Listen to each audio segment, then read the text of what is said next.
is dust. The only thing that changes is dust. The world very much stays the same, especially in Egypt.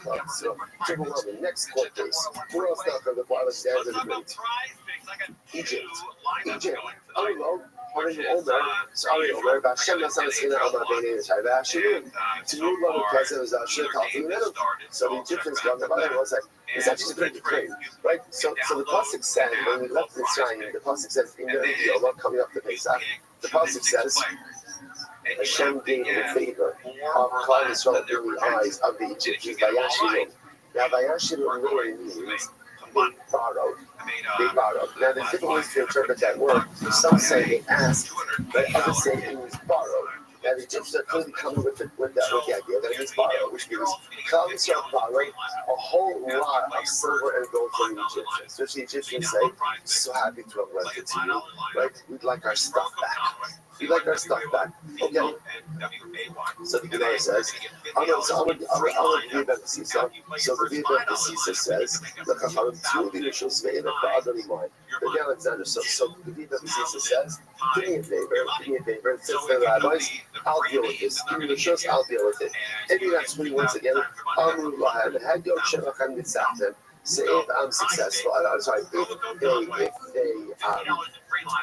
they are victorious, if they win the case over me. So the race again, it's not a big deal because people will just say, this guy did Sisa, he's a hagyo, he's just a regular guy.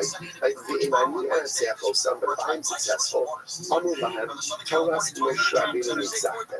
But ultimately again, the glory will be given not to me, the glory will be given ultimately again to our brother Character. That's the Lord's okay, so we give him Sisa, shows up the base thing, and he adjudicates the case with the Egyptians. Okay, I will add, the Egyptians, what's your eye? What's your proof? I'm going to I said, the Egyptians told you, by Asher, you borrowed stuff from us. Okay, Shbab had to come like, you know, you want to step back? So, even Sisa says, I'm going to Afani, well, I'll be in Lakamnaya, I want to bring you before it's all. שנאמר, ומשה בני ישראל, אשר ישב במצרים, 30 שנה ו400 שנה. The Jews were in Egypt for 430 years. For 430 years, remember again, that's the clock from Akidah Sisra. So they're for 430 years. תנו לנו שכר עבודה של 60 ריבו, ששיברת במצרים, 34 שנה. So, here in the says, have no problem. If you want to make an accounting, how do you make an accounting? You say we owe you the gold and silver that we borrowed, okay? You also owe us back wages for 600,000 men who worked for 430 years. Let's just, do some friends to come here. Like, let's go, let's settle up. Let's settle up. Back wages for 430 years for 500,000 people, and we're happy to go ahead and settle up with you. So what happens? Some of them Alexander don't answer the truth. Sometimes like this, Alexander says they do. Okay, so what do you have to say? So give us 3 days, we'll come back. So that's what I'm trying to say. I'm not saying I'm not having this man. That's the one that's a tshuva. So ultimately, again, they searched for 3 days, they couldn't find an answer. We asked, when you two Sado saying, pushing zeros, we can't never pushing the zeros, we left behind the fields, right, the laden fields, laden vineyards, but also Shamash, you say so, and it was a Shamash, the Jews have benefit of us. What's that? Smart bring us the lady. Why is it that only acid gives you? Like, come back, right, and say, you know what, we put on the answer. Like I said, this is a big difference. At the end of the day, you're arguing with others. If you don't have an answer, you come back and you say, I'm sorry, I don't have an answer. When you recognize that what you're doing is seals and theirs, and only your attempt to rob people of what is rightfully theirs, you just have this backbone to show back up. And that's the most Jesus over here. He's one of the athletes. Right? Because if you're real clever, again, what's that? In every court case, someone wins, someone loses. That's it. It's like, again, all you want is just a fair shake. Recognizing you might win, you might lose. When you can't even show back up, when you can't even show your face again, when you can't even follow back up, that shows the emptiness of your claims to the beginning. So profound. You know that I'm like, plus. All the way Yishmael. That is incredible. Okay, so what's that? This is crazy. Every 5 years, you go to the bandwagon over here. So who comes? Sons of Yishmael. But it's Kira. London in Israel, they have charges no plus. So what's Yishmael's play? What's that? I don't know. Eretz Kinaan Shema. Okay. Yeah, let's do this. Right, let's do this. Right, so the way Yishmael say, Eretz Kinaan is ours. So what happened? Yeah, that's interesting. Yishmael comes with a different way. They say Eretz Yisrael Shalom Shalachem. Right? So it's interesting. Yishmael in this context says, we're not saying it's solely ours, we're saying it's also ours. Now this is very different, right? Africans claim all ours. Right? Cannot claim, right? That's why I want it back, which is why we wanted money. Right? At the end of the day, so it's Yishmael, we're going to see why Yishmael's claiming. So Yishmael says, we're not claiming it's all ours, we're just claiming the partners in it. The partners in it, why? So the Gemara says, it's the Yishmael ben Abraham. So again, what's Yishmael's play? By the way, Yishmael's play is not about playing. Right? What's Yishmael's play? We're also children of Abraham. We're also children of Abraham. The land was given to Abraham, and we still the children of Abraham. So why should we not have a share in Eretz Canaan? So once again, I don't want to hear this is not funny. To me, we're just saying, look, we're thinking about it, but I'm not just not going. So once again, these are the Sisa. Come on, let me do this. I'll argue with you. I'll argue. אם יצאוני, אבל הדוק שלכם ניצחתם, ואם אני אנצח אותם, אבל להם תורס משה רבינו ניצחתם. Right? So ultimately, again, so it says, if I lose, they defeated the covenant. If I win, it's Torah that has won the victory. So what happened? So it says to the Yishmael, what's your ayah? What's your proof? So again, we are also children of Abraham. Abraham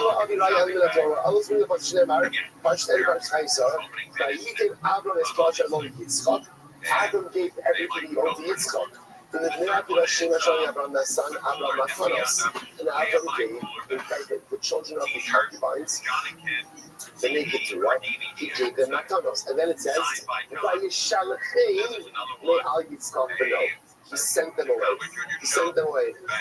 So the Gemara says, Nasa Abraham, so the Gemara says, Nasa Shemasa Agatim, the bar of the Chayim, the Shigers and the Alzeh, Wum Yish Lazeh Alzeh, if a father gives gifts to a son, and then sends that son away. That's the sent away son. Heaven means our primary son. Of course, that's essentially what the Bible says we're talking about. Adam gave Yishmael and the other sons of the concubines gifts, and then what did he do? Sent them away. And what does that mean? He said, Hebron, this is yours. I love you. I love you. I do love you. Right? After we saw before, in the Gemara with the Akedah, Abraham says, I have two sons. I love them both. Yishmael, I love you. And that's why I'm giving you stuff. But I'm sending you away. You have a different destiny than Yitzchak. So the Gemara says as follows: Nine matanos, by the way, one of the matanos, Lam Shemasalam Shem Tulam. Ultimately, again, he gave them sorcery. Even sorcery. So the Gemara says, so therefore, again, and interestingly, what I want to point out, what's fascinating about that story is if you notice, the conversation ends there. Right? It's not like the Egyptians say, I'm sorry, Yishmael says, we need 3 days in order to come back. You could feel that Basisa's raya was so compelling. It was like a mic drop. You know, that was it. That was the end of the story right then and there. Yes, your father is the son of Avraham Avinu. And Avraham loved your father as well. And Avraham gave your father gifts. He gave him stuff, and then he sent them away. When a father sends a son away, that means he doesn't want the second son to have anything to do with the first son. Hashem did not want Yitzchak, and Avraham did not want Yitzchak and Yishmael.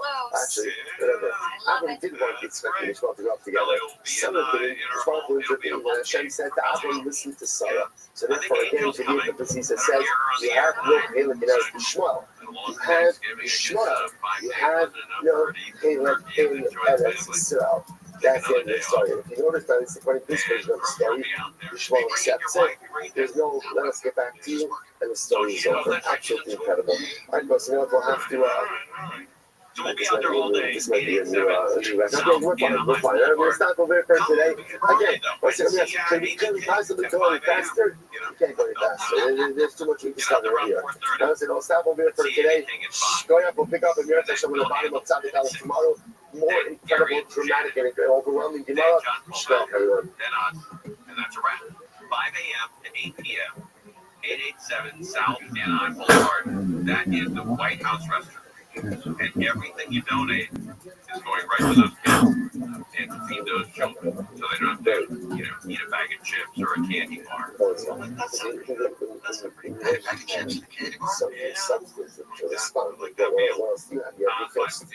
cooks hot pasta and sauce for all these kids.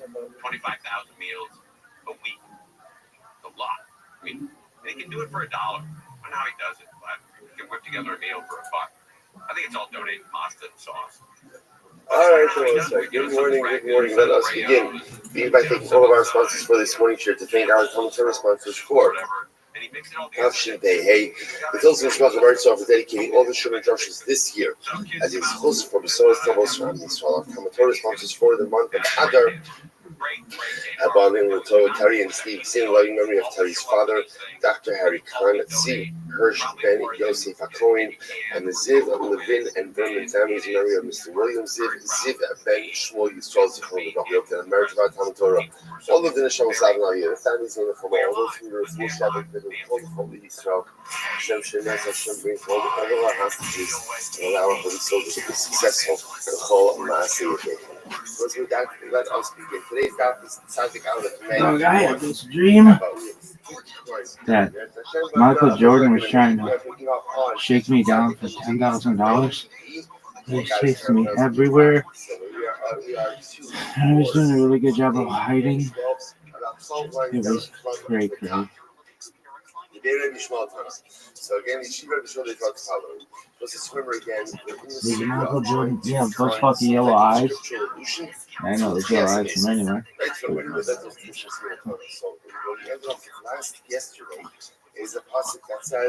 And I kept saying to him, dog, $10,000 is like nothing to you, so it doesn't matter. Dog. It's very interesting. I don't receive many things in life. The one thing he never ever received was Truma. Why? Because Truma only goes to effectively going to Eretz Yisrael. Aaron never made it into Eretz Yisrael. So at the end of the day, the fuck is this? They want this dream. That ultimately again you give Truma to Aaron. So remember again, it must be that the pasuk means that so the Gemara says the Gemara goes like the very short term about Aaron. What does it mean? We have to give Truma to someone like Aaron. Meaning what? Ma Aaron Chaver Achban of Chaver. Just like Aaron is a Chaver, right? Just like Aaron again is a Talmid Chacham, and therefore knows how to go ahead and deal with Truma in the appropriate way. So to again, in general, you have to give to other Chaver. One of the Shloah, one of the other side. Nice shame is that Truma the Kohen Haaretz. How do you know that you can't give Truma to a Kohen who is ignorant? Shene'emar, B'yam Yoshei Yishalayim Oseis Manas L'Kohen Levin L'Manyechas Yachziku B'Toras Hashem. Because again, the way the pasuk phrases it is, you give the Bahan and Truma that they should be strong in the Torah of the Ribono Shel Olam. Whoever is holding the ability again the Torah of the Ribono Shel Olam, Yesh Lo Manas has a portion in Truma. V'she'enu Machzik B'Toras Hashem. Whoever is not holding strong in the Torah of HaKadosh Baruch Hu, in Lo Manas, does not have a portion. This, as we're going to see, this is not as much punitive as it is just very important because Truma has a lot of details, Truma has a lot of obligations, and misuse of Truma. Amr Bachaba and Amr Bida. For those who don't look at Amaretz, which I think is Truma, to a coin was in Amaretz, in the Nostan Ari. It's as if he gives it to a lion. Ma'ari Safik Doris Volko, Safik Universe Volko. Meaning, this food in front of a lion. There's a Safik. Will it tear it apart and eat it or not? After Amaretz, Safik Volko, Taro, Safik Volko. So to again, you give something, you Truma to a coin Amaretz, a Safik. Will he eat it in a state of ritual purity? Will he eat it in a state of ritual impurity? Rabbi Yochanan says, "Afkoring lo misa." If one gives Truma to a coin Amaretz, it's causing the death of that coin. How is that? So Shnei Amar, Umesu both Yichalu. Because as mentioned before, that misuse of Truma is also death penalty. You give truma to a Kohen who doesn't know how to give it the appropriate sanctity. This people one is causing death to that particular Kohen. Whereas you even cause the Kohen to violate the Nabin Hashem. You see also other Asher Ba'achalas Kachem. So it's really fascinating that all of this is just a generally interesting motif. How, again, in these cases, you would think that giving truma to the Kohen, of course, is an objective chesed. So giving truma to the Kohen is only a chesed, is only something good if the Kohen knows what to do with it. If he doesn't know how to handle the gift, then not only is it not a chesed, but in fact it's a liability for him. A tremendous yisod in life as well. About giving, it could be a sort of parenting, about giving children things. It's a beautiful bracha for a parent to give children something, as long as what? The child knows how to handle it. To give a child something that's the biggest sort of technology, biggest of many areas. To give a child something that a question don't know what to do with it. It's not the perfect gift, but it's creating tremendous liability. It's more like, kind of, the reserve, somebody says, united to this missing method. Where do you find, again, a biblical allusion to Tchias HaMesim? Shneimar, the Gama Ginosi Esprisi is very interesting. Itam Mosis Lohem as Eretz Canaan. The passage says, and I will establish, I will uphold my covenant with them, to give to them, Lohem, to them, right? Does Lachem Lohem, Elo Lohem. This is very interesting. The passage doesn't say it. The Psalm doesn't say, no, I'm upholding my covenant to give you lachem. Rather, it says lahem, to them. Who is the them? If you look at Rashi on the right side, about halfway down, I can even go halfway down. Elo lahem, the Rashi says, the same Abraham Yitzchak Yaakov, she'ifir lachem Eretz Yisrael. So lahem mitna, Allah l'bnei mitna. So the pasuk makes it sound like such an interesting way to read the pasuk. That again, if HaKadosh Baruch Hu was talking to Am Yisrael who was alive at the time, it would use lashon of what? Of lachem. Lachem was dead. Who's dead? If you know, it's still according to Abraham. Give them Am Yisrael Yaakov, they were dead. They no longer care about HaKadosh Baruch Hu in Egypt. God came to Israel. I would rather what he received, but ultimately I get Abraham will receive ours Israel. What does that show you? Yes, amazing. Yes, amazing. So the Gemara says, yeah, fine. Beautiful. Show me this. This the meaning now. Who's the meaning? The meaning is that cannot be called someone that doesn't believe. Now, it's going to see the terms in Apikolis, how you to change. What you're going to see is that you refer to different levels of heretics, I should say. One and no. Pastors don't believe in certain 101. 2-1. 2-2. 2-3. 3-3. 4-3. 5-3. 6-3. 7-3. 8-3. 9-4. 9-4. 10-4. 10-5. 10-6. 10-7. 10-8. 10-9. 11-9. 11-10. 12-10. 13-10. 14-10. 15-10. 16-10. 17-10. 18-10. That's really good. 18-10 is amazing. 1-0. 1-1. All of those guys just Michael Jordan and Michael Jordan's cookie. 2-1. 3-1. 3-2. 4-2. 4-3. 4-4. 5-4. 6-4. 7-4. 8-4. 8-5. 8-6. 9-6. 9-7. 10-7. When you die, the people of 10-8. 10-9. He's not going on Moshe, but 11-9. 12-9. 12-9. Incredible. So the Moshe is 12-10. 12-1. 12-12. 12-13. Blue. 1-0. 1-1. 1-2. 1-3. 1-4. 2-4. 3-4. 3-5. 3-6. 3-7. 3-8. 4-8. 5-8. 6-8. 6-9. 7-9. brought back to life. We can use that to bring back to life. That's the Etzem Asiyavation, right? That's the value of dry bones. So that's a specific episode. 8, 12, 8, 13, 8, 14, 8, 15, 8, 16, 8, 17, Dovave Sifsei Shin. See, it was on the Pasuk. Yeah, the Pasuk makes reference in Shir Shir. Literally, again, that phrase, Dovave Sifsei Shin. The lips of those who sleep will move. Sleep, a reference to death. Lips, they will move, meaning a reference to the day that once again they'll speak. So listen, the Tilmar of Pushing Ractions was say the album. So the meaning said to Yochanan, the meaning said to the meaning said to the meaning is referring to the fact that sometimes the lips of the dead move in the grave. Now, when do the lips of the dead move in the grave? So the Gemara says, Rabbi Yochanan is so beautiful.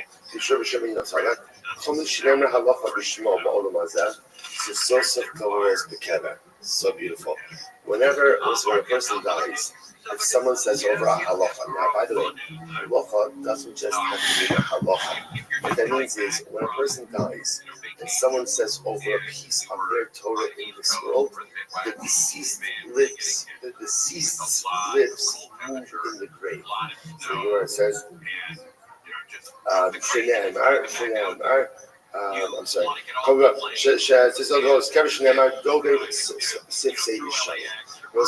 YouTube. First of all, this idea that when a person needs over Torah, a person needs over lessons for their families, a person needs over the sogos that are said over even after they are no longer alive by definition.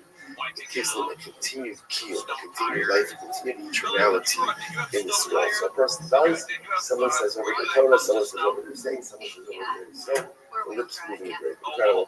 So the meaning did not believe anything that everybody else said until Rabbi Rothschild gave them over the following idea.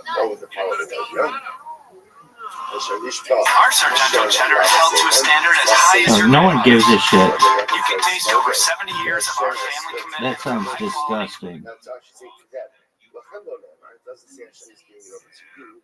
Rather, what does it say? Ella, Lahem, to them. So from here you see ultimately again a reference to Tches Amesim min HaTorah. Incredible, because once again, the giving over to them. Who's the them? The assumption is this is Avram, Yitzchak, and Yaakov. So from here you see an explicit allusion to this idea that Hashem that again the dead will come back to life. Incredible. Yeshua and Amikras, others say, from a different concept, we'll say it's so beautiful. Others say that it's from this passage. Now, literally translated, what does it mean? And you cling to Hashem, your God, right? So it seems to me to translate this. You will live according to a you are fully alive. Can you describe what those look like? This is for the So of course they are alive. I love this song. This is my jam. I'm sure other people feel this way, but this, when I hear this music, it's so relaxing to me. It's just like, we're gonna fucking chill.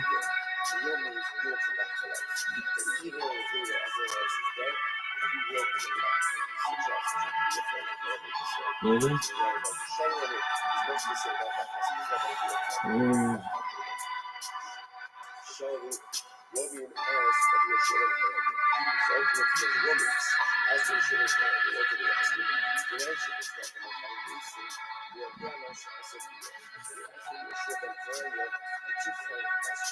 Number one, how do you know which one is the dead? And number two, how do you know that Hashem knows what's going to happen? Super question. So I'm going to try to rise up. So ultimately again, Rabbi Rothschild says, I can answer both of those questions from my pasuk. You know Hashem Moshe, who Hashem will become Ha'amazah B'Zarah. So again, Hashem will read the pasuk. Moshe, you're going to die. Become, and you're going to come back to life. So from where you see, the Ramas to us, so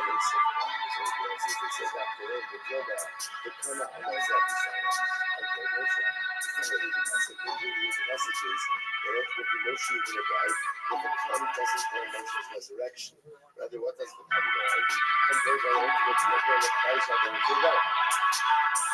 so then you know there is a time. Even if you say that, at least the people in your heart of your life will get my assassin. Yes.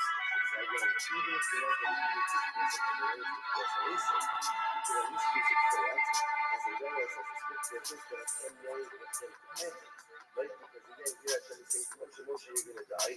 And when you die, God is going to rebel. Okay, incredible. So when I says, if you're not going to get things to show you right? The national level, the high nation, you're going to have some heroes. This is not just what I'm asking someone what to do. How do I know? Probably good to bring back the test. I don't know that I can know those things.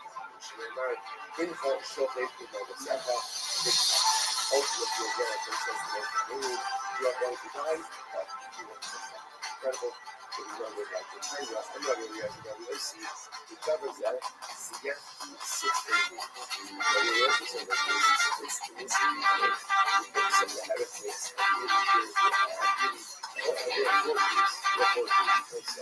so how you heard it, faith is a listen of God. Remember again, because what's the Pharisee said, he's a resurrection. He's a resurrection. And that's what I said to them. See, God came to us. They don't have any sin yet. They don't know you before the Torah. Everything that so that's what I feel. So I think everything was a listen of Torah. And you pray, This is Herman coming live from the Comedy Mothership here in Austin, Texas. For brand new episode of Kill Tony. Get over Tony! So that's what it is. It's double reaction of hate. That was double reaction.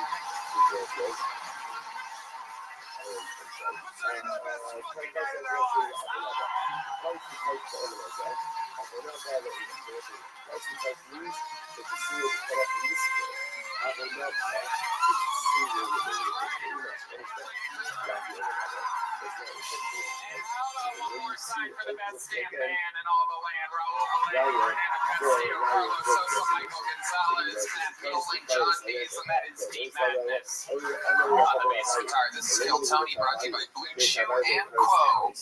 You guys ready for a great night? Before we get started, here's a little bit more from the amazing sponsors that made it all possible. You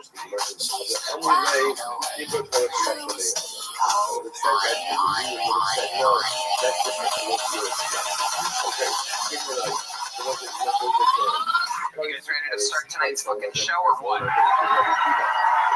we go. This is it. Every single week I have 2 of the best guests on planet Earth. 2 of the best comedians, ladies and gentlemen. This is a special one. Both 2 of the best comedians, ladies and gentlemen. This is a special one. Both returning guests. One of them, a returning guest of the year, a multi-layered guest of the year, Hall of Famer, with another one of my favorite comedy store comics of all time. Ladies and gentlemen, make some noise. You're here for a special episode. This is Adam Ray and Ian Edwards.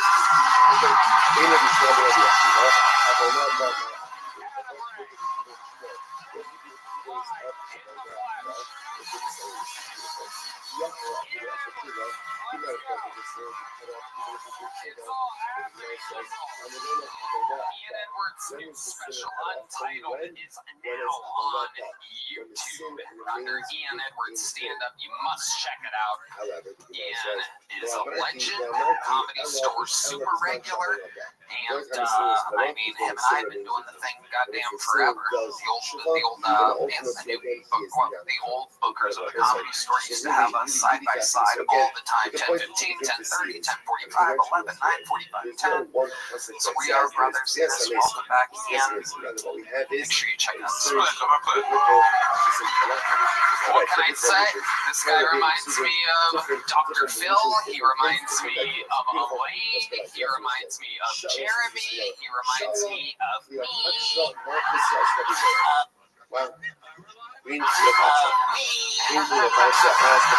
got it. It's the Hall of Fame Guest of the Year, Adam Ray.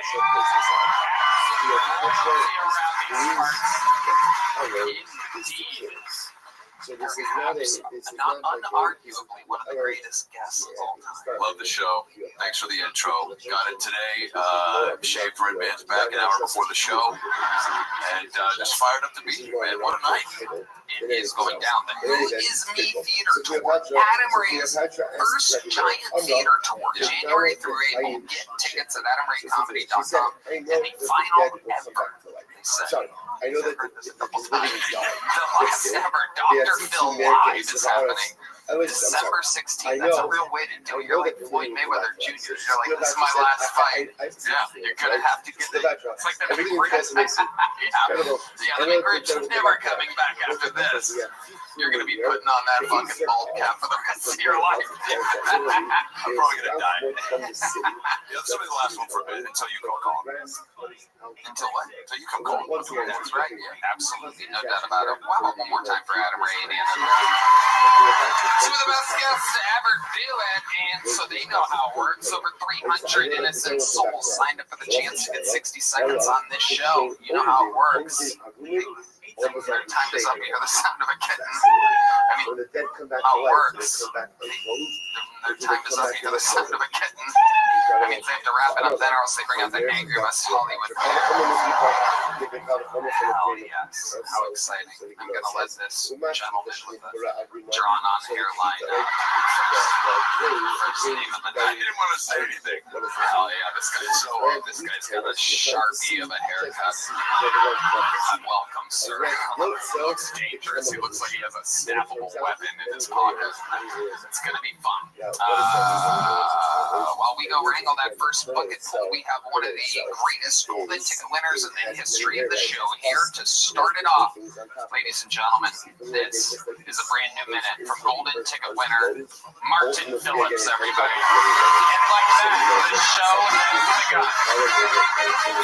It's still brought to you by Gucci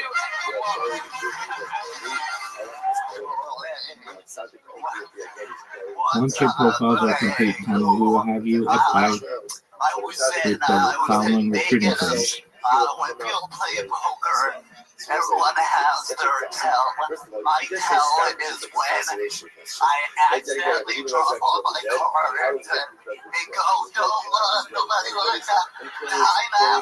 I'm out, and then as I brought my own gun to the roulette table, really needed to be 21. Okay. When I used to work in middle school, I would get a lot of advice from middle school girls, and one of them told me, she said, if you like someone, you should find out where they live and let them know. And I said, I'm gonna do that again. I can't go back. His resurrection And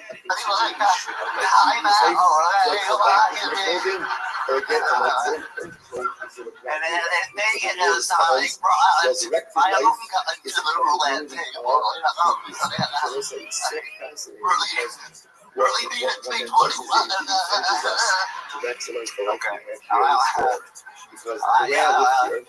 When I used to work in middle school, I would get a lot of advice from middle school girls, and one of them told me, she said, if you like someone, you should find out where they live and let them know.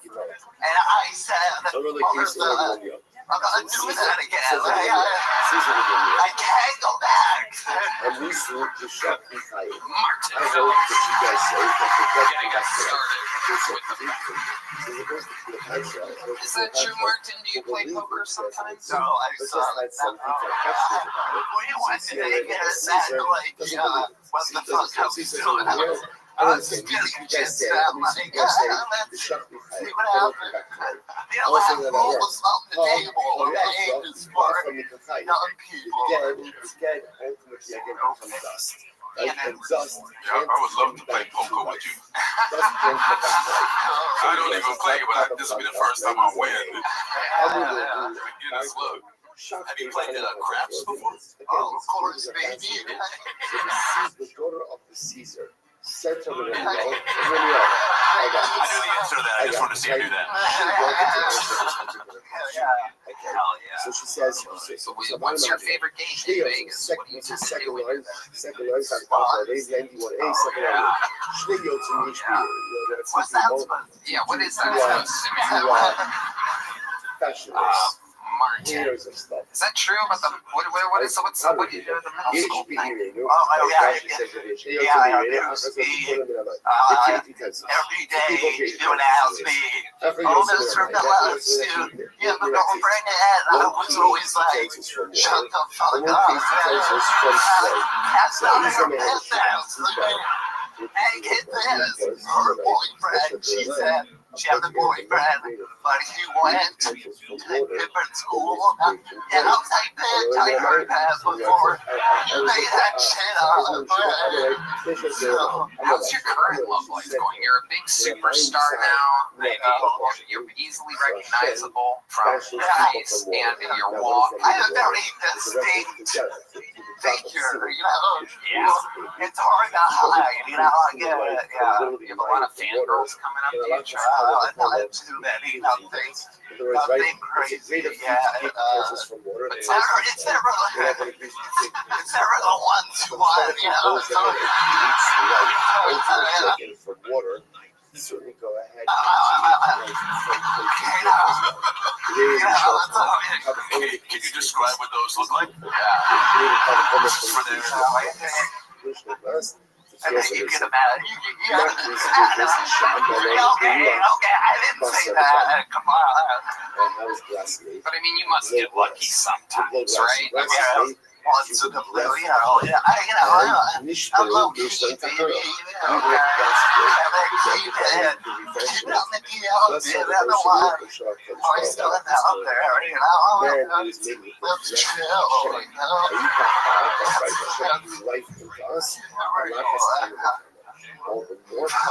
You get a shirt like that from where exactly do you get a shirt? If I stare at that long enough, will I see a sailboat or something? Like what exactly is going on there? It's got principal on a safari vibes. But it's not it fits. it's a gold shirt. A tremendous We're literally though. I genuinely know what I do. Every few months, I get this thing called Stitch Fix, where they send me clothes, and I have my own stylist. They send me clothes. I go through it. I go, oh, this is nice. Oh, maybe, that's my secret. You're doing a commercial for Stitch Fix. Promo code I've been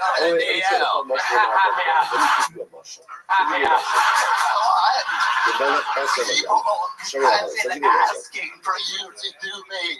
Are you talking outside? People want me to fuck? What do you mean? I gotta read the comments.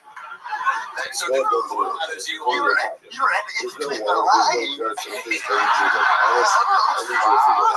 Okay. Well, if I am gonna go gay, we'll be with the cripple. That was my high school yearbook quote. Sick. Anyway, so things like this, also to not introduce effort. I want you to read because we're also in the place where there is Anything else crazy happening in life nowadays, Mike? You can't do it. So tell us all.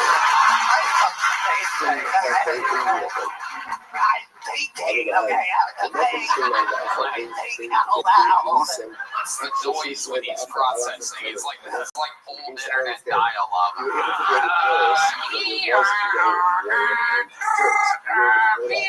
You said you didn't do impressions. Come on, it's the only one I do. Somebody just did you. So what else is going on, Mark? I don't know. I'm always somewhere traveling. I'm all over. Hell yeah, check it out. Hell yeah, check it out. Superstar. Yes. I did. I don't know how this is gonna work, but I did sand multiple videos by people. You ate sand at multiple theaters by people? Why did you eat sand at theaters by people? You know what I do? No, I don't. I really don't. Can you repeat it? So you see the ability of things to transform from earth into flesh. Yes. Shema Kamar is Mamu, but maybe you'll say it takes a lot of time for this rodent transformation. Sometimes it's like another cripple guy that looks like me, but sometimes I get this sense for the ones it's like frequency healing, where you have like a frequency bag, if you put it to me, I check the way out, and so I love you. Oh shit.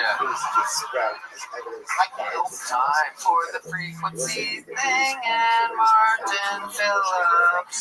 He can't get it out of the bag. Okay. We hit this. You barely put it to me. Y'all just shake everything out. And super bad. Let's do it. Let's feel me. Let's feel Martin Phillips, ladies and gentlemen. With the right vibration, anything is possible. Here goes Adam Ray, our very always active panelist. It's not gonna give it to us, right? Ian Edward.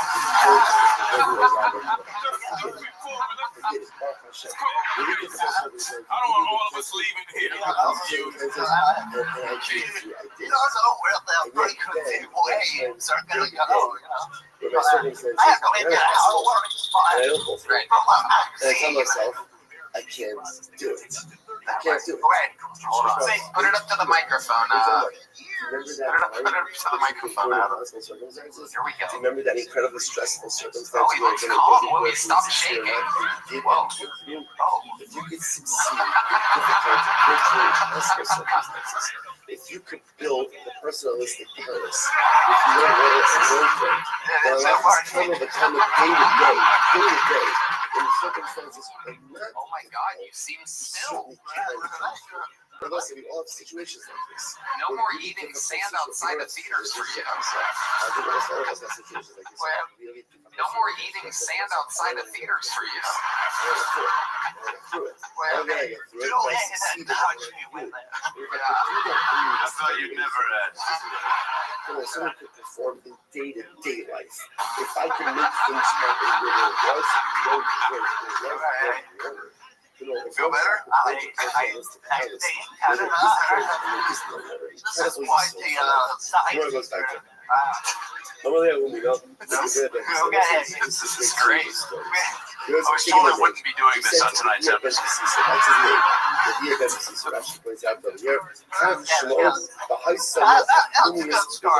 It's a good start. We'll keep going. Make sure you put the little fancy cover back on it, or else it might get damaged or something. We're gonna see that part of the story. Keep that tuner in top shape. Okay, How's everybody feel?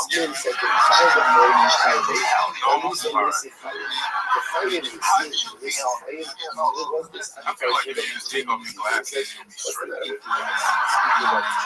You're like the most handsome cerebral palsy person I've ever met. He really is. I've never asked a handicapped person for the skin regimen before.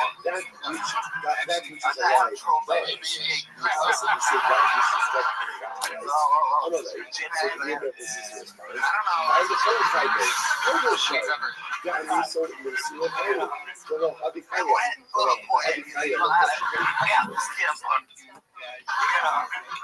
It went both ways, but I got the skin part. So I don't know if we've ever seen you take your glasses off. Can you look out there and take your glasses off real quick? by the way, Oh, a little disclaimer incoming here. Don't say these are new clouds. Oh, These are my little tiny clouds. yeah. Okay.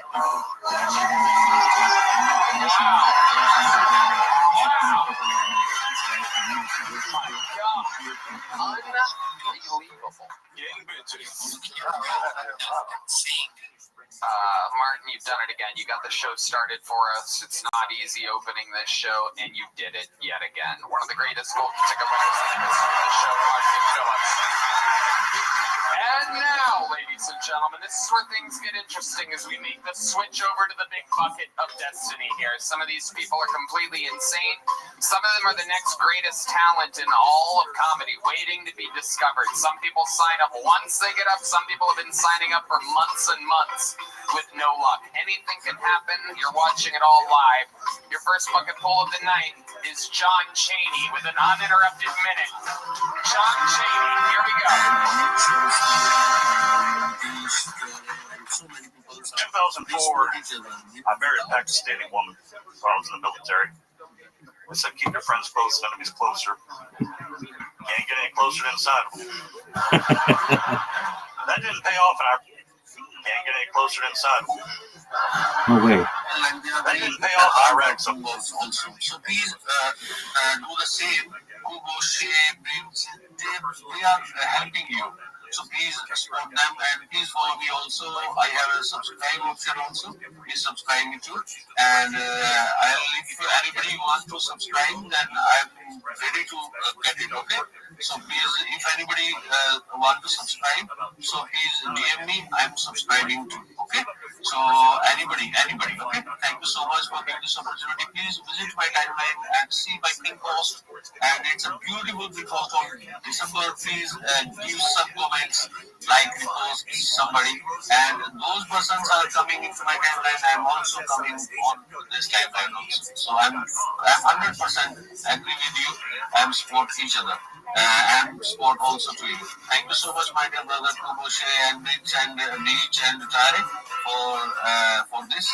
God bless you, love you all, and happy December to all of you. Thank you so much. Likewise, I like the goat himself, a note saying just love is he's he's almost 48 kids. It's wild. Near about. Near about. Let's get the 48K. Let's do it. Come on. Yeah, every time you say my name, it says Dyer. Yeah, Dyer, right? Isn't that your name? Dyer, yes. Yeah. Don't worry about it, dear. We have people from all over the world, and I applaud each and every one of you just coming up here and speaking in front of all these people. It takes a lot of courage. I gotta applaud you guys.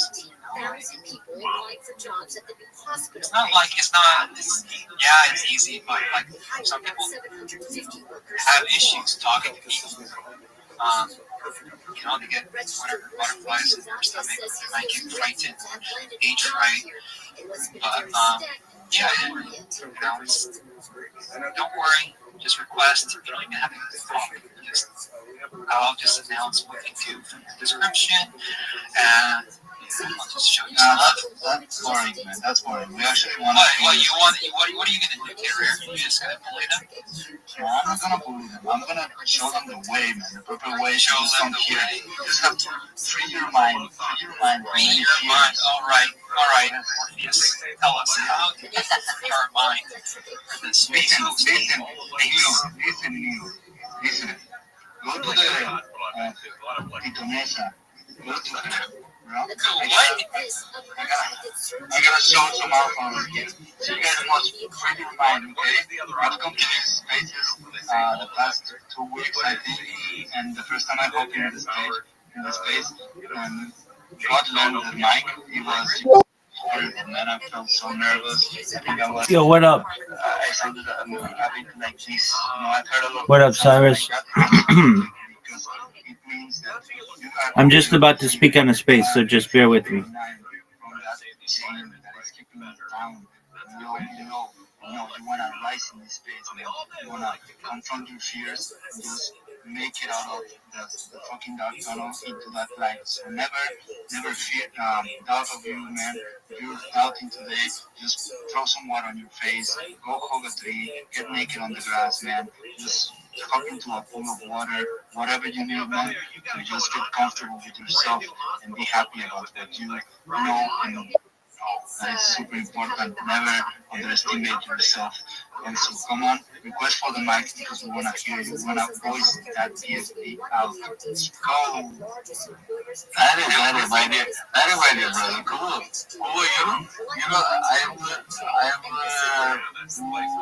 I'm telling about you. Kuba, you are very nice and very humble person. I'm so many spaces I'm seeing you and I'm listening you also. So I go and say, I'm listening so many times. But Kuba, you are very supportive and very humble. Love you, brother. Love you. Really love you. I also. Yeah. Listen, He said that Kuba, hey, all I gotta say is I've been around the world.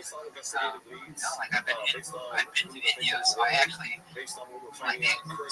show me the love I never thought, because I've been to other places and just they kind of to themselves. Really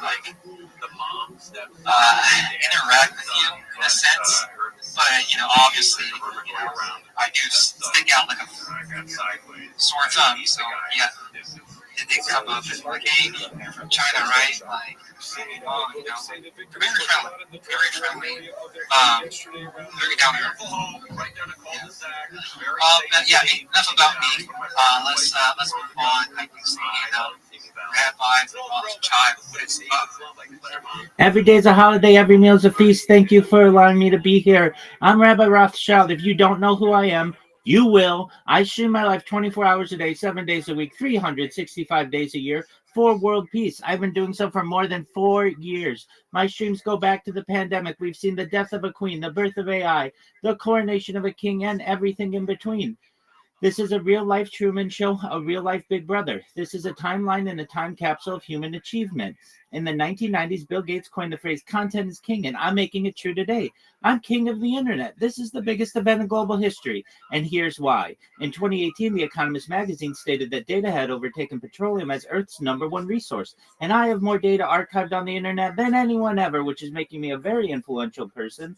I'm going viral, and when I do, I want to make you, your friends, your family, all financially independent if you're not already. I want to ensure that you have generational wealth if you don't already, and I want you to be able to start charities and philanthropic organizations of your own.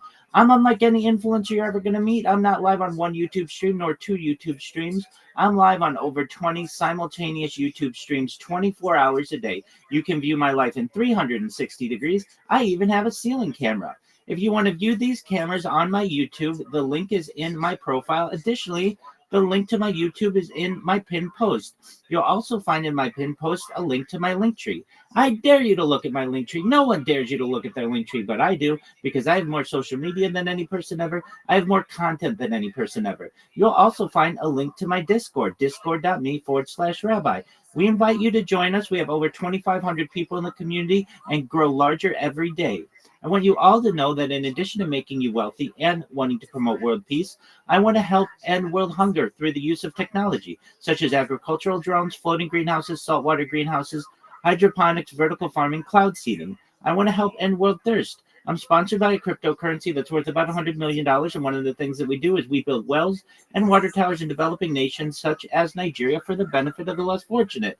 Additionally, I'm an advocate for the LifeStraw program and, most importantly, desalination technology, where we pump Earth's seawater onto land to make it drinkable. If you're a reply guy, if you're a Web3 marketer, if you're a raider, you're a shiller, and you want a free mentor, coach, and friend, send me a DM. I will respond. Send me a follow. I will follow you back. I want you all to know that I'm here to support you both personally and professionally. I'm here to be a positive person in your life.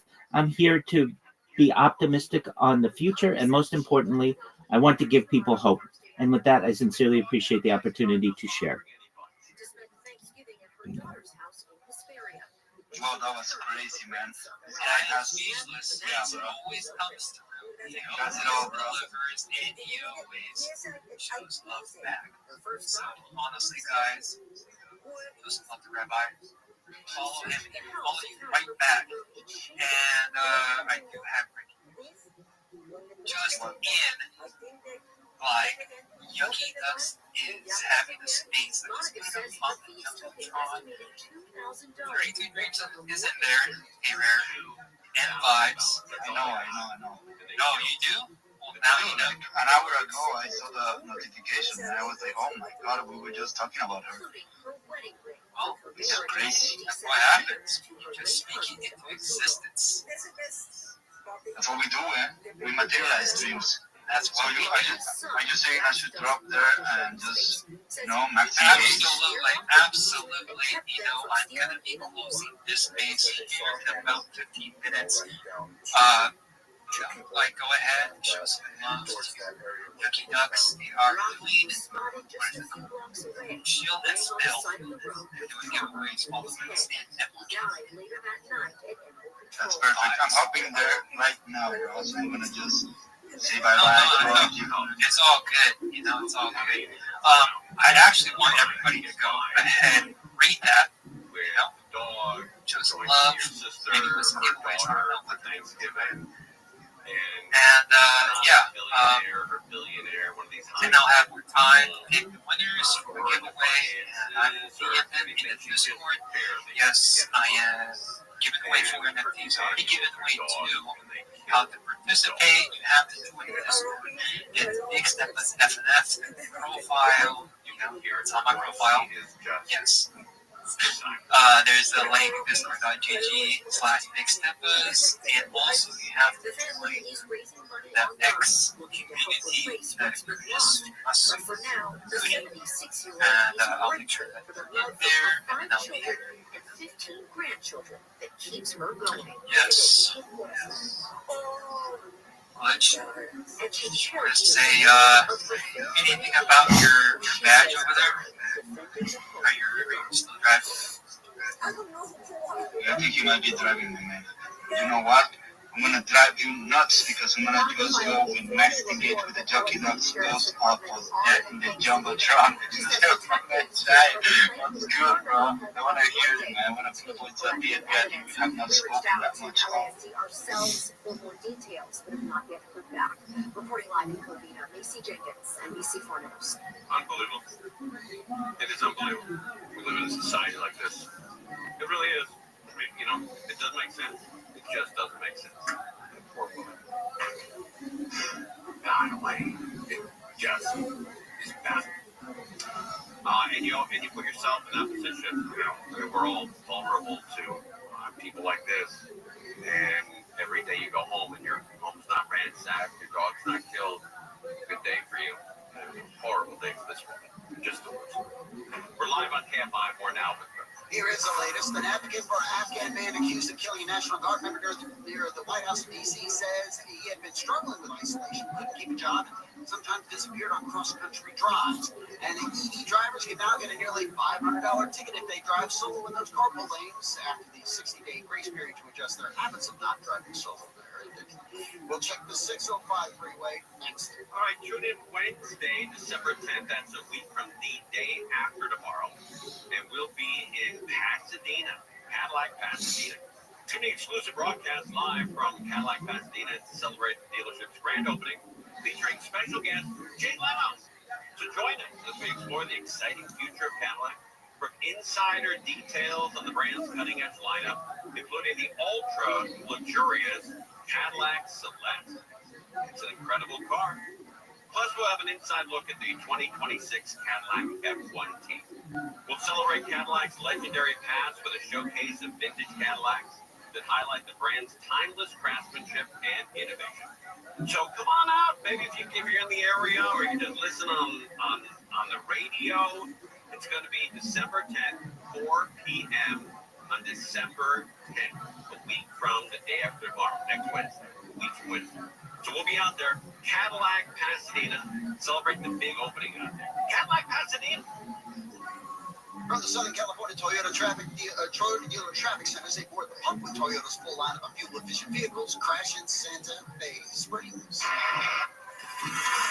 A crash here on the northbound 605, just getting over to the right shoulder after Telegraph Road. Drive's pretty tight already.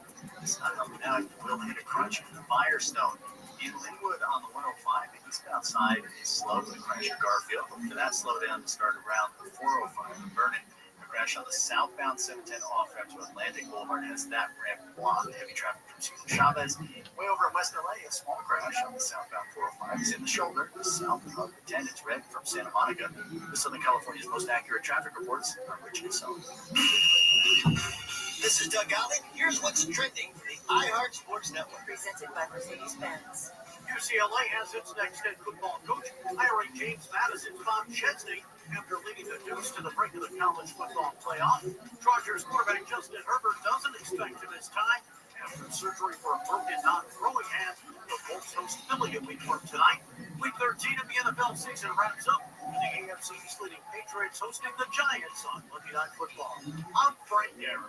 Despite wintry conditions and heavy traffic, the holidays have to go on. That's why Mercedes-Benz SUVs come equipped with the latest safety technology to keep your festive plans on track.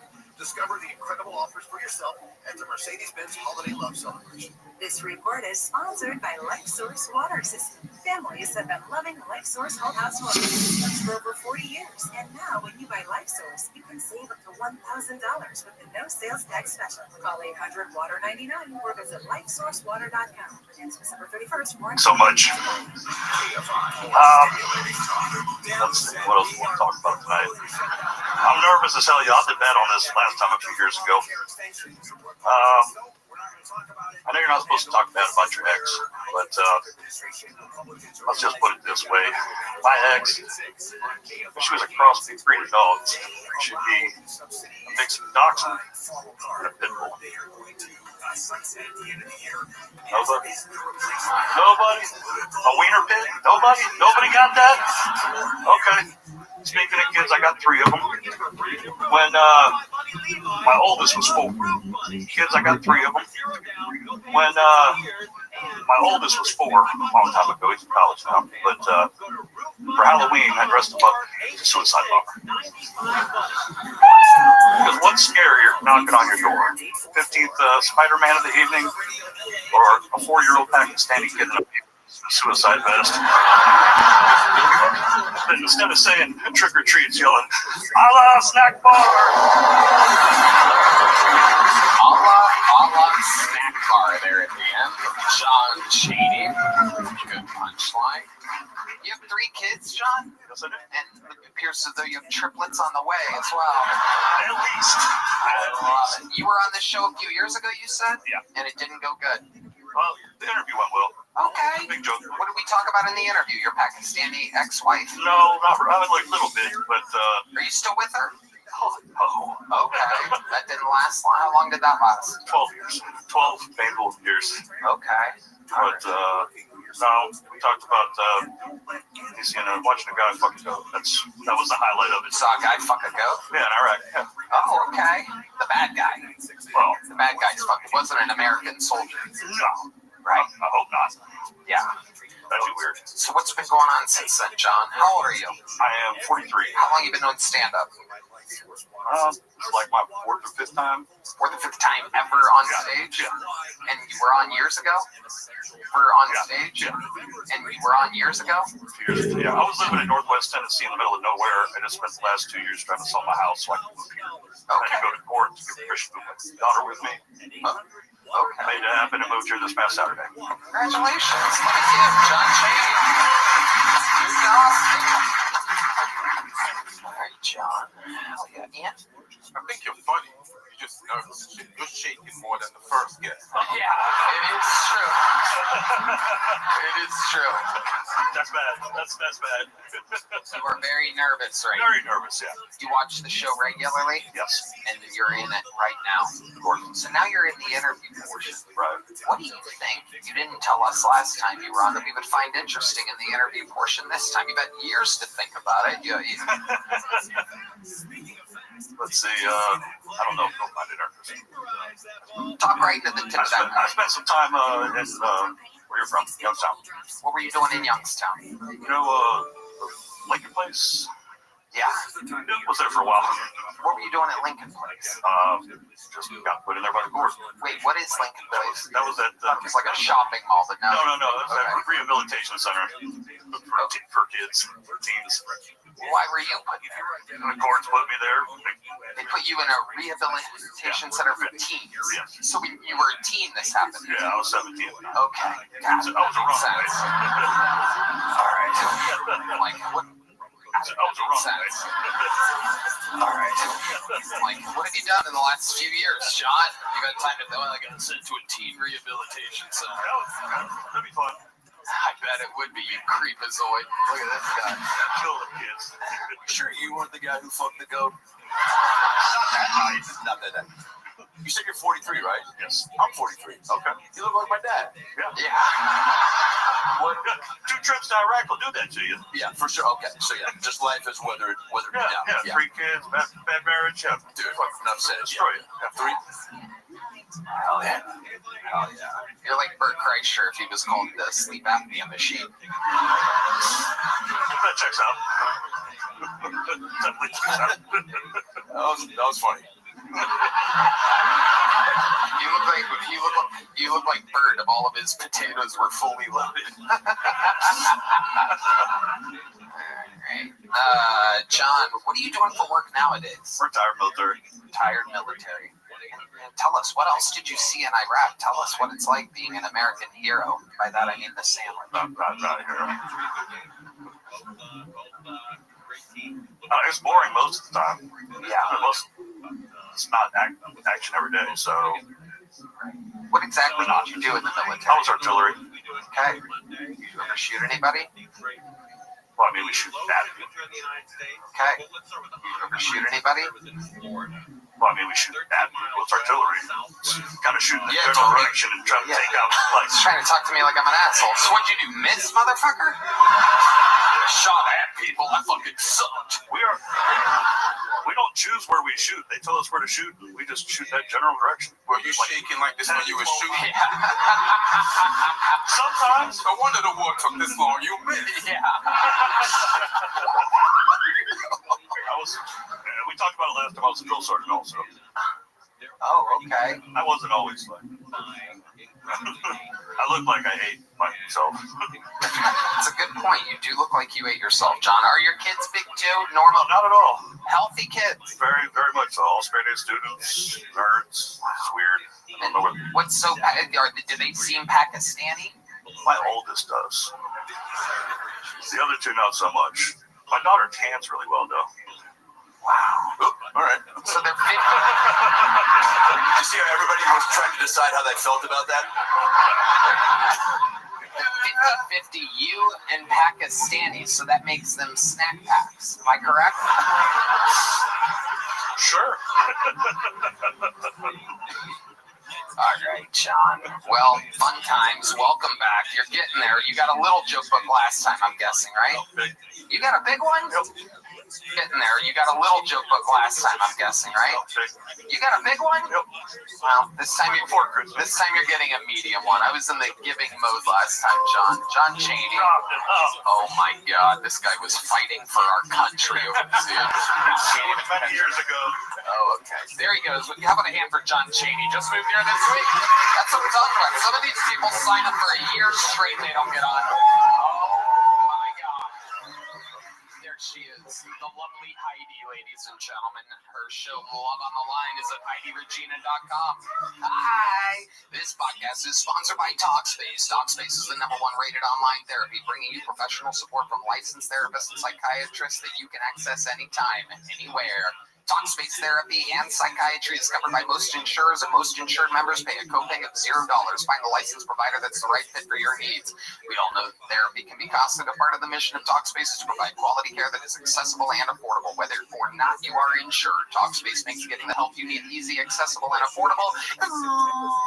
Oh man, Tony, I love Talkspace. I think they're providing the best mental health treatment out there. I personally think therapy is amazing and can help with moments of real transformation. Oh, yeah, that's right. We're beating ads. As a listener of this podcast, you'll get $80 off your first month with Talkspace when you go to Talkspace.com/Tony and enter promo code SPACE80. That's SPAC80 to match with a licensed therapist today. Go to Talkspace.com/Tony and enter promo code SPACE80. Hello there. /Tony and enter promo code SPACE80. Hello there, everybody. This podcast is sponsored by ZipRecruiter. Folks, I love holiday movies. They have the best plots, an offbeat family gathering, a child's wish, even a holiday miracle. To make those holiday favorites, it takes a team of talented people, from actors to editors to props, sound crew, and more. And when it comes to building such a team, whether it's for the entertainment industry or a wide range of other industries, you need to hire the right people. The best way to do that is with ZipRecruiter. And right now, you can try ZipRecruiter for free at ZipRecruiter.com/KillTony. Of course, Tony, I love ZipRecruiter. They're the best hiring site around. ZipRecruiter's magic technology works fast to find top talent, so you don't waste your time or money. Now you can find out right away how many job seekers are in your area qualified for your role. And with ZipRecruiter's advanced resume database, you can instantly unlock top candidates' contact info. It's amazing. Indeed. I don't want to be home alone this holiday season, that's for sure. So make your hiring a little merrier with ZipRecruiter. 4 out of 5 employers who post on ZipRecruiter get a quality candidate within the first day. Just go to this exclusive web address right now to try ZipRecruiter for free. That's ZipRecruiter.com/KillTony. Again, that's ZipRecruiter.com/KillTony. ZipRecruiter, the smartest way to hire. Your second bucket pull is ready. This looks like a new name. Let's see if it is. Make some noise for Michael Hines, everyone. We're going to meet Michael all together. Make some noise for Michael Hines, everyone. We're going to meet Michael all together.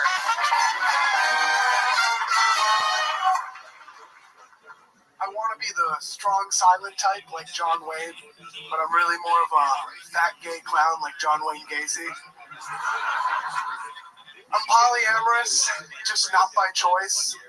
Every girl I fuck is banging someone else.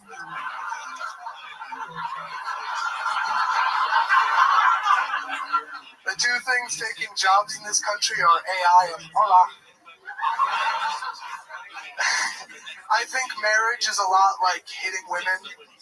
If you think you would never do it, you probably just haven't met the right girl.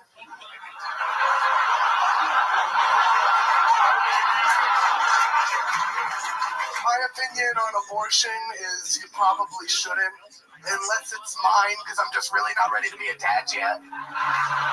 So, you know, same as every guy. Do you guys know why Jesus is in such good shape? He's the original CrossFitter. That's hilarious. That's a really good fucking joke. But I'm really type like John Wayne.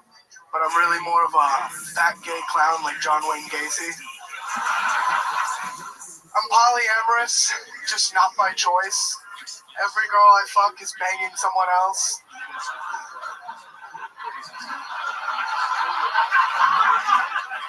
The two things taking jobs in this country are AI and hola. I think marriage is a lot like hitting women. If you think you would never do it, you probably just haven't met the right girl.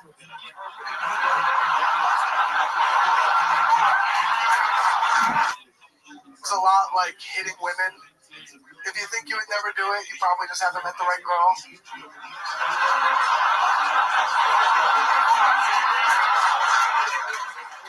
My opinion on abortion is you probably shouldn't, unless it's mine, because I'm just really not ready to be a dad yet. So, you know, same as every guy. Do you guys know why Jesus is in such good shape? He's the original CrossFitter. A lot of quick jokes. There you go, Michael Hines. You've been on this show before? Yes, sir. Welcome back, Michael. Thank Thank you very much. How did that feel compared to last time? Last time went pretty well too, Tony. You're doing good, Michael. Thank you. Hell yeah. Remind us, how long you been doing stand-up? Just over 2.5 years. 2.5 years. What do you do for work? I'm a realtor's assistant, open houses and stuff. Wow. Put on a nice shirt. Okay, Adam Ray. You look like you're gonna shoot up a Bass Pro Shop. Yeah, nuts. That is exactly what he looks like. Sorry, I think I have a concussion right now. Why? How'd you get a concussion? On the way over to sign up for Kill Tony on Frontage Road, I got rear-ended by a guy going like 50 miles an hour. Whoa, I also got rear-ended by a guy today.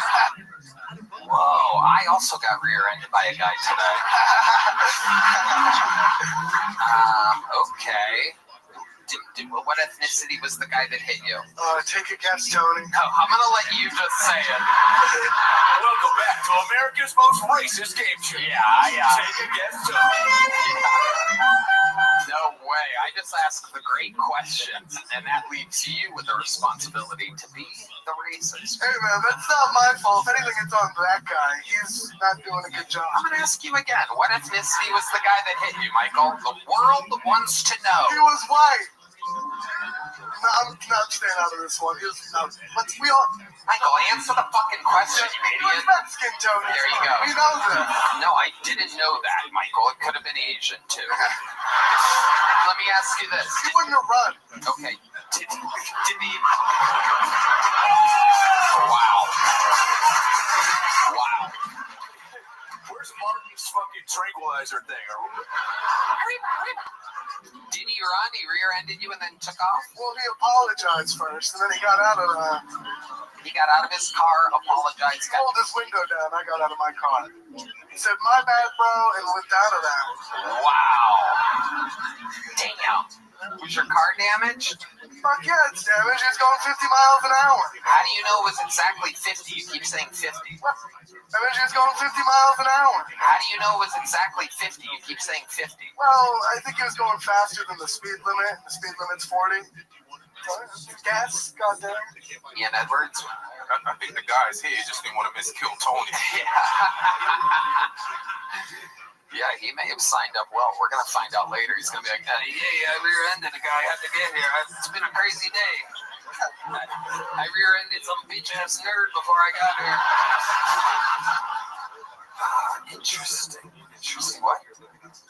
What kind of car was he driving? Red Band wants to know.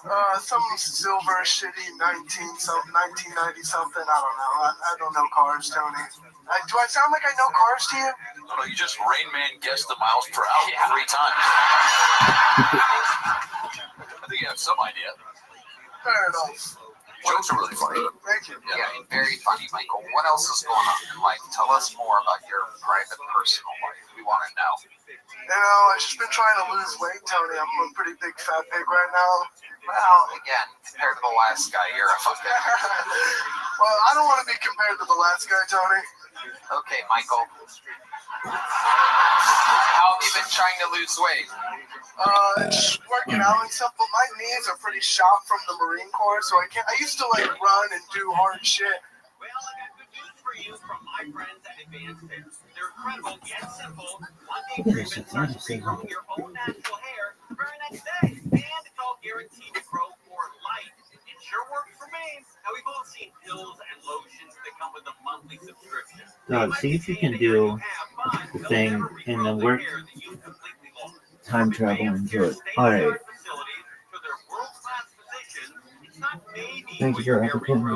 The rest of it. You decide how much, how thick, and where you want it.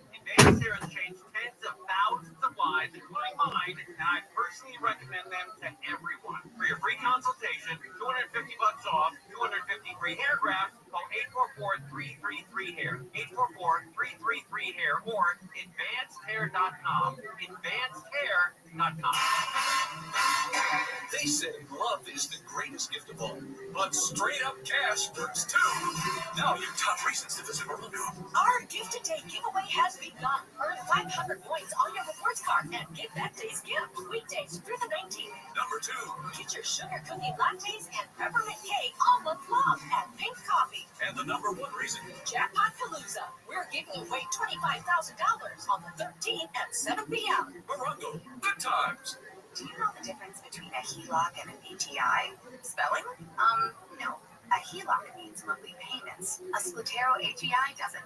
You get cash up front, which you can repurchase when you refinance or sell. A HELOC has strict income and credit requirements, while a Splatero HEI only requires a 500 minimum credit score with no income requirements. Huzzah! Splatero! Huzzah! I'm trying to bring it back. Visit Splatero.com today and access your home's equity. No monthly payments, just cash in hand. Splatero. KFI AM 640. And our radio station, guaranteed human.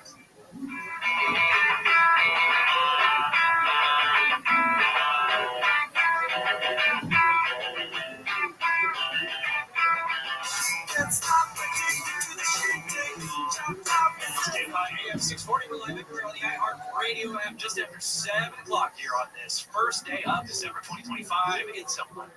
I'm Andy Griesmeyer. Nice to see you this afternoon, evening, morning. I have lost complete concept of time. I don't know when it is. I don't know who I am. I don't know what I'm doing or where I'm going, but I'm happy to be here. If you want to find me, you can find me on the internet at AndyKTLA. Always look forward to hearing from you there on Instagram or Twitter, X. You could also, of course, leave us a talkback on the iHeartRadio app with that microphone. Leave a little message up to 30 seconds. And we will play it on the show, I guarantee you. Alongside Mr. Oliver Boone on the ones and twos. We've got Sam also in there. We've got Matt Toffler tonight, and of course, the one and only Mark Ronner. You have a nice Thanksgiving, Andy. I had a great Thanksgiving. Really? Yeah, it was awesome. I feel like I've been celebrating Thanksgiving for a week and a half. I'm so swollen. I'm so bloated that my shoes don't even fit. You still look like an ectomorph, though. Because we're just going by body type. It's the pleats. Okay. It's the pleats. Are they forgiving? Pleats are very forgiving. Okay. A couple things. Did you just see Trump got a haircut? What a silly thing that is. I don't know if you've seen him lately. What does it look like when he gets one? Is it still? It's very cropped. It looks like he's like. It looks like he's going to back to school picture or something like that. I guess I need to see it. Wild. President Trump with a haircut there. I just saw it out of the corner of my eye. Lots coming on the show tonight. Amid the craziness of holiday travel, would it make it worse to know how rich people actually fly these days? Not people rich enough to fly private. These are people who are slumming it still with you and me, going to the TSA, having to walk by the Chili's to go. But they end up in first class, and I'll break down what airlines are doing to invest into making the first class even more popular. And it's amazing because a lot of the stuff that they're bringing to the first class passengers are just things that they used to have in the golden age of flying. We'll get into it. Then, why are people PO'd at Target? A free thing that they expected was not good enough. And now they're all on social media yelling at Target. Is Target off the mark? Why are people saying Target is cooked? And if you like being famous, or you were hoping you would be famous, unfortunately, it can shorten your lifespan. Especially if you're a singer. Life expectancy will be a lot shorter. And we're going to take your calls on Thanksgiving leftovers, your leftover stories, anything you didn't get to talk about at Thanksgiving, anything you want to share that surprised you from this week. Did you go on a cousin walk? Mark Runner, how was your Thanksgiving? Well, I was here for it, but the night of. Yeah, but before I left, we had some delicious Portos, Thanksgiving turkey and gravy balls. Yeah? They lived up to my expectations. Oh, I'm so happy to hear that. The people of Portos are fantastic, and I think I'm glad that you're not disappointed because the expectation I had is pretty high. No, and they reheat well in an air fryer. They're terrific. A little crunchy on the outside. First-rate balls, I gotta tell you. That's good. Did you feel like you were a celebrity? I never really felt like that, but you're the one who's on the fancy TV. Can I tell you, yesterday was one of the most exciting things I've ever done in my life.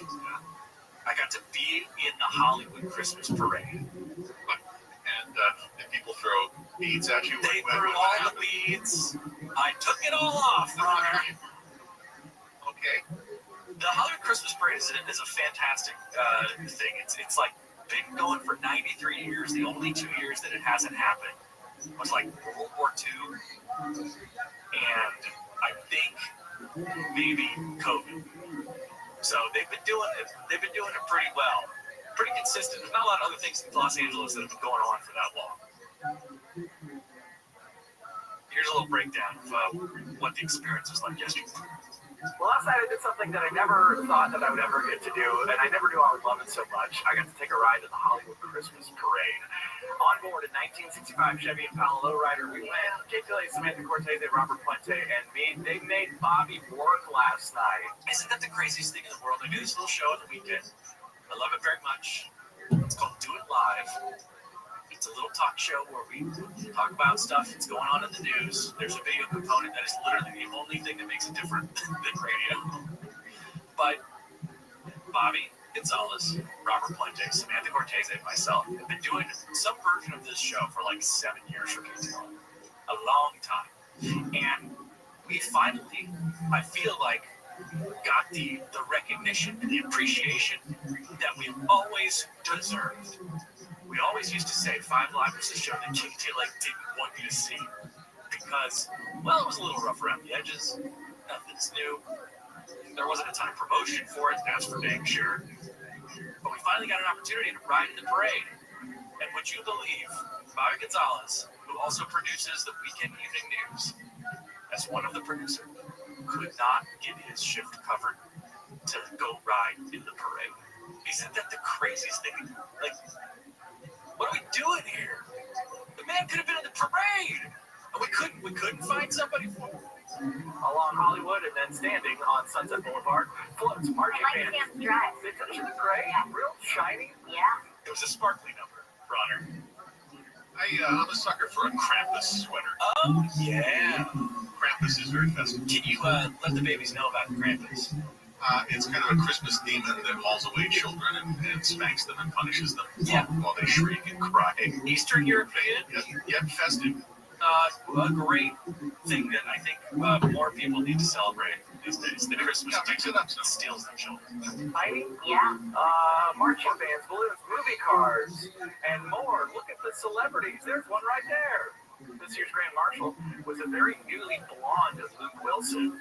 Have you seen photos of him? Seen a video? Fully like bleach blonde. Don't know if the dude is possibly for an upcoming role or he's just having a moment. Either way, very excited for him.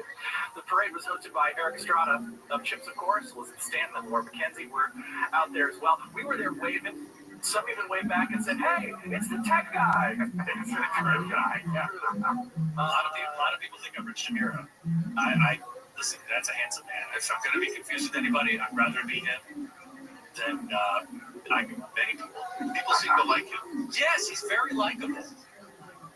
He's likable in the way that, like, you know, everybody likes vanilla ice cream. But what I'm saying is that you should run with it and just let people believe that that's who you are. You know, even if I didn't want to, at some point it becomes difficult because people are just insistent that I am him. I was waiting in line in downtown LA for an event that I was covering. I was standing in line with the camera, with the photographer. I had to have my KTLA jacket on. And somebody came up to me and was like, "Hey, Rich, how you doing?" You know, Rich. I was like, "Oh, hey, Andy, KTLA." And the guy was like, "No, I've taken pictures with you before." I was like, "Okay, cool."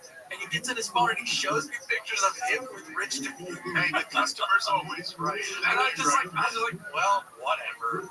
Who cares? Why not? It costs you nothing. I mean, the thing is that, like, I feel like the major issue is that I am not intended as intelligent and well-versed in technology matters to Rich DeMiro. So the problem becomes is when people come up to me with their broken iPads and they say, how do I do a hard reset?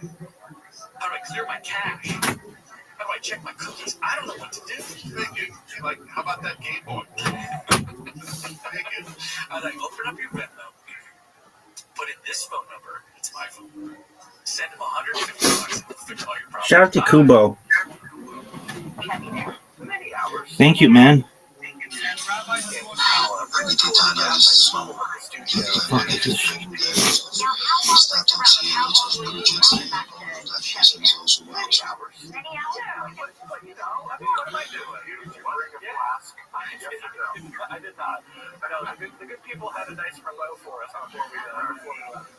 So I had never been to the Hollywood Christmas parade. As much of an LA weeb that I am, I didn't know really that it existed. And I was so shocked at how many people go to this.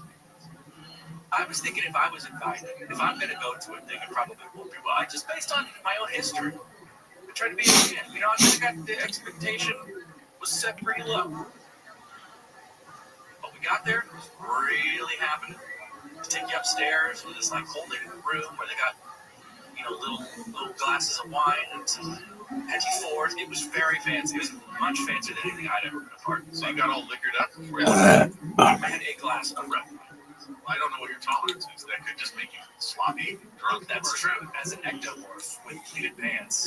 No, I would say my limit is far more than God. See, yeah. Unfortunately. But now I'm a big pussy and my knees hurt, so. You were in the Marine Corps? Yes, sir. What's up with all these fat veterans coming in today? Sir. What's up with all these fat veterans coming in today? Jesus Christ. Did you fuck a goat? A goat? No. I just fucked ugly girls domestically. I didn't go abroad.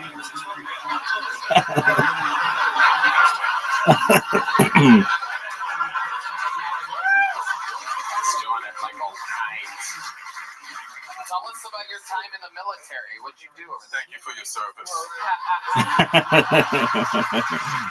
It was a tremendous waste of time. Right after boot camp, the pandemic happened. So I ended up I went on to my next training schools. There was a 6-week water survival school, and I was there for 14 months because the base was just shut down because the command was a bunch of gay liberals. They hated Ron DeSantis, so they were like, if you leave the base, you're going to get sick. And we just weren't allowed to train for 14. We did a lot of cleaning, running the beach. It was kind of nice. But a big waste of time. Wow. Yeah. Is that how you hurt your knees? Yeah. Log runs and crawling up hills and other bullshit that we didn't need to do. Yeah, it did kind of fuck me up. Well, we were trying to get you guys drunk, but you kept eating all the gusher. Joe Biden, that's right. This guy was 95 pounds before he got out of the house. Running on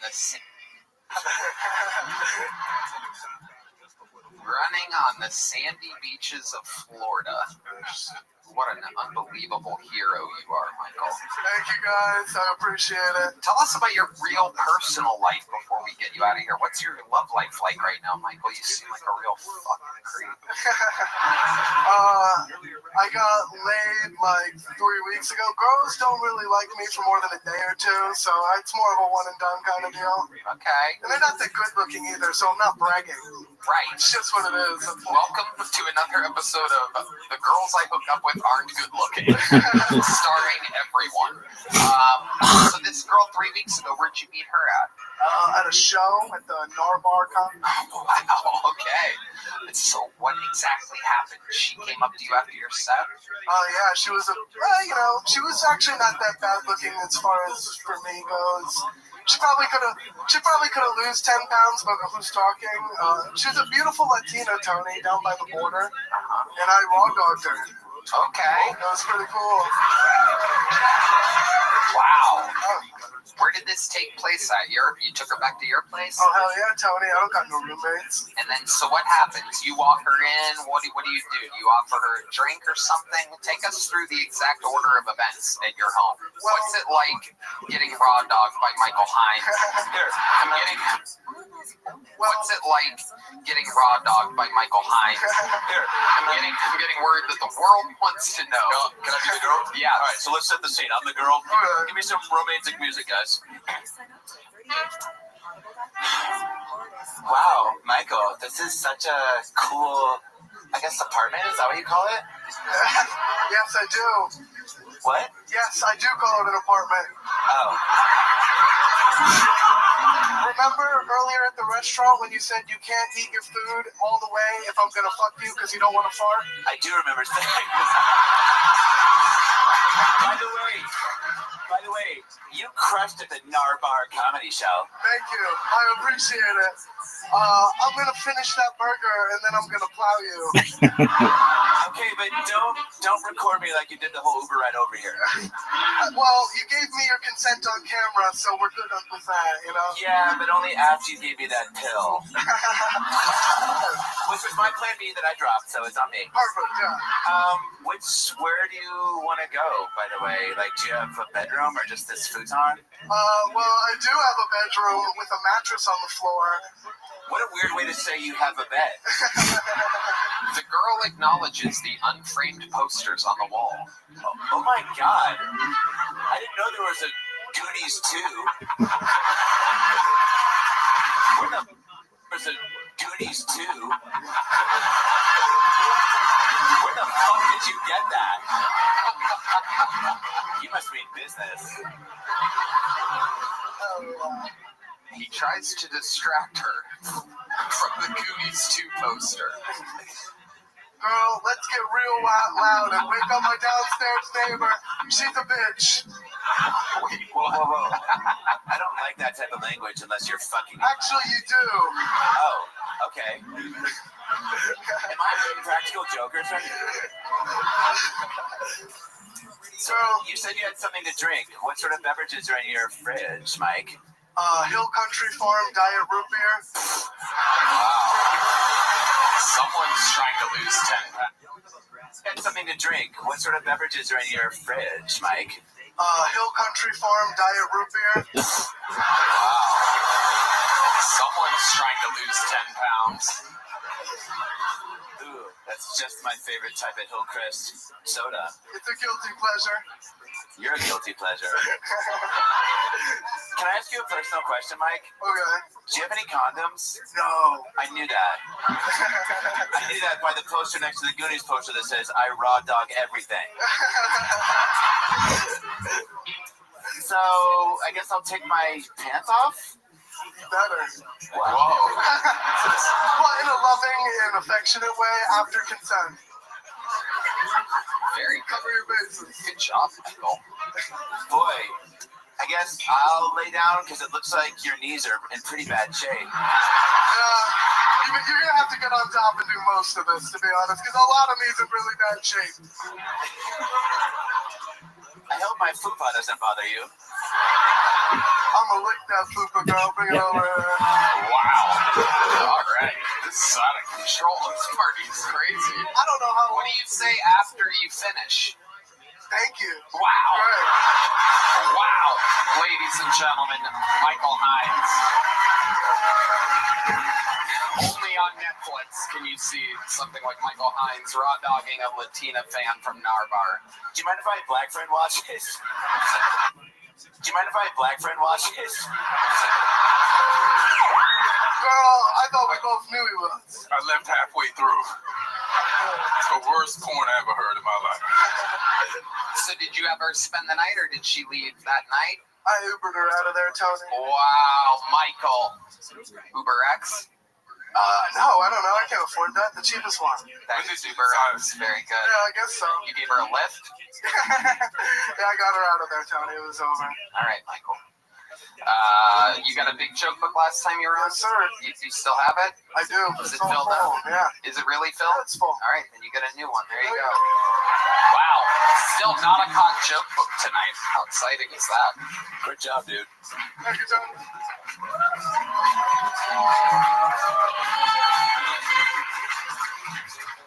All right. Ladies and gentlemen, your third bucket pull of the night goes by the name of Big Stew, everybody. It's time for a minute from Big Stew. Oh, shit. What it do, Comedy Mothership? My name is Big Stew. I've been using this Duolingo app, right? Trying to communicate better with my coworkers. And I just found out they don't even teach you the correct type of Spanish. They teach you Spanish from, like, Spain. So if you use that app and you go to Central America from, like, Spain. So if you use that app and you go to Central America or South America, you're going to sound like a fucking dork. And they're not going to tell you either. It's going to be like, ¿cómo está ustedes? And they're just going to be like, bien.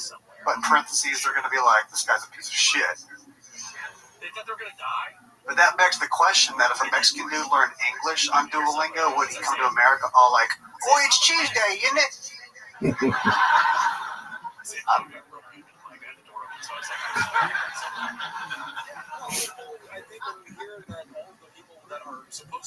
My name's Big Stu. What it do?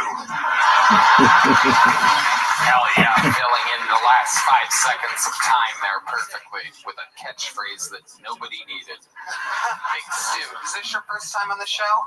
I did this show in 2019. Okay. Wow. So how long you been on stand-up total? Total? Oh, man. Maybe year and a half?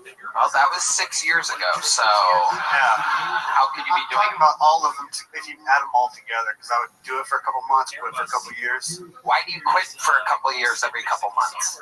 It's just hard to stay motivated in Tulsa, Oklahoma. Oh, is that where you still live? No, I moved here a while ago. How long's a while ago? Almost 2 years. Almost 2 years ago. So you've been doing it a year and a half. You were on in 2019, and you moved here 2 years ago. It's hard to do in Tulsa, Oklahoma, but you've only been doing it a year and a half. I mean, all together, like You keep saying all together, but if you count, I did it for a couple months in 2015, a couple months in 2019, and I've been going consistent since March of this year. Okay. All right. Why do you think you lose motivation so often, Big Stu?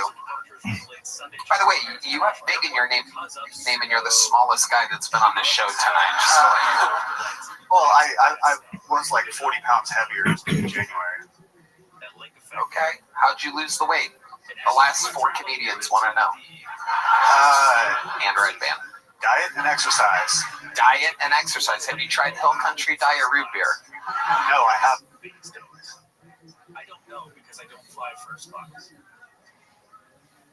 But would you believe a 3-room suite, leather recliners, 2 TVs, a 32-inch one and a 27-inch one, a double bed, and a bathroom with a full-size shower?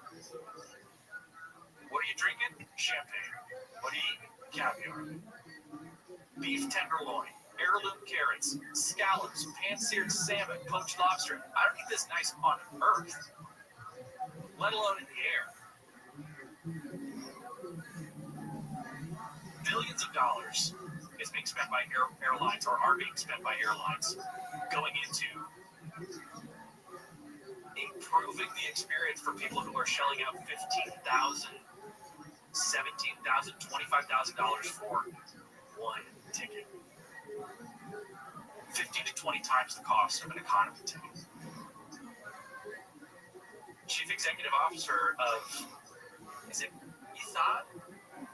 Is that how you say it? Mark Rodder, do you know? No, I don't. Etihad Airways? Etihad? How do you spell it? E-T-I-H-A-D. How about like look up a pronunciation? Yeah, you're on your own. Just carry on. I just push through this. Etihad? Etihad? Okay. Sure. Etihad's largest jets already have those those residence rooms rather, the 3-room layout, $3,000 above your one-way upgrade, or on top of your one-way ticket. You got to spend an additional $3,000 on top of your first-class ticket. And if you can't book it in time, you're going to have to do with the first apartment area, which features slightly. There she is. Access to a lounge for England. So these lounges. How you doing? I've seen this a couple of the. I'm lovely, Miss Aquarius. My hours are reversed though. So no, I just awoke. Like I'm been up all night. Alrighty. But I am sure to awake for you, my friend. Yes, ma'am. Oil crisis. You had a bunch of airlines that had bars. There's a really cool commercial I'll find. Maybe when we come back, I'll play for you about a guy who can't sleep on his continental. No, I will. So Big Stu, what got you? Oh, what a spare. Everybody saw it, and everybody was impressed. Give it. That's what I'm talking about. 1 for 1. Get it. Okay, this is a tough pair, but you can get it. Hit those 3 and just boom, get that last one. All right. Oh, almost.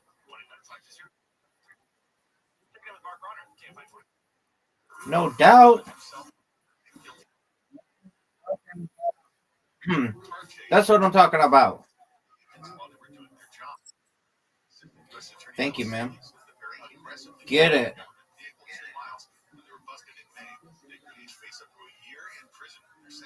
Okay, you've got this. No doubt.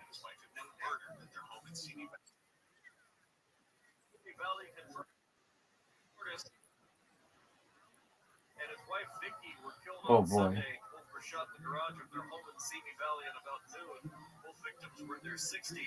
Get it. Where Cordes worked since he served the community for nearly 3 decades. Daniel Martindale, KFI News. Arizona Democratic Senator Mark Kelly has continued criticizing President Trump and Defense Secretary Pete Hegseth. I think you've got this. Perfect. That's garbage, and everybody knows it.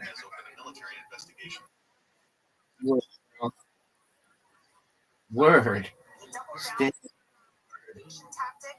Oh no. All right. Former Representative Gabby Giffords have received more death threats than ever. Giffords was shot in 2011 during a politically motivated attack. That was good. Officials say flights are which has been fixed. Yes, ma'am.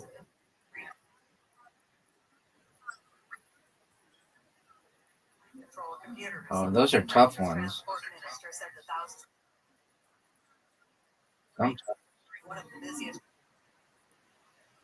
Oh, you know, the more I play this, the more my finger isn't just doing straight on anymore.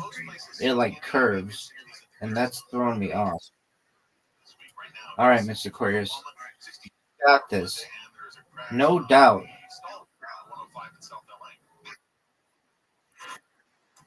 I have no doubt. That was good. That was good. You got 7 on the first one, and now you're going to get 3 for a total of 10.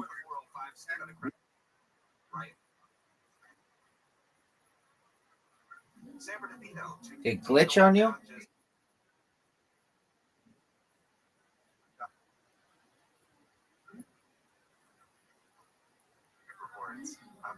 But you got.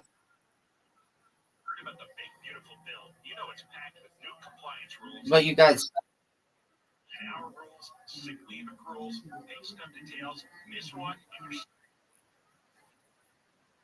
You got 7.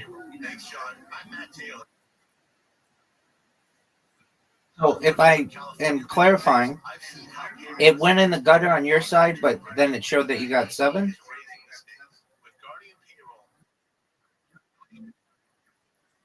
Oh wow, that's a glitch. All right. Well, next time I speak with the president of Plato, I'm going to give him a piece of my mind.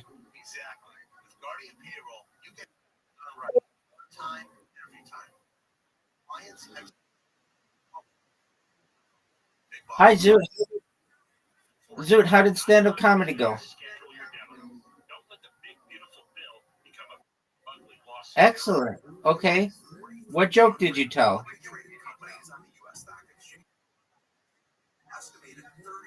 Which one?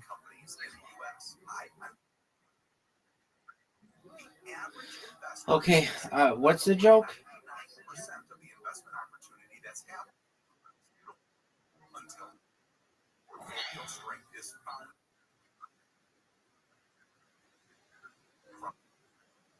Before they go public, private real estate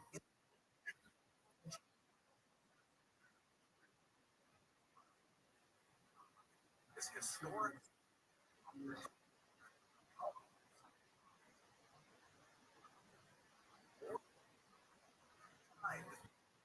Just stop.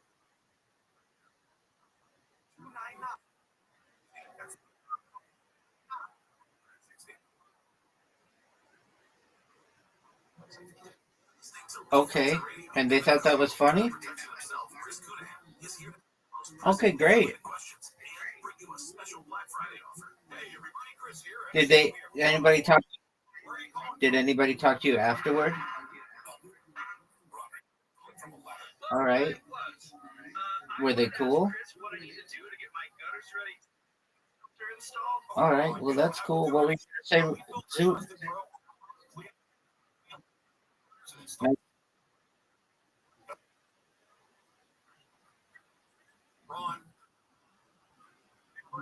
Oh, okay. Nice spare, Mr. Query. You're welcome.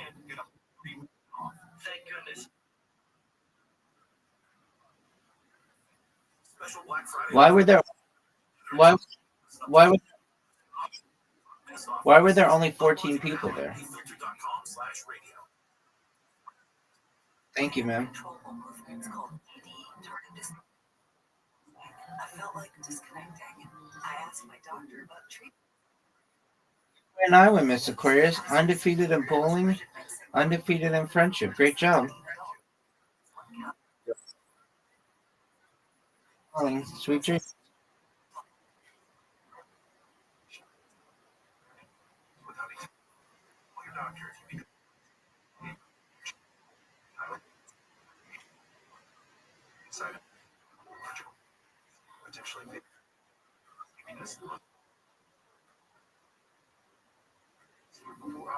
Okay, are you ready to lose?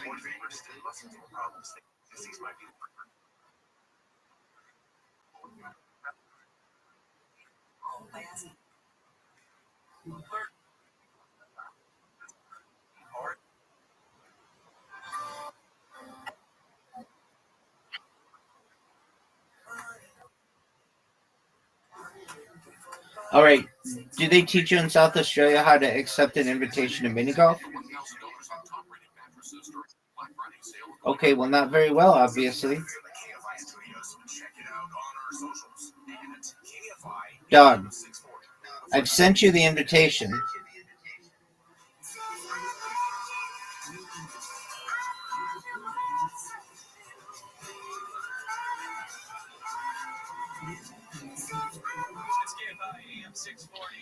All right, Zoo, did you know that James McCann, the pride of South Australia, is the #1 contender for Kill Tony Guest of the Year? Oh, for sure. He's been on 5 fucking times this year. That's like more than anybody in a year ever.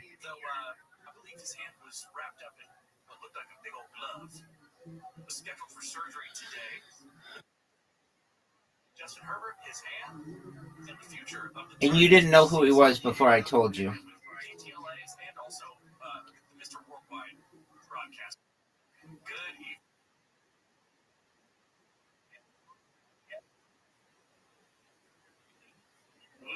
You never met him. He would remember. He'd be like, I met Zoot. And everybody would be like, no way. And you'd be like, yep, I met the Zoot.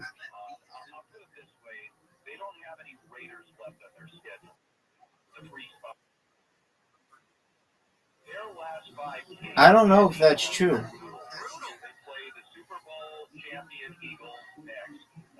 Who do you know who knows him? What a shot, Zoot.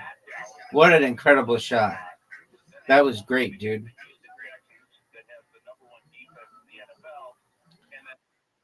Okay, who's a lot of people?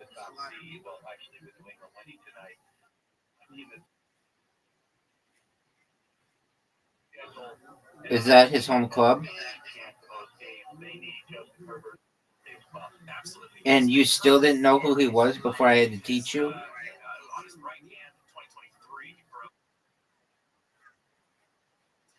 And you still didn't know who he was?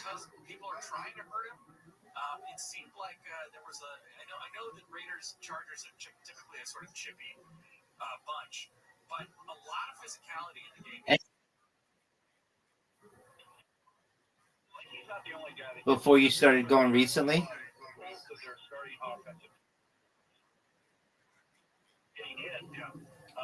Okay.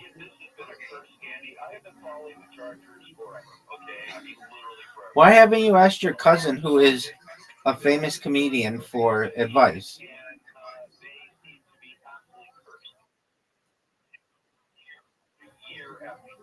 Okay. Are you going to ask if you can open for it? Oh, he's going to shoot you down.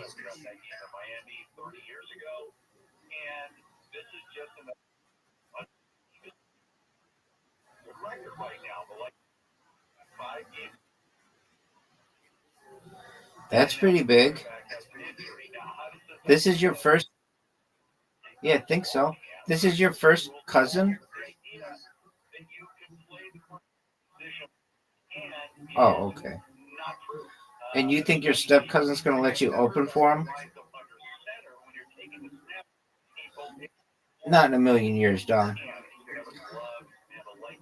Now, what he may say is start headlining your own shows, small shows, and then if that gets good, then maybe.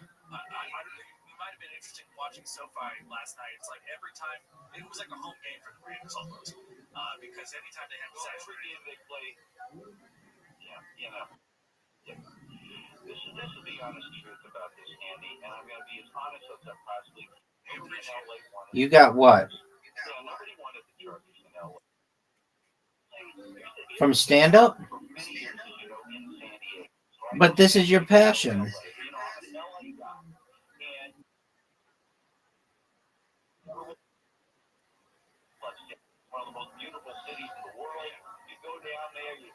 Okay. I mean, you have you never have material like going into a week, then you just come up with it like the last week. So I mean, isn't that what you always do? Okay. So then why don't you just keep doing that?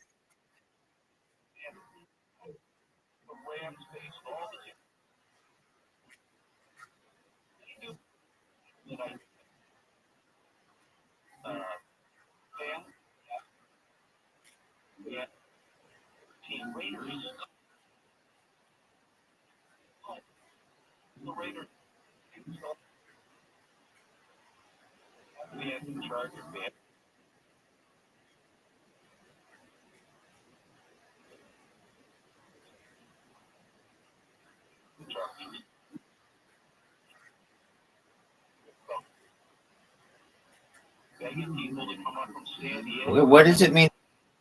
What does it mean to suss? What does it mean to suss out the crowd?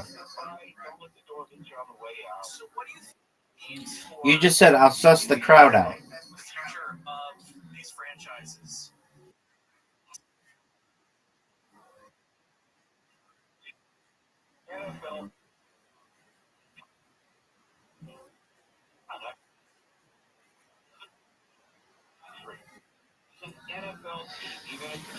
You think that's how it works? So you can just tell if a crowd is gay by looking at it? You just said that.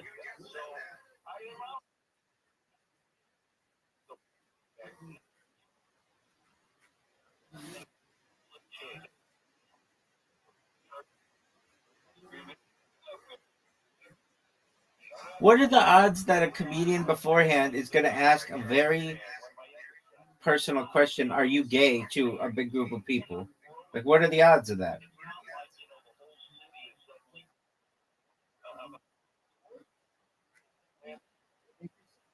So the stand-up comedians commonly ask the crowd if they're gay? Okay. Have you ever done that?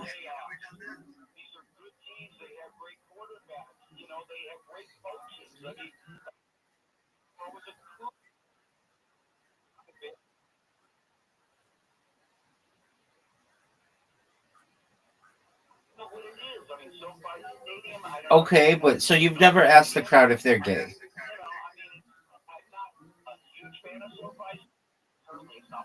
Okay, is that a question that you think you'll ask the crowd in the future? Because you're looking for a date? Okay, so you think you have the balls to go up in front of 4 people. Damn, Zoot, you're on fire. In front of 4 crowd members to say, is anyone in the audience gay?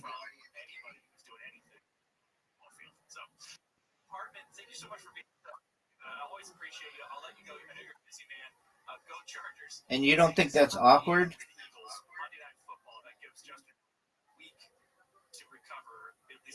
Perfect game, Zoot. Zoot, perfect game. Zoot, perfect game. Zoot, perfect game. Zoot. Zoot. Zoot, perfect game, man. Aren't you going to say that was amazing?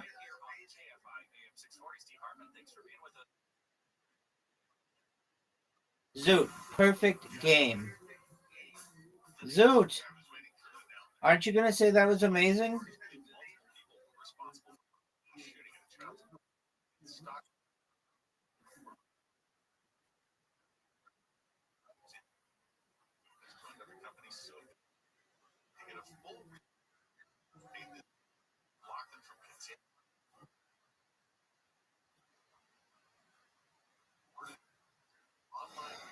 All right.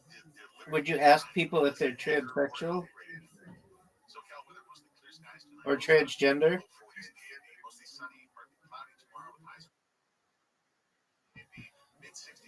But what about those ones that you can't?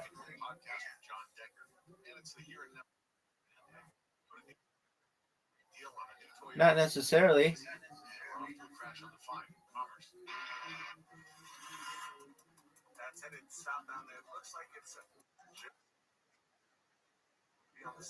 But sometimes you can't.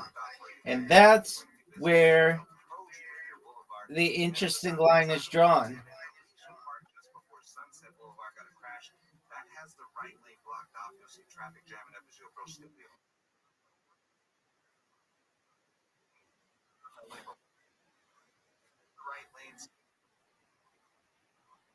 That could be.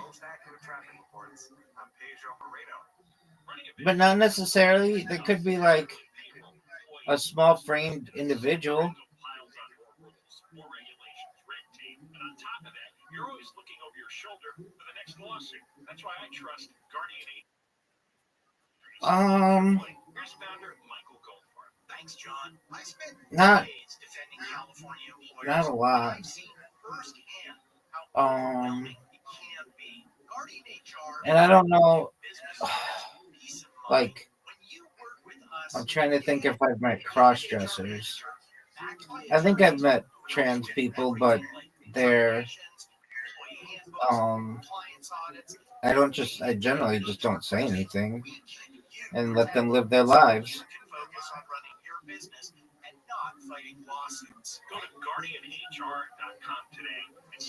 I haven't met a lot of gay people in general.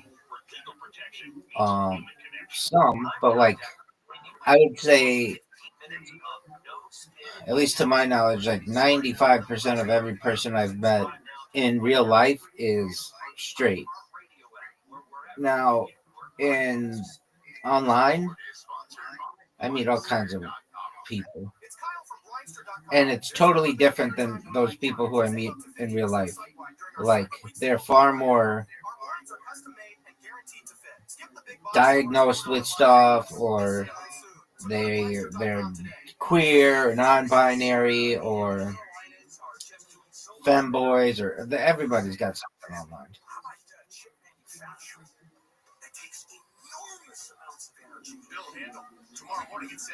Zoot, you just got 51 points. Are you proud of that? Look how sick this is.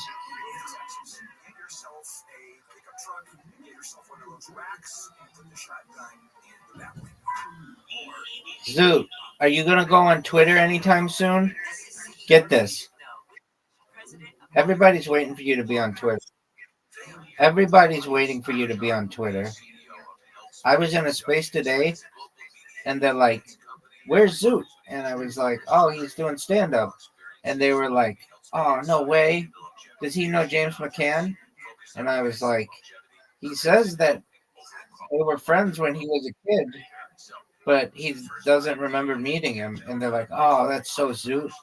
That's exactly what Zoot would say." And I'm like, "Everybody."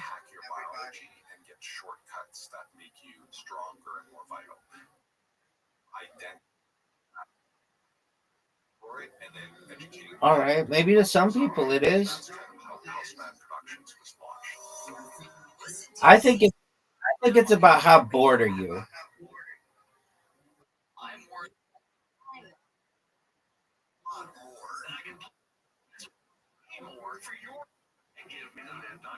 That's the name of our new campaign. I'm worth more. You are worth more. I will pay more. Because girls are fucking hot as shit. CarMax or a Carvana deal, I'll pay you $100 and give me the man.com.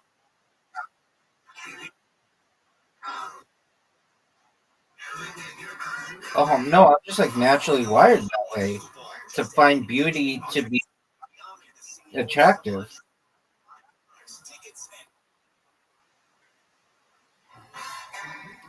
Yeah, definitely. I could choose to not have that opinion. I could choose to have any opinion. That's like what makes it an opinion.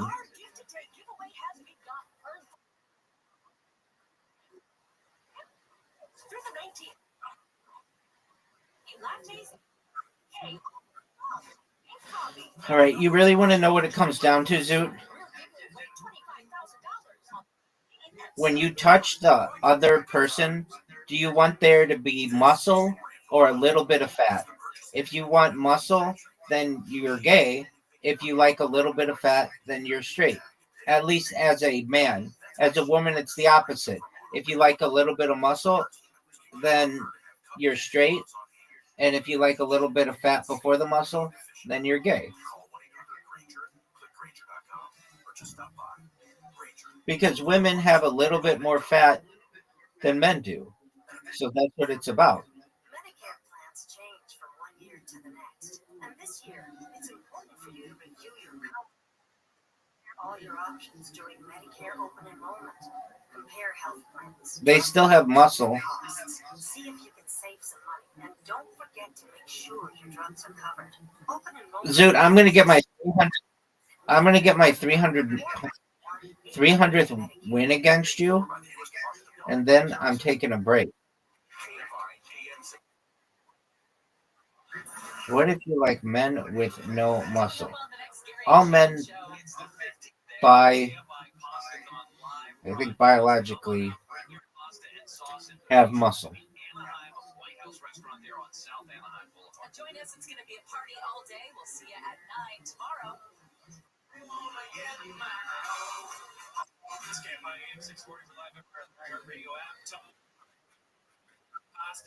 They still have a little bit of fat in between the muscle and the skin. It's why they're better long distance swimmers because they're more buoyant.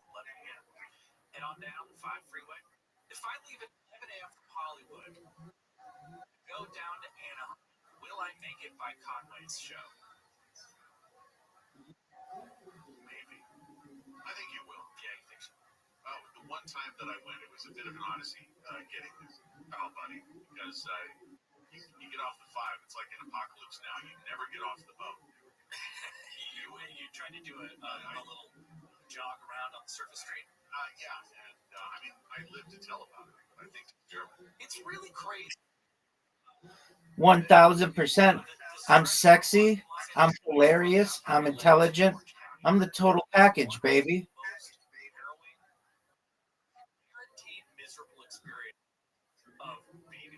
That's how women feel. Zoot, are you ready to lose? I'm waiting on you. What up?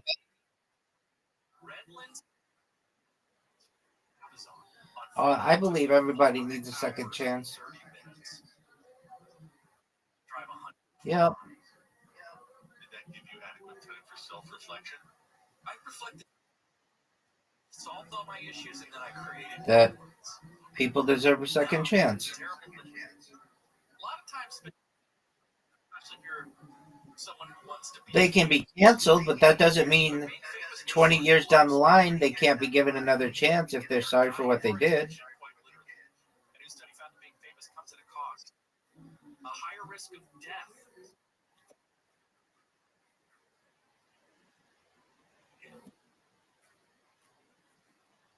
Yes, I do.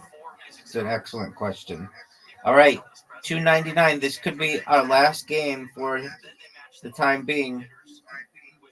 You don't come in the middle of the night anymore, and I miss that.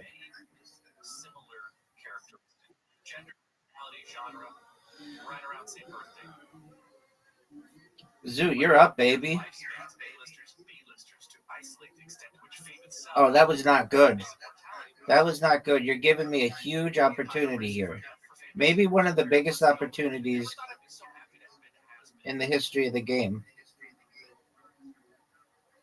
Famous singers have a 4-year shorter life expectancy than those who do not achieve stardom. Factors are unsurprising lifestyle, but even singers who are working in the music business. Zoo, when you blow up and you get really famous, and your step cousin wants to open for you, would you reject them because they won't let you open for them? You'll let them open for you?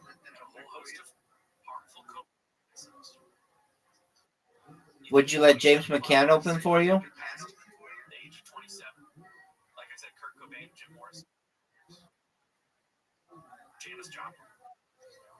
What's that, Zoo? Cool. Were they good at darts? I got you, Zoo. Champion. Hold on, we gotta play Moncala.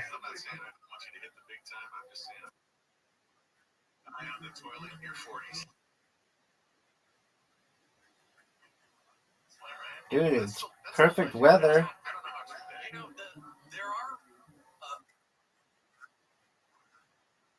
Famous musicians dying young involving sandwiches. Well,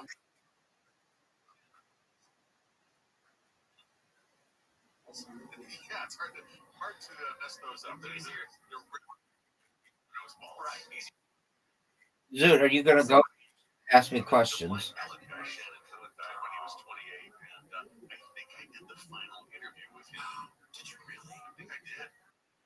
Was he in a state when you talked to him, or any indication that he was? He indicated that he was on the straight and narrow, and that very quickly turned out. Oh man, that's what. Up in Seattle. No, it was in Indiana. I believe he was from there. Oh, that's kind of cool. He was a Hoosier. I didn't know that. Yeah, a fellow Hoosier with you. That's right. And I think he was a little annoyed that the girl in the beat was getting so much attention. From you. No, what is it, baby? I don't know who you think you're talking to.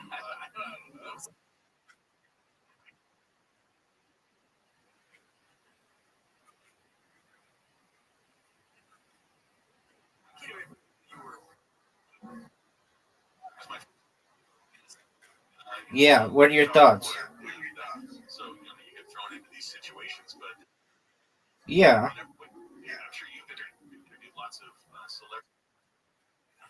Okay. How would you do it, Zoot? Oh, Zoot, that sucks. That was really good.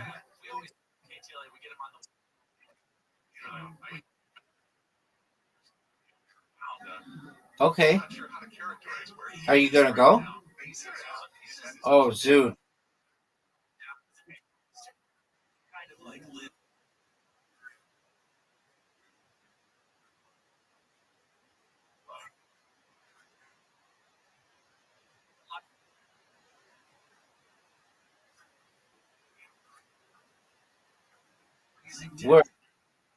Word, dog. Do you think you're gonna go?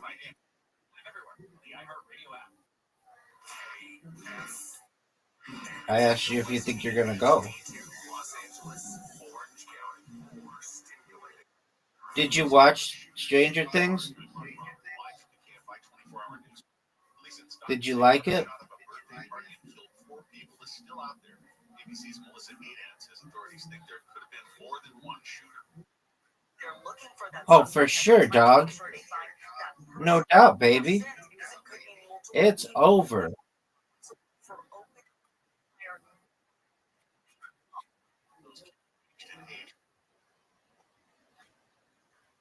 California's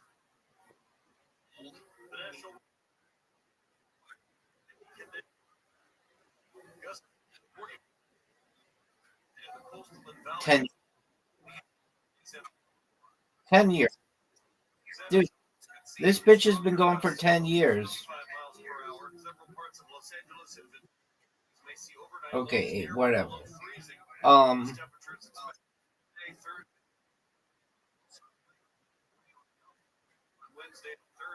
It started in 2016.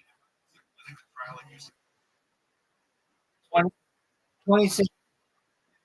It was 2016. It was 2016. Yeah, dog. I watched it in 2016. It was on. Narcos was on. It was on when Narcos was on.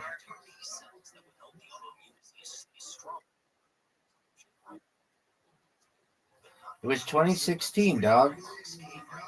Look it up, son.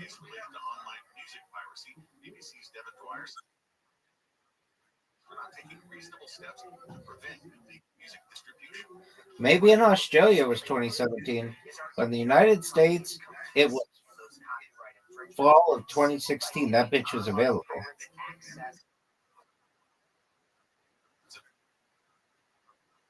What'd I tell you, baby?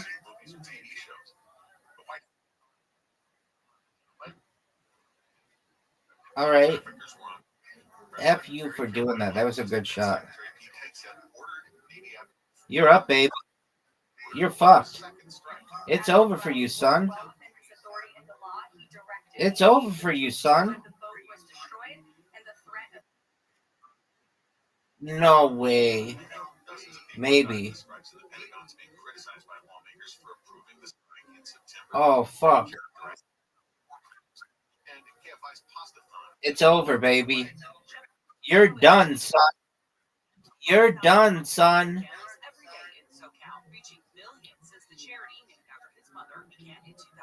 All right, our last game, baby. Zoot.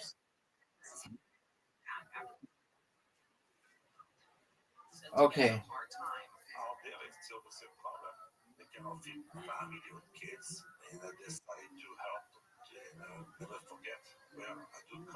He's urging listeners to stop by the White House in Anaheim, meet the KFI host and news team members, drop off a donation, and help make this year's Pastathon the biggest yet. Heather Brooker, KFI News. 640.com/pastathon. Aziz, I'm sorry.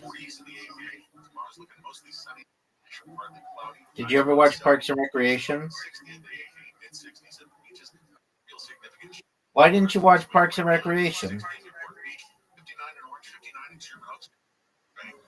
Why not? That's heading southbound just and has the two right lanes taken away. You'll see traffic stacking up as you approach Academy Road. The 10 eastbound Why? just before LeBron got a stop there that's stuck in the second. And if you're on the 5 south, Doug, you're not even making sense. Works on from Vista del Lago to Lake. Yeah, you can. You literally have nothing to do but watch every fucking movie ever made. You have nothing else to do than that.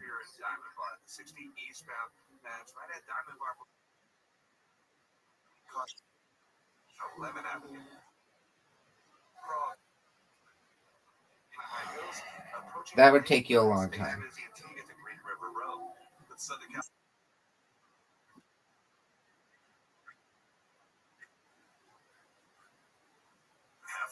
Okay, big man.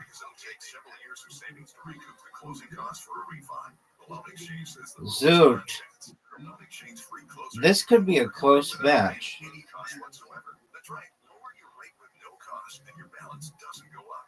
You start saving on the first day you have the loan, and every day You're up, big dog. you decide to move next year or rates drop further, you can exchange that. Closing costs. Today's 30-year fixed. All right, big man. Whatever floats your boat, my man. 5%.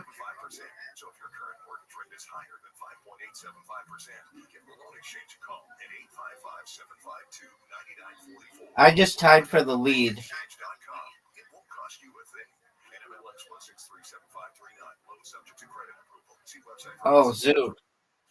Zoot. Are you going to win, big dog? Zoot, are you going to win, big dog?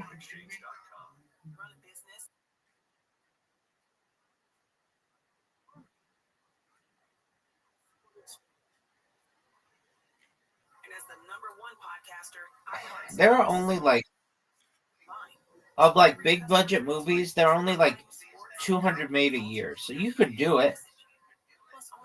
You could probably do it. But like, if you're talking independent films, that's where it gets difficult. All right, dude. Come back in the middle of the night and we'll play.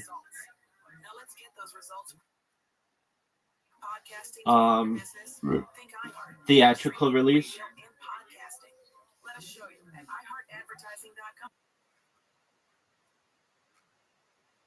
Well, ever made a different question. Per year, there are like 220 theatrical releases a year, something like that. And okay, so let's say 300, just in a big year or something. All right. And if each one is 3 hours, that's like 900 hours of watching, and each week is like 162 hours or something. So it would take you, without sleeping, something like 5 weeks to watch all of that. And if you did sleep, then it would take you maybe like 8 weeks. So 8 weeks of your 52-week year, you could watch all the movies that are released per year. And then to go back and watch the old ones, that would mean that you would have to watch like, something like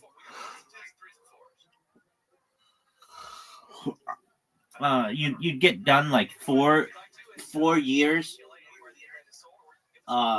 every year. So you'd watch the current year's movies plus 4 years back. And then, so you're asking, like, but they didn't always release that many theatrical movies. This is like way back in the day, like 50, 70 years ago, they would only release maybe like 6. So,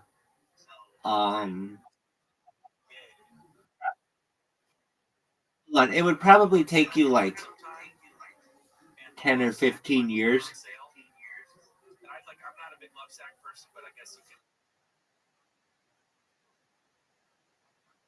How long, baby?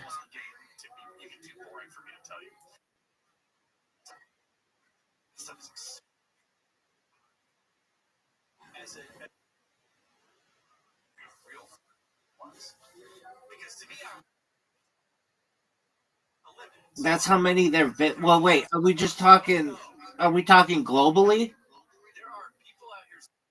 Oh, that's a lot more. I was just talking in the United States.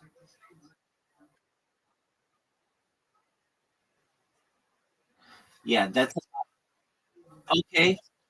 Well, start then.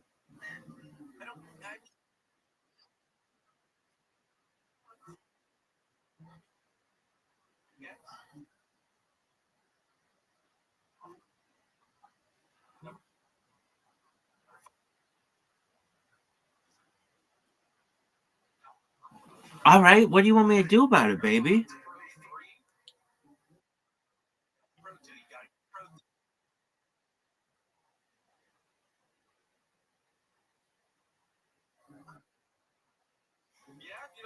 That's tight, big dog.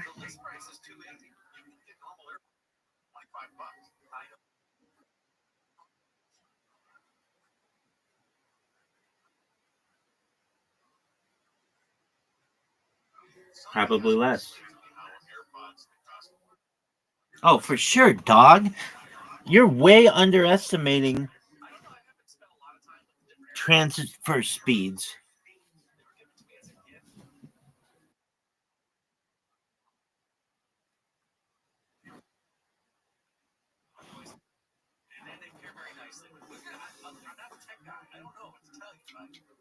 Zoot, baby, you just cut out. Zoot, what happened? Zoot. Zoot, I can't hear you anymore. Baby, what happened to Zoot? What gets you motivated? You're clearly easily unmotivated. How do you stay motivated? Moved to Austin, that helped. Other than that. Now. Other than that. Now that you're here. Sometimes I'll take acid and get really motivated to do shit. Okay, Big Stu. What do you do for a living? Right now I work at a place called Build a Sign. What is that? I make flags and tablecloths. Oh, okay. What kind of flags are you making? A lot of trans flags? Most people. All right. Have you made a trans? Look at that. I can't find one anywhere.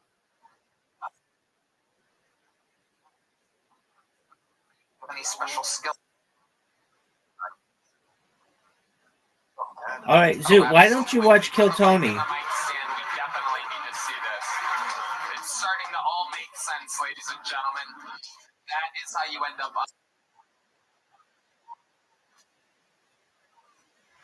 That is not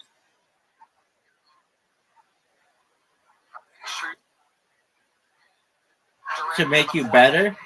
I kind of thought your foot was going to go up.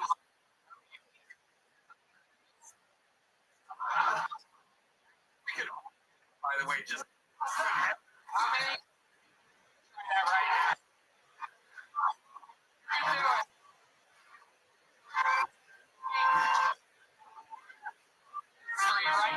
All right. Have you ever seen the Chappelle Show?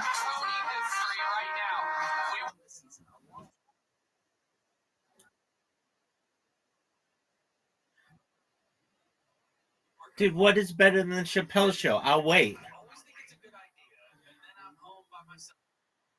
Yeah, nothing. The answer, nothing.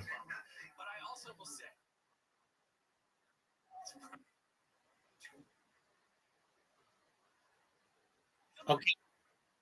Okay, which one?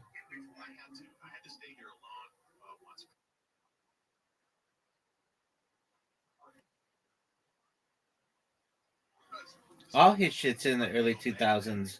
If it's before, shouldn't say that.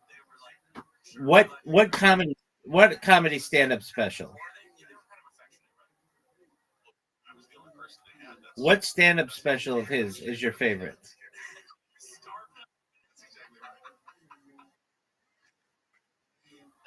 Which one?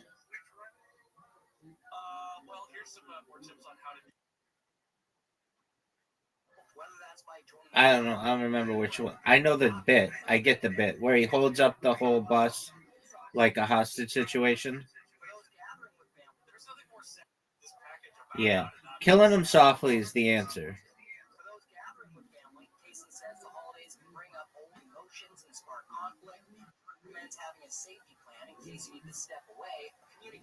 So, Zoo, why will you let Dave Chappelle influence you but not kill Tony? I'll wait.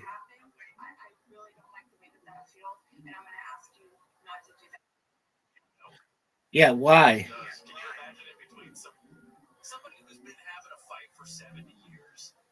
You go up to them and say, hey, can you guys... I really don't like the way that feels, and I'm going to ask you not to do that anymore. I'm going to ask you.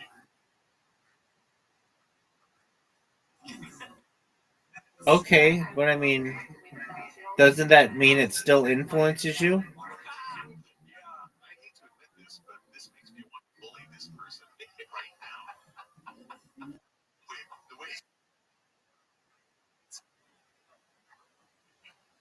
Make sure you take yourself so you always have the ability to leave. Case of stress is What'd she say? And then if it continues, make sure you take yourself so you always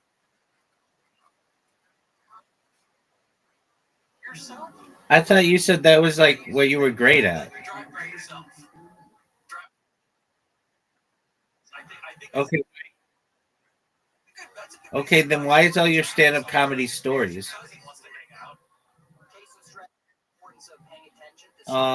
That's true, but a lot of it is.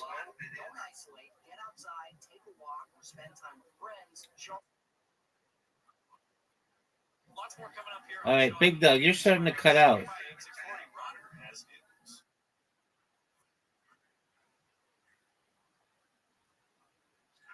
All right. Did you know I'm the greatest storyteller in the history of humankind?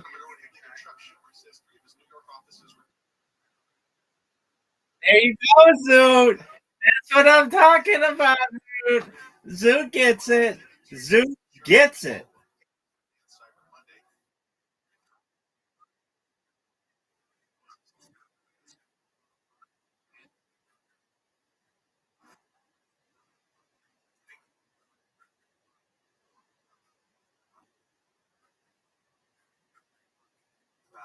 Yeah, no, I mean, I'm not saying that absolutely everything I've said on stream is 100% truth. I've had to tell white lies and for given reasons, like for instance, if I got asked one the other day, um, or I like have to insinuate, like somebody will be like, uh, where do you masturbate on stream? And I say, well, nobody knows what I do under the covers, but I've also masturbated outside the covers, like for the whole world to see. Exactly. So, like, that's not all that truthful. Like, but it's kind of a white lie to just, you know, basically get through a really awkward situation. Zoot knows.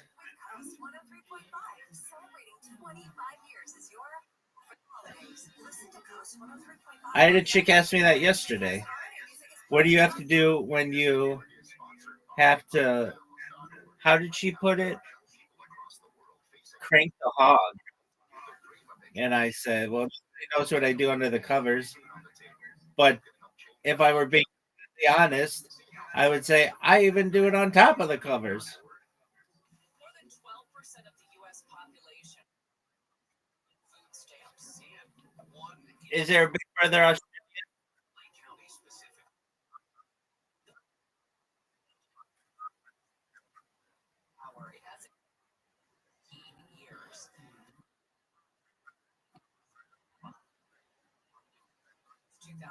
Because they had hot chicks on it. It's like streaming service. We're not even paying attention.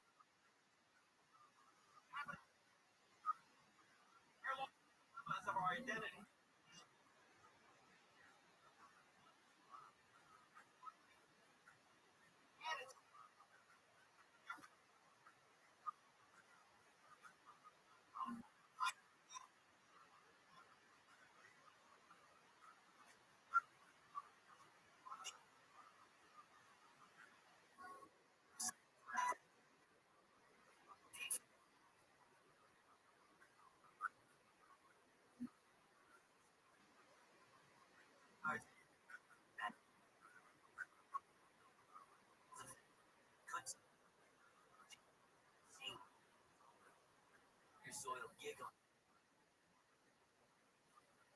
Ingredients and real science for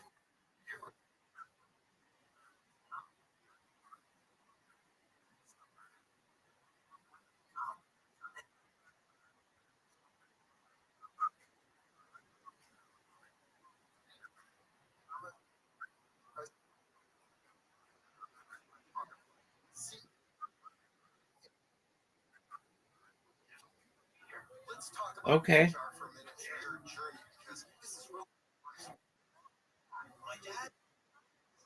Word, dog. I still think it would be if you watched Kill Tony.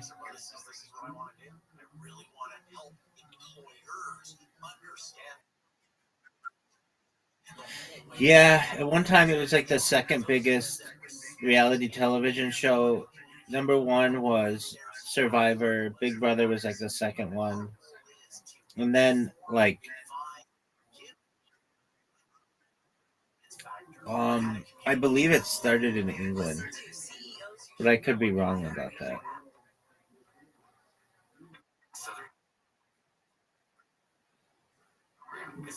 Word. Let's look it up. Look it up, big dog. I'm gonna look it up, big dog.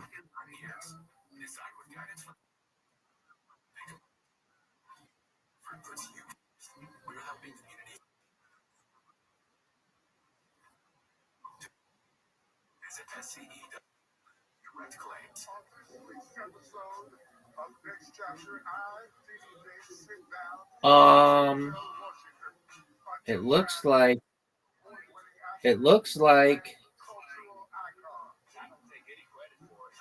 um Big Brother franchise. Okay. It looks like it was started in the Netherlands.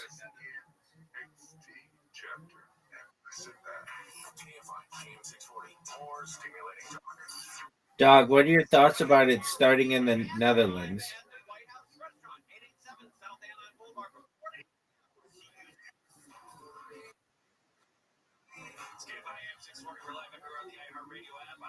Dog, there are so many versions of it. What up, baby?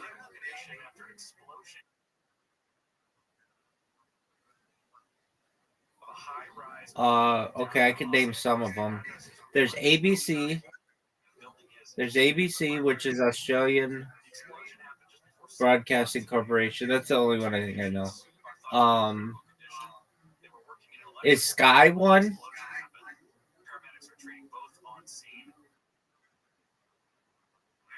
Okay, so that still counts, but not one of the five. Okay. So there's ABC. That's about the only one I can name.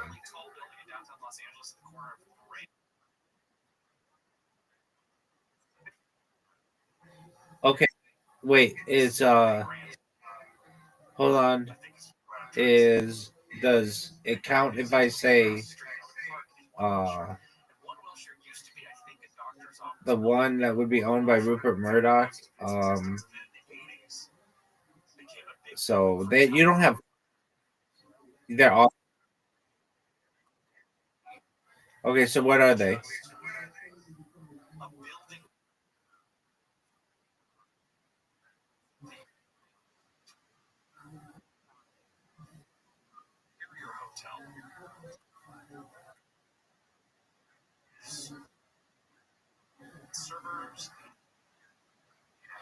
Oh, that doesn't count. Okay, fine. What's SBS?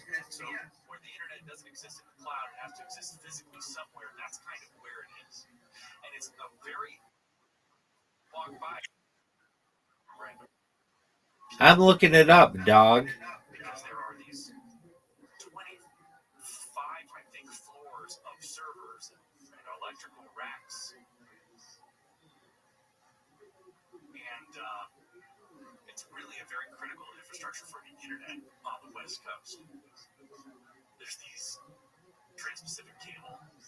Special Broadcasting Service.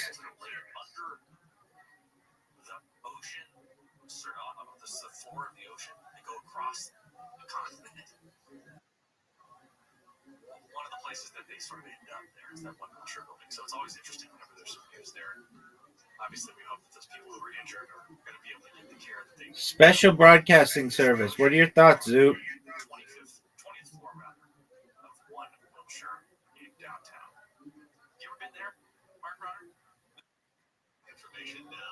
Yeah.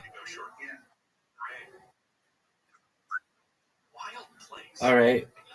Is ABC the most watched channel? Strange to look at a building and think like the internet is in there.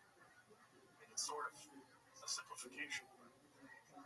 Also, bad news if you're trying to drive around Southern California in the carpool lane. It always blows my mind when people used to buy those Fisker Karmas or the real expensive electric cars. Even when the Teslas first came out, they'd slap 30 of those clean air vehicle stickers on them so they could drive in the carpool. A heads up for EV and hybrid commuters. Solo and caught in the Okay. lane. The grace period is Why don't you watch expired clean air vehicle decals. ABC Kill Tony? Rodriguez is live at the Big Rich Toll Plaza with what this means for your commute. Yes, Amanda, this is That's a loud toll plaza. In the United States? It changes. Usually, the least watch is ABC, but that even changes. They fight for the top one.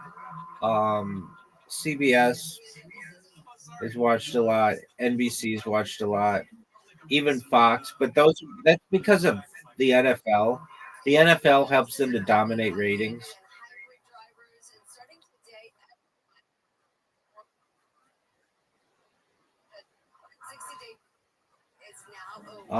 The people who watch public television are as follows: bleeding heart liberals, who I love, but like super liberal people who like don't do any. They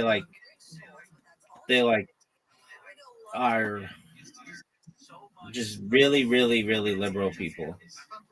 Children, because they have children's programming during the day that's educational, and really, really old people. Those are the only people who watch PBS. And like intellectuals. I love PBS. So if you're watching this in the future and you're like, oh, Rabbi doesn't like PBS, fuck you, man. I love PBS. I love NPR, which is National Public Radio. I love them both. So I think they're great.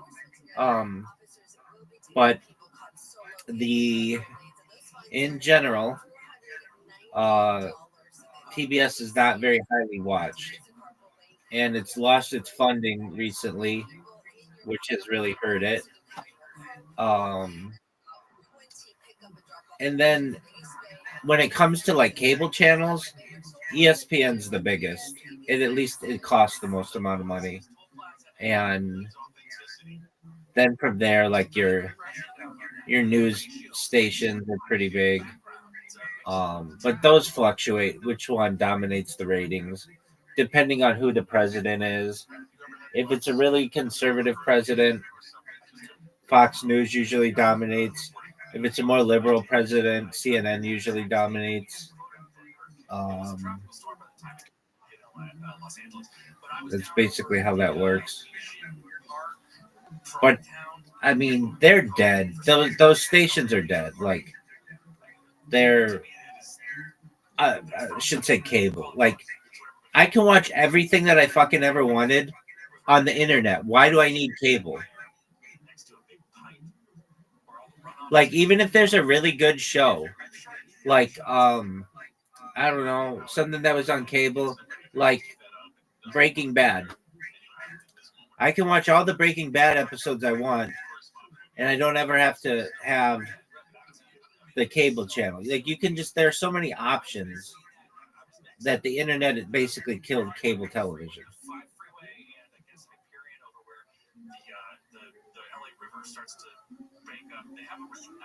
I'm pushed a lot of content from Comedy Central on my like my YouTube feed, and it's like there's no reason for me to watch Comedy Central, because if I wanted to, I could just watch all their shit on YouTube for free.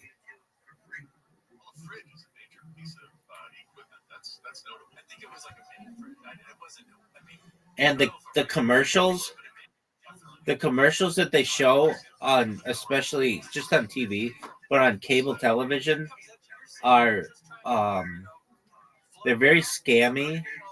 They're like they're also like sometimes very infomercially because it's become very, very expensive to advertise on television. So like there's not a lot of people who can afford it. So it's basically like if you watch American news, 80% of all of the commercials are from pharmaceutical companies. And I know it's illegal in Australia, but not in the United States. If you watch American television, you're like, no wonder all these people are on all these drugs. And it's true. Since like 1996, they made it legal. And also in New Zealand, it's legal. Everywhere else, it's illegal.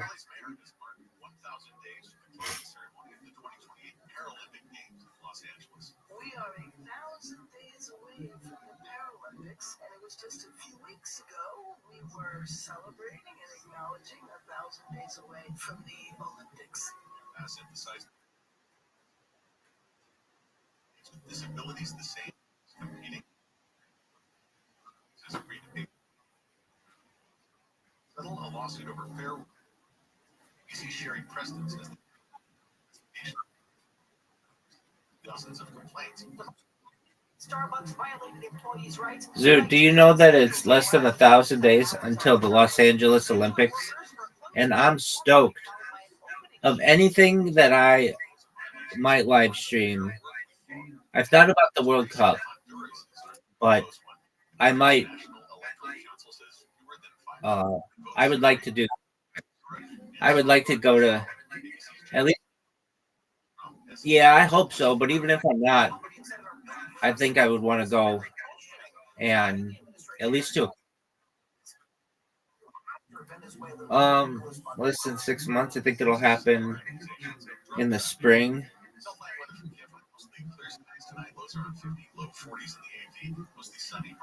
Like around. Well, I'm getting better and better known on Twitter Spaces. I've got in 1 month, I've got 1,900 followers, which is pretty good. And they're not just like lame followers. They're people with like 200,000 people following them. One guy has 500,000. There's some UFC fighter who follows me. He's got 500,000 followers. A bunch of like financial investors. I don't know if you know who Fiddy.eth is. He's like one of the neighbors of the Kardashians. You know who that is? You know who Fiddy.eth is? Yeah. He follows me. He's like one of the neighbors of the Kardashians. Yeah, he lives in Calabasas. Yep. Your money isn't just numbers on a screen, it's physical gold or silver stored securely in your name. Word. Well, that's not the nicest part of Los Angeles. That's like new money, but it's not even like crazy money. Like crazy money is Beverly Hills and Brentwood and Bel Air, the 3 Bs. Calabasas is new money, but it's still not overwhelmingly impressive. Like if you live in Calabasas, if you want to impress people with where you live, you don't live in Calabasas. It's cool and it's really wealthy, 100%, but you live in Beverly Hills, you live in Brentwood, you live in Bel Air. Those are the places where you live. That's the most exclusive, or Malibu. Those are the most exclusive places in LA, but really Southern California. Now, Calabasas is nice. There's no doubt. I have friends in Calabasas. There's nothing wrong with it, but it's like,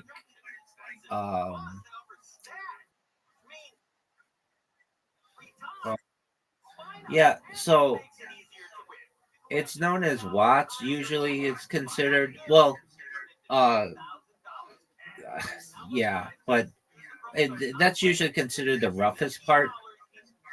I used to work very close to Compton, um, and I loved it. I think Compton's really nice. Like people will say, "Oh, like it's really a bad place." Like that, like the shittiest part of Los Angeles is nicer than some of the best parts of like Detroit. You know, like it's nothing against Detroit, but it's like the fact that it doesn't snow is like a major advantage. Um, in a lot of people's minds, but um the worst part, it depends how you define Los Angeles, because some people consider it the entire some people consider it the entire some people consider it the entire metro area, which if you're including that, then probably the worst places are like way out in the desert where it's super hot. um but how big is what? um Compton, I believe, has like well, it has like over 100,000 people. Um, it's it's beautiful though. People shit on it, but it used to be horse country. Like it used to be really really nice, and I like it personally. I really do like it.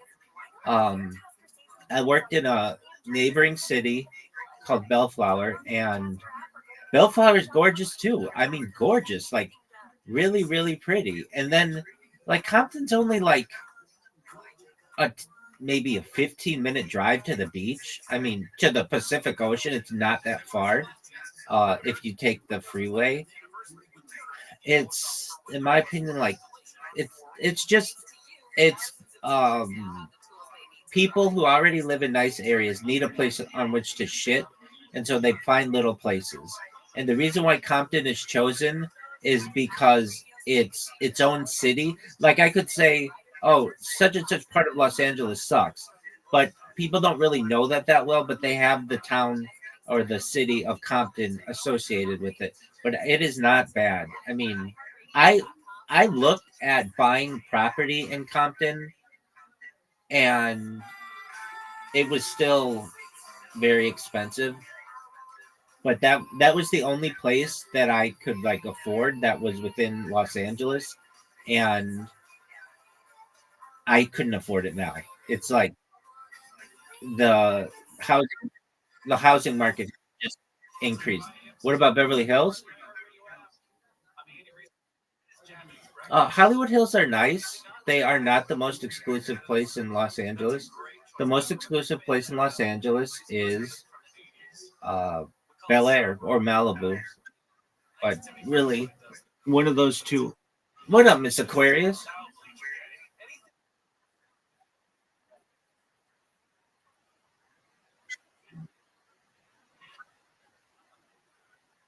You do what makes you happy.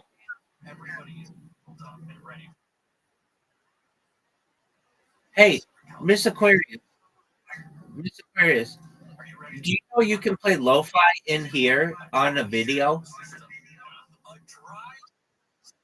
Okay, go to activities and then type in lo-fi, and then you.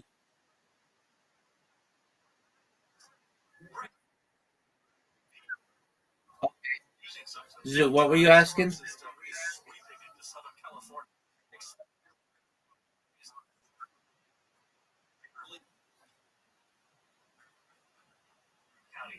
Well, it borders Los Angeles.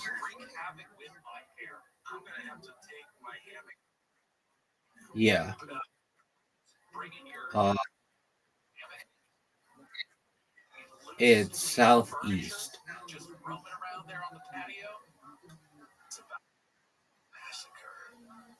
You look at Los Angeles and just follow the coast south. It's between Los Angeles and San Diego.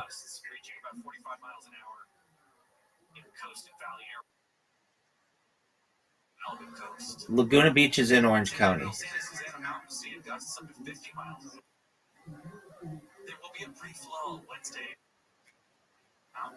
Laguna Beach is Orange County. be experiencing gusts 5 miles an hour as well for Thursday and Friday. But it'll also be very cold. So the cities that you're going to see are Laguna Beach, Newport Beach, Huntington Beach, Irvine, Anaheim. That's like prime Orange County.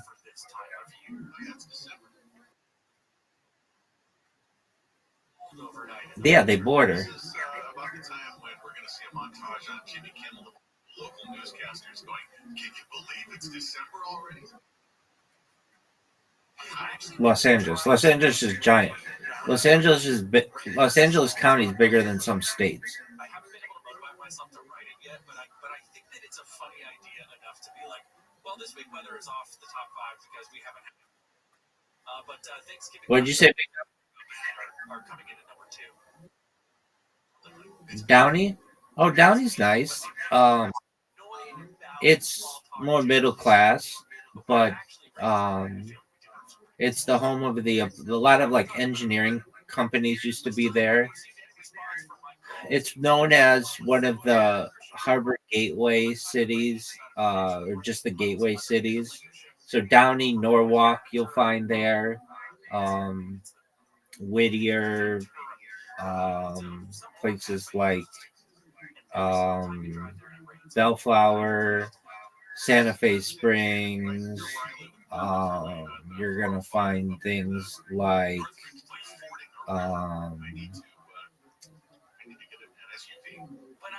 that's all like eastern Los Angeles, and then you hit Orange County, which is like La Habra, Fullerton, Anaheim, Buena Park, Seal Beach. We had people with those Tesla Cybertrucks parking down there, so a Hummer can't be that much bigger. I mean, if we're talking the original Humvee, There's what's called the Orange Curtain between Los Angeles and Orange County, where like when the people who designed the area, Orange County specifically, they did not want minorities in Orange County, which is kind of hilarious because it's like mostly minority now, but it's Asian. So they built a bunch of golf courses and parks in between Los Angeles and Orange County, and it's called the Orange Curtain, that basically separates a lot of lower income people. But I mean, I say lower income people. The houses are worth $1 million each. So it's like, okay, how lower income is it? I'm sure they don't really do bad. Like Trader Joe's has got a pretty good batting average for tasty snacks. And I feel like pulling the full John Denver original Coke routine and like stocking up some pallets of the popcorn. As long as that's the impersonation that you do of John Denver, that's the only one I go. As long as that's the end of it. I wouldn't want to. Why don't you watch? It starts and ends with. Yo, look who it is. Are you ready, Traceway?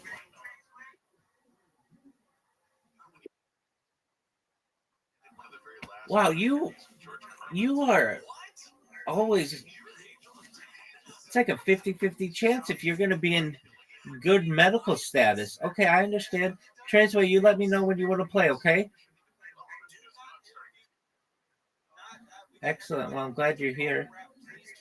Stay away from Billy Joel. Stay away from Dick Van. All right, so I'm going to watch. What up, baby? What's your idea, Zoot? But that was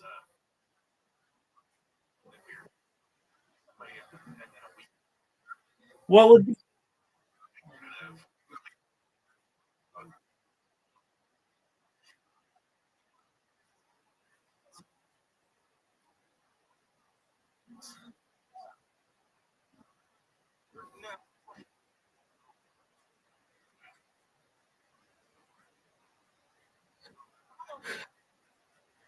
okay.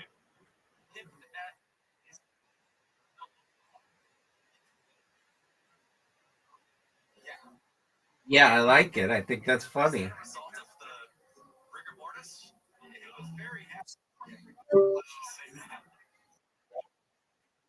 I think it's a fun.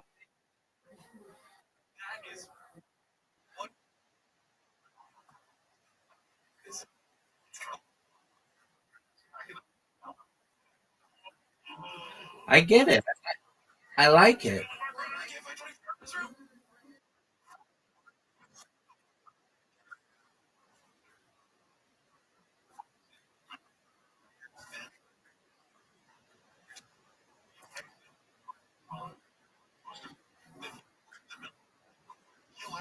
Now that's maybe a good idea if it were properly,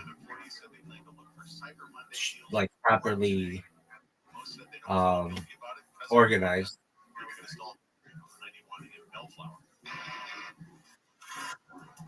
I like it. Zoot's gone.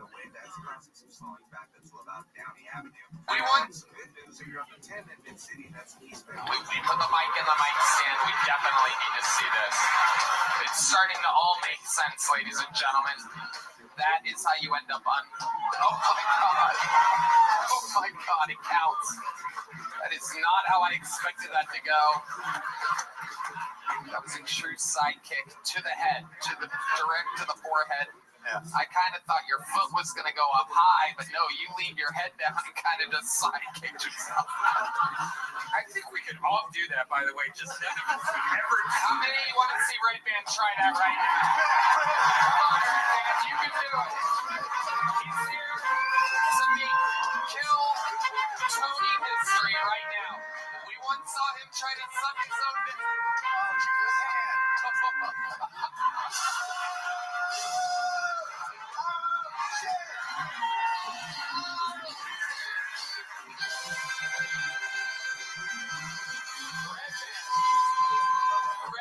Coming about 3.5 feet away from his head on the first try. The physical limitations are incredible. With all the way. Oh, we're getting old, buddy. We're getting old. He's like, I could do that. I heard 3 discs pop out of his spinal cord. That was like watching your kid jump off the high dive and just flailing to the bottom. Oh my god. Are your belly hurts now? Oh my god. Oh my god. My belly button. He pulled his belly button, ladies and gentlemen. Not everybody can be the physical anomaly that Big Stu is over here. Guy's been kicking himself in his... How long you been kicking yourself in the head for, Big Stu? We're learning a lot about how you ended up like this. As long as I can remember. Wow. Like the family has you do it. Hey, Big Stu, show him your trick. Yeah. Wow. Wow, that's a big thing in Tulsa, Oklahoma. You could have been mayor with a trick like that. Yeah. What's the biggest crowd you've done that for? This one? Yeah. Yeah, before that. How about before this? You know what? I'm not going to make you think that hard about it. What do you do? Did I ask you what you do for work? Yeah, I make flags. That's right, you make flags. What's the craziest flag or sign you've ever had to make in which you're like, God damn, we really have to do this? Somebody had a flag. It was like Super Mario Brothers, but it said something about ketamine. Very good. Very quick on those Mario. You got that Mario board figured out. You kind of look like Andrew Santino if he quit comedy to manage a Little Caesars. Yeah, it's true. Yeah. You ever get that? Like, who do you get like with the beard and stuff? Like, you have like a '90s movie character look, right? You don't get that? Like you worked at a video store or something? No, I don't think so. I don't know that. Born? Yeah. What's your love life like? I gotta know. You seem like the kind of guy that would make love to a tree in the woods or something like that. I'm not dating anybody, but back home in Tulsa, I've got a few reliable booty calls that keeps me sane. Ooh, a few reliable booty calls. So, like the last booty call you had, like, can you walk us through that? What's that like? What's it like hanging out with a guy like Big Stu? Los Angeles area. Crickets for no reason. Oh, it's a frog. Okay, there's a frog in your house. Go ahead, Big Stu. Just a hotel, a little bit of tequila. Oh, That's all. why do you get a hotel? Take us through the thought process of getting a hotel. You didn't like your place in Tulsa? Not the kind of... No, I mean, it's whenever I go back to Tulsa. For the hookers? For the hookers, yeah. So you hook up with hookers? No, not hookers. Okay.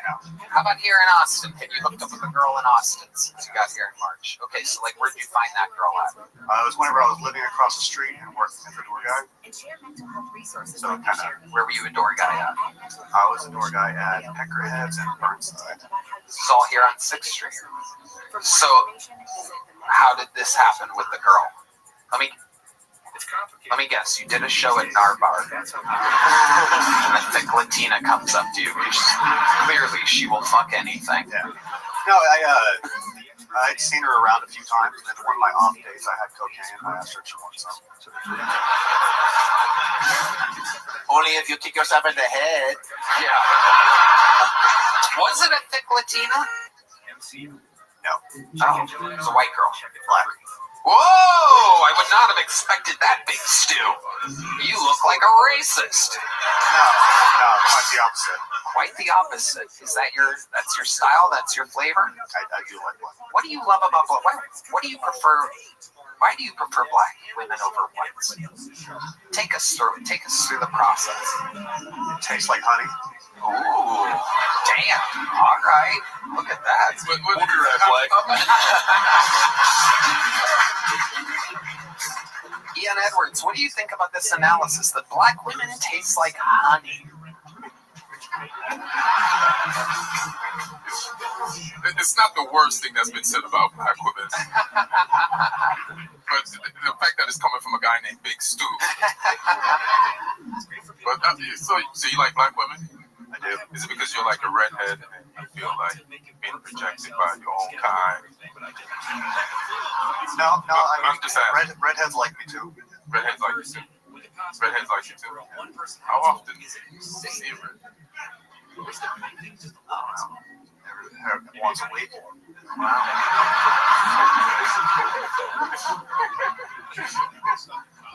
Amazing. I know they be out here like that. So just like, for example, this black woman that you met, how did that happen? You offered her cocaine, and then what happens? And then we went upstairs to my apartment. You went upstairs. She was just downstairs outside of your apartment building. Well, yeah, it's 6th Street. Oh, you live on 6th Street. The apartment is on 6th Street across the street. Was it one of the homeless women? No.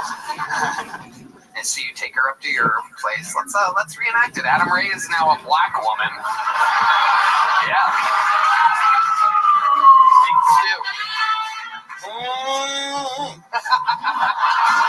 It's the right lighting here, Keena.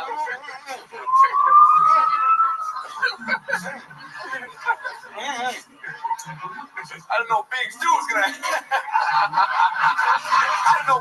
was gonna have such a big room. She acknowledges the unframed poster on the wall. Oh shit, Jurassic Park 9? I thought they were meant for them motherfuckers. You got some cocaine, Big Stu? I do, yeah. I know you do. That's all. Yeah. I saw you hiding that shit in your shoe at Narbar. I got you. Yeah. Well, bust it out, play. Let's do it. Let me do bump off your titty. Ooh. Say what? Bump off your titty. Bump off my titty? Yeah. All right, let me take my Eddie Bauer jacket off. All right.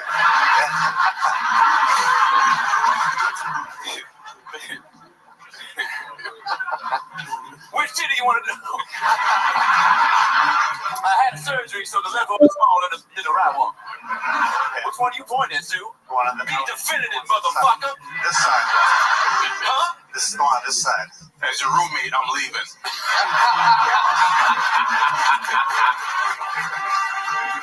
That's fine. That's fine. We a motherfucker staring at my titties. All right, Big Stu. Go ahead and do that bump, baby. No, you can stay right there. Fuck it. Oh, shit. Wow. Oh, shit. I think he gave the nipple a little kiss there. Yeah. There was no need for you to gnaw on my actual titty. But now that that we here. Yeah. You want to turn those lights down, bitch? Maybe show me something bigger than just your name? Yeah, sure. Yeah, I got you. Why are you so intimidated? You got cocaine. Oh, shit. Why are you so intimidated? You got cocaine. Oh, shit, I thought you left. No, I decided to stick around. Why you here? You might go make me a sandwich. I saw some bread and meat on the next to the kitchen. All right, I got you. Thanks, man. Big Stu, what do you say after you finish with a black woman? Why are you still here? Wow, unbelievable. Man, that post-nut clarity kicks in hard for Big Stu. And did she spend the night, or did you get her a car? I passed out drunk, and when she woke up, she was gone. Wow.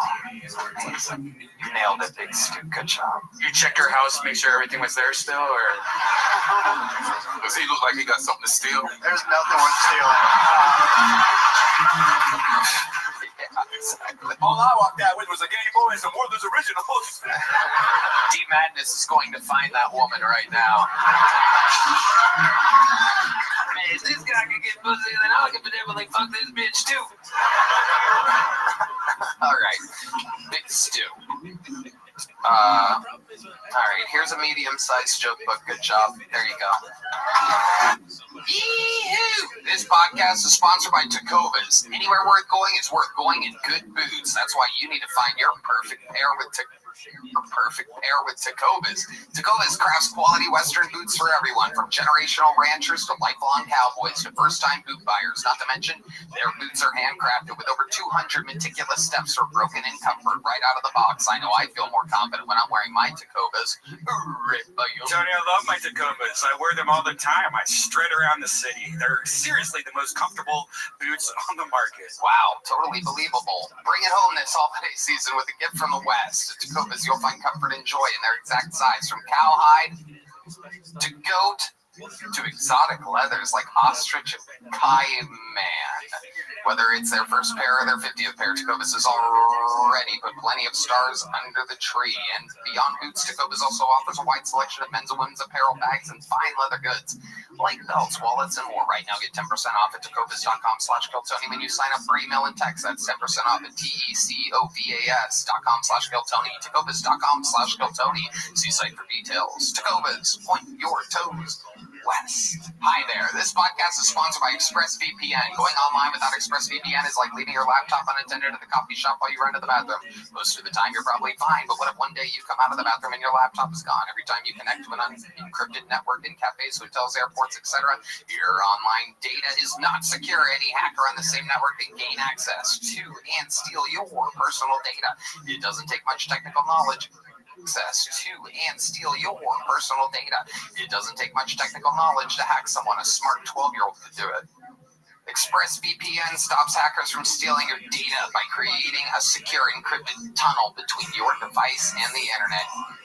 Tony, I love ExpressVPN. I use it when we travel. I can rest easy knowing that my data is secure. Plans just start at $349 a month. Just fire up the app, click one button, and you're protected. It works on phones, laptops, tablets, and more, so you can stay secure on the go. Secure your online data today by visiting expressvpn.com/Keltoni. That's expressvpn.com/Keltoni to find out how you can get up to 4 extra months. expressvpn.com/Keltoni. We have a friend here, ladies and gentlemen, who's going to do a minute. A good friend of the show from the Comedy Store, one of our old pals, just swinging into town, so we're giving him a minute, and we love him. It's a good friend of ours for many years, friend of everyone, and cool comedian. Ladies and gentlemen, make some noise for Taylor Boss, everybody.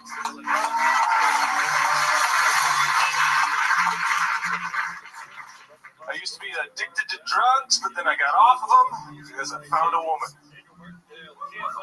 I could tell she really wasn't a heroin kind of gal.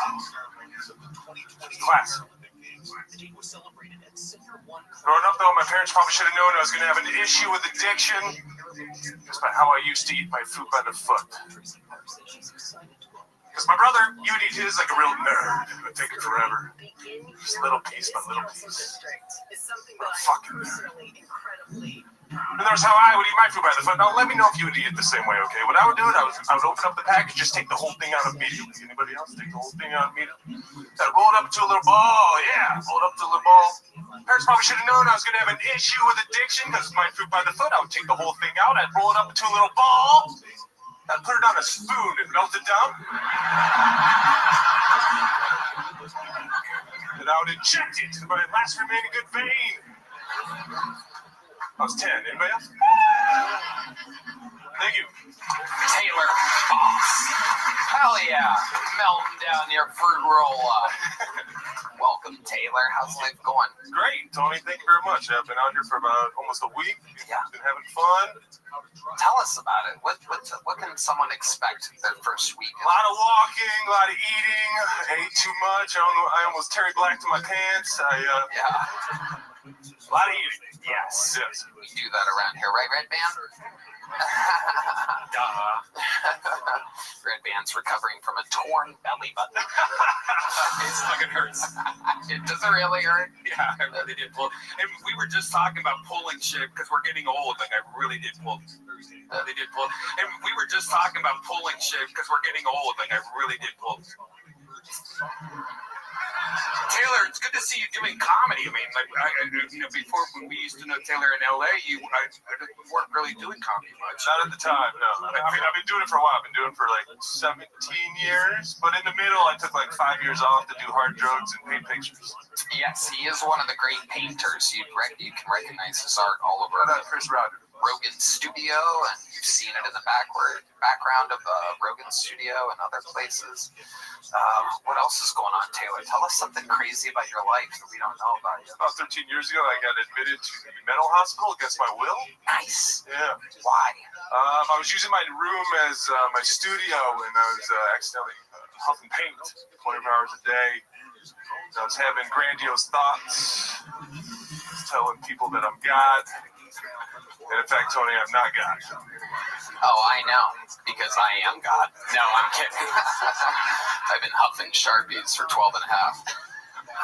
Anyway, what was the mental hospital like, Taylor? It was a little bit weird. They like put you in with like the craziest person just to kind of like scare you a little bit, see how bad you want it. Then after I started scaring the shit out of that guy, they put me into actually the first activity was Pictionary. And I don't know if anybody here has ever played mental hospital Pictionary before. Not a lot of participation. It was just me and this guy Peter. I just met him. Don't get me wrong, I mean, but I didn't know about Peter. He's been in the mental hospital for a year and a half. He's memorized all the Pictionary cards.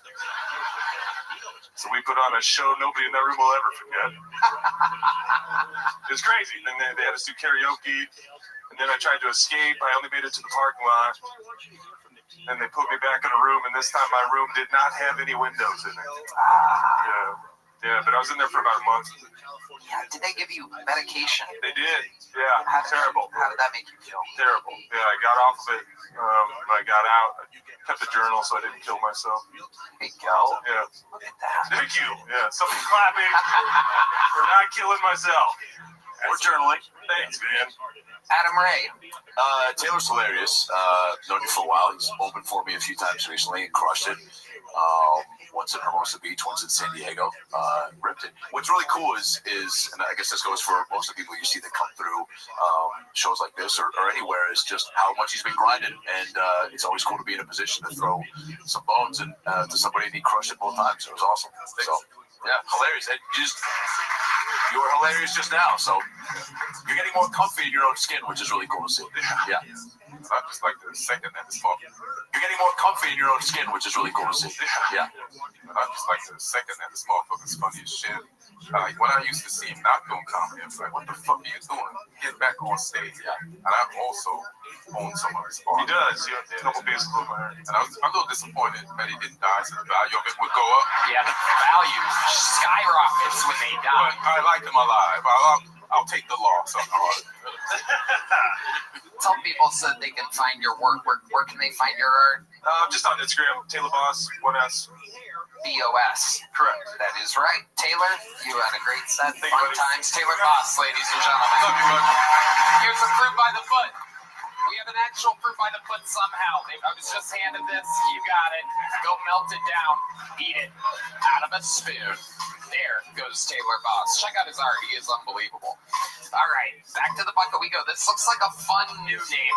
Make some noise for Mohammed Ual. Mohammed Ual is next on Kill Tony.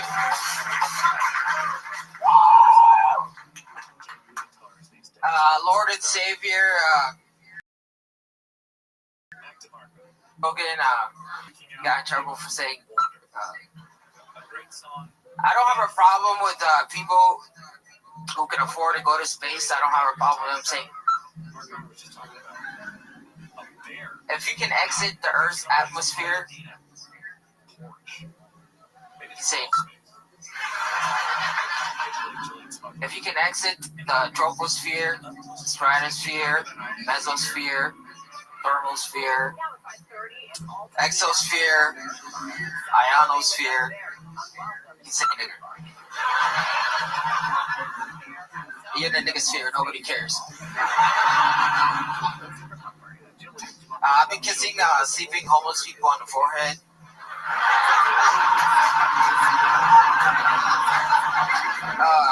It's my way of giving back. Guys, next time you see a sleeping... Go ahead, I want to know how this ends. Next time you see a sleeping homeless person, tuck them in. Mohammed Ual making his Kill Tony debut. I mean, wow. I gotta tell you, we are going to be bleeping those N-words. YouTube has a rule. We figured out all the modern rules, even though they're always changing with YouTube. We had the actual executives here a few weeks ago. We asked them every question possible.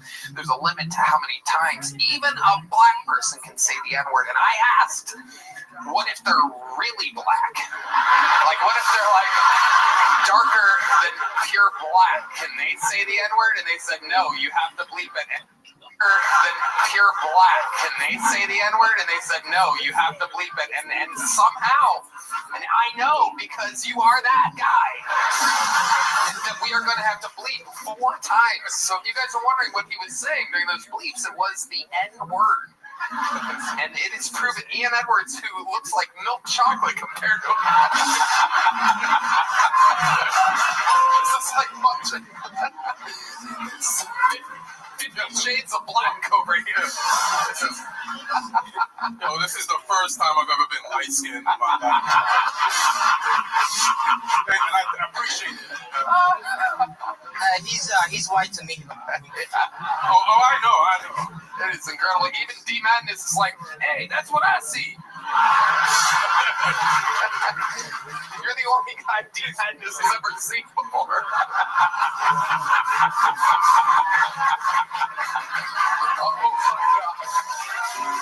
Oh my god. What the fuck? That's my kind of motherfucker. I had to come back out so I can see that shit. Mohammed, tell us what life is like being quite that shade. I mean, when you see a police officer, do you just lay on the ground and fucking automatically? Like, what's the situation here exactly? Call me the outline of a top black. That's incredibly racist. No, I don't know, bro. Okay. Welcome. How long you been on stand-up, Mohammed? 10 years. 10 years. Where at? Iowa and Austin. Iowa. Wow, you must have really stood out in Iowa. Holy shit. Is that where you were born and raised? I was born in when Sudan was whole Sudan, so Khartoum, Sudan. Now it's South and North. Okay. Yeah. How old were you when you moved to America? 10 years old. Okay, 10 years old. All right, 10. perfect. What was it like acclimating in Iowa? That was the first place you moved to. I didn't come out. Moved here in December 2004, and I didn't come out for a month because it was snowing in Iowa. Oh, I was terrified of the snow. Yeah. Well, yep. Ian, coming from war-torn Sudan. I was like, fuck this snow.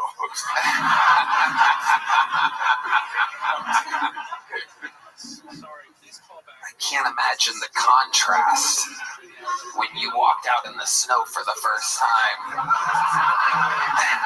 I can't even imagine. So, Muhammad, what do you do for work? I work at Target. You work at Target? Yeah. Oh my goodness. What do you do at Target? What do you do at Target exactly? I do, those sampling cards? Yeah, I do samples at Target. Holy shit. How? It's like Adam Ray's wheels are turning here. Oh yeah, big sample guy. You are? What are you pushing on the people? It could be, it's anything that you can buy at Target, basically. Right. What's kind of like the hot item that really people go bananas for? Why do you have to say bananas like that? Why'd you say that? Yeah, why? That's racist. Hey, Adam over here. Hey, what are people going ape shit about nowadays? I knew I should have done a character. I can't trust myself. Listen, no, you know what I meant. Bonkers. Crazy. What do they fucking, what do you bring out? People, what was the food that last week I had peppermint chocolate. Yeah. Okay. Yeah. What's your love life like, Muhammad? It's terrible. Tell us about that. That doesn't seem to make any sense. You're a handsome guy. Well, I moved out here to do comedy, and I had a girlfriend in Iowa, and then that was over with. So you miss her? Yeah, I do. And how long have you been in Austin? 2 years. 2 years. 2 years. Have you talked to her at all? No. Was she sad when you left? Yeah, I was supposed to get married. Really? Tell us about that. You proposed? I didn't propose, but I was. Was it arranged? No. Well, my mom does. My mom has a couple girls arranged for me, but no, the girl that I liked, she did stand up. She did stand up? Yeah. Does she still do it? I don't know. Wow, you really just don't even. Right. Is she Sudanese? You'd be shocked if I could dance with shocking. Ooh. Asian girl. She's a white woman. Wow. That is correct. Over under 170 pounds. Under 170 pounds. Under 170 pounds. Now I'm actually shocked. That's amazing. And have you been with anyone in Austin? No. I haven't. A CD. Oh, what is it? Genital wart. Wow. Amazing. Tell us about that. Do you remember when you got that? I caught it in Cairo, Egypt, in a balcony. Wow. Let's cut to a clip. Yeah. Don't have it. So, where in Cairo, or did you find a balcony to hook up with a woman that had genital? I was 10 years old. She was 16. Wait, you were 10? Yeah. Oh my God. How did you know what you were doing at 10 years old? I don't know. It just felt right? Yeah, it felt right. You're like, I'm going to put this there. Yeah. Holy shit. Yeah. That's crazy. Wow. So, do you just have those all the time? Is that a thing that it stays? You have it your whole life. You can't get rid of it. But you can get rid of the symptoms, but it always seems. Right? This is an STD class. No, this is great. We find out what's different about everybody here. This is amazing. Did you bring this up during the Target interview? This feels like a pretty personal. No. Yeah. Wow. So basically, I mean, what does that mean? You just have to use a condom all the time. Yeah, basically. Yeah. All right. Is it a couple or is it just like one big gross one? That's a good question. Red Band wants an actual description. There's three. Have you got wart remover on it? Or have you tried any like home TikTok remedies for? Red Band, that's enough. Put down the microphone. Again, what were you doing in Cairo exactly? I'm kind of confused here. In 2004, the Sudanese government they were killing a lot of people. Just randomly, or was there a specific reason or type of people? It was in South Sudan where they had resources, where the government would hire rebels to go to remote villages and kill the population and get the resources. And my mom wanted to get the fuck out of there. What were the resources? Like blood diamonds or something? Is that right? It's very funny, guys. No, I'm genuinely curious. It's very funny. That's soil. Oh, okay. Yeah. My mom decided, get the fuck out of there, and we seek refuge to the United Nations. They had a refugee program where if you're in a war-torn area, they'll rescue you and take you to better places. So she applied, and then we moved to Cairo, Egypt. I lived there for 4 years, and then I came here. Right. Amazing. And they shipped you to one of the safest places in the world, Iowa. That had to be a culture shock for you at 10, right? Yes. Whole different situation. All white people around you, basically? I mean, I lived around white people my whole life. Egypt. Oh, they have a lot of Chinese people in Egypt. It's a fun fact. Oh, okay. Egypt. Oh, they have a lot of Chinese people in Egypt. That's a fun fact. Oh, okay. All right. General So's meet genital warts. That's how that goes. See, that's a Chinese genital wart joke. Figure that one out. Genital thing. I love it. Muhammad, do you have any special skills or talents other than comedy? Double Jordan. Ooh, can you show us a trick? Wow! Oh my God! The Exorcist. Anyone could do that. Yeah, do not. Oh man, I pulled my shoulder blades. Muhammad, I like your style.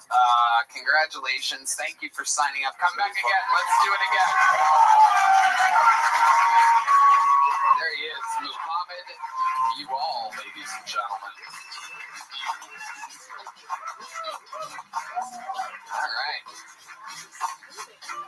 Ladies and gentlemen, we have what I think is one of the greatest regulars in the history of the show. And he's only been on for a few weeks.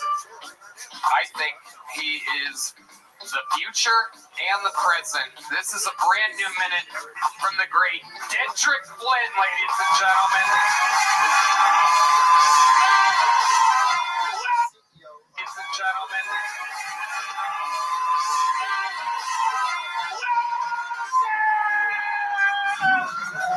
God, I love this shit.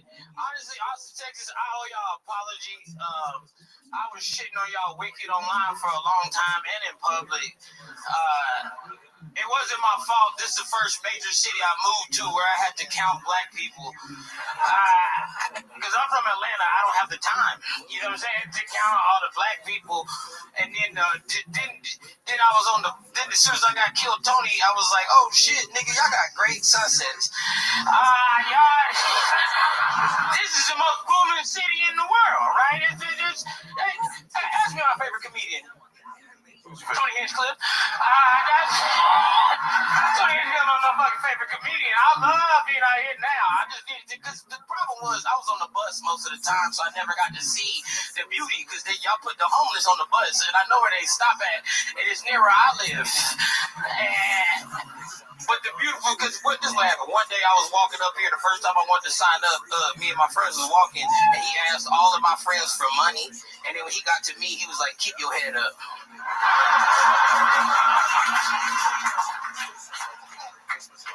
But now that I got killed Tony regular, when I ride in my girlfriend's car, because I got that much money in, we was stopped over here. The dude went to go clean the window.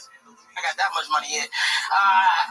We was stopped over here. The dude went to go clean the window, and then when she tried to give him money, he said, "Nah, you got something good on your hands." All right, he gonna piece up. I thank y'all so much. I'm Dexter Flynn. Fuck yeah, Dexter Flynn. I love it. Is that true that you rode the bus in Austin? Yeah, all the time. I didn't even know that was a thing. I guess I kind of ran buses, but you gotta walk like where I gotta walk is like a 2-mile walk around the interstate, and then you get on the bus. Like there's no like real bus lines like going anywhere. They don't really go through downtown. I don't really ever see them. Well, that's because you got money, Tony. I see them all the time. I'm like, oh, that's an 801. I was on there. Even when I'm driving around in my luxury automobile, I don't see buses very That shit often. don't come up on your camera. I love it. Dedrick, how's life going? Your episode came out. You're officially Kill Tony famous. Tell us how your life has changed. Dude, everything's changed. You know how like when you get a new haircut and you got errands, you know what I'm saying? Like niggas gotta see I'm cute. Like that's how I feel right now. I got new shoes and shit. My shit popping. I've been taking longer shits in public. Niggas gotta see these shit. Sometimes I don't even take a shit. I just put the lid down and then I scream so that way when he come outside, he like, hey yo, some nigga with heat on his shoes is. And then I scream so that way when he come outside, he like, hey yo, some nigga with heat on his shoes is dropping logs right now. That's amazing. That's an amazing way to show off nice new shoes. Sometimes I just slide my foot in they stall, you know?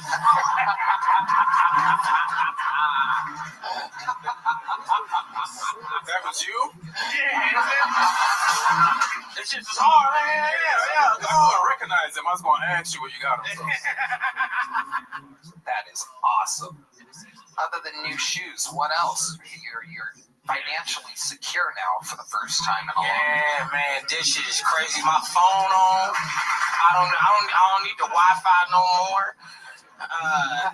She's like, I get to go home this week to do Killers to Kill Tony at the Fox Theater in Atlanta, which is one of my dream venues. Right. That's gonna be. I just get to go home. I don't even know how I feel all the way yet because I haven't been home. I haven't seen my mom. I haven't seen my brothers. I haven't seen my sister. I haven't seen like all of my friends that have been there since day one. Like all I know is like the phone calls, but like I haven't got like the hugs from it. So it's. I'm probably gonna come back a fucking monster and crying all the fucking time. I can't wait to cry for 2 weeks straight. I love it. I love it. Ian Edwards. This is beautiful, man. How does it feel to be robbable?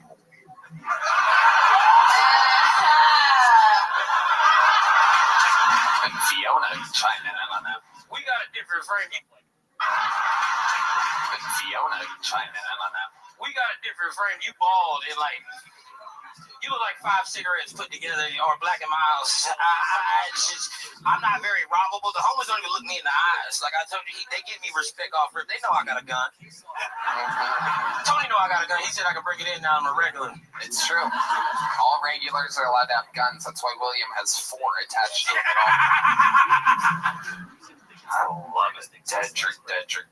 Adam Ray. Yeah, it was really moving the moment when you got the regular spot. I told you that before I saw you, but what did you do after that? I guess like it was. How do you ride that high?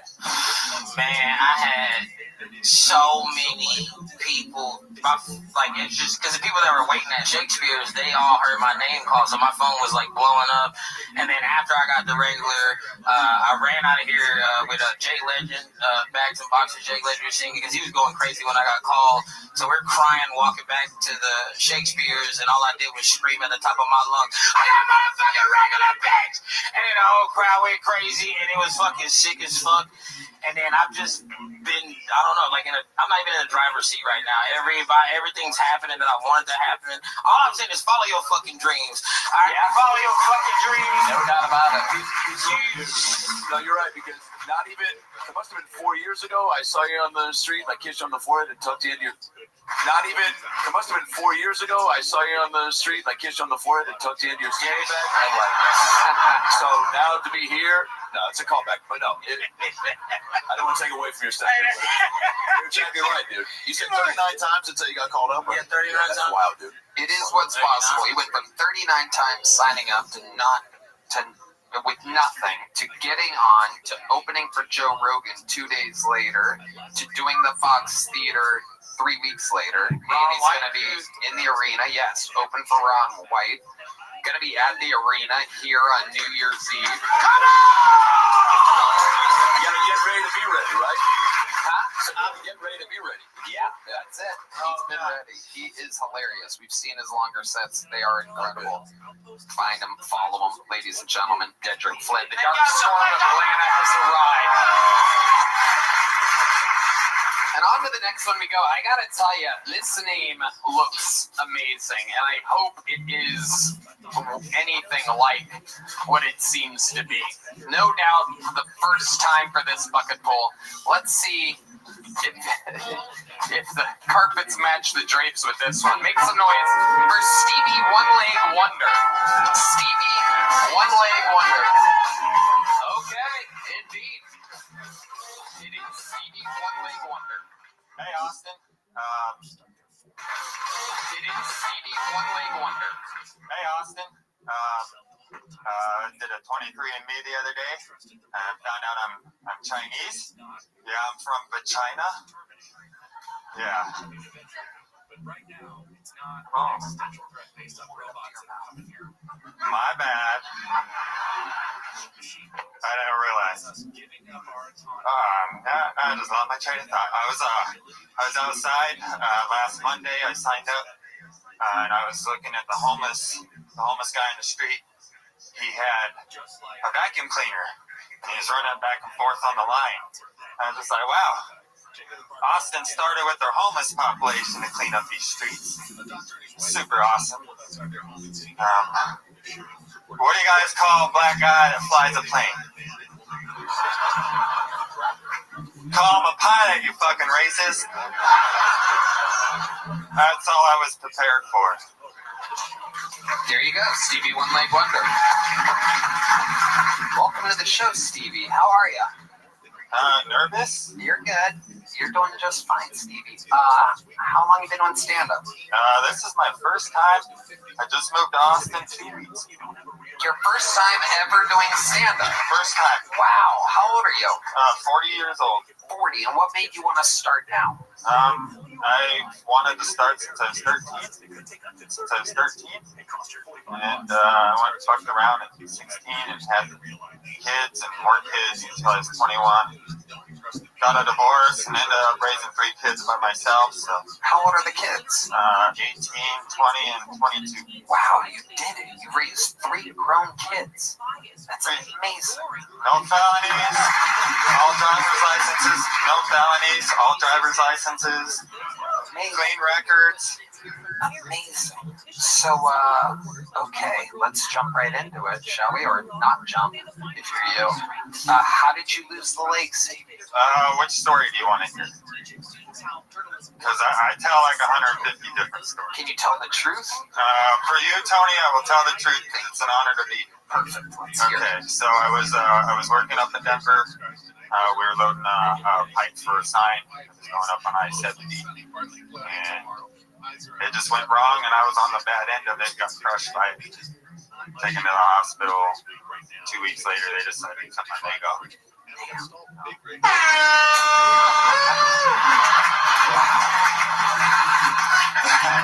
Thanks, Red Band. How old were you when that happened?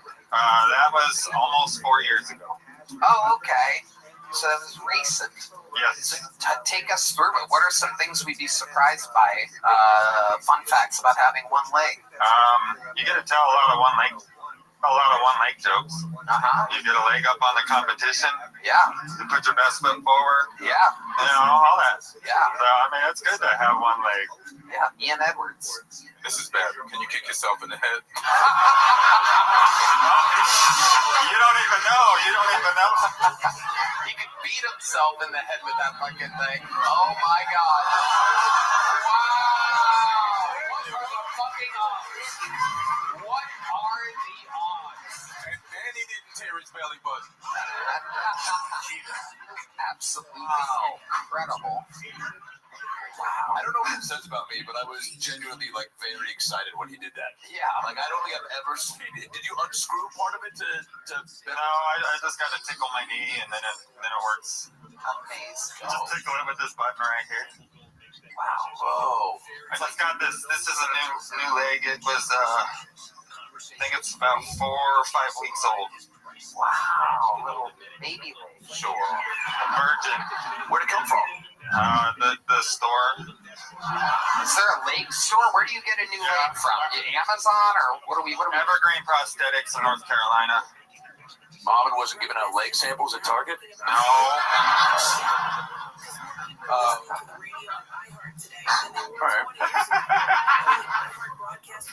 Stevie, what do you do for fun? I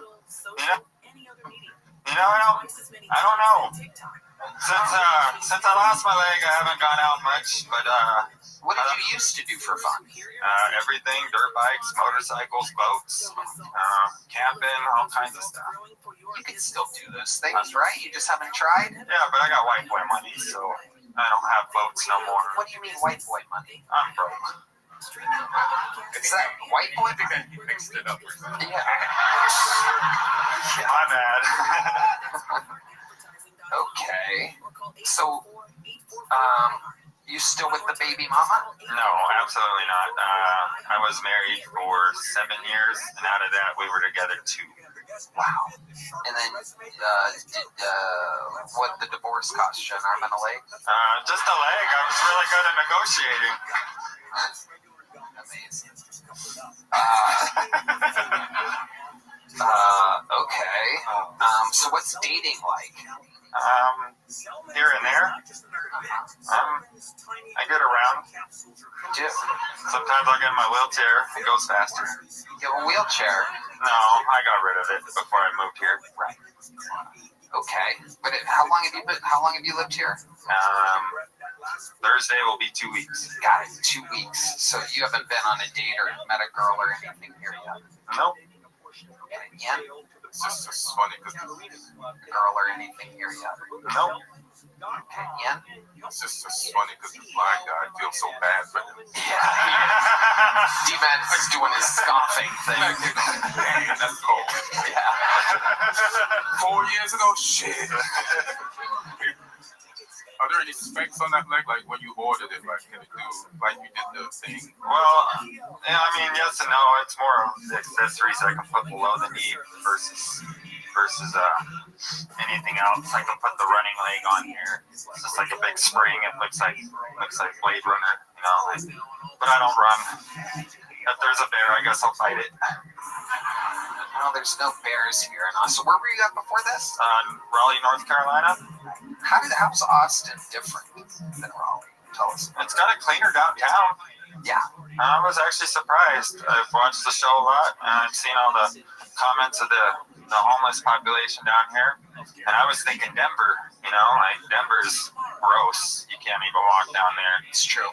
And people talk about the homeless population. It's 2 or 3 blocks of homeless people. Yeah, but shelters. They're all cool, you know. Yeah. They just wander around circles. And there's a lot of liberals here in Austin. I can tell you lean to the right. How does it? All right.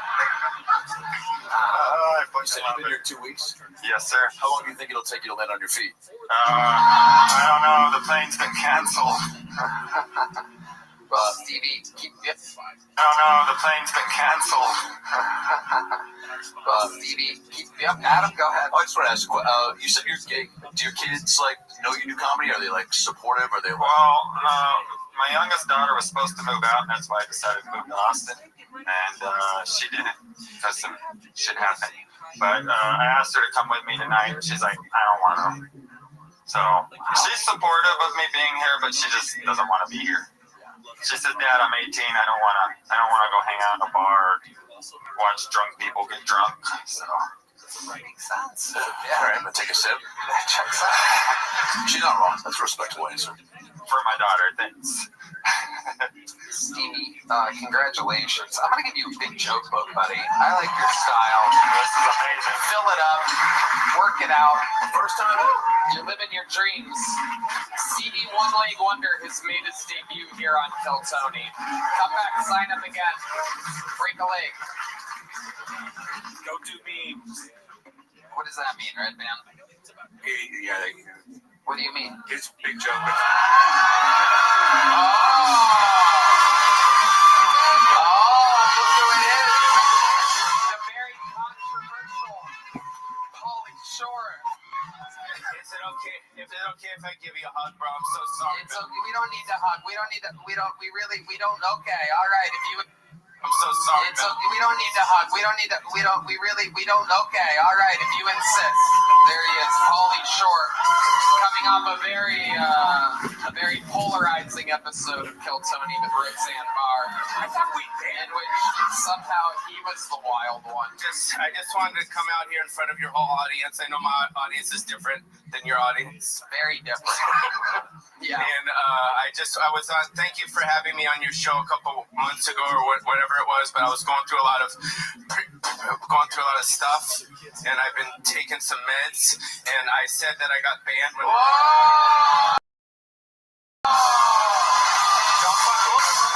The silver goat of Kill Tony universe, Brian Holtzman is around. No, let me finish my apologies so I can get accepted back here with the Kill Tony camp, you cocksucker. Please, Pauly, let Brian talk for a second. Let's hear what Holtzman has to say. I'm taking care of watching over him. I'm kind of his minder, and I'm sorry about this. I turned around, I had to use the bathroom, and they ran up here. I just want to say I lied. And I never got banned from your show. And I was just saying that because I was on meds, but I'm okay now, so. Okay, Pauly. So thank you. I love you guys. I apologize.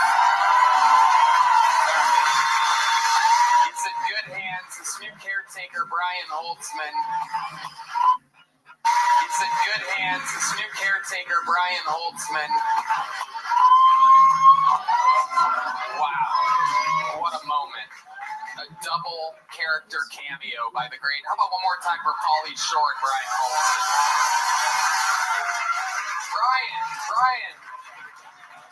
Brian, you have any? Why don't you do it?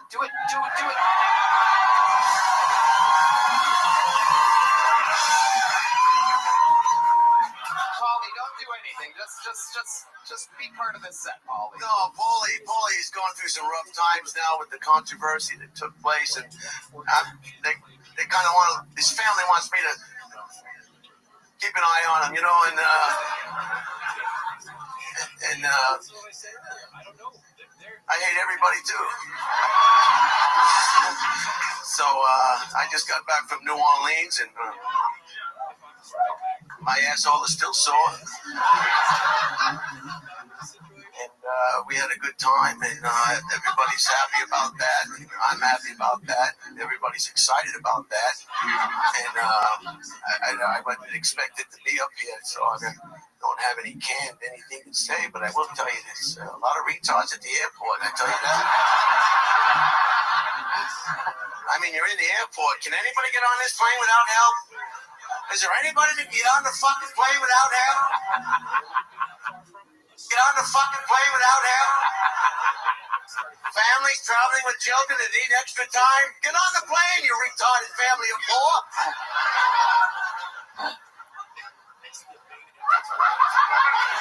There's no steps on the jetway. Just get on the fucking plane, will ya? There should be a separate airline for retards and handicapped people that can't get on the fucking plane. Retard air. Paint a big wheelchair on the tail. I don't know. This plane goes down, nobody cares. You mean we can get rid of this van with the workbench on the back? You mean we can get this boat dock off the front of the house? The front of the house is a skateboard park. Why would you put the ramp in front of the house? You want to let everybody know you got somebody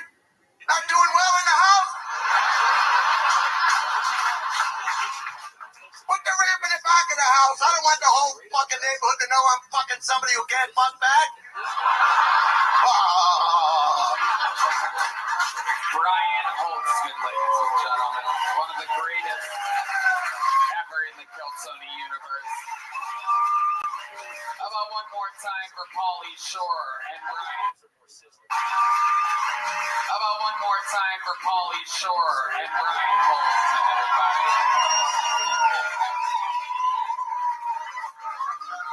What a crazy world we have around here, where Pauly and Holtzman just come stumbling in.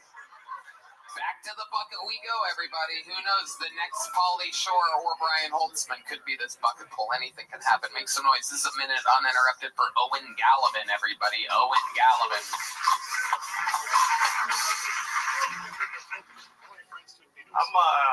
I'm a first generation American, you guys.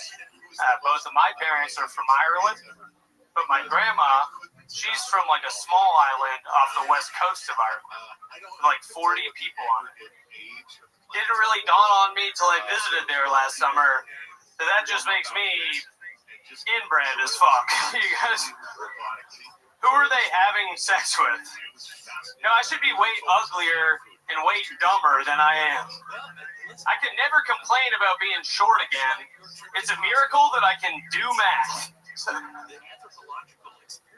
Guys, there was one pub and 2 last names on that island. My family tree is just a wreath. I don't even have ancestors. I just have ancestors. Since I've come to this realization, though, I have been blaming a lot of my flaws on being inbred.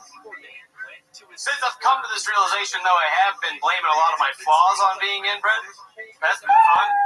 People tell me I talk too loud. I'm like, dude, you're lucky I'm not screaming wheels on the bus right now. That's my time, thank you. Owen Gallivan. It's your first time on the show, right, Owen? No, I've been on a few times. Oh, okay. When was the last time? A year ago or so? A while ago. It was that crazy rapid fire bucket pull episode. No interview yet. Oh, okay. Where we found Martin Phillips, or I mean Aaron Belial. What was that? That was no, here. I don't know. It was here. Okay. Perfect. Gotcha. Oh, and so you had a rough set last time. Not great. Okay. Well, welcome back. It seems to be getting better for you, Owen. Congratulations. You've been working hard at this? I have. Yeah. How long have you been on stand-up? About 6 years. 6 years. What do you do for work? I'm an engineer. Ooh, what kind of engineer? Mechanical by degree, but right now I work as an industrial engineer. You making good money? Pretty good. You live by yourself? I do. Nice. 1 bedroom? Yeah, 1 bedroom. Hell yeah. What's in your refrigerator right now that would surprise us? Right now, I actually just went grocery shopping yesterday, so right now it's kind of full. Got a bunch of chicken broccoli Alfredo I made yesterday. Not too bad. And some lamb chops I'm thinking about making maybe tomorrow. Wow, you gonna broil those? How are you gonna prepare the lamb chops? Are you gonna bake the lamb chops? If I'm gonna be honest, I'm gonna look up on YouTube how to cook them and just do what YouTube tells me. Amazing. I'm going to be honest, I'm going to look up on YouTube how to cook them and just do what YouTube tells me. Amazing. Okay. Owen, what's your love life like? It's relatively normal. I was dating a girl for a little while this year. We broke up a couple months ago. And since then, no real dates. Why'd you break up a couple months ago? I broke up with her. She was real nice, but it just wasn't, it. And I figured, break it off now. When you say it wasn't it, what exactly was she missing? It was just a feeling thing. You know what I mean? Couldn't feel it like deep down. You know what I'm saying? All right. She didn't feel related to you. Yeah.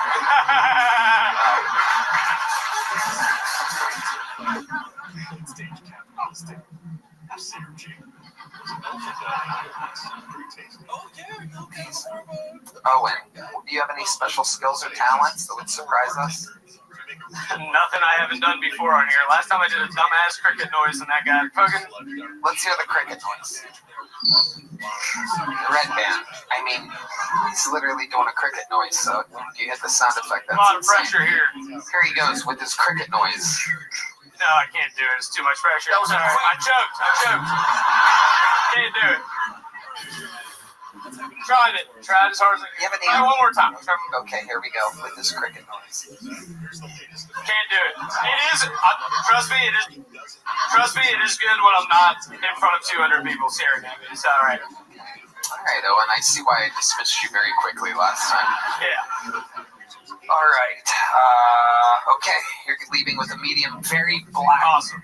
Joke book. It's a medium black. There you go. Thank you. Bye. Owen Gallivan. We're gonna keep it moving here. Some of these people really struggle with the interview part of the show. It's very interesting. It's tough, right? It is tough. Tougher than you think to just talk about yourself, but For some, yeah. for some, yeah. Yeah, I really try to help these people. Yeah. You ask good questions. I do my best. Ladies and gentlemen, your next bucket bowl. You still having fun out there? Make some noise for Sebastian Santa Maria. Sebastian Santa Maria. Yo, how's it going, Austin? Everybody looks absolutely beautiful tonight. So, unbelievable this is happening. So, lately, I've been having some crazy urges. And I mean, I guess everybody has urges.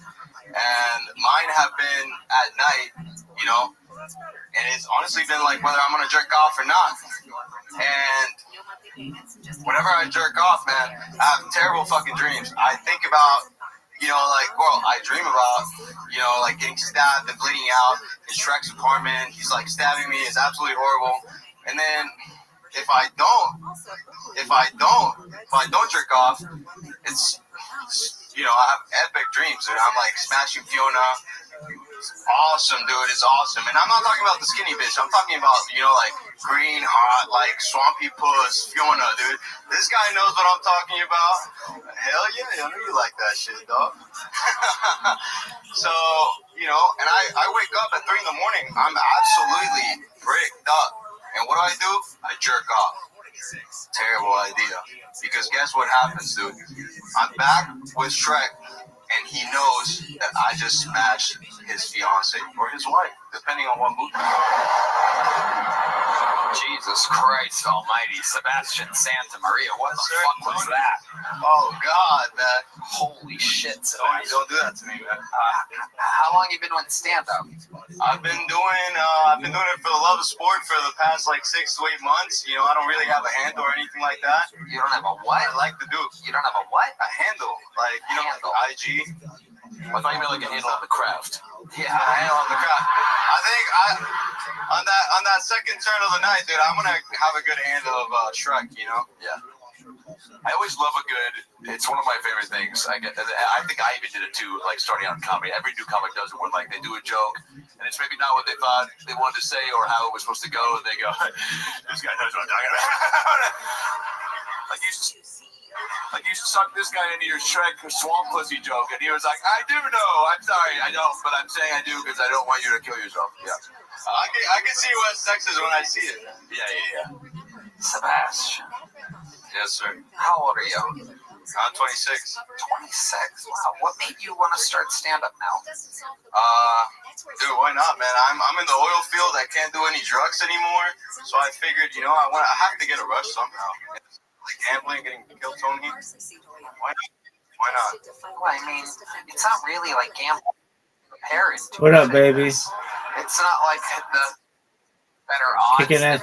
So are you? Everyone wants you to do good, so it's not really gambling. I mean, if you prepare, tried it out at open. Absolutely. Are you ready?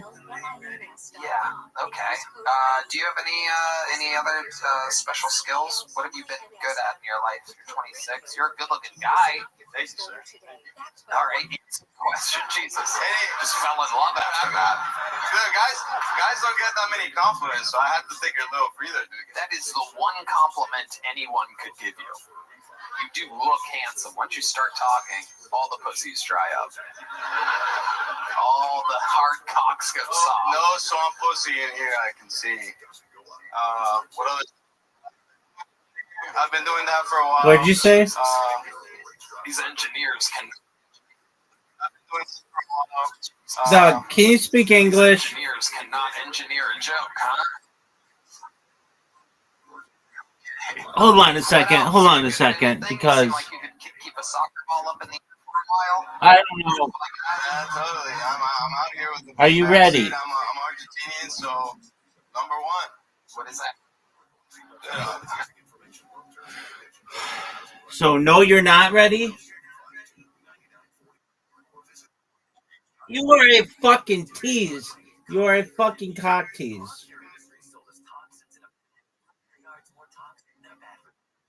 Sunday helps you feed your lawn the good stuff, soybean protein, molasses, ingredients that get your soil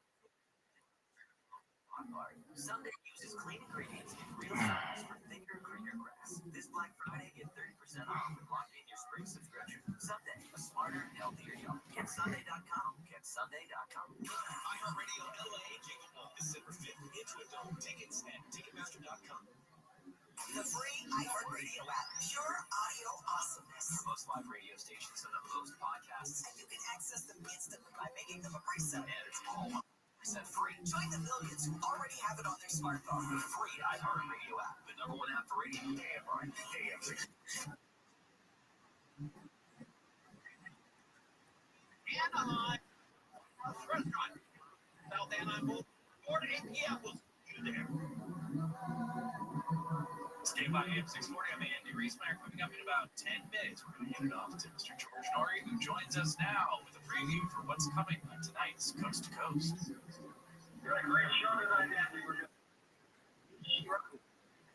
Dog, you know when I'm jerking off. This place floods with chicks. As we were talking about an hour ago, Target shoppers are a little angry. They're A friend. they thought that they deserved. Well, yeah, because she lives not where you do, and you come in at crazy hours. They don't give it to you for no reason whatsoever. You get angry and go on the internet. It wouldn't be 2025 without that, and of course, Shrimp Jesus. All right, to get people into their stores for Black Friday, Target did a swag bag giveaway, a shiny bag of goodies. This guy sounds good. There's a chance for a big prize for the first 100 guests.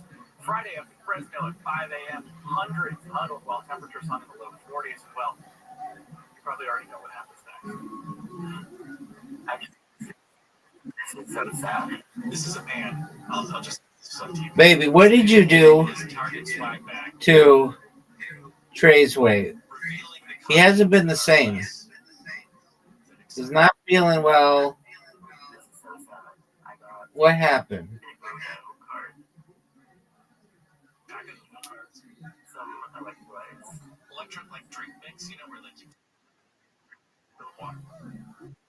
Trey's weight, are you ready?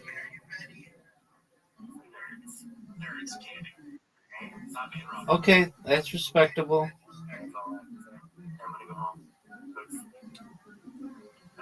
I do like to go a lot. Yeah, sure. Would you wait hours in the cold for it? Well, I don't know. Now, most bags contain things like it's on there, a pack of milk cartons, and shampoo bottles, candy, electrolyte, water supplements, some nerds. Why turn hype now being widely trashed on social media? But maybe this is messaging. Target had said only 10 bags out of the 100 given away would have an extra prize. So read the fine print. That would be. So some got a better goodie bag. The promo graphic shows Ninja Blender. I don't know how to say this. They say hair We were worried. You know, runner. See, hair dryer.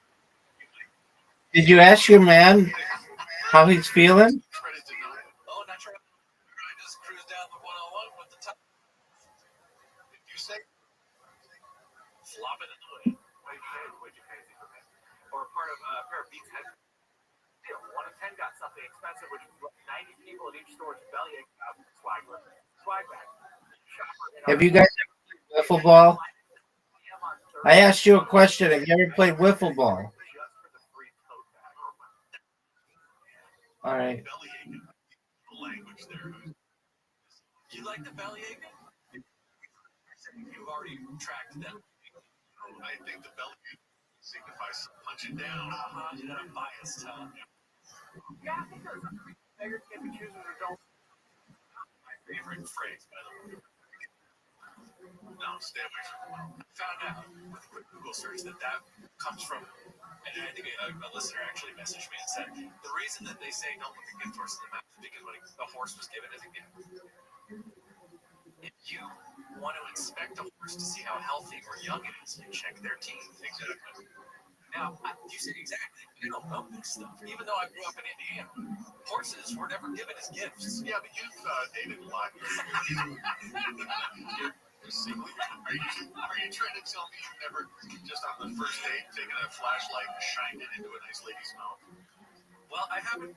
It's been a while since I dated a horse girl. I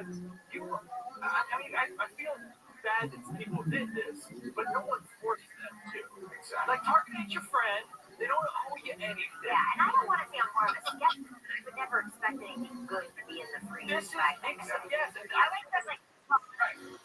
I would have actually expected like a deck of Uno cards, some electrolyte shampoo. Right. The electrolyte is kind of hot.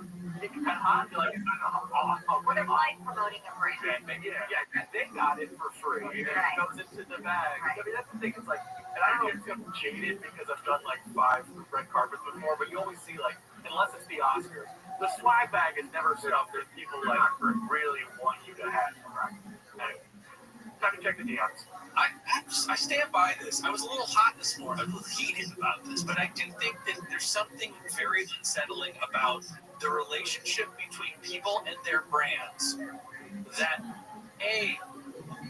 leads them to the psychosis of staying overnight outside. Even in 2025, right? It's not 10 years ago. It's not 20 years ago. But Black Friday was like a thing people did because TV screen, $400.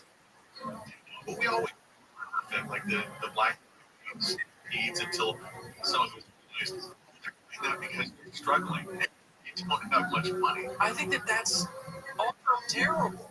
I mean, whose side? What kind of Stockholm syndrome do these TV people have when they say, "Yeah, targeting to your friend"? That's me. That was me saying that. What's wrong with you? I mean, okay.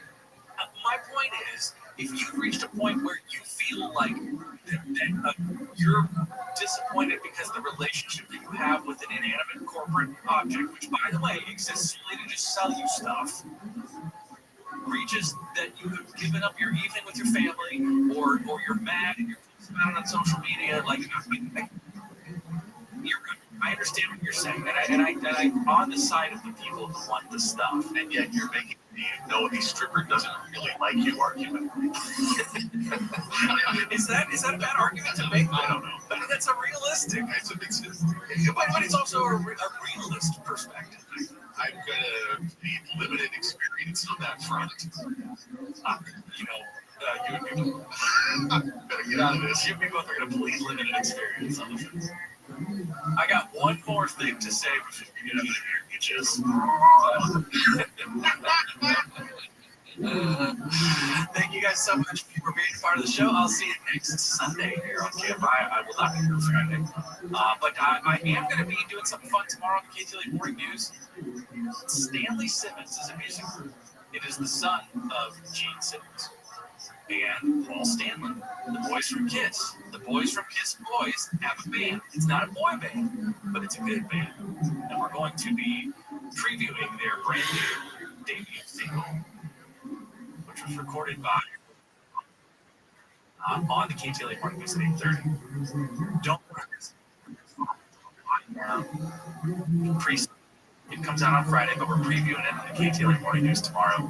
Listen to the music created by the boys of the Kiss Boys. And if you Kiss Boys, that's me. Does one of them have a freakishly large tongue? I didn't check Mr. Stanley or Mr. Simmons' tongue. That's your story, and you're sticking with it. That I didn't check. But he was very tall. He's like 6'8". Gene Simmons' son is 6'8". Equally freaky. But both of them have like a vibe of their father. It's really interesting. Very cool stuff. You don't want to miss it. I'll stay up on it. Scan by AM 640. I'm Andy Reese. We're live everywhere on the iHeartRadio app. KF5 and KOST HD2, Los Angeles, Orange County, more stimulating talk. Stockton shooter still not busted. I'm Mark Bronner, live from the KFI 24-hour newsroom. Authorities in Central California are still looking for the shooter or shooters. Killed 3 children in one one adult. ABC's Alex Stone says it happened at a child's birthday party in Stockton. Those killed were 8, 9 years old. 11 others were hurt. Nobody has been arrested, but police say it appears to have been a targeted shooting, and the victims were not random. A prayer vigil was held for the victims yesterday. Solo electric vehicle drivers in California could use the carpool lanes without a hefty fine. Solo EV drivers can now face a nearly $500 fine for taking to the lane. The change ends a privilege that allowed EVs to access carpool lanes, typically meant for vehicles with 2 or more people. The perks that EV drivers have, like quicker travel and discounted tolls, also ended. A 60-day grace period was offered when the rules changed, but that time is now up. The Diamond Access OK stickers are no longer valid. I'm Tammy Trujillo. The Transportation Department says 44% of the 16,000 truck driving schools in the U.S. may be forced to close because they may not comply with government requirements. This crackdown on trucking schools is the latest step in the government's effort to ensure truck drivers are qualified and eligible to hold commercial licenses. It's a truck driver the Transportation Secretary Sean Duffy says was not authorized to be in the U.S. made an illegal U-turn, caused a fatal crash in Florida. Homeland Security Secretary Kristen Helm says officials are learning more about why an Afghan national allegedly shot 2 National Guard members in D.C. killing. Spoke with NBC's Meet the Press about the man. It's radical since he's been here in this country. We do believe it was through connections with the DNC to continue to talk to those who interact with him. The Biden administration is to blame for letting in thousands of unvetted people from Afghanistan in 2021. However, the man was married this year. The Trump administration suggested the Trump team was handling flawed cases left by a broken system. And negotiation team trains in Miami and talking to U.S. officials about how the war with Russia can end. ABC's top security Ukraine has been hesitant to give up territory, especially once they guarantee that Ukraine would never join NATO. Territory. We won the World Cup. We number 1? Yeah, number 1. Oh, you won the World Cup. I didn't win. Argentina did. Ian is our senior soccer correspondent, believe it or not. Correspondent, believe it or not. The rare black soccer fan. Okay. When did you win? Like 2 years ago. 2022. 2022, our double senior soccer correspondent over there. Amazing. You said you can't. You said you can't do drugs anymore. What were some of the hardest and most fun drugs that you did? Fuck, dude. I went to Texas Tech, man. Record Tech. Did quite a bit of them. You want me to listen? I think that's what I just asked. Yeah, I think I remember when I said, what were some of the hard drugs that you did? Fuck, you're gonna put me on the spot. I'm not trying to lose my. You're okay, Sebastian. This guy knows what I'm talking about. Sebastian, here's a little joke book. Here you go, Sebastian Santa Maria, ladies and gentlemen. So I'm going to tell you, we're going to do something special here. This is completely unplanned. This has been one of those rare Mondays where I have been in full recovery all day.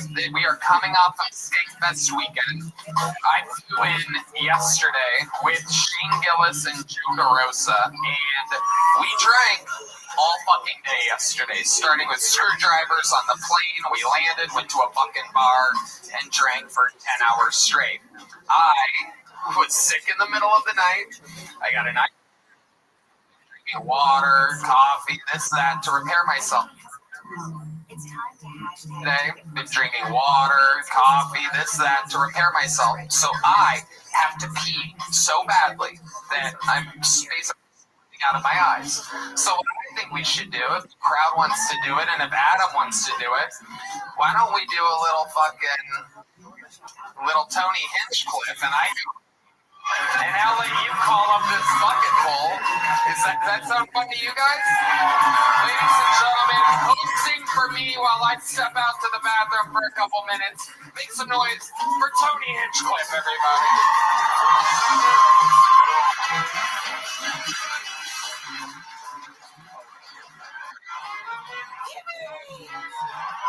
Oh my God.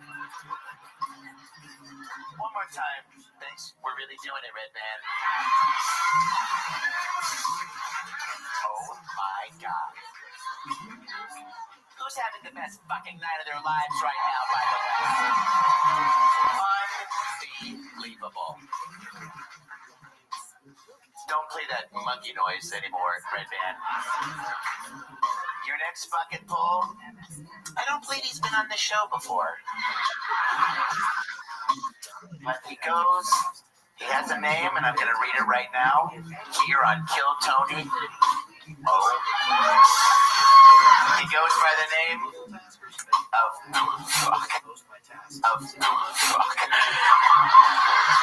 Brandon Raris. Keep it going for Brandon Raris, the Kill Tony debut. Here he is, everybody.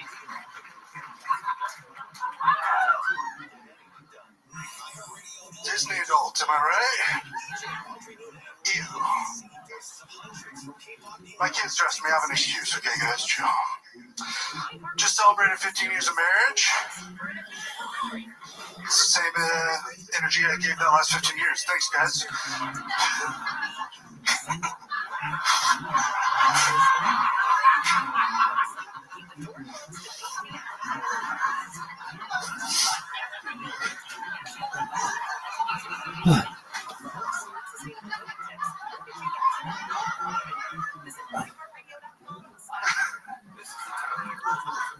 We've been trying this new thing.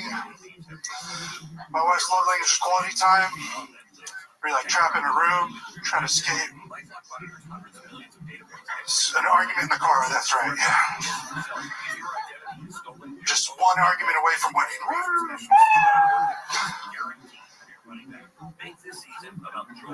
Keep going, I want to hear where this goes.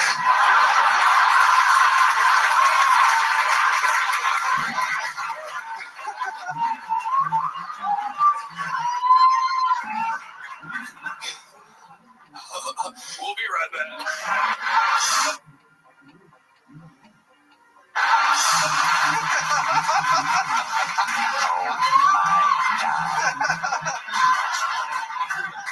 We're good. Hello, how are Hi. You want to He was going to finish the rest of his joke. Oh, you're still doing it? This thing called momentum, it's gone now. We're good. Go ahead, finish. Finish it. Yeah, come on. Finish it. Come on. Let's hear it. Finish it. Come on, finish it. Now, pretend it's a plate of pancakes. Finish it. Finish it. I'm more of a French toast guy, but I'll still do it.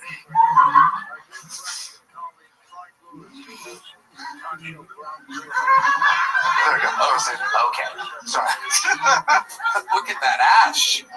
Oh. I'm more of a blunt guy these days. You want to take your seat back? Yeah, let's swap. So I swear it's the last time I'm doing Dr. Phil. Don't miss it. Super tape. I love you. December 16th. Los Angeles. Oh, I love being back to me. Okay, how did that go? I'll tell you, I was just out back peeing. Didn't hear a lot. I felt like they're laughing at me, not with me right now, but no, it was good. Were you once the catcher for in the movie The Sandlot? Now you're all grown up. This is how you. In the movie The Sandlot. Now you're all grown up. This is how you ended up. I've been in a little bit of weight loss journey. I've gained 30 pounds. It's not good. This is Brandon, right? Yes, sir. Brandon, you've been on the show once before. Yeah. And you cried. You got a little emotional last time. Yeah, I lost it like a little girl. No, it's fine. It's good. You showed your true feelings. Yeah, I'm holding it together right now today. Yeah, how's life changed since you were on Kill Tony?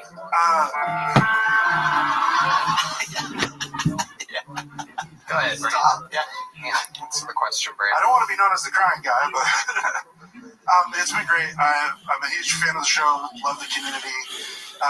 Been hitting mics and other shows and trying to get better at the craft. When you say you've been hitting mics, are we talking about Jersey mics or?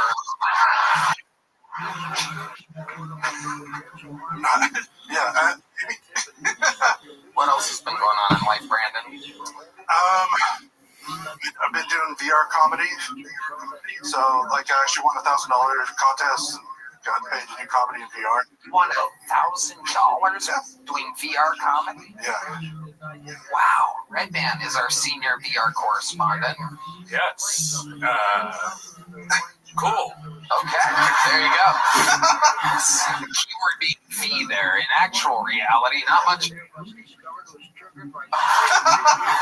Keyword being fee there. In actual reality, not much going on, but in virtual reality, you guys are living your dreams. Just trying to. Yeah, it's been fun. I've been away from me because family can't get out to mics as much, so I'm trying to help the crowd write more jokes. There's like real people in the thing. Most of them are furries, but you know, work with. What's your avatar? Spider-Man from the Spider-Verse in the pink robe. I'm gonna kill everybody in this room. I'm sorry. This is unbelievable. It's what fat guys do, by the way. They go to VR and like, I'm Spider-Man now. I can jump around in virtual world. Look at me, I can run in virtual reality. Oh, and then if I just press down this toggle button, I can do what I can do now. Oh, watch, I'm going to kick myself in the head. Pain-free kick in the head. Show the last one. Let's get. What am I missing here? What would you ask Brandon if you saw his set? Yeah, I missed the first couple jokes. What is there like a joke that you didn't do? I guess that you feel like maybe you sometimes you get nervous when you come out here, right? You might forgot something you wanted to do. I was planning on going into another joke from there, but then I was walked in this moment. Just felt like the room was laughing, so I just. Yeah. So you kind of like just kind of milk it up. Is it? Can we hear one more joke or? Yeah. Let's hear one more joke from Brandon Ferris. I've been wanting to start this new thing called Only Dads. It's wholesome. Hear me out. It's where I say things to you like, "Hey Tony, I'm proud of you." Or Red Band, we probably shouldn't do that. And then just like your real dad, when your subscription expires, I leave. Bye. All right, Brandon. Kind of reaction. That must kill in virtual reality. All right. What does he get? Little or big? What'd you end up with last time? I got a big one because I cried, but my daughter wants me to get a little one. Okay, guess what? There you go. Daughter gets what daughter wants. There's Brandon Ferris, everybody. My daughter's been doing comedy. Would you be open to get a minute? What are you talking about? How old's your daughter? She's 8.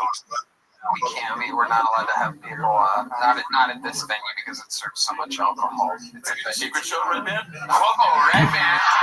Yeah. Red Band wants to know how big her tits are before he boots her.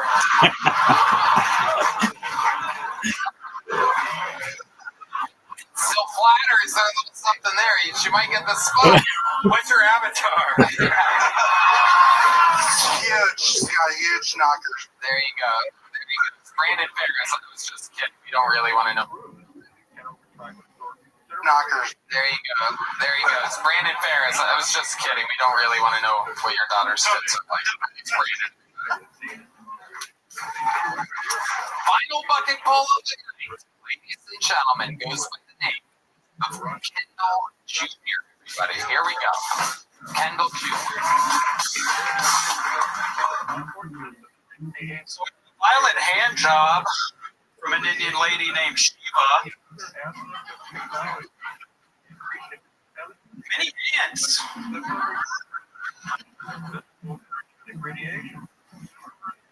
So I love watching nudity scenes with my parents. So the too crazy, just something where the dude might perhaps have his cock out. But it's mainly from my mom's reaction, though, because she'll be looking for my dad like, honey, is that real? My dad's like, don't worry, baby, you just fluff that shit up. What they do. My dad has a small penis. Apparently. Which means I got mine from my mom.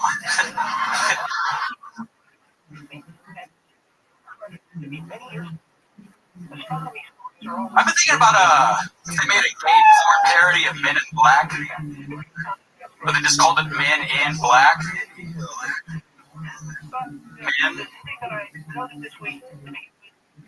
All right, thank you. Kendall Jr. Wow.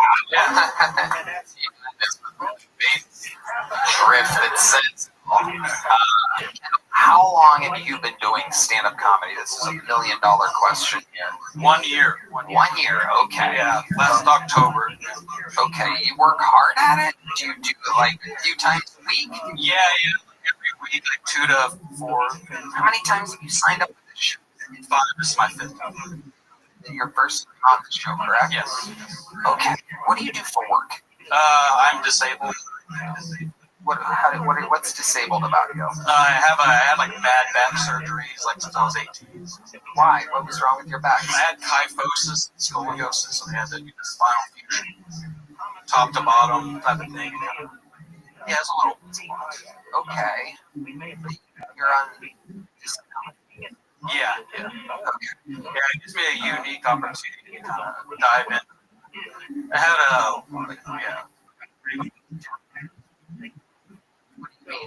like in comedy, I feel like there's a lot of like material. Like I used to be like a fat heroin addict because of it. Oh, not because of it, but the heroin was sort of from the.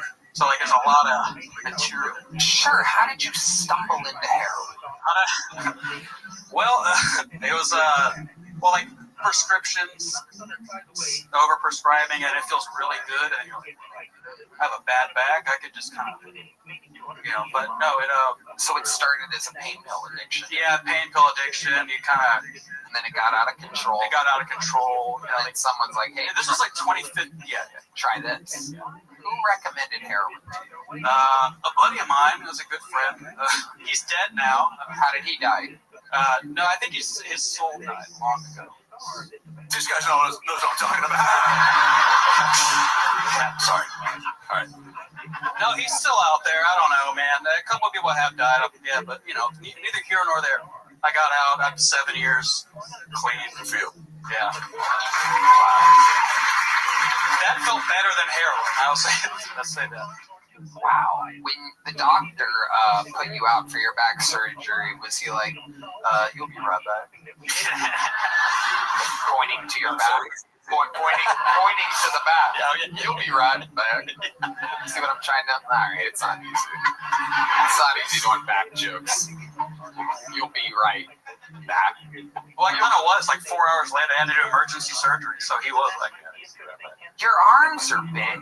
Is that from because you used to be fat? It looks like a little bit of both. I've like exercise. Diet and exercise take you long. You're like built like Popeye or something like that. You have an interesting build. You have like a small head for your big frame.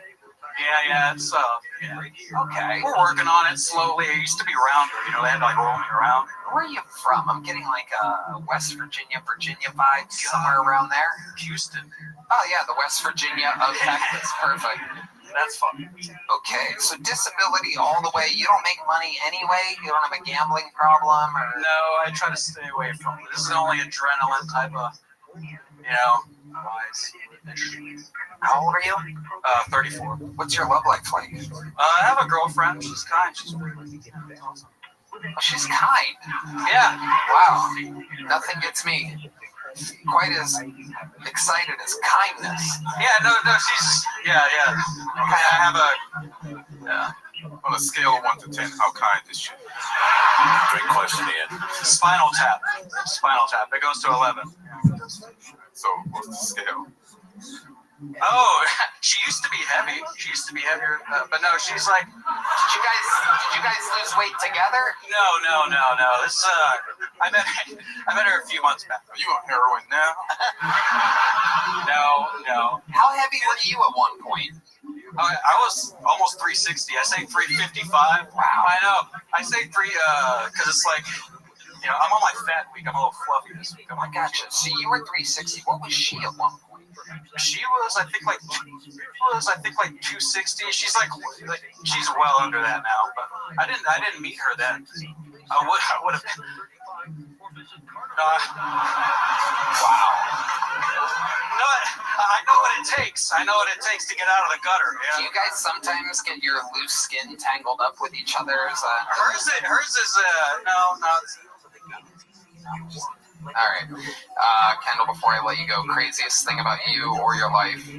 Craziest thing, I once shit myself walking into an HEB while trying to drop off prescriptions for opiates, and then I had to continue dropping it off.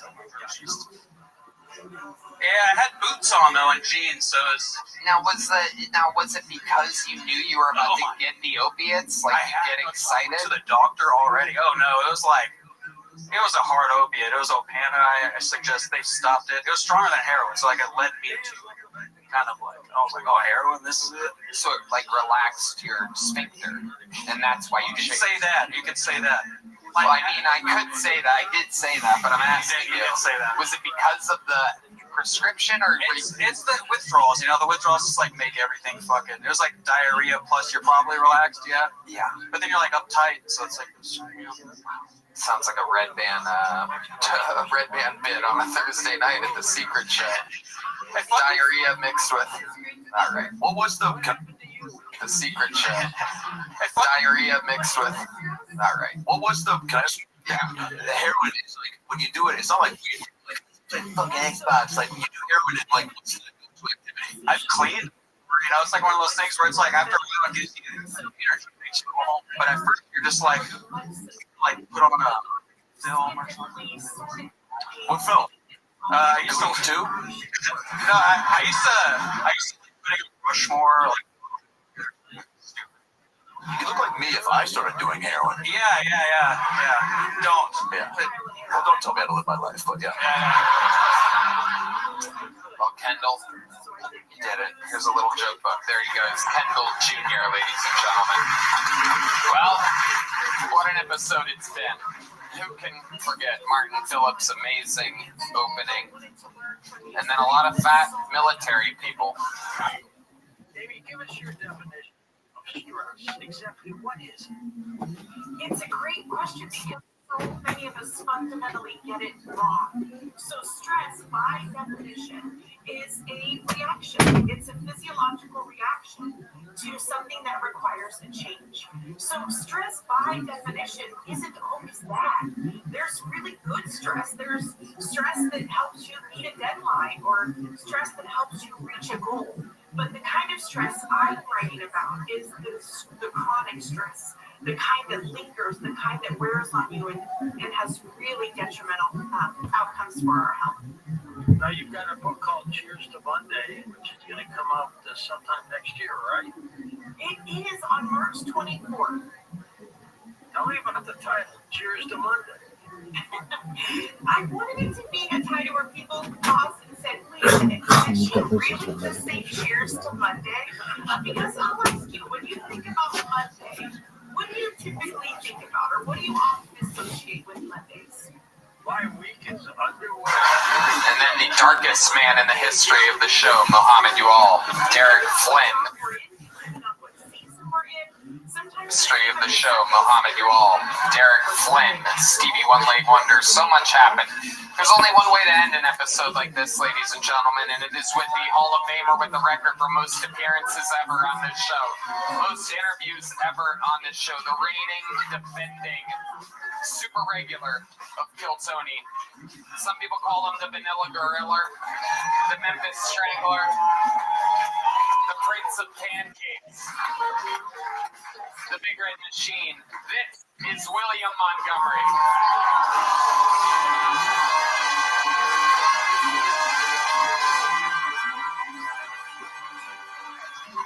Hey, Redman, I'm still thinking about your fat ass kicking your leg off, bitch!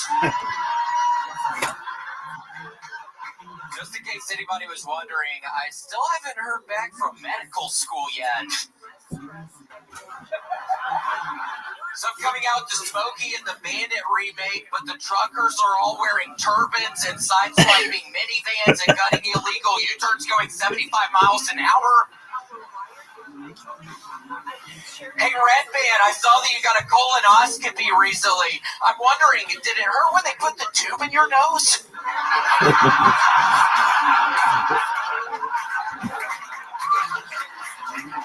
What if instead of Planet Earth, we watched Planet Jupiter? Dude, that would have been such a long show. such a long show. Okay, that's my time. Thank you.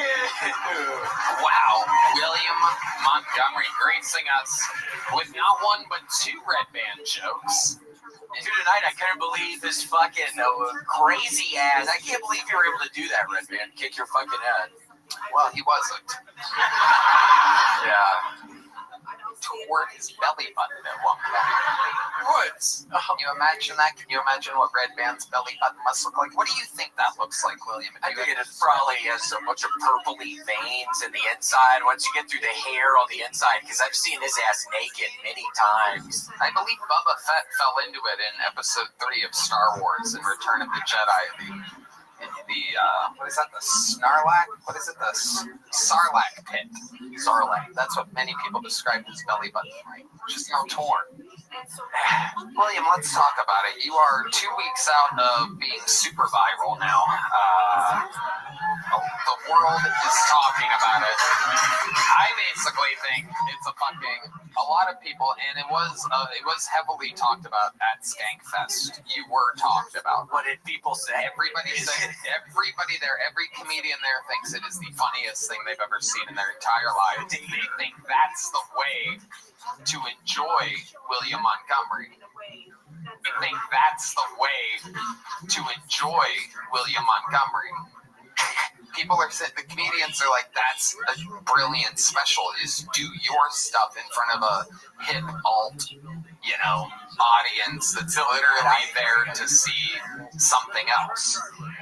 I heard it compared to, somebody there said that it was like, oh God, what was it? It was like if Tool opened up for Pink.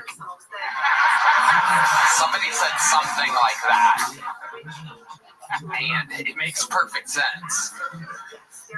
Because you just are totally different. You're a different type of thing. It was the right thing.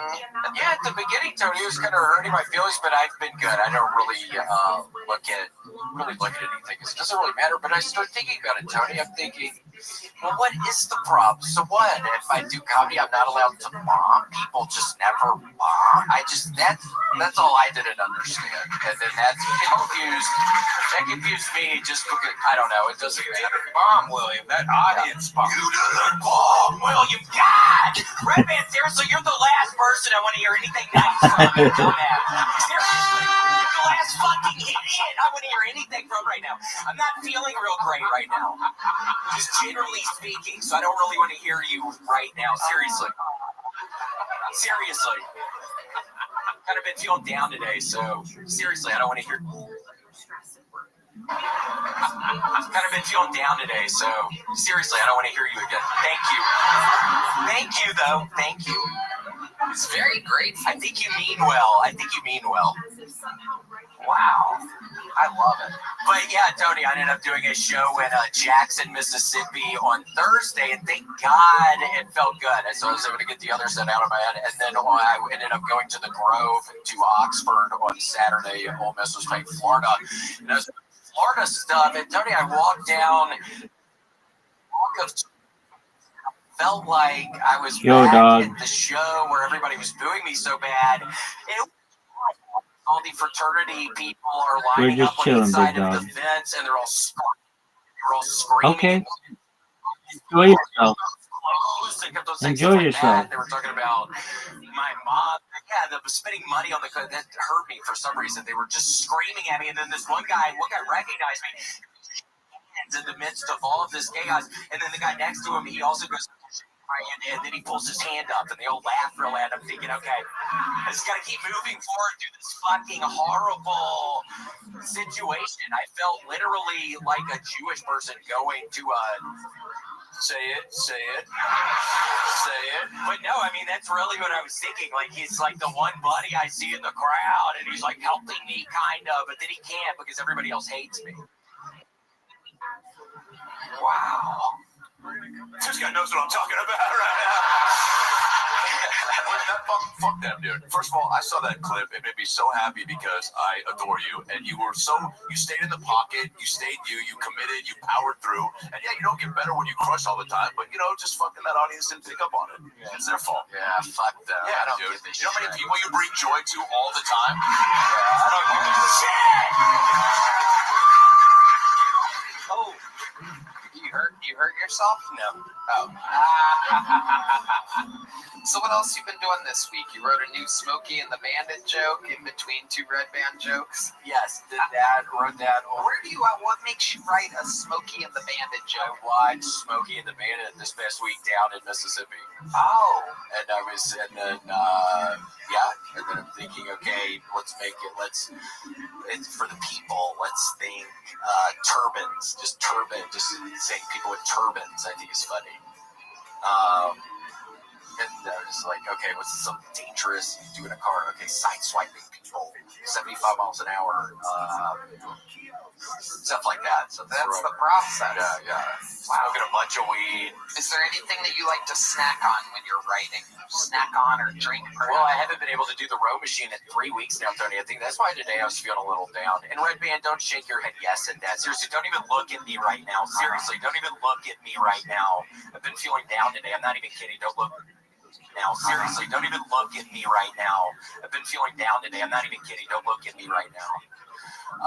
But yeah, I haven't been able to do the row machine in 3 weeks, so I got to get back on that. Oh, he's eating his glasses right now. He's got edible. Oh, Jesus, Red Band. Okay. He's got my dick in his mom's mouth the other day. He's got his mom. She's so old, so it's just got to slop at her fucking mouth. Wow. What else does his mom do when you're with her? I'm kidding. That was me. No. All right.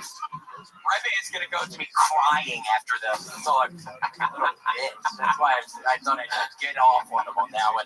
He's gonna cry about that one.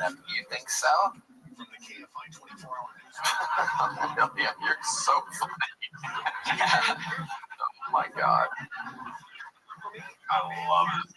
I just love it. Do you have any other big crazy gigs planned? You perhaps opening up for a church choir at some point in the near future? Anything like that? Any big paydays coming up? You opening up for perhaps the school for the deaf or something? Oklahoma City. I'll be in Oklahoma City at Tulsa, Oklahoma in the middle of December. Then I'm gonna figure out stuff for next year. Stuff going on here. Oh my God! There's just different stuff going on. What kind of stuff is going on? Stress. I'm not talking about it right now. Oh boy, really? Stress. Stress. I'm not talking about it right now. Oh boy, really? Yeah. No way. Wow. No way. There's no way. Yeah, got a big thing. You have great ducks on your shirt. Thank you so much. Where do you get a shirt like that? eBay. Yeah, you get a lot of stuff off eBay. Yeah, recently I've been getting a bunch of Oriental rocks off eBay. Wow. What else you been getting off eBay? Mainly just Oriental rugs. Wow. How many Oriental rugs have you got? 15. Wow. What are you doing with all these rugs? Yeah, I'm going through it right now, Tony. I'm real sad. So I've just been getting fucking Oriental rugs off of fucking eBay. Like really cool looking ones. Like they look very cool. Like I'm proud of them. I feel good about them. But every now and again they'll smell. I fucking open them up out of the package and they fucking smell like mildew or something. And I just think, God, I'm gonna jump off of the building tonight. Wow, this is a sign. Wow. And explain to the audience what the difference between a regular rug and an Oriental rug is. Do they perhaps come with a little seasoning packet in the box? Like the ramen noodles? What's the difference between a regular rug and an Oriental rug? What's the difference between a regular rug and an Oriental rug? You're the master of it. You've got 15 of them according to you. So it should be a pretty easy question. Is it fine? Is it Tony, that's a great question. I don't know. Wow. It's a look thing. It's a touch thing. I get them shipped to my door. Oh, and by the way, just recently, this is a little thing I want to get off my chest. Whoever's a piece of shit who's working at FedEx, who refuses to walk up my steps to walk up to you're a dumbass. Literally today, I was getting some apartment, and the person just took a picture from the outside. Somebody fucking. That's what I thought. I'm thinking, oh, they see my name on here. They heard about the horrible sun. Oh, they refused to take my packages up to my place. I swear to God, that's where I'm at right now. Have you thought about getting another escalator? No. People get in fights on it. Oh, they do? Yeah, that's a thing. Adam Ray, you said you have 15 more years left. So, yes, but I'm figuring it out. I don't think I'm going to hold to no one. Do they pad time the room together? Or does it just okay. All right. Not everything's going to cross tonight. Did you find them like for a specific reason? Cross tonight. Did you buy them like for a specific reason, or just have it like a portal? Oh, it's just some. It's a hard idea. I'm working with hardwood. Gotcha. I have to. I spent hours looking at pictures, stuff, and I look back at the pictures, and I look at the dimensions, and then I go measure stuff in 3 hours. But it's kind of fun. Wow. Is there anything else to say to these people? It's been real weird recently, Tony. It's a lot of measuring. I'm not even. What do you measure? Do you have a measure? Yes. Tiny one. It's real small one. I have to make some marks on the floor. I'm doing like 15 feet. I have to make like 15 feet long. Wow, it's stupid. That's crazy. Make my car. Right. Yeah, make it one. Just putting them all in comments. You'll love it. I can't wait to see your violation of the Oriental rugs. Is there anything else you're our rugs will be cool.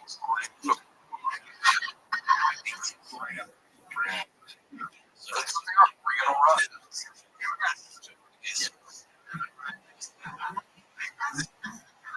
I don't know. Now I'm thinking maybe some of the people that shoot a couple weeks ago they would hear me say a couple weeks ago they would hear me say Yo, Fall 3 info. Can you hear me, big man? Is there any way you could perhaps, when you're not speaking, mute your microphone? I appreciate it. Thank you. I normally don't mind, but I can hear the TV in the background. I'm trying to hear what these guys are saying on Twitter Spaces. Thank you.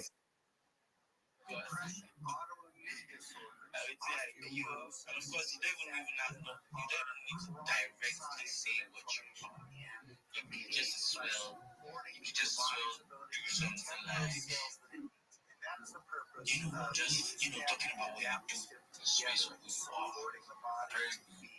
You can connect with your family people like that in the space. So guys, first of all, we're doing it for follow.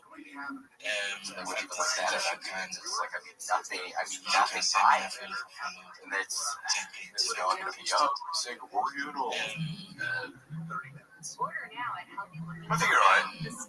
I don't know what my mom's seeing. Like, really, like, I don't understand. Like, I ask her all the time, like, Mom, what are you doing? Make some noise for the great. Make some noise for the great William Montgomery, ladies and gentlemen. We did another episode. Thank you to Blue Chew and Quo. Our review theater tour. Who is happening? Tickets are on sale at AdamRayComedy.com. The final Dr. Phil live from the one and only Wiltern Theater. That's right, December 16th. That's the final Dr. Phil show. I mean, it is an absolute blowout. I would be able to make it there, but it's on a fucking Monday. on Tuesday, but the Monday thing is crazy. Ian Edwards' new special Untitled is out now. Check out Ian Edwards Stand Up on YouTube. That's Ian Edwards Stand Up. One more time for the best stand band in the land, right, man? Check out sunsetstripatx.com secret show every Thursday. We love you guys. Your last chance to get tickets for the one and only Moody Center, New Year's Eve. All you people that say I try to get tickets, it's your only chance. New Year's Eve, live from the Moody Center. It's going to be a hell of a blowout. Way to end 2025. Live audience, thank you so much. God bless you. And God bless the United States of America. Thank you. Good night, everybody.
Really simple steps. So first, okay guys,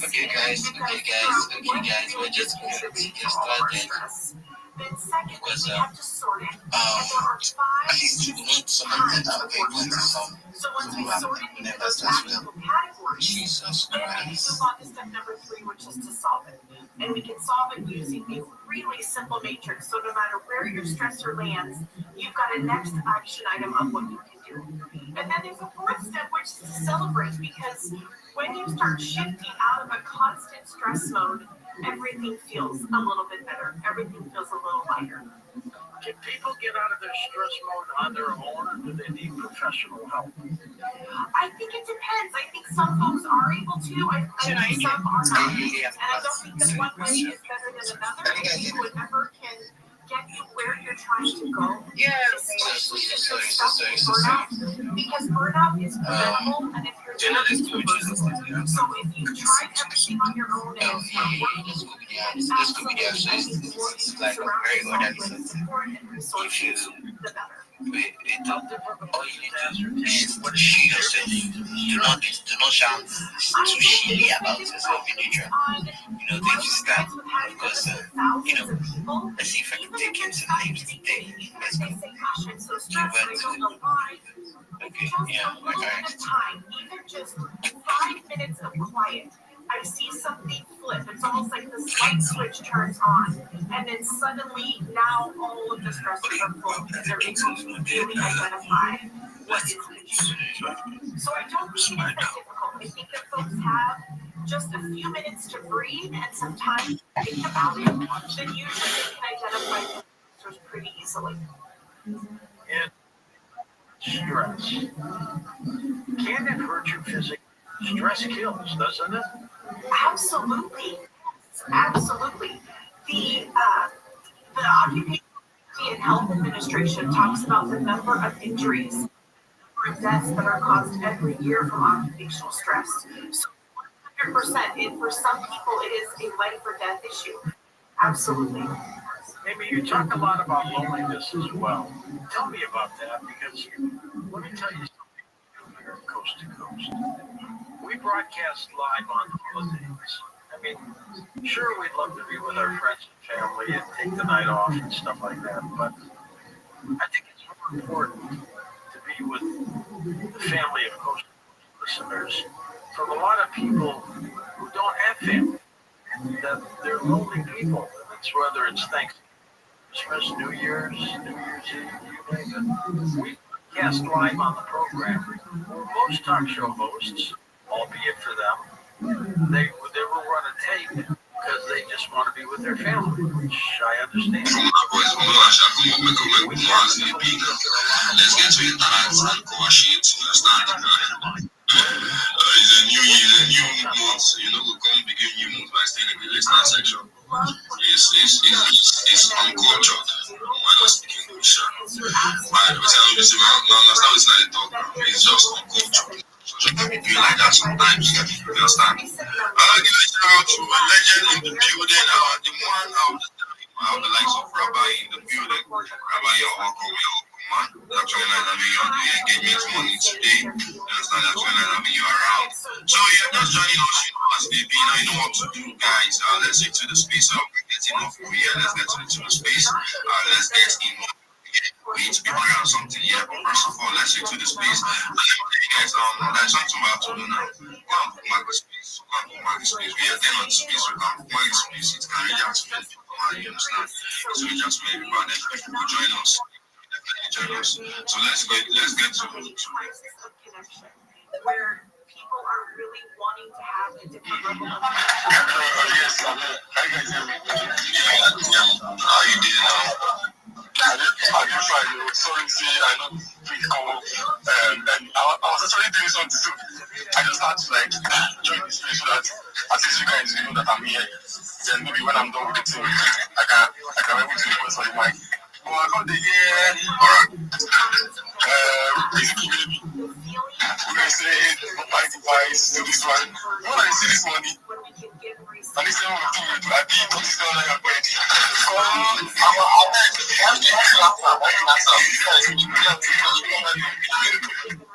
Challenges so that you will not get me wrong.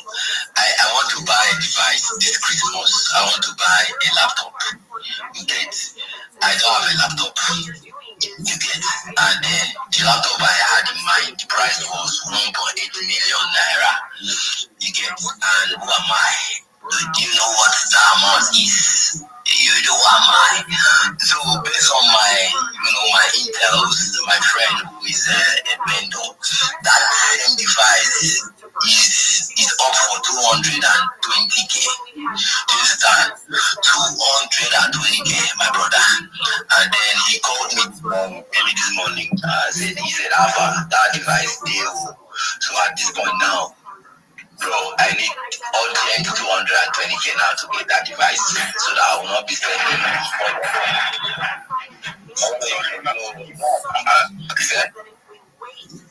the device is 1 million and the person is going for 200k. We don't understand this. You know, I don't expensive period like this. In case now, so some of us living cool gadget, get us things like that, they come out, you get what I mean now. Black Friday, like November now, some persons will discount some devices and all of that. People want to sell off most of their devices.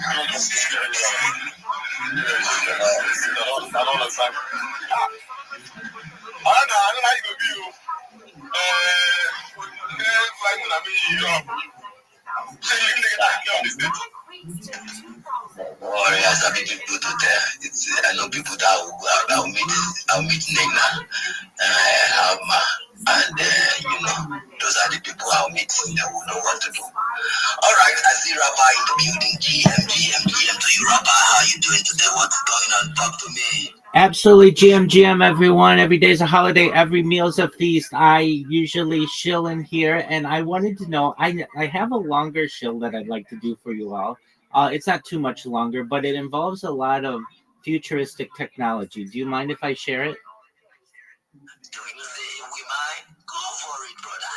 This Thank you so much for your kindness. I'm Rabbi Rothschild. If you don't know who I am, you will. I stream my life 24 hours a day, 7 days a week, 365 days a year for world peace. I've been doing so for more than 4 years. My streams go back to the pandemic. We've seen the death of a queen, the birth of AI, the coronation of a king, and everything in between. This is a real-life Truman Show, a real-life Big Brother. This is a timeline and a time capsule of human achievement.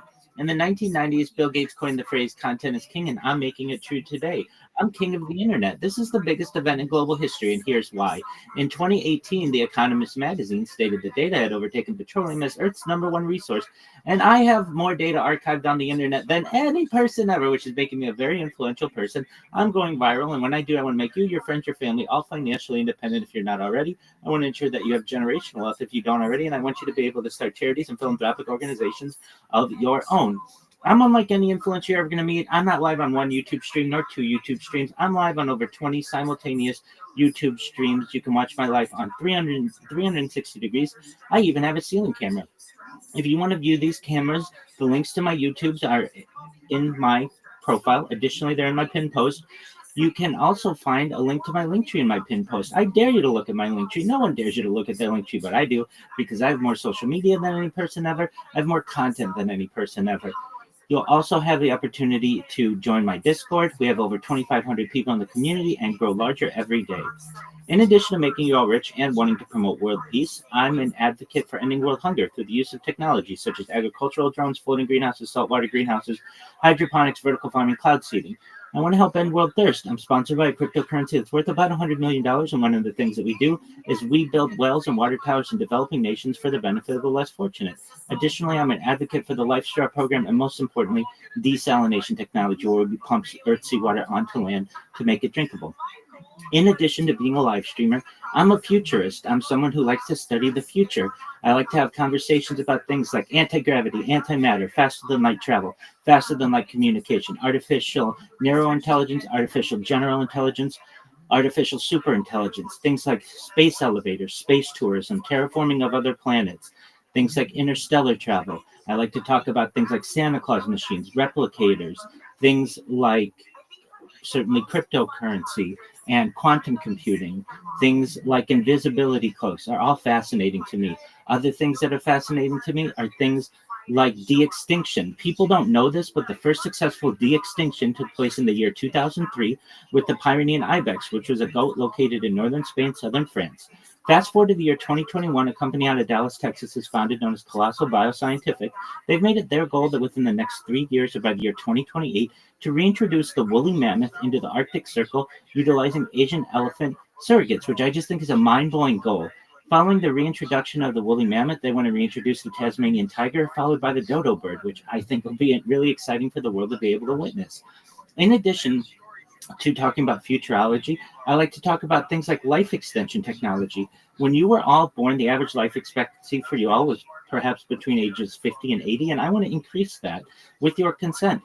I want you to be able to live to be 100, 120 years old, and I want to give you the resources to be able to do that. I want you to be able to utilize types of technology like oxygen therapy, human growth hormone, stem cells, cryonics, cryogenics, things like nootropics, cold shock therapy, things like testosterone replacement therapy, red light therapy, ambrosia therapy, to get you to be 100, 120 years old. But at 120 years old, you may say, Rabbi, my body's starting to break down. What's the next plan? And again, this is with your consent. Only if you want, you may be able to utilize a type of technology known as mind uploading technology, where, with your consent, we scan your brain into a computer like a CAT scan or an MRI, knowing where every atom is in your central nervous system and your peripheral nervous system, for later download as an android, an avatar, a cyborg, a cybernetic being, a clone of yourself, a robot, an ethereal being, whatever you want to be. But essentially what I'm saying to you is there may be a future where you may be able to utilize digital immortality. If you are a reply guy, if you are a shiller, if you're a Web3 marketer or a raider, and you want a free mentor, coach, and friend, send me a DM. I will respond. Send me a follow. I will follow you back. I want you all to know that I'm here to support you both personally and professionally. I'm here to be a positive person in your life. I'm here to have an optimistic view on the future. And most importantly, I want to give people hope. And with that, I sincerely appreciate the ability to share. Amazing, amazing, amazing. So if you not give Rabbi a follow, please do so. And then I'll be hearing this over and over again.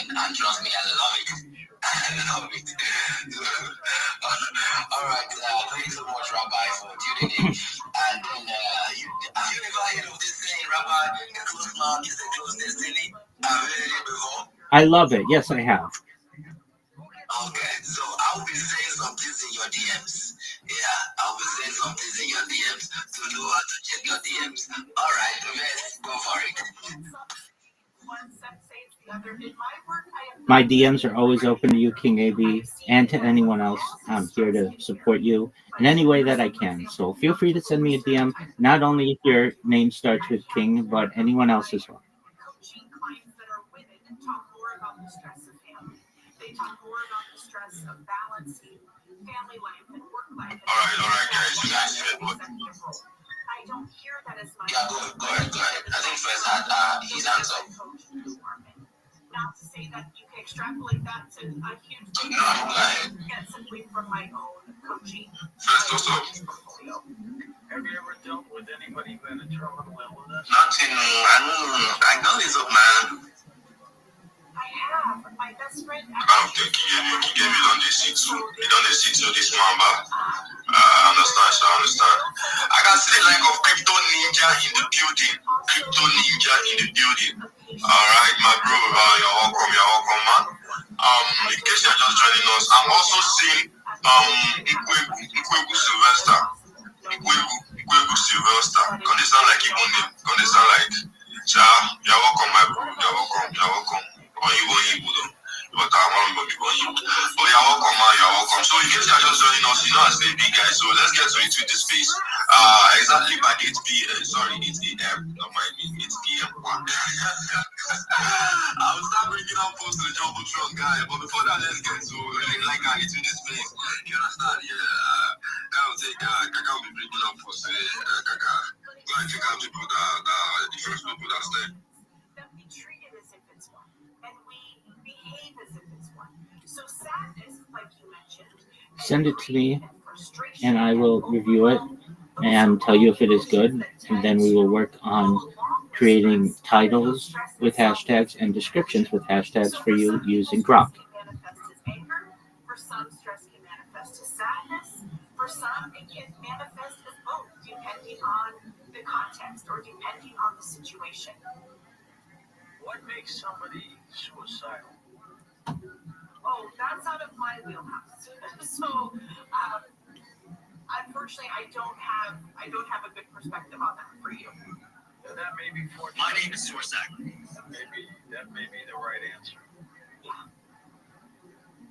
Because it's a very, very strange thing. I've always wondered about people, mass shooters, who sometimes go and shoot 5-10 people and then kill themselves. Yeah. Why do they have to take all these other people with them? If that's what they want to do, just end it. That's horrible. I don't know. I don't know that there is an answer. I know I don't have it. But it's horrific for sure. Well, we're going to take calls with you when we come back in a moment, Amy. Amy Lenniker with us. Her book is called Cheers to Monday. Her website is linked up at coasttocoastam.com. And your calls with her are next when we come right back. Don't forget to watch our TV show, Beyond Belief, with George Norrie. Just log on to beyondbelief.com.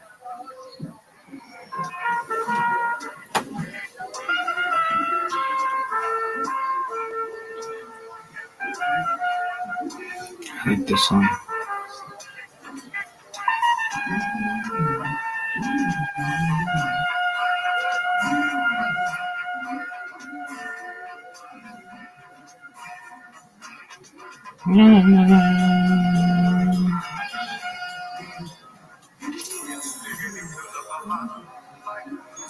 Tis the season to be jolly with Coast 103.5, celebrating 25 years as your home for the holidays. Listen to Coast 103.5 on the iHeartRadio app because holiday music is playing right now. The Jumbotron. Use it to post it. You can swipe back to the left or right. It will move. That is the Jumbotron. When you move, you see other people's name and their post. You see something like Web3. You see Web3 story. talking about if you take cheat and you're actively engaging, just swipe. You'll see the next. Therefore, what I'm calling you Defi. If let's say you change your name to Defi Chef, the Jane Chef, and then you scroll again or you swipe again. You don't scroll, you swipe. You see Soma, you swipe again, you see Son of the King. You swipe again, just swiping like that. Not in eternity, or eternity rather, sorry. Not in eternity, but yes, just swiping beside me. You know, swiping left to right, left to right, left to right. But if you still don't understand, somebody else will know for you. Drop a comment if you still understand, so you still don't see the geometry. And if you know that you're not seeing anything, I will leave this place and come back. It might be empty, it might be empty, it might be doing you. And then it's not doing you until it's like yes. Leave this place and come back. You're going to see percentage. Trust the link that site is the geometry. Yeah. Let me see what else we got. So that we can drop it down. Jim, what they like, you know they say that it's see, you not only amazing 216 amazing people. Obviously, but things are sorry, I'm gonna borrow 30 minutes to start. Wait, before you borrow 30 minutes now. Good morning, everybody. Good minutes. So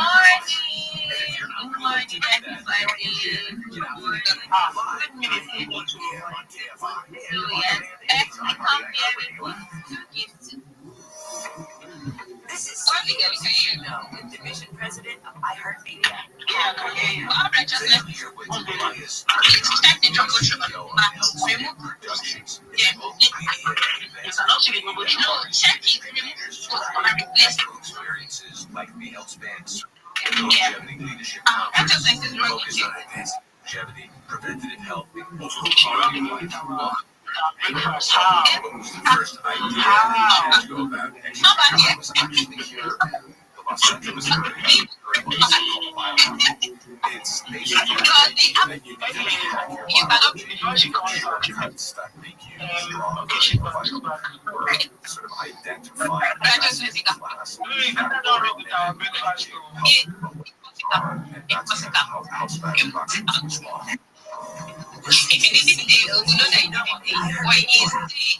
So what do you mean?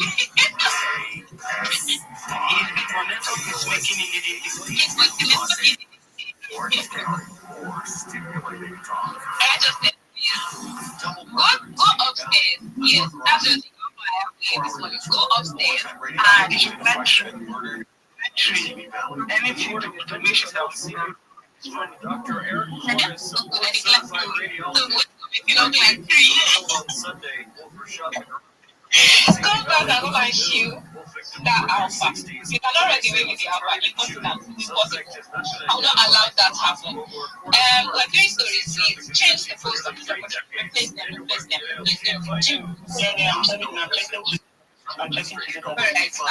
Thank you for banking with us, Emmanuel, Simeon, Son of the King, Soma, the gym share because I don't want to call Defi. Kelly has continued criticizing Defense Secretary Pete Hegseth. Kelly's one of six Democratic members of Congress who Trump's accused of saying Hegseth has launched a military investigation. Kelly, who's an Iraq war veteran, Kelly says he won't intimidate Trump and Hegseth. The more you add, it can also add to follow illegal. So I'm going to go to the video guy. Killed the survivors ordered by the U.S. Special Operation. ABC's Ed Flair says Secretary Hegseth ordered to make sure there were no survivors on target. Anytime there are survivors of battlefield, either side is required to be collected and cared for them. That's what the law essentially says. The White House says strikes in September were international waters and areas with the laws on conflict. Here at the Oxford University Press has named its word of 2025. ABC's Jim Ryan says two words, rage bait.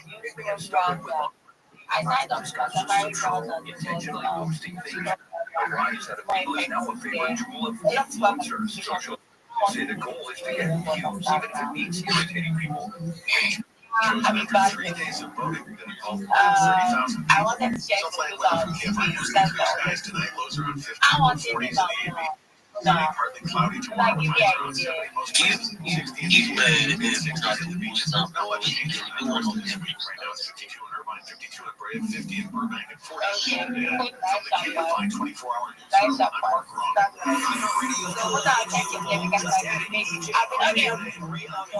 Voices of hundreds of K-pop nations.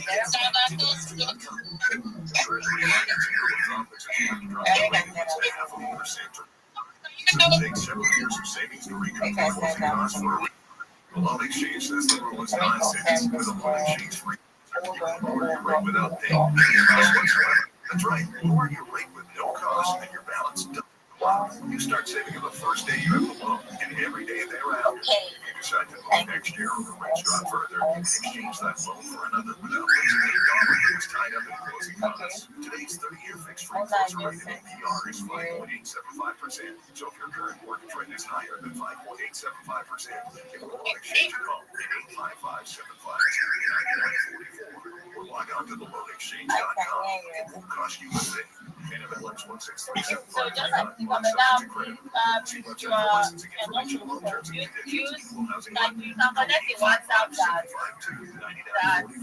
just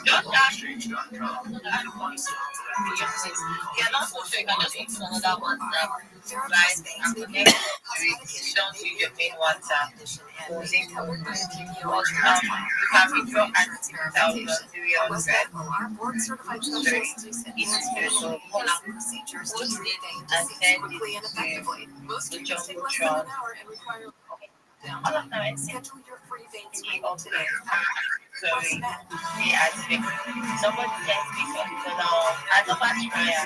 That's what time. So I feel like yoga pants to go shopping. So yes, that was this particular project. I want to say someone tell you that I can go check. Jewelry? Oh hello. What about the this particular one? That's JTV has given someone don't send me. I never do I have to I will do it this morning. I'm working with maybe on my Telegram channel. You that are not there. Yes, but can I borrow a pencil? Want to be there. Not the night. Can you pull up some balloons for Jack's party? I'm so congested. I'll send you guys the link where I watch the video. Yeah, just sign up. Free. Sinex saline clears everyday congestion. I should just copy and paste. Yes, I bet that's what I section now. That's all the minutes. I'm not trying to delete it. That's celebrate American Vision Windows 25th anniversary with $250 so guys, while you are here, I just want to say something. Number one, we are currently trying to now we are currently trying to save Telegram. That's like getting updates. So most of us are always pushing about like 1 or 2. That starts by 11 p.m. So they get to continue. So make sure you are there on the Telegram to take your to the Telegram so that you guys can see. And also you should be on our WhatsApp community, right? Where are you? That's just if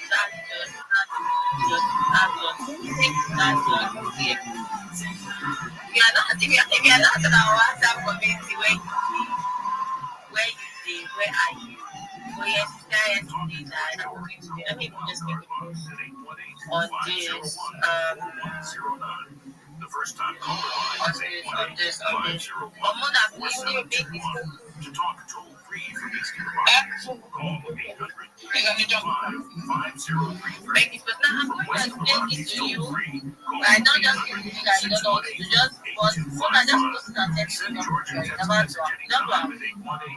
okay, yeah, I got it. But take the mic. If you have the mic, I'm coming. Let me get it. Alright. Breakfast is ready. Breakfast. Well, they get it, please. It's enough. It's okay. share post anymore. Why everybody can't they bring GM post? Anyway, it's a post. So yeah, it's understandable. You know, GM to the amazing 228 people listening to me right now. While I'm talking, go to the Robotron. You're going to see a couple of posts. Engage of them. We have lots of GM posts. We have GM posts from Bright Digital. We have GM posts from Iremi. We have a post from Blog Boom. We have a post from the three stories, but that's you don't need to engage. You just drop your proof if you've been skipped. And then the giveaway post. And lastly, let me see, okay, it's not lastly. We have a text about you said GM, not say your GM. And lastly, we have Luna's comment talking about the updates. Shalabaya. Talking about the updates. Go there, go and do the abracadabra you are supposed to do. You position or you don't position. Do I need to be asking? We have 232 beautiful people listening to me right now. God bless you guys. I love you guys. You guys are my loves. You're the real MVP. 235. We have 138 reposts, 270 likes, 71 comments, and then 8,000 people have seen the space this morning. What an amazing step for amazing whatever to start the day. Yes. Righteousness, come and do what you want to do on this post. And then we move forward. Well, ready, hear me. The post you're supposed to engage on 1, 2, 3. We have 4 posts on the Jumbotron by yourself. That means your urgent engagement. You said that my post about the updates. You don't need to engage, just go to the updates. If you want to engage, fine. If you don't want to engage, fine. Just remember to do the updates if you need money. But if you don't, or you feel like, you know, they are the little levels, that money is too small, leave it for us, the newbies. Yes, that's just what I'm going to say. And we have Blog Post on the Jumbotron. Blog is currently sitting on 53 likes. I think he came up with 53. That is high. Can you see me? Has it come up? Unfortunately, no. The publisher it's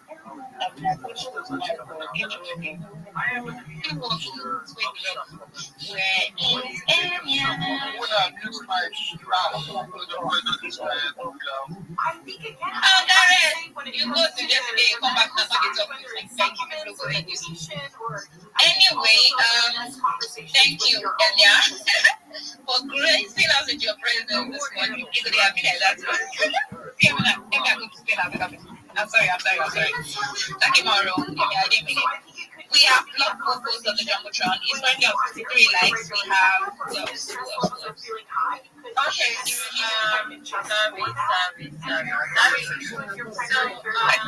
they can look at together if I concept, and it could be any of the Jumbotron, right?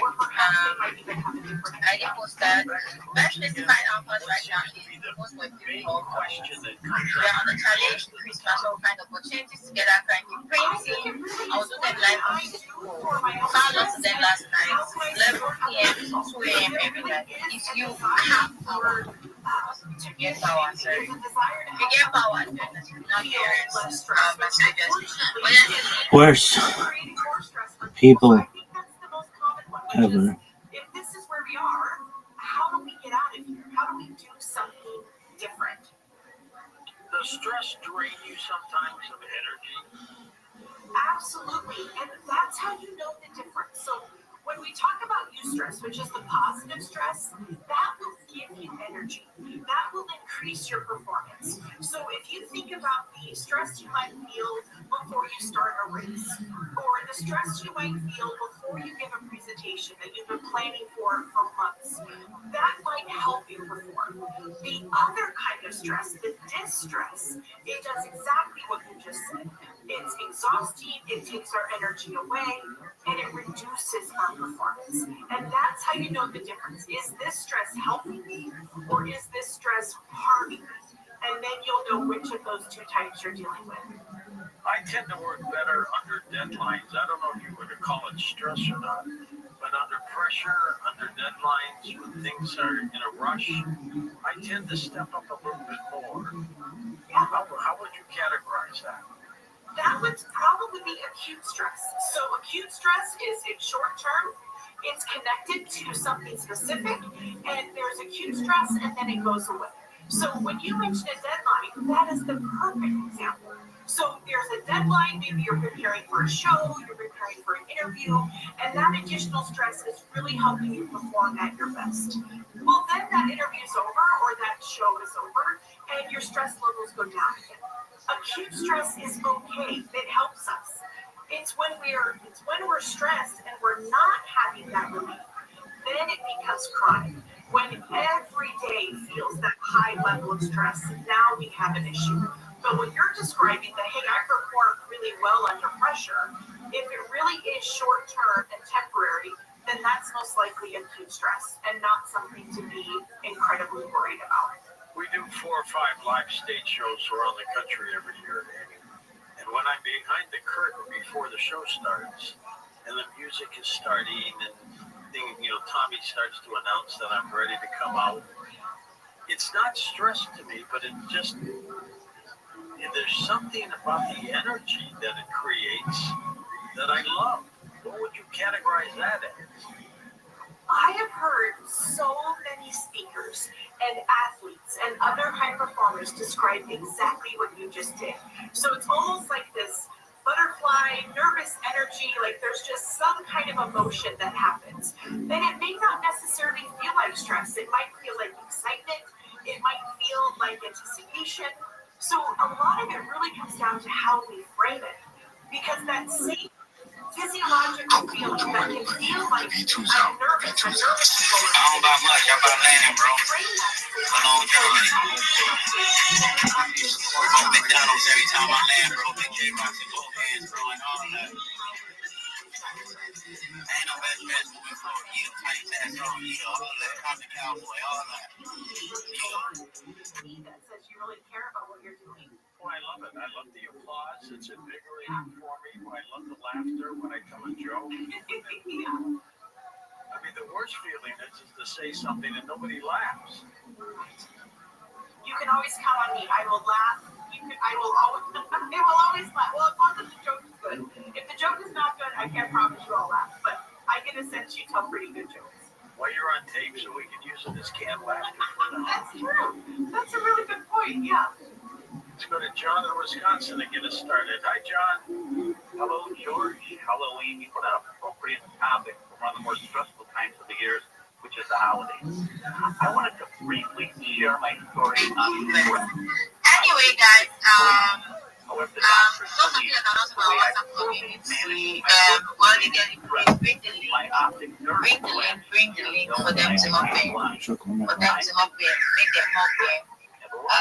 Very important that you are there. This is currently the biggest community in town. Now, me talk out.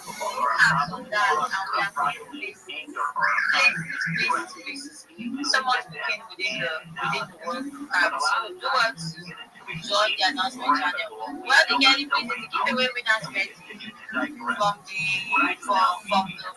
chat. Please send it to my DM. Let's announce it here. May they collect their money. May go down go enjoy. Like it. Please, you should go and enjoy. Like this. I want to send them from the first 72. Make a poster. Oh yeah, like that will be you ready to please go on to the tab, join the Telegram.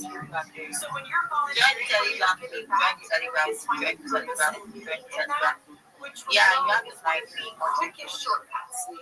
website stories, please check. I don't know if Empress D is in your DM, but she has been skipped. She sent through. Look into that. Champion Alpha has been skipped. Look into that. Who else? Yes, I just responded to some of my dear,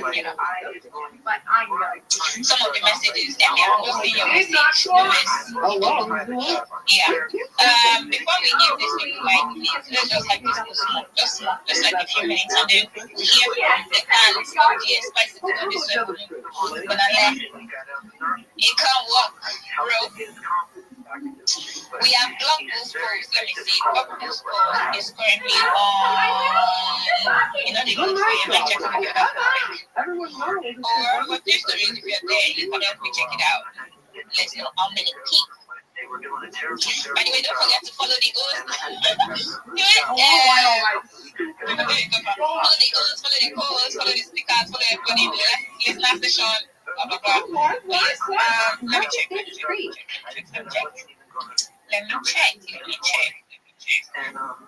Please don't DM me if you've been skipped. There's a post on the Jumbotron by Restream Stories saying if you've been skipped and you're actively engaging, drop comments, drop screenshots. Go there and drop your screenshots. I cannot be seeing my comments in my DM. I also might use this other footage.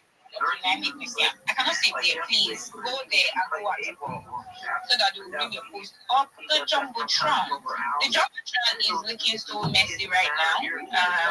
Let's just engage on this post and drop them down one by one so that it will be clear enough. Don't forget to which targets now of them the process. Look into the admin skipped comments and then keep people that have skipped because Empress D rather, sorry. Empress is a different person. Empress D has been skipped. Look into that. Champion Alpha has been skipped. Look into that as well. Well, we have just a few on the Jumbotron.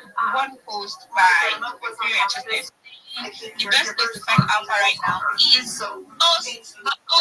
Web3 community.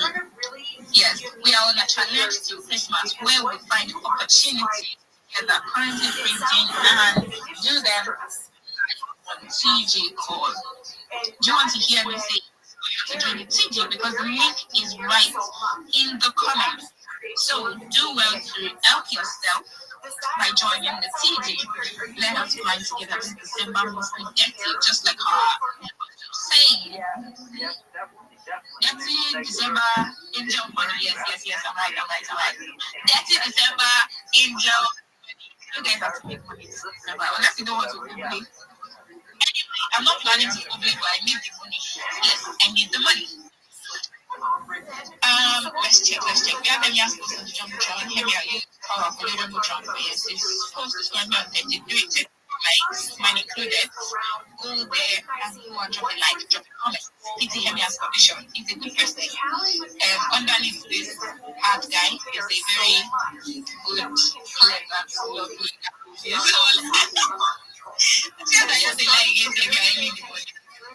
wow. But yeah, Welbegelly is trying to bring post up. But while Welbegelly is trying to bring post up, Spicy, you're not getting anything to talk about. What is that going to look like for you? How will you know when the stress is too much? How will you know when the expectations are beyond what feels reasonable or what feels doable? We can be so focused on caring for other people that we can forget to care for ourselves. Not too much. No, you don't much. Is that it is all of that that you are showing him, that you also make sure you're showing him that there's no situation sustainable. And if it's not, then what would that next step be? And like you said, I can't something came over me now. I don't know what came over me, but yes. Somebody else raised his hand. I don't know who that person is. But yeah, if now you raise your hand, we talk. Oh, Sultan of Africa, how are you doing today? Good morning, here on the mic. Yeah, good morning. Sorry that I raised my hand.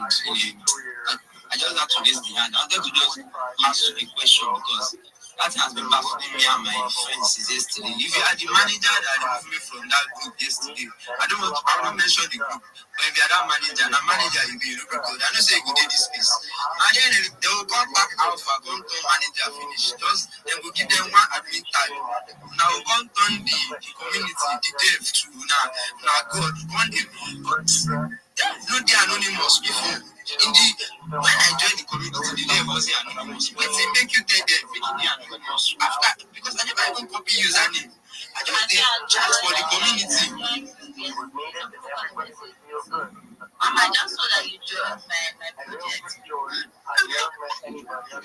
That is like boss you dey grind. I see one say Sultan you dey grind. No, now you don't see the job will just fall from heaven. Now we don't see the name now. We are our work for your people. The next thing say, if you question me that kind of question, me I know the respect for chat. I know the familiarity with Nigerians too much like that because now when you go some of them will speak back and laugh. I feel the interest like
Mothership here in Austin, Texas. For a brand new episode of Kill Tony, get over Tony!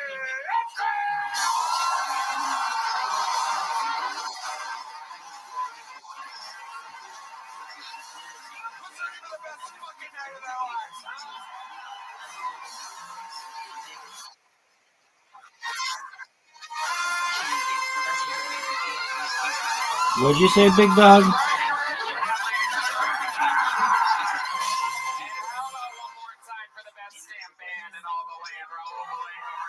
Carlos Sosa, Michael Gonzalez, Matt Muehlman, John Dees, and that is D Madness on the bass guitar. This is Kill Tony, brought to you by Blue Chew and Quo. You guys ready for a great night? Before we get started, here's a little bit more from the amazing sponsors that made it all possible.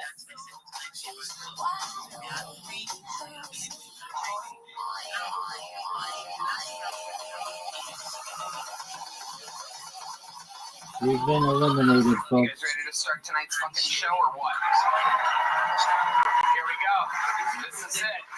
Every single week I have two of the best guests on planet Earth, two of the best comedians. Ladies and gentlemen, this is a special one. Both returning guests. One of them, a returning guest of the year, a multi-layered guest of the year, Hall of Famer, with another one of my favorite comedy store comics of all time. Ladies and gentlemen, make some noise. We're here for a special episode. Very sad, very sad day. My fantasy football team's been eliminated from the playoffs. Have you ever made the playoffs in this league? Have you ever come close to making the playoffs in this league?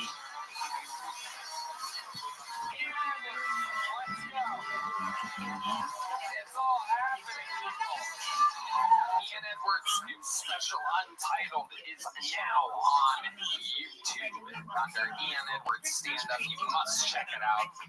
Ian is a legend, comedy store super regular, and I mean, him and I have been doing the thing goddamn forever. The old, and the new book, the old bookers at the comedy store used to have us side by side all the time, 10:15, 10:30, 10:45, 11, 9:45, 10. So we are brothers in this. Welcome back. I love that song. Make sure you check out this special. What can I say? This guy reminds me of Dr. Phil. He reminds me of Elaine. He reminds me of Jeremy. He reminds me of me.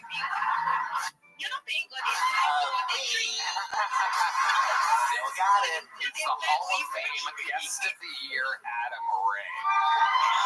Royalty around these parts. Indeed. Perhaps unarguably one of the greatest guests of all time. Love the show. Thanks for the intro. Got it today. Shaved Red Band's back an hour before the show. And just fired up to be here, man. What a night. It is going down. The Who Is Me Theater Tour. Adam Ray's first giant theater tour, January through April. Get tickets at AdamRayComedy.com. And the final ever, they say, I've heard this a couple times, the last ever Dr. Phil Live is happening December 16th. That's a real way to do it. You're like Floyd Mayweather Jr. You're like, this is my last fight. Yeah, you're going to have to get it. It's like the McRib. Yeah, the McRib's never coming back after this. You're going to be putting on that fucking bald cap for the rest of your life. I'm probably going to die. Yeah, this will be the last one for a bit until you call calling. Until what? Until you come calling. We'll do one more. That's right. Yeah, absolutely. No doubt about it. Well, one more time for Adam Ray and Ian Edwards. Two of the best guests to ever do it, and so they know how it works. Over 300 innocent souls signed up for the chance to get 60 seconds on this show. You know how it works. Their time is up. You hear the sound of a kitten. How it works. Their time is up. You hear the sound of a kitten. That means they have to wrap it up then, or else they bring out the angry West Hollywood bear. Hell yes. How exciting. I'm going to let this gentleman with a drawn-on hairline first name of the night. I didn't want to say anything. Hell yeah. This guy's got a Sharpie of a haircut. Welcome, sir. He looks dangerous. He looks like he has a snappable weapon in his pocket. It's going to be fun. While we go wrangle that first bucket, we have one of the greatest golden ticket winners in the history of the show here to start it off. Ladies and gentlemen, this is a brand new minute from golden ticket winner Martin Phillips, everybody. And like that, the show has begun. Brought to you by Blue Chew and Quo.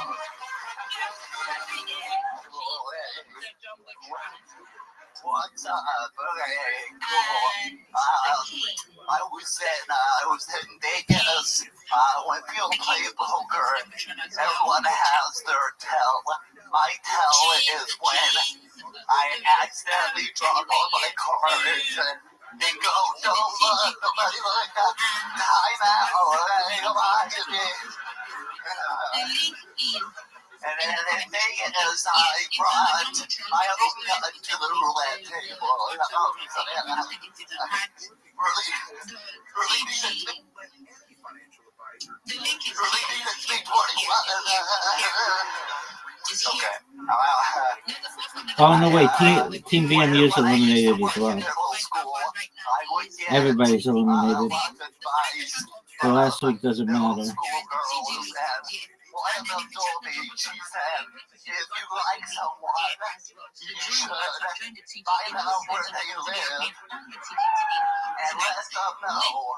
And I said, I'm not doing that again. I can't go back.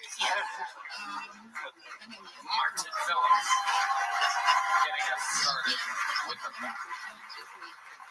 Is that true, Martin? Do you play poker sometimes? No, I suck. When you went to Vegas, that's like, what the fuck I was doing. I was just getting chips out. Like, let's see what happens. They don't have rules on the table. Okay, just for dumb people. Okay. Yeah, man. Yeah, I would love to play poker with you. I don't even play, but this will be the first time I win. Beginner's luck. Have you played craps before? Oh, of course, baby. I knew the answer to that. I just wanted to see him do that. Hell yeah. What's your favorite game in Vegas? What do you tend to do when you're there? Vegas, what do you tend to do when you're there? Slots. Oh, yeah. What's that supposed to be? Yeah, what is that supposed to be? Martin. Is that true about the, what do you do in the middle school? Oh, yeah, there used to be, every day, you would ask me, oh, Mr. Phillips, you have a girlfriend, and I was always like, shut the fuck up. That's none of your business. Hey, get this. Her boyfriend, she said she had a boyfriend, but he went to a different school. Yeah, I was like, bitch, I heard that before. You made that shit up. How's your current love life going? You're a big superstar now. I mean, you're easily recognizable from the movies and your walk. I have a very distinct figure, it's hard to hide, yeah. You have a lot of fangirls coming up to you, not too many. Because I observed for many, many years. Aren't schizos as well like that?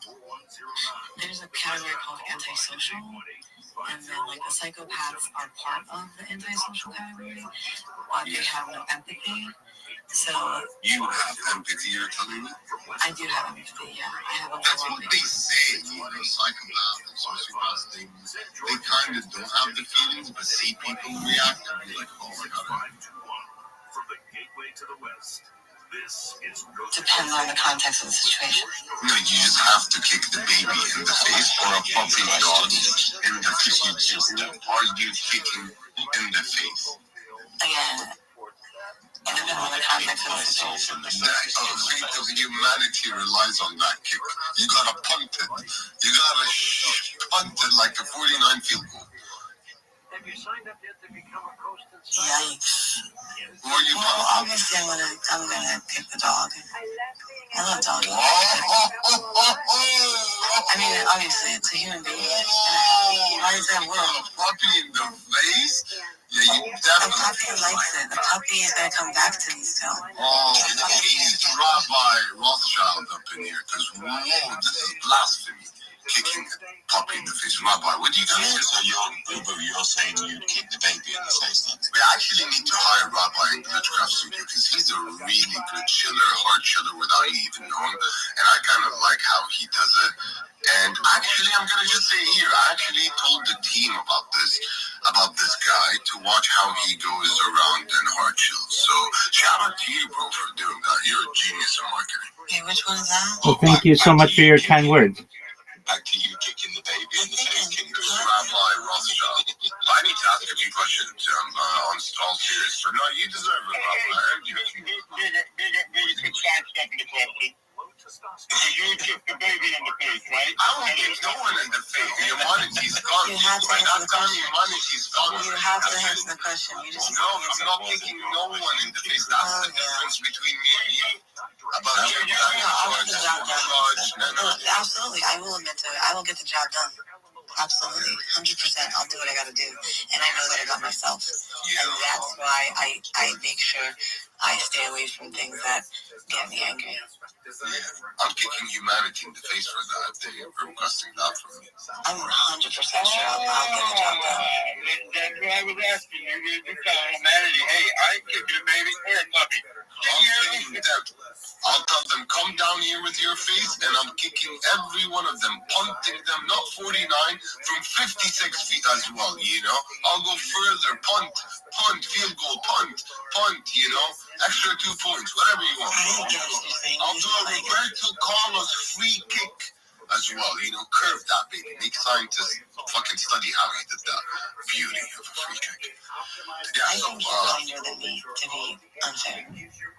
I'm very kind when it comes to that. I have some sympathy for people, especially in lower circumstances and different backgrounds. I am blessed to have that sympathy, you know. Like I have empathy. I don't have patience. Sorry, empathy. I don't know why I said sympathy. I guess it's both correct, right? I mean, I have kind of patience. I have a low patience tolerance, and that's what makes me undesirable or unknown. But you can tolerate some people in some certain I'll do it for the purpose of the goal. Fair enough. Which shows your character, which is good. But Rabbi, can I hear from you, sir? Absolutely. Do you mind if I share my project with everyone? Oh, please do. I want to hear people hear this. Thank you so much for the opportunity. I'm Rabbi Rothschild. If you don't know who I am, you will. I stream my life 24 hours a day, 7 days a week, 365 days a year for world peace. I've been doing so for more than 4 years. My streams go back to the pandemic. We've seen the death of a queen, the birth of AI, the coronation of a king, and everything in between. This is a real-life Truman Show, a real-life Big Brother. This is a timeline and a time capsule of human achievement. In the 1990s, Bill Gates coined the phrase, content is king, and I'm making it true today. I'm king of the internet. This is the biggest event in global history, and here's why. In 2018, The Economist magazine stated that data had overtaken petroleum as Earth's #1 resource, and I have more data archived on the internet than any person ever, which is making me very influential. I'm going viral, and when I do, I want to make you, your friends, your family all financially independent if you're not already. I want to ensure that you have generational wealth if you don't already. And I want you to be able to start charities and philanthropic organizations of your own. I'm unlike any influencer that you're ever going to meet. I'm not live on one YouTube stream, nor 2 YouTube streams. I'm live on over 20 simultaneous YouTube streams 24 hours a day. You can watch my life in 360 degrees. I even have a ceiling camera. If you want to view these cameras on my YouTube streams, they are available in my profile. Additionally, in my pinned post, you'll find a link to my YouTube streams. You'll also find a link to my link tree. I dare you to look at my link tree. No one dares you to look at their link tree, but I do, because I have more social media than any person ever. I have more content than any person ever. You'll also find a link to my Discord, which is discord.me/rabbi. Feel free to join. We have over 2,500 people who are members, and you can connect with me there 24 hours a day.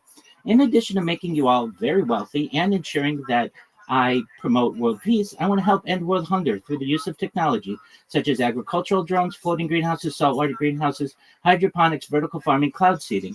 I want to help end world thirst. I'm sponsored by a cryptocurrency that's worth about $100 million, and one of the things that we do is we build wells and water towers in developing nations for the benefit of the less fortunate. Additionally, I'm an advocate for the LifeStar program, and most importantly, desalination technology, where we pump earth seawater onto land to make it drinkable. If you're a reply guy, if you're a Web3 marketer, you're a raider, you're a shiller, and you want a free mentor, coach, and friend, send me a DM. I will respond. Send me a follow. I will follow you back. I want you all to know that I'm here to support you both personally and professionally. I'm here to be a positive person in your life. I'm here to have an optimistic view on the future. And most importantly, I want to give people hope. And with that, I sincerely appreciate the opportunity to share. Yeah, I have a lot of questions on how you chill, bro. please go and retweet all the spaces you're in. I've been seeing so many. I love the support that you do it like that, but people can't see your timeline doing that, right? So you already finished the spaces, I think, after a few hours. You can just untweet them if they're not recorded, because it just like gives that post to your timeline. I recognize that, but there are people who literally go back and listen to me in other spaces that are recorded, and I want to give. Yeah, so leave the recording ones, but don't. I'm saying about the unrecorded ones. You can remove them because there's no point. No one can hear it, right? There's some unrecording I saw there, but as well, I have a few questions. Are you from the Rothschild family? It's a large family. It's like having the last name Kennedy as an Irish person. Yes. There are over 3,000 of us in the United States alone.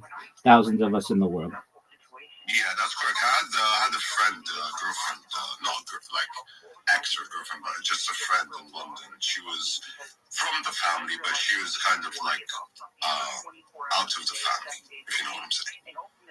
I understand. Interesting. It's very interesting. I love how you chill, by the way. How long have you been doing this? Because like you say a few things that's very interesting, like even me when I hear it, like Sure, I've been live streaming my life 24/7, 365 on YouTube for more than 4 years.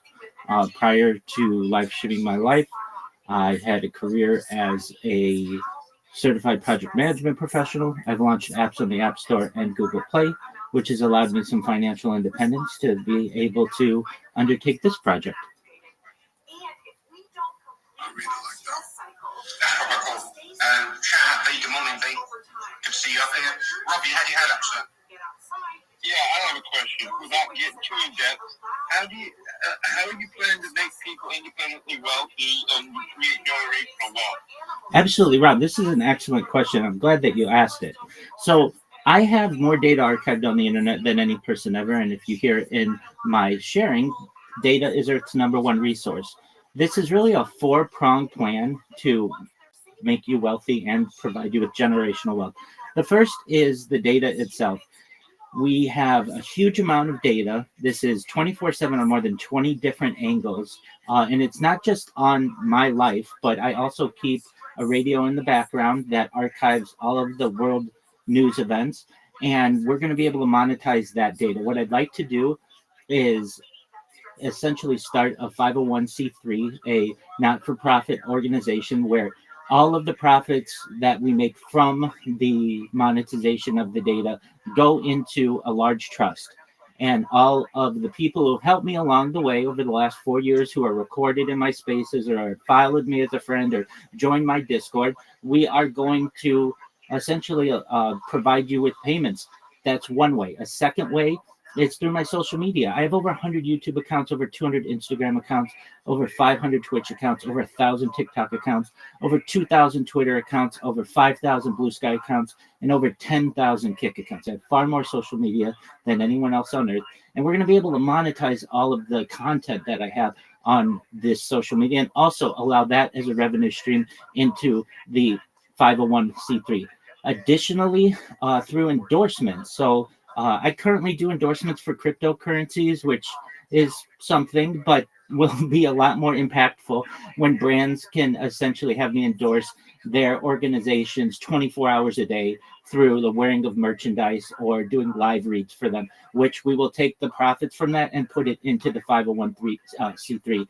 And then finally, another way to do it is through cryptocurrencies. Basically, at a certain point, any endorsement that I do on a cryptocurrency is going to have a major impact on not only it, but the cryptocurrency market.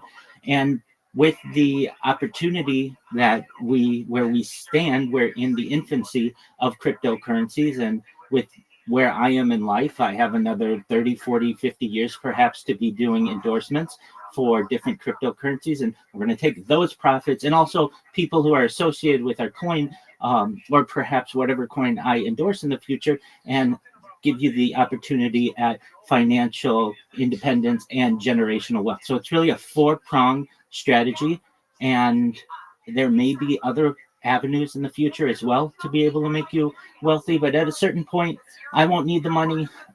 It'll just be numbers on a ledger, and I want to be able to give it away to the world. Hey, Rabbi. Wow, thank you. I don't want this to sound disrespectful because this is not where I'm coming from. When they say data is king, I believe content is king. Yes, you are building a lot of content. And again, I don't want this to sound disrespectful because this is not where I'm coming from. I'm actually asking a question. So if you look at Nick Cannon, he's built up the series, which I'm literally just forgot what it's called, Wild and Out. Now, his content, apparently, because he owns it all, is worth billions of dollars because people want to watch it because that's what these networks are willing to spend to be able to put it out there. So with your content being about you and your day-to-day life, and yes, there are radios in the background and everything like that, and this is the part I don't want it to sound disrespectful, who is going to want to watch that content in the future? I get people in the present who watch it, believe it or not. There are people who like to know that there is someone who is essentially giving the world a portal into their life. They like to watch me sleep. When they sleep, they like to watch me eat. They like to watch my interactions with individuals in the current state. And in the future, especially with the use of AI, we're going to be able to edit my videos. It's essentially instantaneously into more digestible amounts for people in a given day. Not everyone has 24 hours to be able to watch my life, but they could watch 24 hours edited into a 3-minute snippet and get an update on what I did over the course of that day. And it's not just my life that we capture, it is the world news events as well, which is interesting to people, especially in terms of where we stand, and perhaps hundreds of years from now, this will be an excellent watermark as to where we were in the state of the world. As I say, we've seen the death of a queen, the birth of AI, the coronation of a king, and everything in between.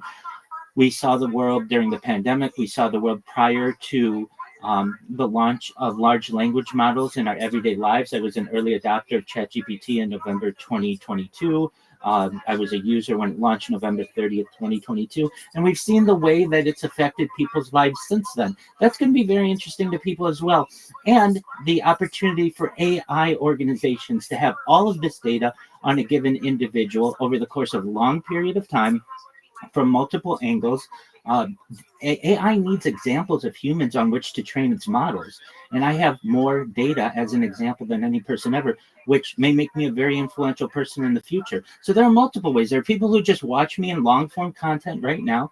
There are people who may choose in the future to be able to watch edited videos of that which I created. But then as well, the plan is to allow people to live their life alongside me 24 hours a day through a first-person view and travel the world, doing good in the world. I've traveled as far north as Santa Barbara, California, as far south as San Diego, California, as far west as the Pacific Ocean, as far east as the desert mountains, in Beverly Hills, Los Angeles, Disneyland, basically everywhere in Southern California. And I'd like to do that around the globe and meet the people of the world. That's going to be really exciting for people, I think, in the future. And if people want to watch, they can. If they don't want to watch, they don't have to. But there's certainly a segment of the world that finds it exciting that there's going to be an influencer, there already is, whose content doesn't end. Any other person that you know who creates content, you can watch all the Wild and Outs, and you can watch them 3 or 4 or 5 times, but eventually they're going to get boring.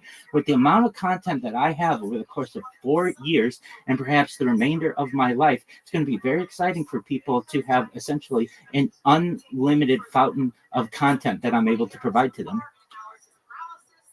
Great answer, sir. Like I said, I wasn't trying to be disrespectful in any way, shape, or form. I've spoken to you in spaces many times. I was in the Soul on Chain Discord yesterday, and I noticed that you are being live streamed from their Discord as well. That's absolutely right. I'm live in quite a few different Discords. So Soul on Chain Discord, the Big Steppers Discord. Somebody saw me in the Soul on Chain Discord, and they asked me, how do I get this in my server? And I was like, oh, I have a device. I'll just put my live stream in there if you want. So there are just random people in there with their projects who have me streaming in their Discord. Additionally, I'm the #1 streamer all time in the Aiden Ross server, the #1 streamer all time in the Amaranth Discord, #1 streamer all time in Kaisenat's Discord, #1 streamer all time in iShowSpeed's Discord. So a lot of these different influencers, audiences already know who I am. I can tell you that at least I have connections to the owner of the Kick platform, and my audience itself grows every single day. And that's really exciting. It's just a matter of time. I keep showing myself in these spaces. I keep promoting myself. Somebody's going to hear what I do and say, that's really interesting. So you're going to be able to make us all trillionaires? Absolutely. That's the plan.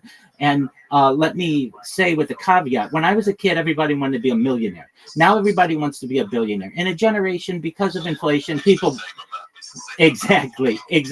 So while trillionaire sounds really great, it's what a millionaire was when I was a kid due to inflation. But nevertheless, I want to help all of the people with whom I have had connections. A lot of people say, well, Rabbi, that's a lot of people. And it is, but it's not as many as you may think. It's about 10,000 people on Twitter Spaces over the course of the last few years with whom I've had interaction. It's the 2,500 people in my Discord. It's the people who have commented on my YouTube streams and had connections with me in Discord. It's not an overwhelming amount of people. It's still less than 1% of the population. And with the amount of data that we're going to be able to create, this is a new gold rush. This is a new oil boom. And data is at the center of that. And it'll be very interesting to see what happens when the world starts to discover who I am. Yeah. Well, like I said, this reminds me of back in the 90s when I was mid-90s, I was learning to install satellite dishes. There was a guy on the KU band that was always filming from South Africa from basically his outdoor house. And that's what this reminds me of, is somebody just sharing their life with people and talking about the things they know and their knowledge. And believe it or not, there's a lot of people in the world that find that quite interesting. Me personally, I find it quite boring. Certainly, and some people do find it quite interesting. What is more important, I feel, about my project than many other people who stream their life is that mine is archived. You can go back to my life 1 week ago, 1 month ago, 1 year ago, 4 years ago, and know what I was doing on this date. That's the exciting part of this. It's great for people who stream their life, but if you don't catch whatever they were doing at that exact moment, it's gone. With mine, it's archived. That's what makes this special. Generations ago, I would have been a diarist, someone who writes in a diary, or a journalist, someone who writes in a journal. I just use basically the camera as my medium and store the data on servers throughout the world. I multi-stream, so if anybody ever takes down any of my accounts for any one reason or another, I am redundant backups and redundancies of my redundancies to do as best as possible to be as uncancelable an individual as the internet has ever seen. And hopefully this data and my footage is studied into the future. I think it can be extremely valuable to people, especially when we have an opportunity with AI to be able to edit it and AI to be able to enhance the quality, and perhaps people to be able to live in an augmented reality or virtual environment of what I'm doing. I think that there's so much data here to be able to be studied, not just my eating habits, my drinking habits, my bathing habits, my sleeping habits, my circadian rhythms, my breathing patterns. All of this data is going to be extremely exciting for the people who study humanity, especially in the future at an academic level. And I'm giving them all of the opportunity to be able to view this data for free. You can view it in the comfort of your own home. You could view it in a lab or anywhere in between.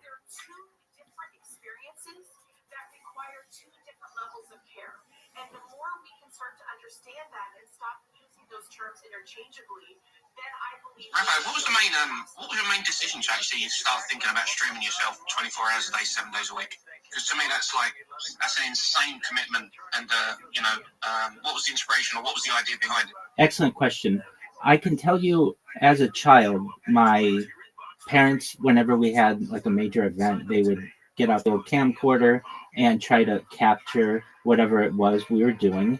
And I thus have a lot of footage from my youth, or at least a good amount of it. But I would always ask my parents, why do we stop recording? Why don't we just always have it going? My parents kind of laughed at me at that and said, well, it's just not really practical, and nobody would really want to watch all of this footage. And that was kind of my philosophy until the pandemic, really. And as I previously said, I'm an app developer, and I was working a contract for a major Fortune 100 organization, and my position went remote during the pandemic. And I went from never being on camera to being on camera 8 hours a day.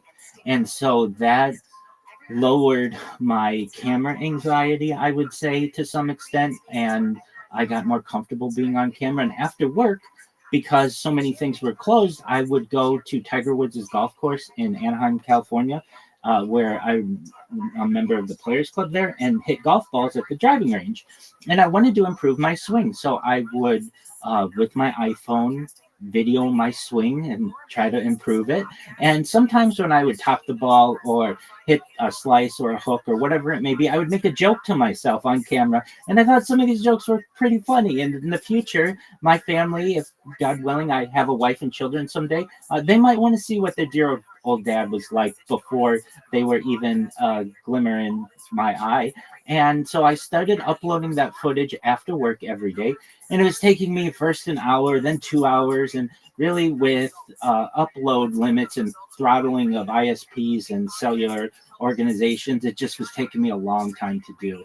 And I was spending too significant amount of time doing it. And so I thought to myself, in October of 2021, it might be better for me to start live streaming this. And if I do, I want to do it better than anyone else. I'd seen The Truman Show when I was younger, and so I knew that this was at least an idea in the ethos of the world that somebody might put their entire life on camera. The difference is mine is with my consent, and in the movie, Truman Burbanks is without his consent. But nevertheless, it was an idea that I knew had existed. And so I bought a laptop and recognized that there are limitations sometimes with different devices, and they crash and they get disconnected and such. And I didn't want to go through any of that anymore. So I bought 10 different laptops and Chromebooks and put them all around me. And I bought about 23 different handheld devices that allowed me to do IRL content, and a bunch of lighting and a bunch of battery packs and tripods and camera holders, and you name it, for IRL streaming, I've got it. And I started live streaming my life. And at first, when I did it, I was like every day in a suit and tie, and I was very, I would say, self-conscious about being on camera all the time. But very, very soon thereafter, I started getting more and more comfortable, getting comfortable sleeping on camera, awaking to know that, like, people are watching you all over the world. And then it just became part of my daily activity, as it is now. I awake, upon awaking, I say a prayer, and then I make sure that my cameras are going. I restart my streams every 12 hours because that's what is required for YouTube to be able to be viewed by the general public. And then I go about my day with some more prayers for the morning, Mama Shacharis, and then I go and meet people in my Discord. Sometimes I get random individuals when I awake, and they're like, "Hey, you're awake." Yeah, I am, and I introduce myself to them and find out how they found out about me. And I've met quite a few different people using this method. And then about 12 hours into the day, I restart the streams, and that's basically my day.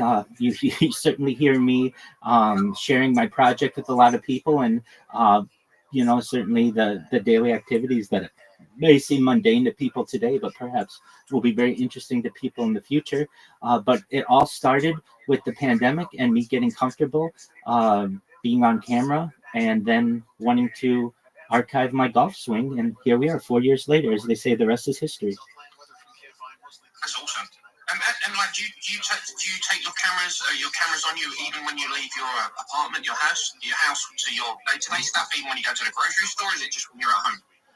Yeah, so as I said, I've streamed as far north as Santa Barbara, as far south as San Diego, and basically everywhere in between.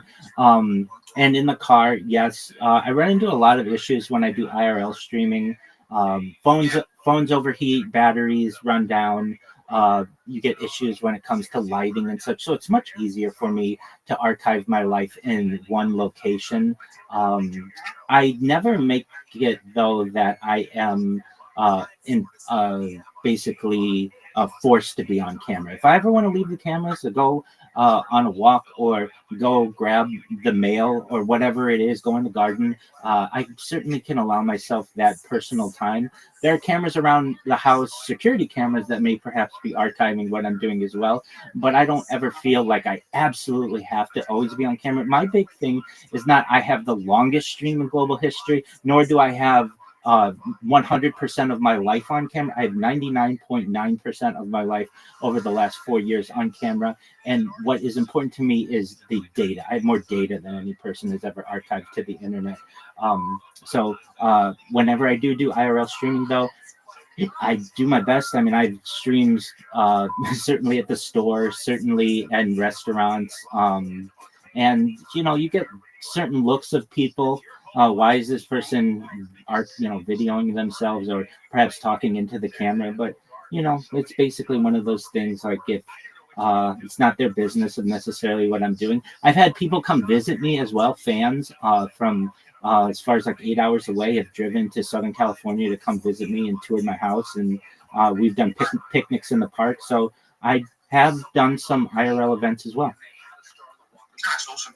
I always find it because like sometimes it becomes like it takes. Sometimes I always sort of feel like people's privacy sometimes takes away the fun of doing something, if that makes sense. Because like you say, if your life 99.9% of your life is on stream,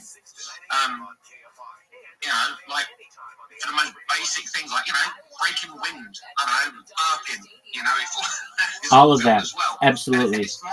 It's such a small thing in reality, but to others it'll be like, oh my god, he just, you know, the rabbi just fired, or the rabbi just burped after having his meal. How rude! I'm like, but that's part of being human, right?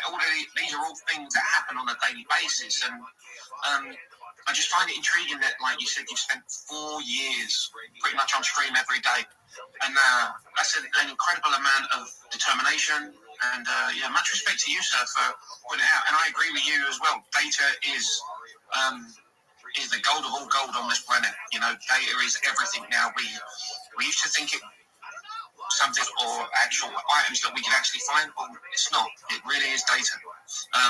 The most expensive commodity on the planet is Bitcoin. And what is Bitcoin in reality? It's just a collection of numbers, right? Data. That's absolutely right. I'm glad you see it the same way. To your point of doing some of the more embarrassing things that we find in human behavior.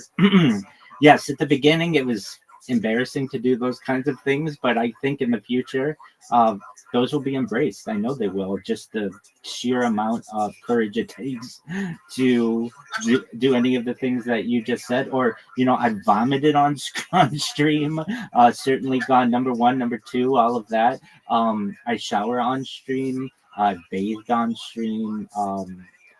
These are part of the human experience. And really, when we think about what this is in its own way, it's its own Epic of Gilgamesh. It's its own Bible in its own way. It's basically a really, really long form story of something.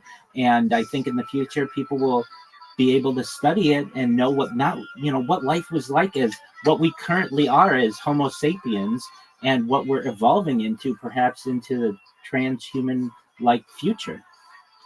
Yeah. Well, I don't want to sound like an Avenger or anything, but like, do you actually have is there an end game to what you're doing? Like, do you plan to quit in like 10 years time, or are you just going to go as long as you can? Like you say, if you're on all these platforms, I mean, which is amazing. Is there an end game? I want to do it the rest of my life. And with the advent of life extension technology, and perhaps in the future mind uploading technology, I don't see an end to it. I would like to certainly give people more views of what I do and really allow people to live a first-person view of what my life is. I think that would be really exciting for people, but I know that, you know, God willing, I'll meet a woman in the future and she'll either be okay with it or she's not the one for me. There are a lot of women out there, even currently, who are attracted to what I do, and I think it'll be really exciting to them. They have the opportunity to perhaps be the most famous woman on earth by partaking in this project.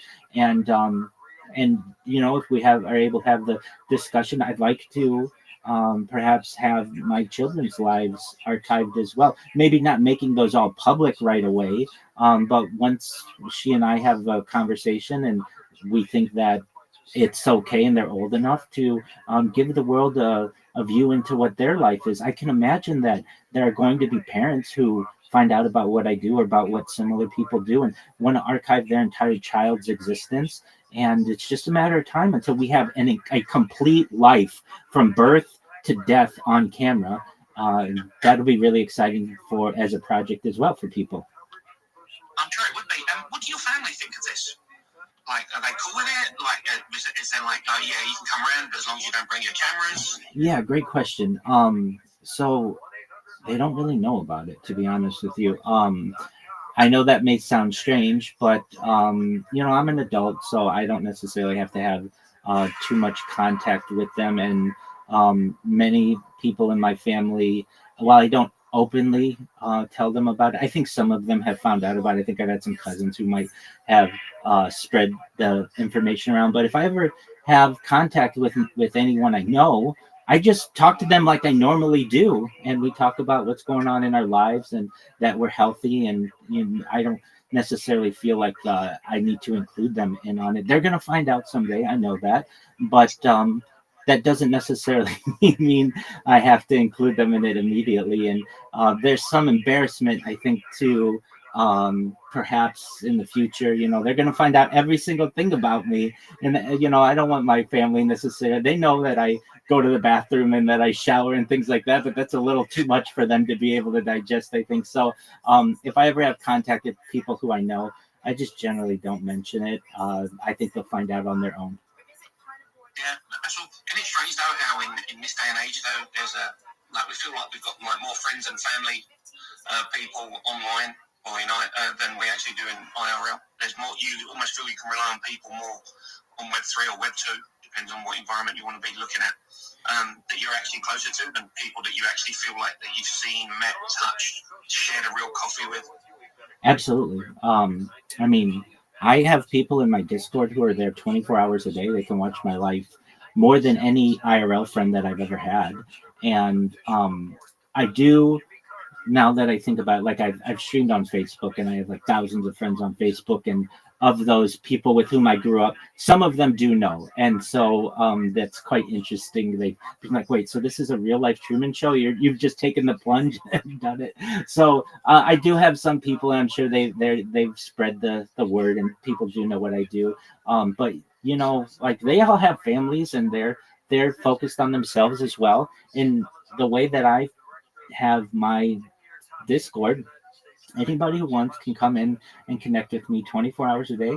And some people like that so much that they've decided to live their life alongside me. And that's far more than even you would have with a sibling. I mean, siblings go and do other things, or perhaps have different rooms, and they're not staring at you 24 hours a day. But in this case, it's exceptional. So these people who are virtual beings in my world have become very close, almost like family. Okay, great. It's really weird though, because like even now, like I run over to my aunt's house is literally across the road from mine in Morocco, and I will run over there, have some lunch, spend about 15 minutes with them, and they'll be like, oh, why don't you stay? And I'm like, oh, I need to get back home, I want stuff to do. And I'll just come on and talk to the Bundies, like in a space or in Discord for the next 10 hours with no questions asked. It just feels normal. I'm in agreement with you. It's what you have in common with these people.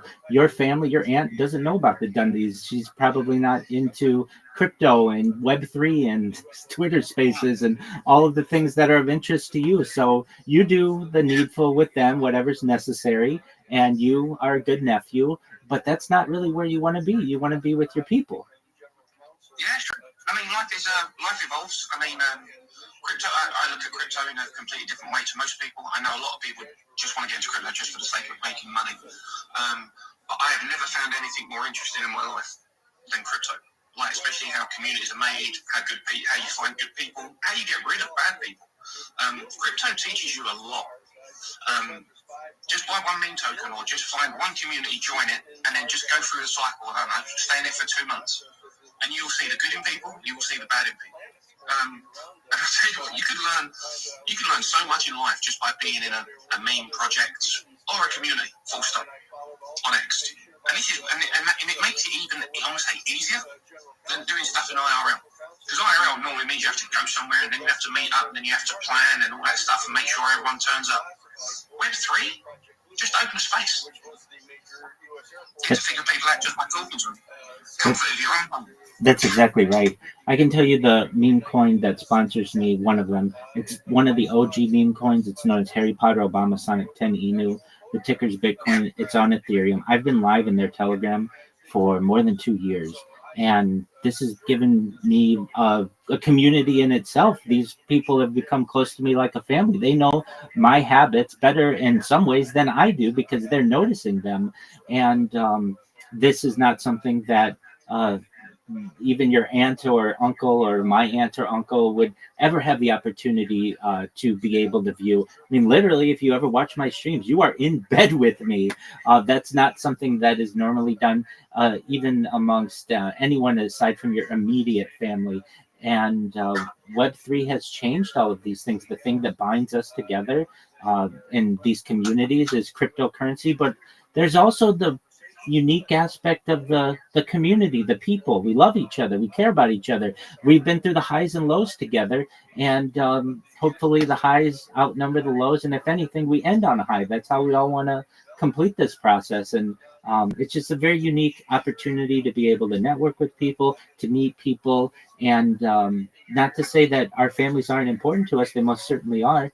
But this world of the digital age where we can have relationships online is certainly not to be understated. Yeah, I mean, it's almost, it is instant. Like sometimes, let's say you're going through a bit of a bad time, it's so difficult to say, right, you phone up your best friend.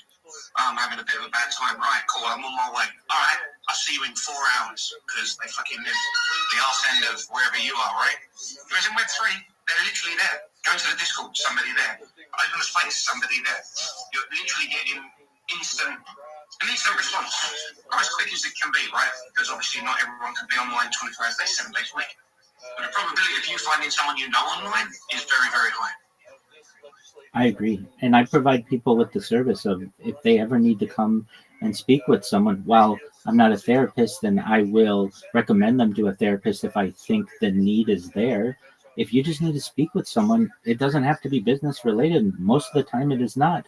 I get people who come and talk to me about their relationships, about their mental health. A lot of people come in and talk to me about their mental health, and I guide them to the nearest professional that I can generally. But sometimes people just need a sounding board. They didn't have a good day. Something's wrong in their job. They're looking for another job. And I've got to say, with my role, I've been able to help so many different people educate themselves, get excellent jobs, go from not making anything, being unemployed, to making 6 figures just through getting a couple certifications. And they just need somebody to hold their hand a little bit and just to update. I've seen people go from literally jail to getting married, and over the course of a year. I mean, like people's lives can absolutely be changed, and I've been able to witness these things. And let's just say, like a generation ago, this would have been impossible, and a generation from now, it will be the norm. Yeah. Well, imagine, look how difficult it would be to find a spot, then arrange it, and then have people, like say 20, 30, 40. Hi, Ziku. I'll be there in a second. 4, 8, 12, 15. It's 15 of us in this space talking about absolutely anything and everything, because my spaces are never really always one topic specific. I'm totally flexible because I love speaking to different people about different things. But to even just try and arrange this, if we was like find the nearest cafe, right?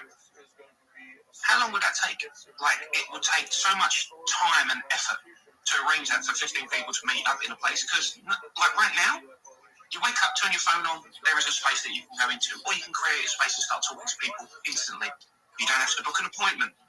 You don't have to, plan ahead. You can just literally come on and like you say, some people come on spaces just to vent. Some people come on spaces just to listen. Some people just come onto space and just to have someone in the background as white noise. That's absolutely true. I love it as well. And, something that we have in IRL or in real life that we don't have so much online is that approach anxiety. Just like what you're saying, if you were to go to a cafe of people who are all doing their own thing on their laptops, reading a newspaper, reading their phone or whatever, and you were to say, hey, I just want to try to have a unified conversation with you all, they all get up and leave. That would be strange. Nobody does that. But in here, you can say, I'm going to host a space where we're going to attempt to have a unified conversation, and you will get people from all over the world who are interested and excited and want to participate and want to share, and they'll share their deepest, darkest secrets with essentially strangers online when they would never ever, they wouldn't even talk to people in a cafe. We are an interesting species, but we certainly have found perhaps something special in these Twitter spaces or X spaces and other places where we are online, where we're able to network and make connections and communicate with other individuals. Yeah, I'm with you 100%. I mean, I love talking. I can talk all day, right? About absolutely anything. And anything I don't understand, I'll ask questions. And majority of the time, if I find someone interesting, I'll just listen. So that's one of the hardest skills to have, just listen. And if people are not interested, then I won't. I'll just change the topic and we'll go elsewhere. But when the interesting people come on, I think it's great that there are people that are able to talk with confidence. And I understand that, some people get nervous. I mean, to be honest, it was Nick from DeFi Times, or is it Nick? Yeah, Hip Hop Punks. Nick. His spaces were the first ones I actually started speaking in. I was literally on X for about 6 months just listening in the background about crypto. Didn't feel like I had the confidence to talk about anything. Didn't feel like and now look at him, you can't shut him off. It's true. No, it's not like, again, because you always feel that when you go into someone else's space, you sort of feel like that you have to have all this knowledge and you have to have all this ability and you have to have all this previous experience. And in reality, it really don't matter. You could come up here right now for someone that, hasn't got a mic. Come up here and you can just say, my favourite colour is orange. And then the easiest next question would be why. It doesn't have to be complicated. So I always say to people, always feel free to grab a mic. Get involved. Still part of the conversation. You don't have to know everything about everything because none of us do. And every day we're on X, every day we learn a little bit more. That's absolutely true. Absolutely. If I may drop some alpha on the room, if you guys aren't aware, and it's along the same lines of what we're discussing and finding conversations, if you haven't ever been to the website known as Spaces Dashboard, SPACESDASHBOARD.com, you need to bookmark it. It is the absolute best resource for finding all of the spaces that are going on currently on X. If you check on an iOS device, you usually see anywhere from like 10 to 12 different spaces going on. And there is the search function on iOS, which is helpful, but it doesn't give you the 400 English-speaking spaces that are currently going simultaneously. And it will allow you to meet new people, network with new people, find out new topics or new interests that you may have never, ever learned of previously. And on Android, it's even a bigger issue because many Android devices don't have the search function. So you are basically the prisoner of whatever X wants to show you in the recommended X spaces. So the website is spacesdashboard.com. What this website does is it has every single Twitter space going on currently in every language. And like in English alone, there are like 400 going on right now. Additionally, it organizes them from largest to smallest or chronologically from most recent to longest duration. And it also categorizes them in terms of their topics. So things like Web3, cryptocurrencies, Bitcoin, NFTs, anything from entrepreneurship to finance. So if you aren't aware of some of these resources, I hope that you take a look at spacesdashboard.com. It is an absolute game changer. It gives you many metrics on different speakers and hosts, how many times a certain person has hosted a space, how many times they've been a speaker in a given space. So I implore you, check it out, spacesdashboard.com. Thank you for allowing me that plug. No, awesome. That's a great tool. How did you know that? Big shout out to you, Rabbi. Yeah, man. It's a big offer right there, bro. I didn't even know that existed. Respect. I heard the Android one, but I didn't know it was that restricted or that limited to that capacity. So yeah. It's good to be an absolute push. It's unfortunate the differences between the iOS and Android apps. I mean, I use both. iOS does allow you to have video spaces. Android does not. iOS allows you to have the soundboard. Android does not. iOS has the search function in the for spaces. Android many times does not. But Android will let you have a space longer than 24 hours, and iOS does not. These are just things that you learn when you're on spaces for as long as I have been. And if you want to avoid many of the issues with finding spaces, I implore you, check out spacesdashboard.com. It's a game changer.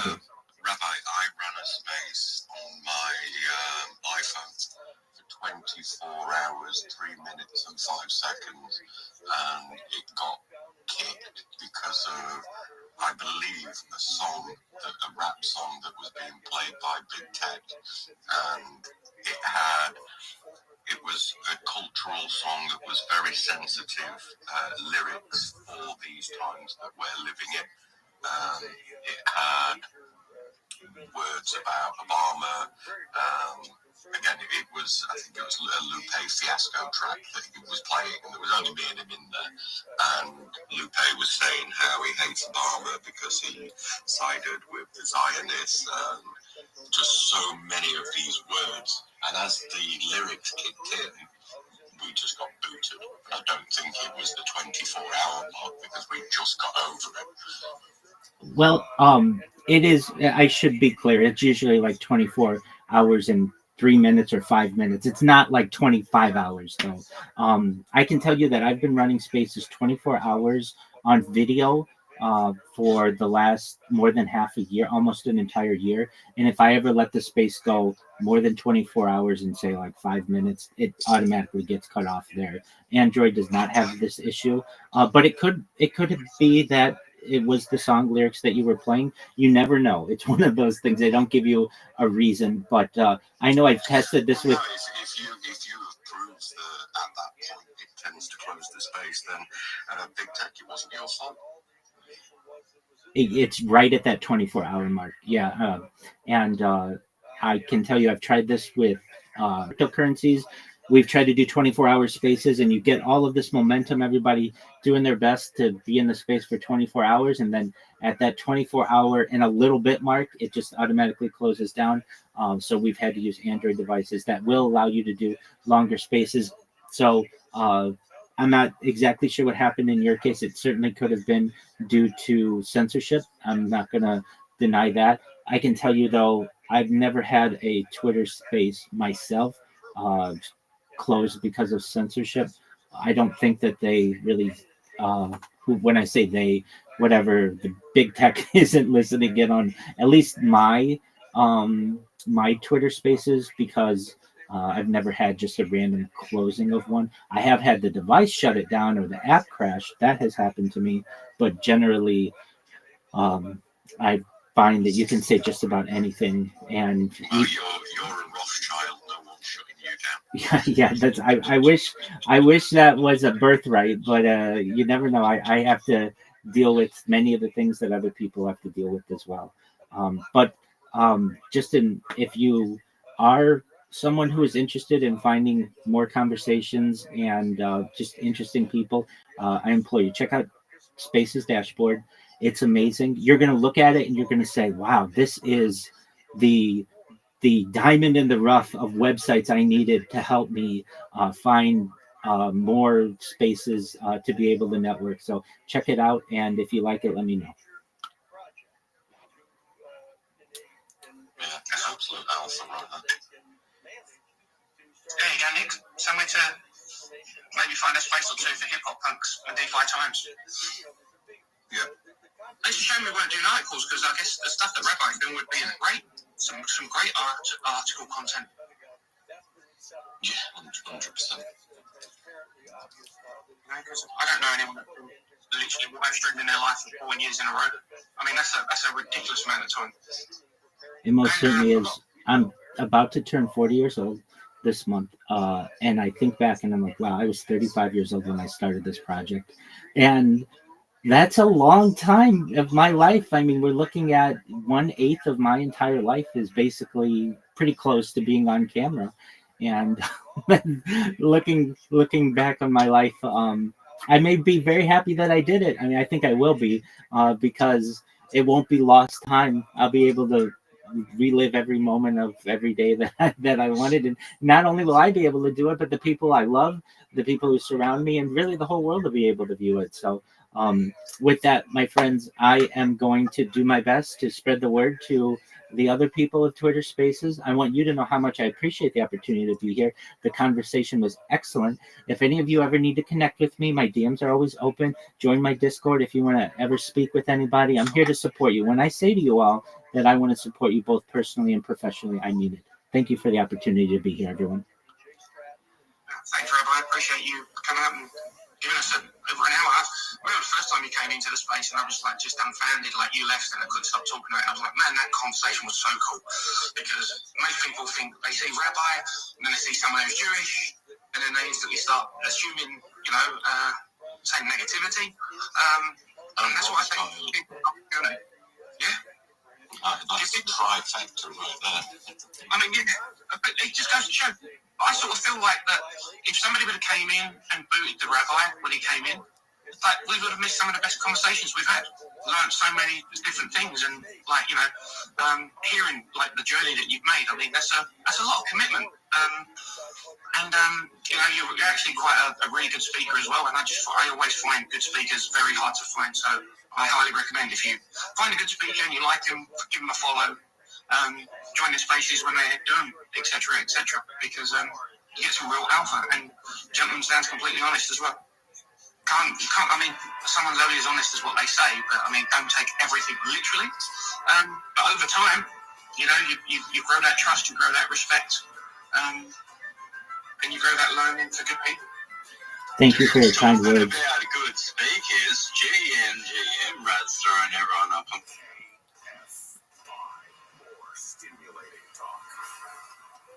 I'm Bree Tennis in the KFI 24-hour newsroom.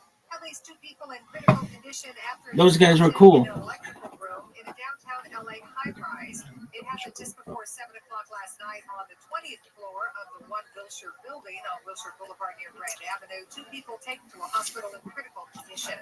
There's a new local shopping program that helps businesses struck by the January wildfires. It's called Shop Local LA. Posting every second of every life. Or are you alive? I think so. Bonus for a short time. Businesses in fire zones that have under 100 employees can apply to be part of the program. And no one won Powerball. That jackpot rolls over to $776 million. Look at this athleticism. Look at this move. So let's say, so it says back to the men's. This is not Russia. I'll tell you why. That which is not alive does come back to life. Every birth, how does every birth start? There wasn't life, and then life occurs. So you see, by definition, the simple propagation of the species requires no life to life. So we have a paradigm for this. What are you talking about? You're the Russia. Every single life starts with no life and then goes to life. So what's crazy to think that then could go back to life? So Kavir Ben Preciso, he called this Apikoris on Russia. Amalei, Chayvikorisni, the Apikoris is the Kavir Preciso. You're calling me a Russia? If I would be over there, you're lucky someone's holding me back, right? If I would come over to you,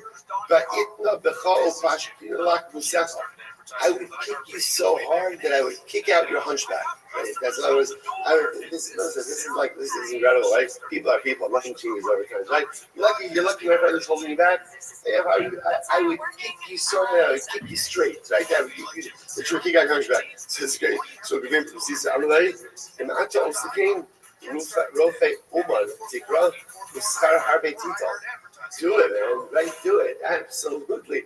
If you could do that, I would give you a shkaya. Not only would I give you a shkaya, but I would pay you handsome copay.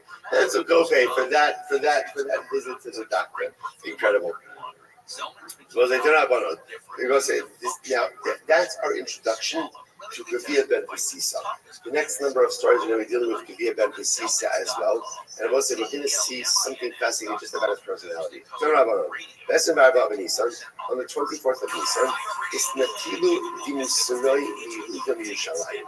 So again, those are oppressors. Our oppressors left Yehuda and Yerushalayim. Now again, what oppressors? What are we talking about? So watch this. Kishabo b'nei Africa, not doing Israel. When the people of Africa came to the Romans with a legal claim against the Jewish people. What was their claim? Today, Alexander's Moscow. So again, actually, before Alexander the Macedonian, right? So really not Rome, right? But they came before Alexander the Macedonian for a din Torah with province. Right? Eretz Canaan Shalom. Jews like Alexander. Like, I don't know that Jews liked Alexander. Because also, like, there are Jews named Alexander, which is the strangest thing in the world. I don't mean an English name. I mean like a Hebrew name, Alexander, right? Which is very strange. It's not exactly Yiddish in the right? It's not a Hebrew name. But again, this was Al-Sahara Sahara that she's had Alexander the Great. The name stuck. So the people of Africa come with a din Torah against the Jews. Eretz Canaan Shalom. What's their claim? The land of Canaan. Well, so we'll say, I just want to point out, there is nothing new under the sun. Ein chadash tachas hashamash. Right? So before there was a hay, right? Right? Before there was any of these other mechanisms, the nations in the world were always bringing their legal claims against the Jewish people to say we don't own the land. By the way, Africa is a pretty big place. Eretz Yisrael, not so big. Right? You wonder again, what does Africa need with Israel? What they need another desert? Right? But again, listen, this is the derech of humanity. The derech of humanity is they cannot leave Klal Yisrael alone. They cannot bear, the world can't bear that Jews have some, again, it hurts us to say because we like to think that the world has changed and, we all love each other and there's no anti-Semitism and everybody loves us. And clearly, again, that illusion has been blown to smithereens. Right? We see that that's no longer the case. And again, it's actually very affirming. It's the same dynamic. The world can't, for some reason, can't be so dull that Jews have something. All the more so that Jews could defend themselves, that Jews could stand up for themselves. Right? So again, so they come before Alexander the Great. Canaan is ours. Now, well, what's the claim? The Siv, and again, they've been derived from the Torah. These were from Africans. The Siv, Eretz Canaan L'Gvulosah. It says that the land of Canaan is included in all of the boundaries. Now, what are the boundaries? Well, Canaan. So therefore, they looked at Canaan as part of essentially Africa. In other words, they had Africa. Canaan is included in this as well. Well, Canaan, Avun Dahano, Ishra. Canaan is our father. Right? Remember, again, Canaan becomes the father of Cush, of Ham. So the Africans say, this is our father. So because, again, it's our father, we own this land. So as I saw again, so this was this was a claim brought before Alexander the Great. The Jews have to now defend their claim to Canaan. All right, so Eretz Yisrael. So Gvir ben Pesisa goes on. He says, let me argue this case on behalf of the Jewish people. Now watch this. So if I lose, the good thing is there's really no harm because they could just say, now apparently we'll say, what you see from these stories, Gvir ben Pesisa was not recognized as one of the ranking sages. That wasn't his identity. Therefore, he says, if I lose the case, it's not a big deal, because whatever, you could just say, he wasn't really representing us, right? Just and the Africans, they defeated just a regular guy. And if I win the case, Amru Lahem, say Torah's motion accepted. The victory will not be attributed to me, rather all of the victory will be attributed to Torah. Which also, by the way, just you begin to see the beauty and the power of the personality of the Via Ben Pesisa, that all of this was literally about Torah. This was about HaKadosh Baruch Hu. The Via Ben Pesisa saw himself as an ambassador of the Ribbon Shalom. So if I lose, the loss is mine.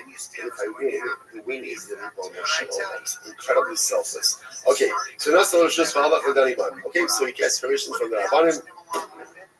He represents Kaiser funded Alexander the Great. So he says to the Africans, where are you bringing the proof from? Give the Torah. We just said it. I'll also bring it right from the Torah. What's the pasuk? Vayomer Arur Kinan Eved Avadim Yelachav. Kinan is cursed, and Kinan should be a slave to his brothers. If that's the case, Eved so again, Hebron was here. Here you said you're the children of Kinan. Kinan was cursed. Kinan are Avadim. Eved Shekona Avadim Nechasim. Eved will be Nechasim will be. If an Eved acquires property, who does the property belong to? For that matter, who does the Eved himself belong to? Not only that, so furthermore, again, you guys owe us back wages, back service. Why? Because you're the slaves to Klal Yisrael, and what? You have not been working for years. So not only do you not owe land, right, but we owe you, and you owe us back wages, back payment for all of your delinquent service. Okay, so what happened?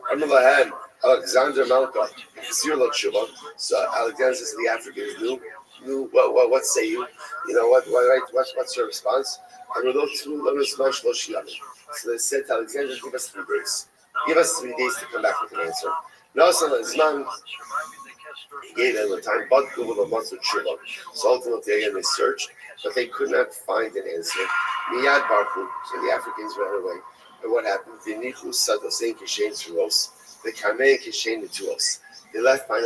Here's what's interesting. So apparently, again, they were living in Canaan, right in Eretz Yisrael. They were living there. But again, they had no claim. They recognized they had no claim, so they left. They ran away, and they left behind laden fields and laden vineyards. And the Gemara says, "Va'osa shana shviyas haisa." It was a Shemitah year. It was a Shemitah year. So not only did Klal Yisrael succeed, but ultimately Klal Yisrael went ahead and Baruch Hashem had from where to sustain themselves even during the Shemitah year. So again, what's the result of this? It's a fascinating story. What's the takeaway message? So there's 2 messages. Number one, that Jews should not be bashful or apologetic about what is ours. What is ours? We have very little in this world, but the little bit that we have is ours, and we should not be ashamed to defend it, and we should not be ashamed to assert our ownership over it, nor should we be apologetic about the fact that HaKadosh Baruch Hu gave it to us and did not give it to others. When Jews are apologetic, so ultimately, again, that weakness is exploited and pounced upon. When Jews are proud, when Jews are direct, and when Jews assert their sovereignty over that which is ours, that is when things come together. Number 2, when you do things not for self-serving, egotistic, or egocentric purposes, but you do things for HaKadosh Baruch Hu, that's when things work. Yavia ben Pesisa, I want to point something out, by the way. If you think about it, it's interesting to note, it's not like Yavia ben Pesisa came with like a whole shekel over here. Right? Well, welcome to my Torah. I'd like to thank my parents for this. It says in the Rambam, it says from Chaim Brisker, it says in the Eben Hazana. He doesn't know. He goes a pasuk. Like it's not a complicated drasha. Why couldn't other people come up with this? I don't know what the answer is, but on a very simple level, if you Ben Pesisa made a very simple idea. This is not about me. This is about the Ribbon Shalom. When you do things for the right purposes, specifically for the cover of HaKadosh Baruch Hu, things come together. Be unapologetic about what is ours, and number 2, do things for the right purposes, and things come together. Next, Shuf Bamachas, another Din Torah. It's fascinating. Brought B'nai Mitzrayim Ladon in Israel with Alexander Mokum. So once again, now the Egyptians brought a court case. Listen, this is literally again. We think it's new things that like nations of the world bring legal proceedings against the Jewish people. It's not true. It's not true. The Africans did it. The Africans did it. And we'll say again, like who led the claims of genocide? Just fascinating. Just to see how the world is so certain. Right? Who was at the forefront of the claims of genocide against the state of Israel? South Africa. In other words, just pointing out, just you see certain things, they just are the way that they are. And while it's nice to think that the world changes, it really doesn't. The only thing that changes is us. The world very much stays the same, especially in its hatred for Klal Yisrael. It's overwhelming. Next court case. Who else now comes before Alexander the Great? Egypt. Anulo, Harehu Omer, Ari Omer, Bashem Nasanaskina Ama Bene Shivashilum. Tinu Lanu Kesev is Ashna Talmudenu. So the Egyptians come, I was like, this actually is a pretty good claim, right? So the Pasuk says, when we left Mitzrayim, the Pasuk says, in Yoni Diyoma, coming up to Pesach, the Pasuk says, Hashem gave the favor of Klal Yisrael in the eyes of the Egyptians, Vayashilum. Now, Vayashilum literally means they borrowed. Now, there's different ways to interpret that word. Some say they asked, right? Others say it means borrowed. Now, the Egyptians are clearly coming with the idea that it means borrow, which means Klal Yisrael borrowed a whole lot of silver and gold from the Egyptians. Which the Egyptians say, so happy to have lent it to you, right? We'd like our stuff back. Okay? So the Gemara says, so Gvir ben Pesisa says, the Alexander, so Gvir ben Pesisa says, do me a favor. It says to the rabbis, I'll deal with this. Give me Rishos, I'll deal with it. Maybe that's meaning once again, Amru Lahem, Hadyo Shemachem Nitzachtem. Say if I'm successful. I'm sorry, if they are victorious. If they win the case over me, so the nice again, it's not a big deal because people will just say, this guy can do Sisa, he's a hedgehog. He's just a regular guy. Right? But if I am successful, Amru Lahem, Torahs Moshe Rabbeinu Nitzachtem. Then ultimately again, the glory will be given not to me, but the glory will be given ultimately again to HaKadosh Baruch Hu. That's the little shows. Okay, so the Sisa shows up the basin and he adjudicates the case with the Egyptians. Okay, Amrullah, the Egyptians, what's your right? What's your proof? Amrullah, Amrullah. So again, the Egyptians, we told you, Vayashi Lum, he borrowed stuff from us. So okay, Shkai Rabbi like this. Now you want to step back? So which Gvir says, Amrullah, Afani lo avi lachem raya elam Torah. I'll also bring you a proof from the Torah. Shneimar, the Moshe b'nei Israel, Asher Yoshev b'nei Israel, Shloshim Shana ba'arba me'os Shana. The Jews were in Egypt for 430 years. And 430 years, again, that's the clock. So they're for 430 years. Shinu lanu schar avoda, so shishim vivav, shishim barzim Mitzrayim, Shloshim ba'arba me'os Shana. Nothing crazy, yeah. But it's never long. I don't know, perhaps which project have you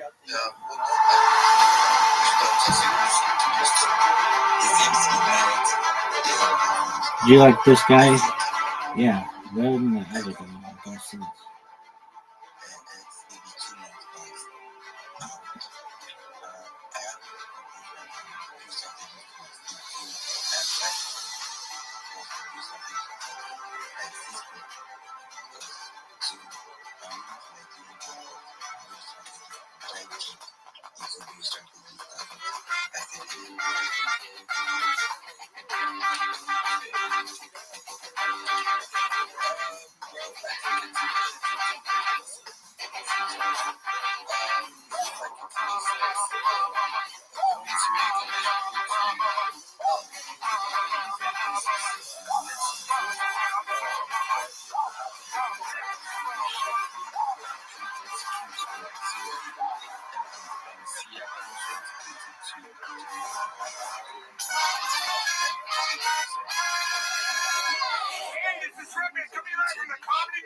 In Austin, Texas, for a brand new episode of Kill Tony, get over Tony!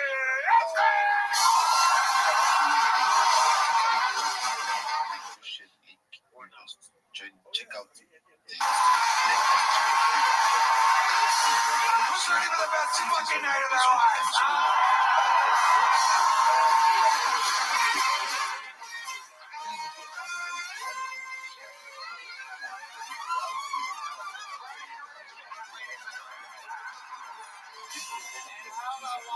time for the best damn band in all the land. Raul Vallejo, Fernando Castillo, Carlos Sosa, Michael Gonzalez, Matt Mueling, John Dees, and that is D Madness on the bass guitar. This is Kill Tony, brought to you by Blue Chew and Quo. You guys ready for a great night? Before we get started, here's a little bit more from the amazing sponsors that made it all possible.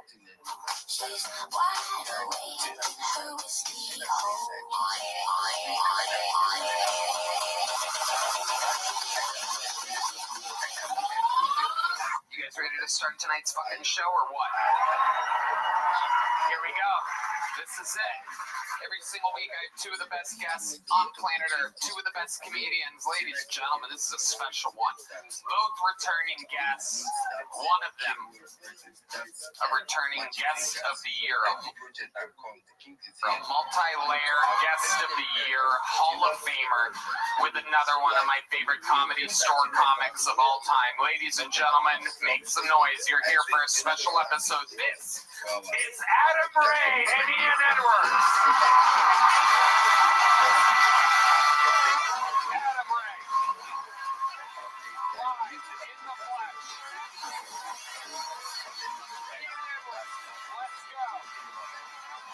It's all happening, people. Ian Edwards' new special, Untitled, is now on YouTube under Ian Edwards Stand Up. You must check it out. Ian is a legend, Comedy Store super regular, and I mean, him and I have been doing the thing goddamn forever. The old, and the new book, well, the old bookers of the Comedy Store used to have us side by side all the time. 10:15, 10:30, 10:45, 11, 9:45, 10. So we are brothers in this. Welcome back, Ian. Make sure you check out this. What can I say? This guy reminds me of Dr. Phil. He reminds me of Elaine. He reminds me of Jeremy. He reminds me of me. Still got it. It's the Hall of Fame Guest of the Year, Adam Ray. Absolute royalty around these parts. Indeed. Perhaps not unarguably one of the greatest guests of all time. Love the show. Thanks for the intro. Got it today. Shaved red bands back an hour before the show. And just fired up to be here, man. What a night. It is going down. The Who Is Me Theater Tour. Adam Ray's first giant theater tour, January through April. Get tickets at AdamRayComedy.com. And the final ever, they say, I've heard this a couple times, the last ever Dr. Phil Live is happening December 16th. That's a real way to do it. You're like Floyd Mayweather Jr. You're like, this is my last fight. Yeah, you're going to have to get it. It's like the McRib. Yeah, the McRib's never coming back after this. You're going to be putting on that fucking bald cap for the rest of your life. I'm probably going to die. Yeah, this will be the last one for a bit until you call me. Until what? Until you come calling. We'll do one more. That's right. Yeah, absolutely. No doubt about it. How about one more time for Adam Ray and Ian? Two of the best guests to ever do it, and so they know how it works. Over 300 innocent souls signed up for the chance to get 60 seconds on this show. You know how it works. Their time is up. You hear the sound of a kitten. That means they have to really say for sure that is fully, correlated to market cycles in our industry. But it definitely is interesting, and I think 2026 is going to be good. I don't think it's going to be extreme, and I don't think it's going to be extreme because we've just had too many new tokens launch, right? Like back in the day, we only had 10,000, 20,000 tokens to bid on. But with the advent and release of other similar consumer, Yo, there he is. Token launch pads, it's been democratized now. GM, how you doing, Emmanuel? Every day's a holiday, every meal's a feast, thankfully. All right, my friend, where do we stand? What are your updates?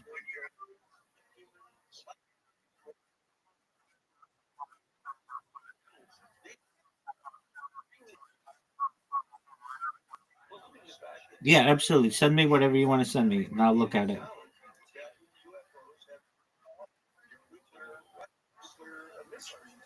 For example, what Bob Solis that we've been talking to him for decades about, they finally now have officially acknowledged that is true.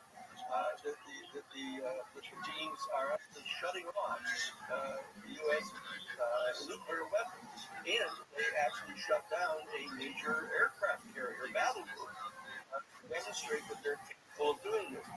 I believe that what's happening here is the international security state inside this program are extremely nervous that they're afraid that the UFO beings are going to intervene and shut down all of the thermonuclear weapon systems on our planet to prevent us from destroying the genetic materials here on our planet that are of such value in our galaxy.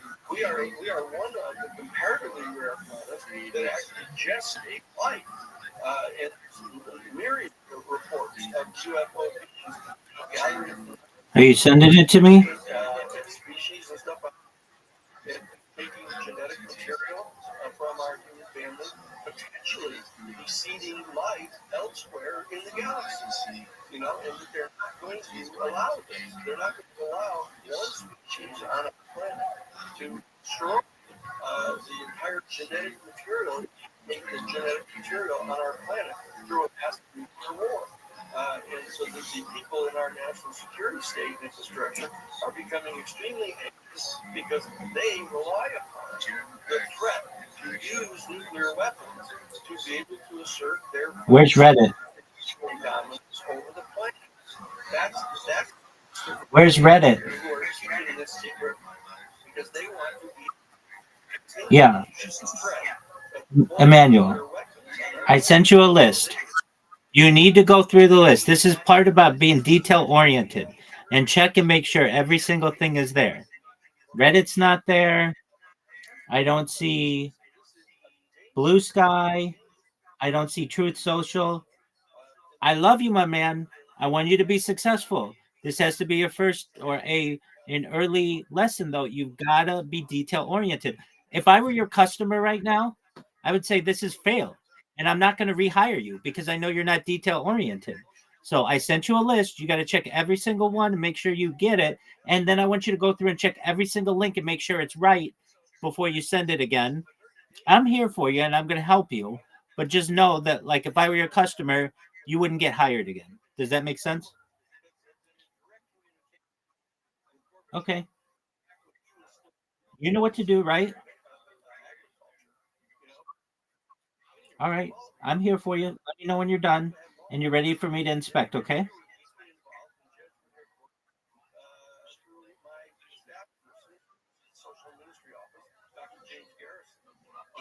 I should have waited for a little bit of rebuy, watched the stock RSI, and just as it comes up, I should have just taken an L and just taken a small L, like That was what we were involved with back in December. I knew so much. I knew better than to do that, but it's like one of these things. These lessons you have to relearn. And for some reason, some human minds are just like, we have to relearn certain things. And for me, gambling on an LP on a somewhat illiquid token that I really like seems to be my thing that I have to relearn every 6 months. So yeah.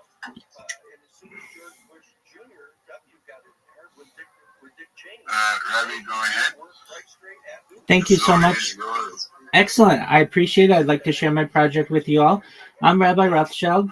If you don't know who I am, you will. I stream my life 24 hours a day, 7 days a week, 365 days a year for world peace. I've been doing so for more than 4 years. My streams go back to the pandemic. We've seen the death of a queen, the birth of AI, the coronation of a king, and everything in between. This is a real-life Truman Show, a real-life Big Brother. This is a timeline and a time capsule of human achievement. In the 1990s, Bill Gates coined the phrase content is king, and I'm making it true today. I'm king of the internet. This is the biggest event in global history, and here's why. In 2018, The Economist magazine stated that data had overtaken petroleum as Earth's #1 resource, and I have more data archived on the internet than any person ever, which is making me a very influential person. I'm going viral, and when I do, I want to make you, your friends, your family, all financially independent if you're not already. I want to ensure that you have generational wealth if you don't already, and I want you to be able to start charities and philanthropic organizations of your own. I'm unlike any influencer you're ever going to meet. I'm not live on one YouTube stream nor 2 YouTube streams. I'm live on over 20 simultaneous YouTube streams 24 hours a day. You can view my life in 360 degrees. I even have a ceiling camera. If you want to view these cameras in my YouTube, the link is in my profile. Additionally, the link to my YouTube channels is in my pinned post. You'll also find in my pinned post a link to my Linktree. I dare you to look at my Linktree. Nobody dares you to look at their Linktree, but I do, because I have more social media than any person ever. I have more content than any person ever. You'll also find a link in my pinned post to my Discord, which is discord.me/rabbi. I invite you to join. We have over 2,500 people in the community and grow larger every day. In addition to making you all wealthy and wanting to promote world peace, I want to help end world hunger through the use of technology, such as agricultural drones, floating greenhouses, saltwater greenhouses, hydroponics, vertical farming, cloud seeding. I want to help end world thirst. I'm sponsored by a cryptocurrency that's worth about $100 million, and one of the things that we do is we build wells and water towers in developing nations such as Nigeria for the benefit of the less fortunate. Additionally, I'm an advocate for the Life Straw program, and most importantly, desalination technology, where we pump Earth's seawater onto land to make it drinkable. If you're a reply guy, if you're a Web3 marketer, you're a raider, you're a shiller, and you want a free mentor, coach, and friend, send me a follow. I will follow you back. Send me a DM. I will respond. I want you all to know that I'm here to support you both personally and professionally. I'm here to be a positive person in your life. I'm here to be an optimistic person on the future. And most importantly, I want to give people hope. And with that, I sincerely appreciate the opportunity to share. Awesome. I love the message. I love the message. Being positive. But it is an interesting name that you've chosen, Rabbi Rothschild. Let me see. Is Rabbi still with us? Yes, I'm here. Yeah, okay, cool. Yeah, so look, Rabbi Rothschild, let me ask you, what's your take on the Rothschild family and the central bankers of Western Europe over the last 300 years? What's your overall take? Good, bad, neutral? What are you thinking? It's an excellent question. Any opinion that I have would certainly be subjective. It has been pure dominance, for lack of a better term, and I think that it's time perhaps to allow more people to partake in some of the opportunities that central banking allows for people. I personally am just one small cog in a wheel of my family and really all the families of the world. So I only have so much influence. But if it were up to me, we would be able to take the data, at least that I'm creating, and be able to create a 501c3, a not-for-profit, and be able to give the monetized money back to those who are in need. Sounds fun. Sounds cool. What do you think, Andrew? I'm just going to say that was pretty cool. I like the way that he came in and just straight away showed your stuff. That was awesome stuff, Rabbi. We've also got Carver here. I'll just give a chance for Carver. What do you have for us, Mr. Carver? Yo, what's up, Andrew? What's up, Ray? It's Carbon Marshall. Thank you. Rabbi is we go way back. So yeah, he's a base chat. So yeah, appreciate you having me up on the speaker room. It's my first time pulling up on your space. Basically, it won't be the last because I just followed you and I follow Raid Arena right now. So yeah, I'm here to talk about a project that I'm into, and the name of that project is Pixie. I found it to be something truly special because it's been hidden in plain sight since the very beginning of crypto. Now, Pixie, as the narrative goes, is the mother of memes. You're dominant. The famous meme coins like George, For lack of a better term, president. you're Let me dominant. take you back to 2009, There's no doubt. to the genesis of it all. This is like bigger Pixie than was the game. discovered on the original Bitcoin website. That very website created by Bitcoin.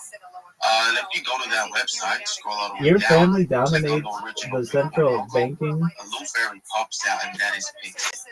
Now, why is Pixie huge? And a lot of people ask that. I'd say because it's part of crypto history. It's a it does verified now, piece baby. of the earliest crypto legacy. And she's been there actually since day one. Just been before For being Rizzy? then Fish getting Rizzy, man, that Rizzy. code and before the dev founded there and brought it back to Solana as a meme coin. He brought it to Solana as a meme coin so people could get to see and know about Pixie. So we've been on about 2 months now. We launched around September. During the first few days of the launch, went up to an ATH of 800 to 900K market cap, and currently we're sitting on I think 70 to 80K market cap currently. So yeah, the market's been crazy. Everything's going bizarre with crypto right now. But yeah, the period of time that we're in right now is actually the time that you get to see most of these projects with conviction still standing, coming up in spaces, talking about what they got going on, because I know that we're actually in a bear period, but it's not going to last forever. Actually, it's going to come back. More Americans than TV, digital, social, any other media. Even twice as many teens than TikTok. And that reach means everything. Just think about the universal marketing formula. The number of consumers who hear your message times the response rate equals the results. Now let's get those results growing for your business. Radio's here now more than ever, and iHeart's leading the way. Think radio can help your business? Think iHeart. Streaming, podcasting, and radio, where the reach is real. Let us show you. There's a post up in the Jumbotron from Brino. If you see, he put it in the purple pill of actually, he replied to my recent tweet that his impressions of 275,000, and that's not even his best day. He did that yesterday.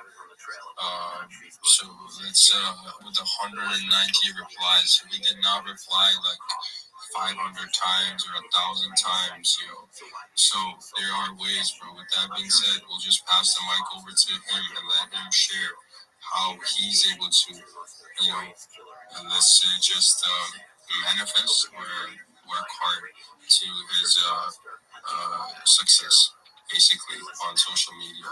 Brando, go ahead, bro. GM back, GM everyone in the building. I see Tech, I see Valley, I see Gary taking chance, I see Big Gig, I see everyone here, I see my boss, and MX. How you all doing today, man? Legend, bro, we are doing absolutely amazing, bro. Glad to see you working hard, bro, and seeing that success. Yesterday, I wasn't even that lucky, but I was lucky, partially do. I got some network issues, some electrical issues, which made me, I didn't do my normal reply. I'm glad I was able to run with you.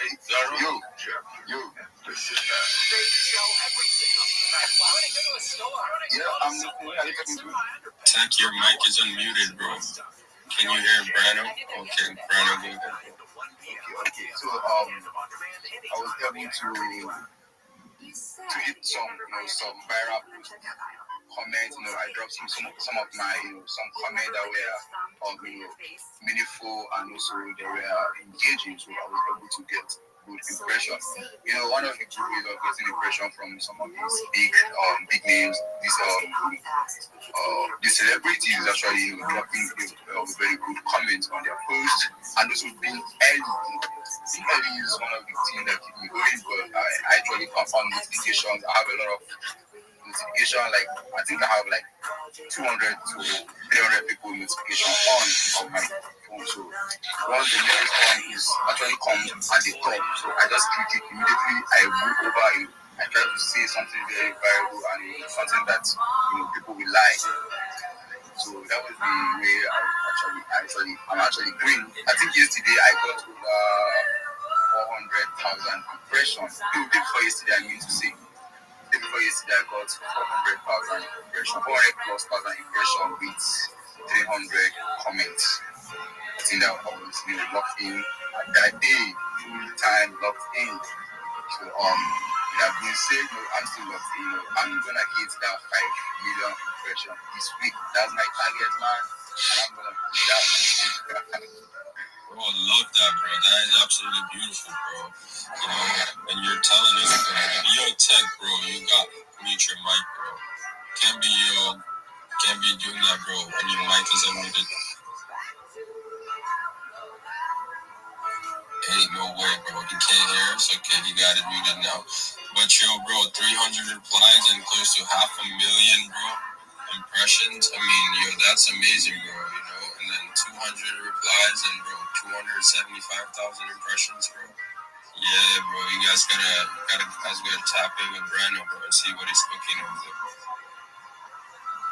Let's cook, guys. Let's cook. You do not lock in. What are you doing? You know, I actually go to DMs, reply, liquid reply, document reply. Actually see those they are replying to actually check everything they are doing, and also I tap into leads. Also, I got my list as well. I got my notifications. So I'm just grinding so hard, man. So you know, I'm locked in. DM is locked in. Deck is locked in. Everyone here locked in. So if you're not locked in, no, it's a Tuesday, and we are just starting the week. So it's week. Don't think you can do it. Don't think it's impossible. I remember when I started, it was as if it was impossible to get a team. I just have it. 3K, 2K followers. How am I going to get 5 million impressions? But when I saw there are people here making it, I just got on it. I said, look, I'm doing these guys are hardcore. These guys are not everywhere. What are you doing that I'm not going to do? So I just have to challenge myself and say, no, you did it. I'm going to do it. Tapping into this community, you're gonna win because how far I'm gonna share here. You know, ways to make it have been shared here. I think I connected with Liquid, you know, Liquid connected me to BMS, and everyone, I connected with a lot of people here. So feel free, let's connect, let's vibe. You know, it's actually fun doing what you love doing. It's what I love doing. So I love being on the internet. I don't mind being on the internet for the whole day. You know, some people will be like, oh, guy, why are you always on your mobile phone? Why are you always on the screen? I say, I'm building my future. You don't see that coming, but I see that, man. This is the future, and I'm building it now. If I don't build it now, I'm going to build it. So that is it, man. Let's get locked in and let's build it together. You know, those that have 50K, 50K followers like BMS and the rest, they don't have to end. So they were just locked in. They didn't do it in a day. They didn't do it in 2 days. They didn't do it in 3 days, bro. They are locked in for years. So, bro, that if they do it, then we can do it, man. Let's go, guys. Let's get cooking. Love you all, man. Love you all. Bro, you're an absolute base child, bro. You got it spot on, bro. You know, that is the way, bro. That is the way. Like, yo, we do not have two heads, bro. We're just locked in, bro, grinding, bro. Absolutely. And you are making that happen, bro. You're getting 5 million impressions this week, bro. So shout out to you, bro, for, you know, making use of this information that gets shared, bro. And, you know, for everyone and the listeners, for speakers that's looking to get monetized, bro, just listen to what Brando said, bro. You know, he's about to get 5 million this week, so yo, let's go. But with that being said, yo, let me pass the mic over to Oracle. Oracle, what's happening, bro? How'd you sleep? GM from, how's it going? GM, bro, it's going absolutely great. How about you? Yeah, I'm doing very well. I got a great sleep last night. Better the last few days. I feel more energized than I have in a few days. So yeah, we're doing great. You know, I'm getting a lot of my replies early in today because normally I break them down in the morning, afternoon, night. I think I've hit my afternoon quota already, and it's still 10 a.m. So yeah, we're grinding, we're active. Who's active with me? Bro, that's absolutely amazing, bro. Glad you got that rest in, bro, and that you're hitting your smaller targets, bro. That's how you win, bro. Win smaller moment moments hourly, bro. Win hourly, win, you know, at the morning, win the afternoon, win the night, bro. So, you know, and then you win the day, bro. We can't win the whole day at once. So we gotta win those smaller moments, bro. So shout out to you, bro, for breaking it down like that, bro. Absolutely locked in. Not about how you start your day, bro. It's absolutely how we gonna end it, bro. So, you know, so started well or started bad, bro. Just stay locked in throughout the day. So, I mean, locking in actually starts at the end of the day, because, you know, at the end of the day is when you're about to go in and head to best and get that rest for the next day. So, you know, so we do gotta end the day absolutely strong as well. So shout out to you, bro. Yo, with that being said, let me pass the mic over to Rabbi. Rabbi, how you doing today, bro? Every day's a holiday, every meal's a feast. Thank you so much for the opportunity. I'm Rabbi Rothschild. If you don't know who I am, you will. I stream my life 24 hours a day, 7 days a week, 365 days a year for world peace. I've been doing so for more than 4 years. My streams go back to the pandemic. We've seen the death of a queen, the birth of AI, the coronation of a king, and everything in between. This is a real life Truman Show, a real life Big Brother. This is a timeline and a time capsule of human achievement. In the 1990s, Bill Gates coined the phrase content is king, and I'm making it true today. I'm king of the internet. This is the biggest event in global history, and here's why. In 2018, The Economist magazine stated that data had overtaken petroleum as Earth's #1 resource, and I have more data archived on the internet than anyone ever, which is making me a very influential individual.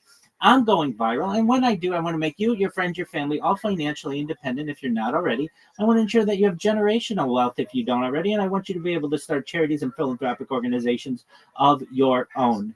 I'm unlike any influencer you're ever going to meet. I'm not live on one YouTube stream, nor 2 YouTube streams. I'm live on over 20 simultaneous YouTube streams, 24 hours a day. You can watch my life in 360 degrees. I even have a ceiling camera. If you want to view these cameras and my YouTube streams, the link is in my profile. Additionally, I have a link to my YouTube streams in my pinned post. Also in my pinned post, you're going to find a link to my link tree. I dare you to look at my link tree. Nobody dares you to look at their link tree, but I do, because I have more social media than any person ever. I have more content than any person ever. You'll also find a link to my Discord, which is discord.me/rabbi. We have over 2,500 people in the community and grow larger every day. In addition to making you all wealthy and wanting to promote world peace, I want you to know that I want to help end world hunger through the use of technology such as agricultural drones, floating greenhouses, saltwater greenhouses, hydroponics, vertical farming, cloud seeding. I want to help end world thirst. I'm sponsored by a cryptocurrency that's worth about $100 million, and one of the things that we do is we build wells and water towers in developing nations for the benefit of the less fortunate. Additionally, I'm an advocate for the Life Straw program, and most importantly, desalination technology, where we pump Earth's seawater onto land to make it drinkable.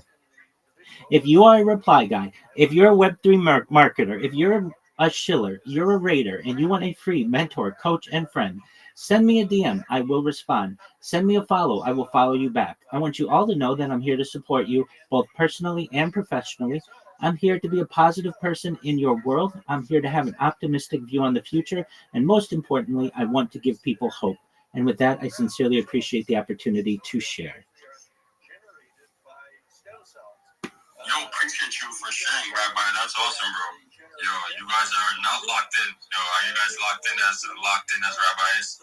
For 4 straight years, bro, running a 24-hour stream. What an absolute legend, bro. Yeah, I just want to add to that. If you want to, also he's streaming on the Solid Chain Discord, and he is for real. He's there 24/7. Also, Rabbi, I'm bullish on that cloud seeding, dude. That's really cool stuff. I wanna get in on that myself for my own state. In my state, we've been hit by wildfires. We've been hit by those Japanese beetles, and they've wrecked our wildlife. So yeah, I'm gonna be looking into that stuff too myself. So 100% BK. If you're not aware, in the United Arab Emirates, once a week, there is a planned cloud seeding program where it rains on Abu Dhabi and in Dubai, basically refreshes all of the landscape, all of the environment, cleans everything, and it's a regular event that happens and people are able to plan for it. I don't see why we can't do that in places that are drought stricken or that are perhaps wildfire prone. I don't understand why we're not experimenting with this. Now, I have heard of maybe some initial discussions of it in some other countries, but in my opinion, drought should be a thing of the past. Dying due to thirst should be a thing of the past. There are technologies that are available, and we should make them available to the masses to be able to prevent some of these terrible incidents that can happen that can cause people's either death or the destruction of their environment. And we should be able to feed every man, woman, and child on earth and also ensure that they have clean, drinkable water. Yeah, definitely. I'm a big history guy, dude, and if anybody remembers or paid attention in school, in the Great Depression, there's what they call the Dust Bowl, right? The way that they combated this is they literally planted trees, and it helped with that dusting, so the crops could start growing again. That's definitely something we need to get back on in the United States and around the entire world, right? We've taken so many trees out, and yeah, I'm heavy on that, dude. That's cool. Really like it. So just a little FYI. On the ocean side, just like at Fukushima, because they use the water to cool the reactors. History's cool, bro. I like history as well. I can watch like a history documentary for like, hours and not get bored of it. With that being said, I did bring up a new speaker just now. Demichi, how you doing, bro? Everywhere, but they're really concentrating around these nuclear weapons facilities and nuclear power plants because they're yep, we can hear you, bro. of the genetic material. How you doing, folks? Next up, we got Good, bro. How are you? Delaware. Welcome to the program. Cool. I just woke up right now. I just saw the space. I was like, you have to be here. So like, bro, maybe not too late to that man, yeah, I'm dead. Well, it's fun to hear your voice, to, listen to the community. I'm, saying, I'm not too long, because, my voice is kind of, too deep right now. Yeah, I think I have something cool to share. Absolutely, bro. Absolutely. Bro, thank you so much for coming up here, and hope you have a great day. And let's get it, bro. Let's get it. Yo, Claim Your Souls. How are you doing, bro? How are you doing, man? I'm doing very good, but I'm just working and listening to the guys here about what's going on today, and connecting with everyone, trying to engage, and I'm working on Claim Your Souls also. So yeah, this is it. Thank you for having me, and I hope everyone having a good day. Oh, absolutely, bro. That's awesome. That's awesome. I'm glad you're working and you're multitasking, bro. That's amazing. I'm glad to hear that. Yeah, when you have kids, you have to be good at responsibility, so you have to do that. No doubt, bro. No doubt. Can relate there. Rabbi, I see your hand up, bro. Go ahead, buddy. Absolutely. I just want to draw some alpha on the room and also congratulate BMs on having such an amazing space right now in the entire English-speaking world on X Spaces. BMs has a top 10 space, and that's because of not only his leadership, but all of you as well. If you have the opportunity, you should check out the website that is called spacesdashboard.com. spacesdashboard.com. This is the absolute best website for finding any space. I cannot tell you how much of a game changer this is. If you have an iOS device, you're only going to be seeing 10 to 12 different spaces that X is essentially coordinating for you. And if you have an Android device, you're going to have a similar amount. At least on iOS, you have a search bar. Many Android devices lack that search bar. Spacesdashboard.com gives you the search. It allows you to organize all of the spaces that are going on. There are hundreds of spaces going on right now, and you may not know it. You're able to organize them from largest to smallest or from most recent to longest duration. You're also able to organize them by category, whether it's NFTs, cryptocurrency, finance, entrepreneurship, Bitcoin, whatever your interests are. It has an amazing search function. It will not just search for current spaces, but also spaces that have happened in the past as well that have been recorded that may be of interest to you. There are all kinds of metrics that are available on Spaces Dashboard on the hosts, on how many speakers they have, on when they've spoken in different spaces. It's an incredible resource for those of you who are looking to increase your network and increase the amount of conversations that you're hearing. So if you haven't had the chance, take a look at spacesdashboard.com, bookmark it. It is a game changer. Thank you. Bro, that is absolute game-changing alpha right there, bro. Thank you so much for dropping that.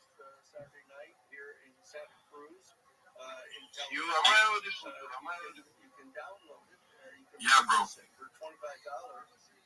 Okay, that's pretty cool. But you can purchase it and therefore I don't see who is speaking now. Maybe I'm writing. Bro, that's valid, bro. One of the co-hosts. I don't know. Oh, before valid, that was Rabbi, bro. Okay, thank you. So I don't know if it's on your computer or I was so locked in that the internet had to show me shit. This is I had to check my internet on this thing. So that's the caveat is that you'll be able to most for you, man. Because I somehow are if you enter space and definitely DMs, you're not for real because the emphasis of real transparent and forward person, very, very loyal person. So I want you to show anybody that choose to belong, you don't charge any money to a space. On the wild card space, let's keep on saying, let's keep it going. The market is going to so I want to very good discussion. Right now. I'll be out. Yo, thanks a lot, bro. Appreciate the kind words, bro. Let me pass the mic over to who has not spoken yet. Let's make sure we get to everybody. To the boss engineer, have you gotten a chance to speak, Reggie? And in an interview where I was present, Oracle, go ahead, bro. I just want to sound a reminder, this is Chill and Chill Space, and we are here to connect with everyone. So if you are not connected with your person to your right, to your left, to the... Oracle, go ahead, bro. I just want to sound a reminder, this is Chill and Chill Space, and we are here to connect with everyone. So if you are not connected with your person to your right, to your left, to the top of you, the bottom of you should connect with everyone and let's go together. That's what this space is all about. Oh, I see Spider Pig. Shout out to Spider Pig. Thanks for showing up. I think you should come up and talk. It's been a while I heard your voice. So if you're not connected, connect. If I'm not connected with you, shoot me an emoji. I'll connect back with you. And let's go together. That is absolutely a great friendly reminder. And I just went to Purple Pill and see it's at 1.3K comments. So shout out to everybody that is pushing that up as well. That is a great way to connect with the active Giga Chats as well. You can look at D-Sage. He said, let's go with the fire emoji. You can look at Dex Region. He said, happy new month, guys. Don't forget to tap in and stay. Lock in, Jenny Mourier, bro. Jenny Mourier said, can you share that Spaces dashboard link? She's asking Rabbi to share that dashboard link if possible. So shout out to Jenny for paying attention and listening to the alpha that's being dropped. Mega hours, I see you. He said, GM, everyone here. Keep grinding, keep building. Let us win big. Shout out to you, bro. I see Chris. Chris says, GM, let's the actives connect, bro. Shout out to Chris. Let's connect with Chris. Giovanni says, Connect with each other and let's grow, bro. Shout out to Giovanni. Let's connect with Giovanni. You can see Rabbi's post. Have you watched Rabbi Rothschild's video yet? Please watch the below video. Check it out on 20 plus live streams if you have not yet done so. Take a look at Aries. He says, hello, I'm active following. And he dropped his followers. Let's connect. Follow me. Say hi, yo. Tap in with Aries. He's going to follow you back. Absolutely. So tap in with him. He's active and locked in. Look at Bad Butar, bro. Bad Butar is awake. It's over for everybody. Come and join me, legends. He tagged 3 of his friends. Walter. And then, Festac, and then Afro DC, right? And then Wiznat says, BMS Quantum, I want to chill in Alpha on D space, the local Neko collection, which is the Neko drones, bro. Absolutely, bro. Come and request the mic, and we'll bring you up here so you can chill that, bro. The pressure is here. PMB says Big K. Shout out to Daniel Soul. Daniel Soul said, I'm surprised. I do 600 to 900 cents for now. What can?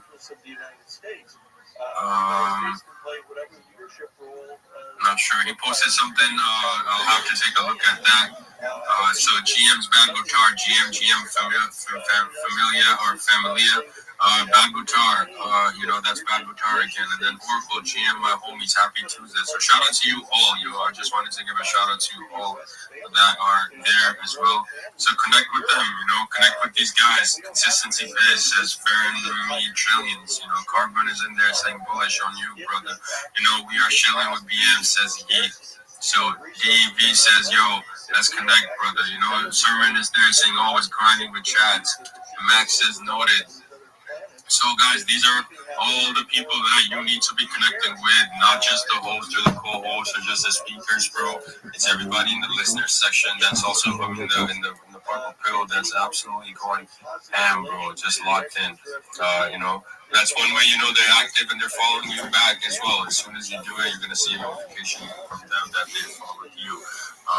With that being said, let me pass the mic over to Ellie Wonders. How are you doing today? Confine secrets for the benefit of your own tiny group of people and keep the secrets away from other people. So I don't really believe that this is treasonous in any way. I think this is the height of loyalty, not only to our entire human. Shout out to BMs. He's big time. Really nice. Going places.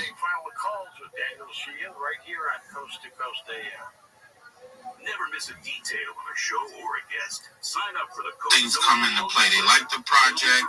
They feel the person deserves to have that.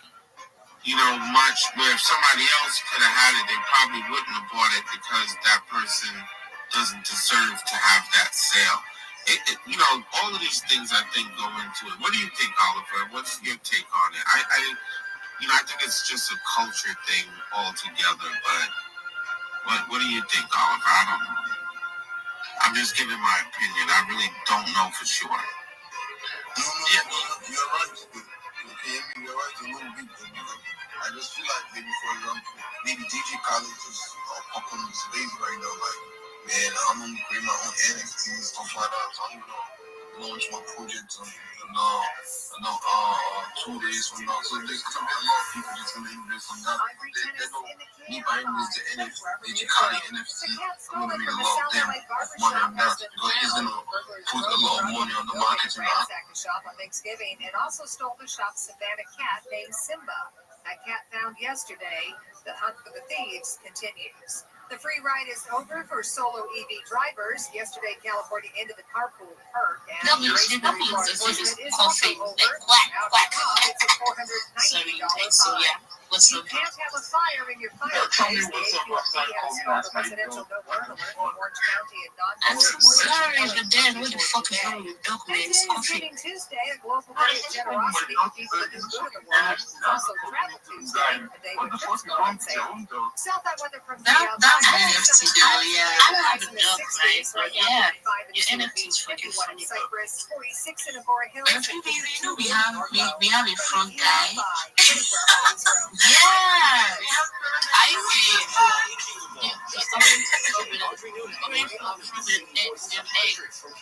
the guy lives there. So it's okay to be a duck. So guy, that's us. I'm checking to see. People are already shopping. Yeah, but we're just usually joking around. How you doing anyways? I'm doing fine. I'm working not so long ago, so brain is trying to readjust to reality. How about you? How you doing? Yeah, I'm okay. I'm alive, so yeah, I'm happy. And yeah, I'm much better having you here speaking to us with your very, very cool NFT.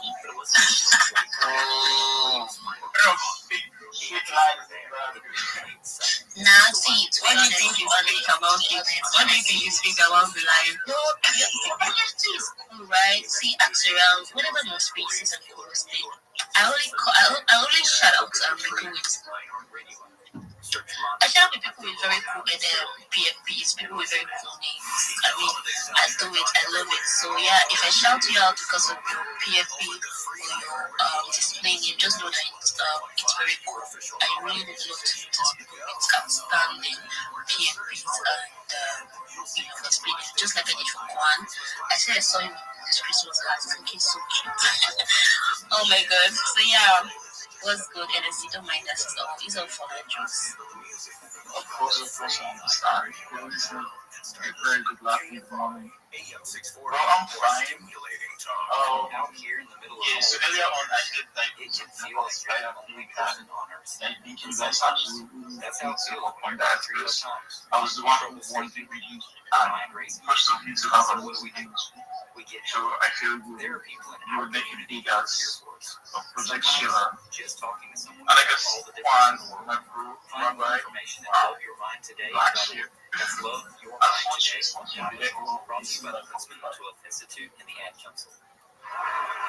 Fortune is active. He's just kind of preoccupied at the moment, but he's gonna be here in a second.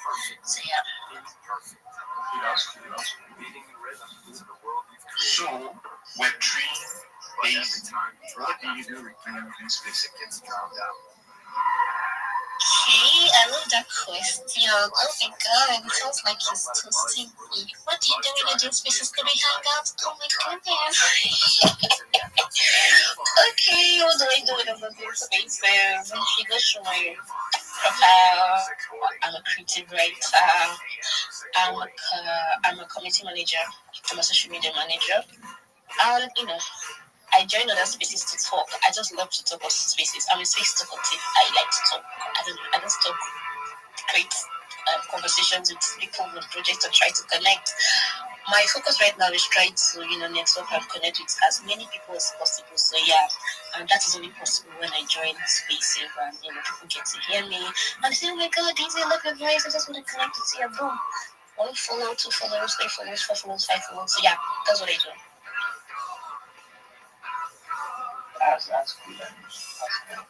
It's not just everybody that confidence in. So you doing is I respect you for that. How about should I call you just Collateral. What do you do in Thank you, actually, Daisy. Thank you for that. Just call me Tail. And sorry, I wasn't even hearing you guys' conversation. So, what did you say, please? I think I have seen this name, like in C. I don't know. Yeah, what did you ask me? So what do I do? Alright, if you check my page, you see much because yeah, I'm a very reserved person, but I speak on spaces. And one thing I love to do is to contribute. So yeah, I love speaking about certain projects. So you can say directly, I shoot projects. So yeah, you want me to shoot your projects, you want me to talk about something like just you want a very intelligent conversation. Like just bring me in. I'm gonna literally just pull that up for you. I ask very intelligent questions around projects and what they do. So you doesn't call me like I analyze the project, I analyze what they do. But in short, I contribute my 2 cents. So yeah, I don't know if that answered your question. Yes, it does. I can see that Rabbi is Absolutely, my friend. I wanted to drop some alpha on the room and also some positions where you can find jobs. Do you mind if I do so? Yeah, sure, you can go on. Excellent. And then also, I'd like to share my project with everyone at the end. Okay, so if you are looking to work remotely, and this is specifically for people in Nigeria, but this works for any country that you're in, basically. An excellent resource is a recruitment agency. And believe it or not, Web3 people in Web3 hire people through recruiting agencies. If you don't know what this is, it's basically a headhunter or a recruiter will find a job for you and you do the work and then they get paid a little bit from the contract that you're working. And this allows you to have free time to be able to do whatever it is you want to do, and somebody's actively working for you to find you a job. So some excellent resources if you're in Nigeria are Manpower Nigeria. It's a Nigerian staffing and recruitment agency. Also, Recruit Nigeria, which is also a recruiting staffing agency. They explicitly list remote staff hire among their services. So that means you don't have to go anywhere. The key with these is ensuring that your resume is registered with these different organizations, because what these recruiters will do is take your resume and shop it out to other companies that have active jobs in Web3 or whatever it is you do. It could be community management, social media management, whatever it may be. Another one, a great portal for Nigerian jobs, is Jobberman, which is a job board. It's one of Nigeria's best job matching portals. And if you're looking for a job, I can tell you that the jobs in my life that I've been paid the most amount were through headhunters, were through recruiting firms, and you can do the same. There are also some places where you can find remote job platforms. Upwork is one, Remote Live, Fiverr is one. I know I have paid people from Nigeria to help me with different projects. So if I'm able to do it and I've been willing to do it, I know there are many other people who are interested in this. But if your account is not registered, no one's ever going to find you. So the key thing that you want to do is make your resume available. I will help you if you want. I don't ask for anything. Everything that I'm going to give you, all the information I give you is free. But I want you guys to just know that there are really a lot of options out there for you if you're having trouble finding a job. All right, some other alpha I want the room to know is a website. It's called spacesdashboard.com, SPACESDASHBOARD. This is an incredible resource, and it is the best website if you ever go to X Spaces, because it has every single space that's going on in the world right now listed there, spacesdashboard.com. It will tell you how many people are in every space. It will organize all the spaces from largest to smallest, or by most recent to longest duration. It will categorize the different spaces for you in their whatever their subject is, whether it's NFTs, job hunting, entrepreneurship, finance, Bitcoin, crypto, Web3, whatever it is. You can also use this website, has an amazing search function. So if you have an iOS device, it has a search function that's within the Twitter Spaces app, or within the Twitter app, I should say. But some Android devices do not have this ability to just search all of the different spaces that are going on. And I don't want you to be limited by 10 to 12 different spaces that X is going to curate for you. I want you to be able to see everything. I want you to be able to network with everyone on X Spaces and not just a few people. So that's an alpha I wanted to drop. And then I wanted to share my project with everyone. Apologies if you've heard me say this before. I'm Rabbi Rothschild. If you don't know who I am, you will. I stream my life 24 hours a day, 7 days a week, 365 days a year for world peace. I've been doing so for more than 4 years. My streams go back to the pandemic. We've seen the death of a queen, the birth of AI, the coronation of a king, and everything in between. This is a real life Big Brother, a real life Truman Show. This is a timeline and a time capsule of human achievement. In the 1990s, Bill Gates coined the phrase content is king, and I'm making it true today. I'm king of the internet. This is the biggest event in global history, and here's why. In 2018, The Economist magazine stated that data had overtaken petroleum as Earth's #1 resource, and I have more data archived on the internet than any person ever, which is making me a very influential person. I'm going viral, and when I do, I want to make you, your friends, your family, all financially independent if you're not already. I want to ensure you have generational wealth if you don't already, and I want you to be able to start charities and philanthropic organizations of your own. I'm unlike any influencer you're ever going to meet. I'm not live on one YouTube stream, nor 2 YouTube streams. I'm live 24/7 on over 20 simultaneous YouTube streams. You can watch my life in 360 degrees. I even have a ceiling camera. If you want to view these streams, the link to my YouTubes is in my profile. Additionally, you'll find a link to my YouTubes in my pinned post. You'll also find in my pinned post a link to my Linktree. I dare you to look at my Linktree. No one dares you to look at their Linktree, but I do, because I have more social media than any person on the internet. I have more data archived on the internet. I have more content than any person on the internet. You can also join my Discord, which is discord.me/rabbi. We have over 2,500 people in the community and are growing larger every day. In addition to making you all wealthy and wanting to promote world peace, I want to help end world hunger through the use of technology, such as agricultural drones, floating greenhouses, saltwater greenhouses, hydroponics, vertical farming, cloud seeding. I want to help end world thirst. I'm sponsored by a cryptocurrency that's worth about $100 million or so, and one of the things that we do is we build wells and water towers in developing nations for the benefit of the less fortunate. Additionally, I'm an advocate for the LifeStar program, and most importantly, desalination technology, where we pump Earth's seawater onto land to make it drinkable. If you're a reply guy, if you're a Web3 marketer, you're a raider, you're a shiller, and you want a free mentor, coach, and friend, send me a DM. I will respond. Send me a follow. I will follow you back. I want you all to know that I'm here to support you both personally and professionally. I'm here to be a positive person in your world. I'm here to have an optimistic view on the future. And most importantly, I want to give people hope. And with that, I sincerely appreciate the opportunity to share. Yo, I'll be with you in just a second. What up, Active? Yeah, you had the guy, you had the man. If you're interested in what he just talked about, you can, reach out to him in his DM.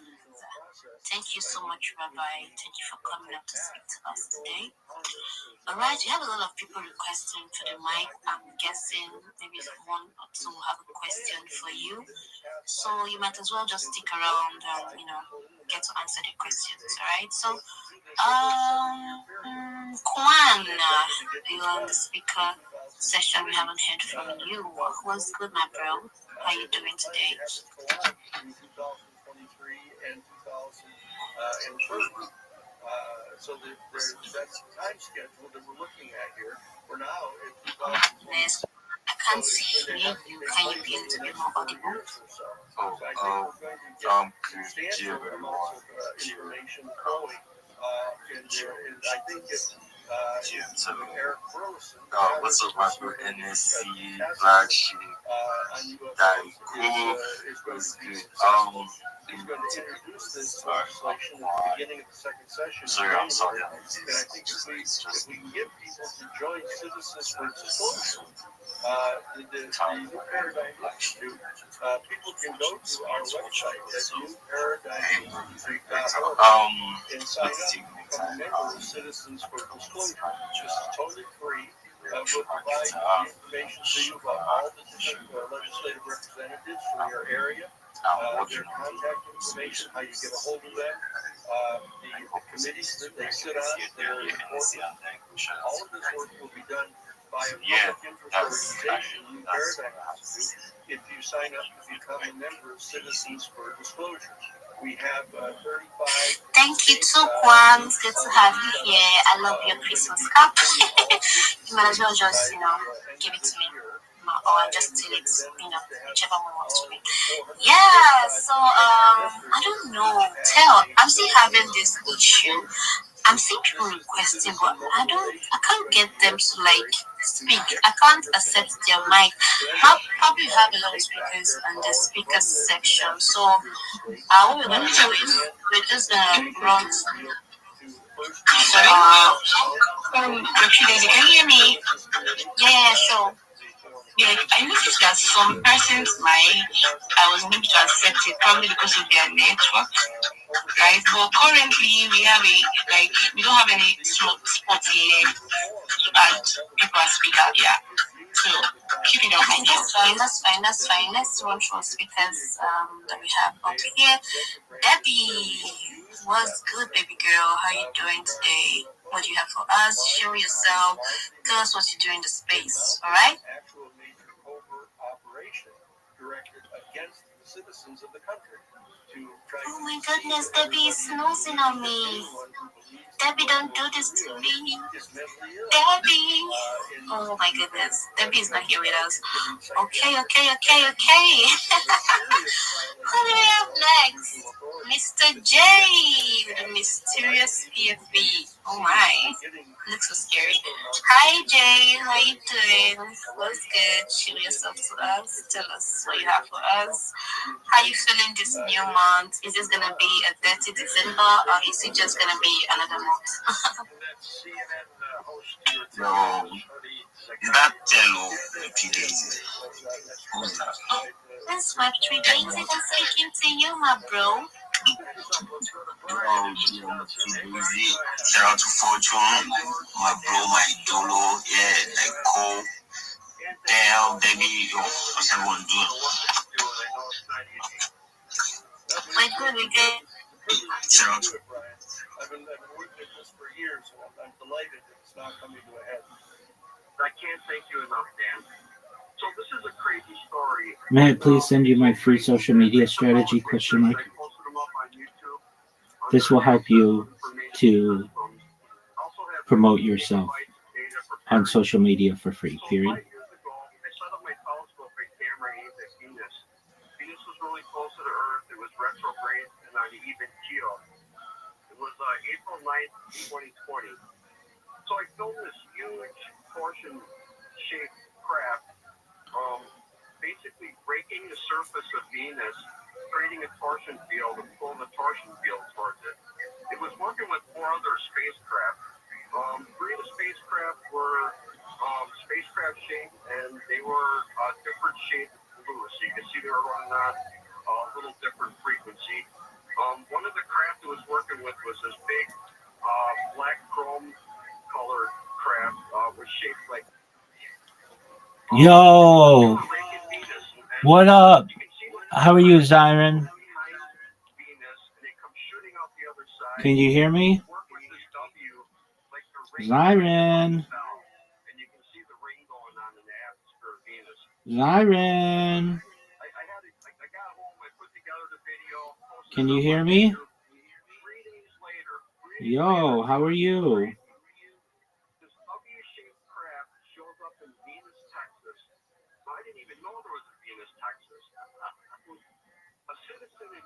Texas, because the sky was this big, blue, beautiful color, the color of one of these spacecraft, started filming the sky. So Michael D, I believe was his name, from Venus.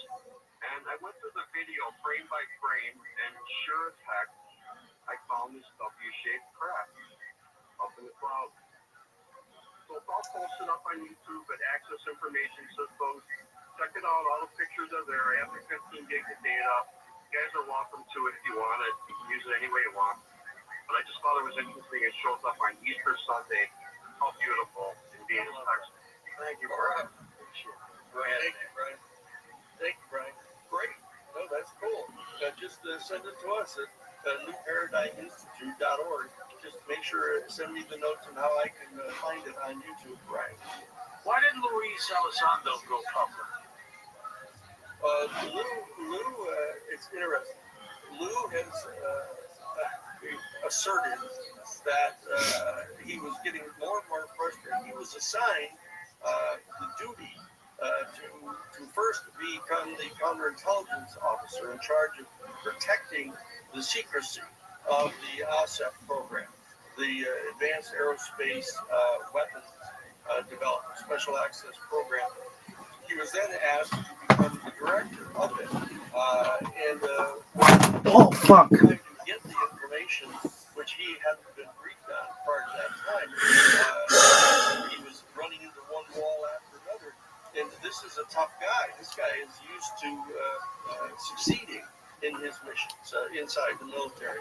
And so he started viewing this as an illegal activity, blocking him and others from getting That this was fucking close. authorized by Congress to get it.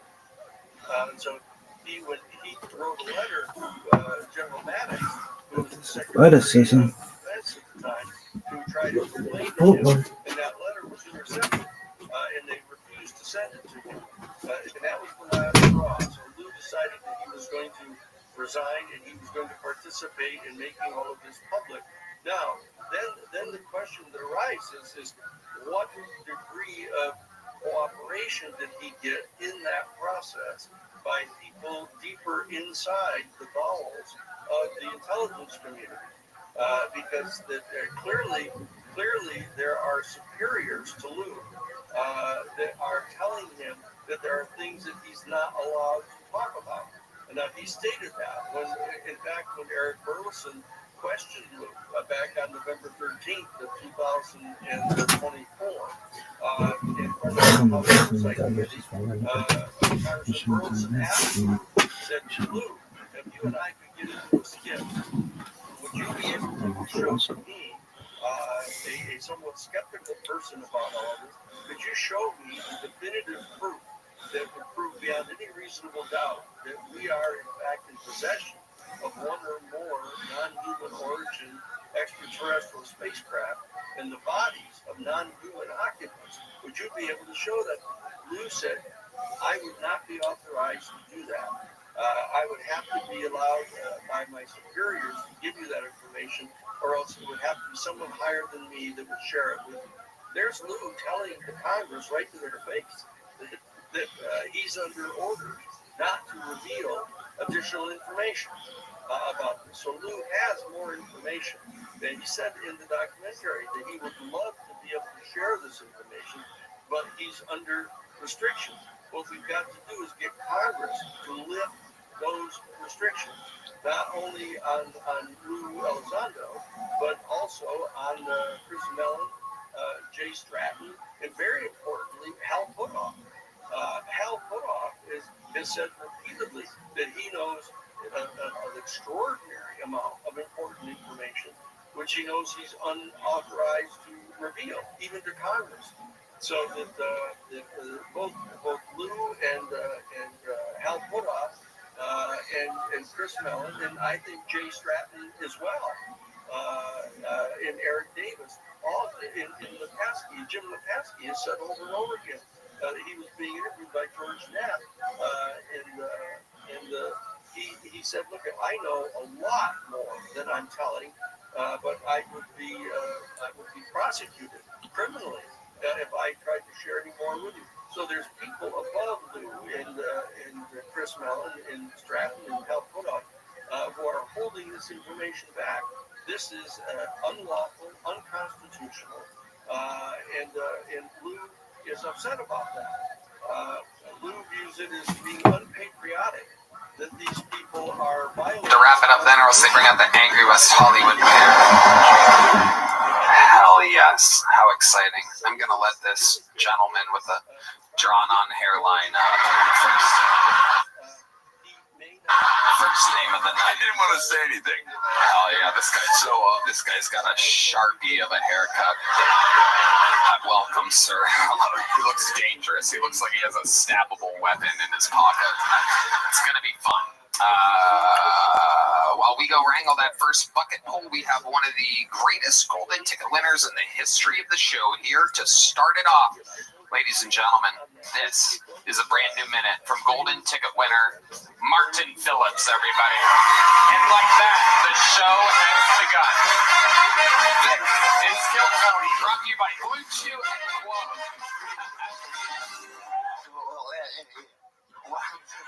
What's up? Okay, cool. I was in Vegas. When people play poker, everyone has their tell. My tell is when I accidentally drop all my cards Hey, go, don't look, somebody like that. Time out, alright, come on, you see. And then the thing is, I brought my own gun to the roulette table. You know, so I really need it to be 21. Okay. When I used to work in middle school, I would get a lot of advice from middle school girls, and one of them told me, she said, if you like someone, you should find out where they live and let them know. And I said, Martha, I'm not doing that again. I can't go back. Martin Phillips getting us started with the back. Is that true, Martin? Do you play poker sometimes? No, I saw this. Where you went today? Yes. What the fuck? Thank you. I was just getting chips out. Like, let's see what happens. They don't have rules on the table. Okay, it's more Yeah, I would love to play poker with you. I don't even play, but this will be the first time I win. That's beginner's luck. Have you played craps before? Oh, of course, baby. I knew the answer to that. I just want to see you do that. Hell yeah. What's your favorite game in Vegas? What do you tend to do when you're there? Slots. Oh, yeah. Yeah, what is that? Is that true about the... What is what's the way to the middle school? You don't see the wait on chance in a while. I know what you are. See my career on Yeah, but girlfriend, I was always like, shut the fuck up. That's not enough business. And it says, her boyfriend, she said, she had a boyfriend, but he went to a different school. Yeah, I was like, bitch, I heard that before. You made that shit up. So, how's your current love life going? You're a big superstar now. I mean, you're easily recognizable from your face and your walk. I have a very distinct figure, you know? Yeah. It's hard to hide, you know? Yeah. You have a lot of fangirls coming up to you, trying not too many, nothing crazy, yeah. But it's never the ones you want, you know? So,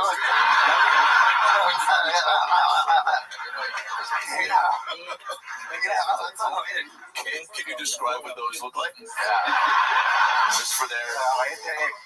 Wait, sorry, let me just add something. It's not like I'm you can imagine. You know that. Okay, I didn't say that. Come on. Before that person, like, but I mean, you must get lucky sometimes, right? I mean, I'm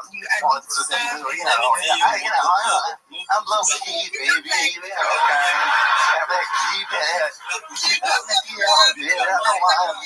I'm still out there, you know. Let's chill. Who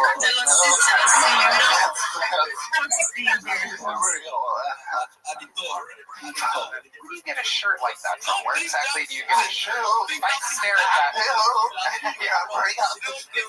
at that long enough, will I see a sailboat or something? Like, what exactly is going on there? It's got pretty more of a safari vibes. But it's not fancy. It's a culture. Literally, though, I genuinely know what I do every 2 months. I do this thing called stick things where they send me clothes, and I have my own stylist. They send me clothes. I go through like, oh, this is nice. Oh, thank you. And that's my secret. You're in a commercial for Stitch Fix. Yeah.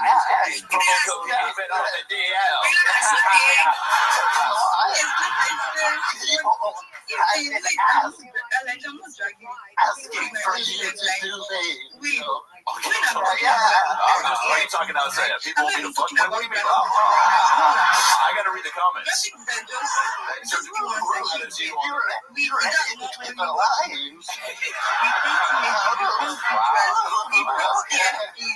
if I am gonna go gay, we'll be with a cripple. That was my last yearbook quote. Sick.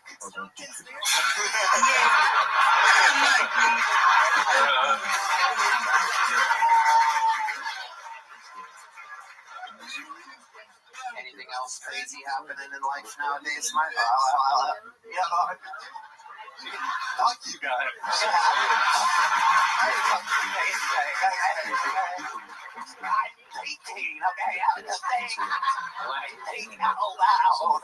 It's the noise when he's processing. It's like this is like old internet dial-up.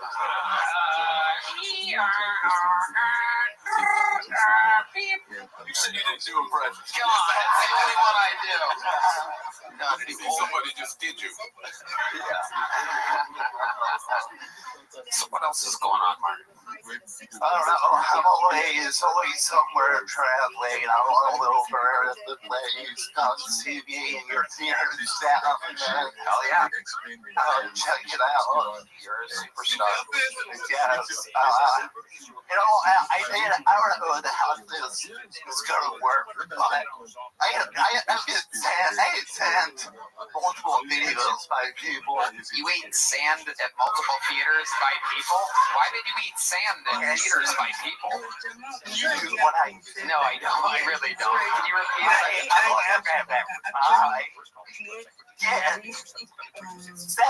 Yes. Multiple videos from people.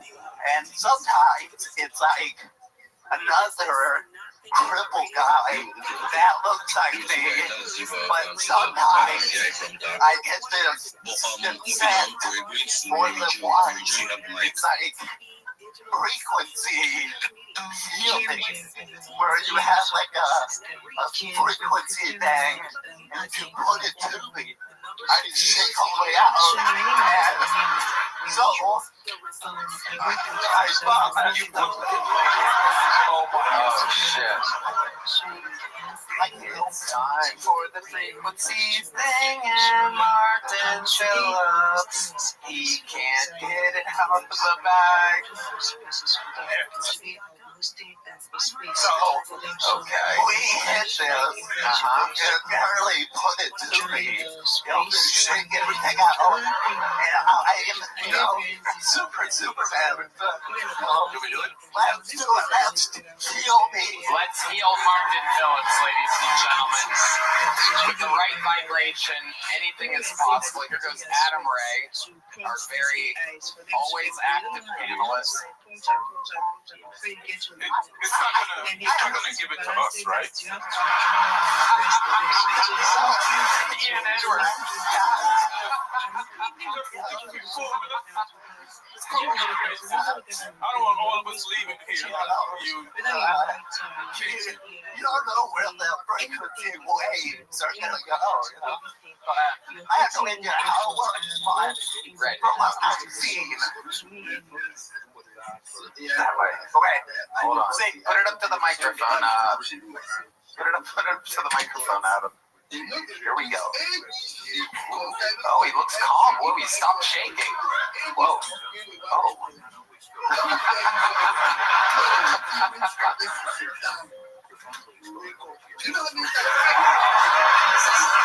It isn't working.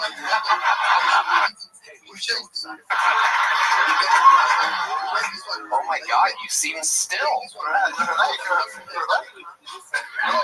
No more eating sand outside of theaters for you. Do it and touch me with it. Yeah. I thought you'd never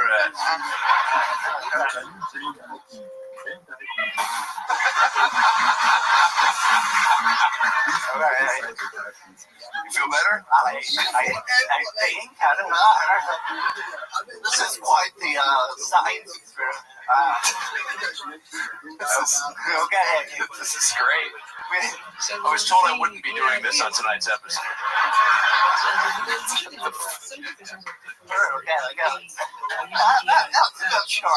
It's a good start. Make sure you put a little fancy cover back on it, or else it might get damaged or something. You have to keep that tuner in tip-top shape. It's very important. How's everybody feel? Normal? All right. How do you feel? I feel like you'll be straight. You're like the most handsome cerebral palsy person I've ever met. He really is. I've never asked a handicapped person for their skin regimen before. A natural baby. I don't know if we've ever.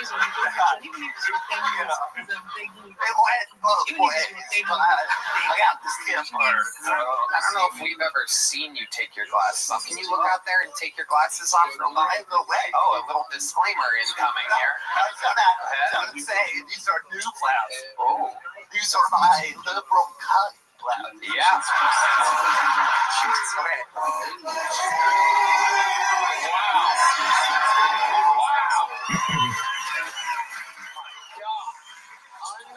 Unbelievable. Getting bitches.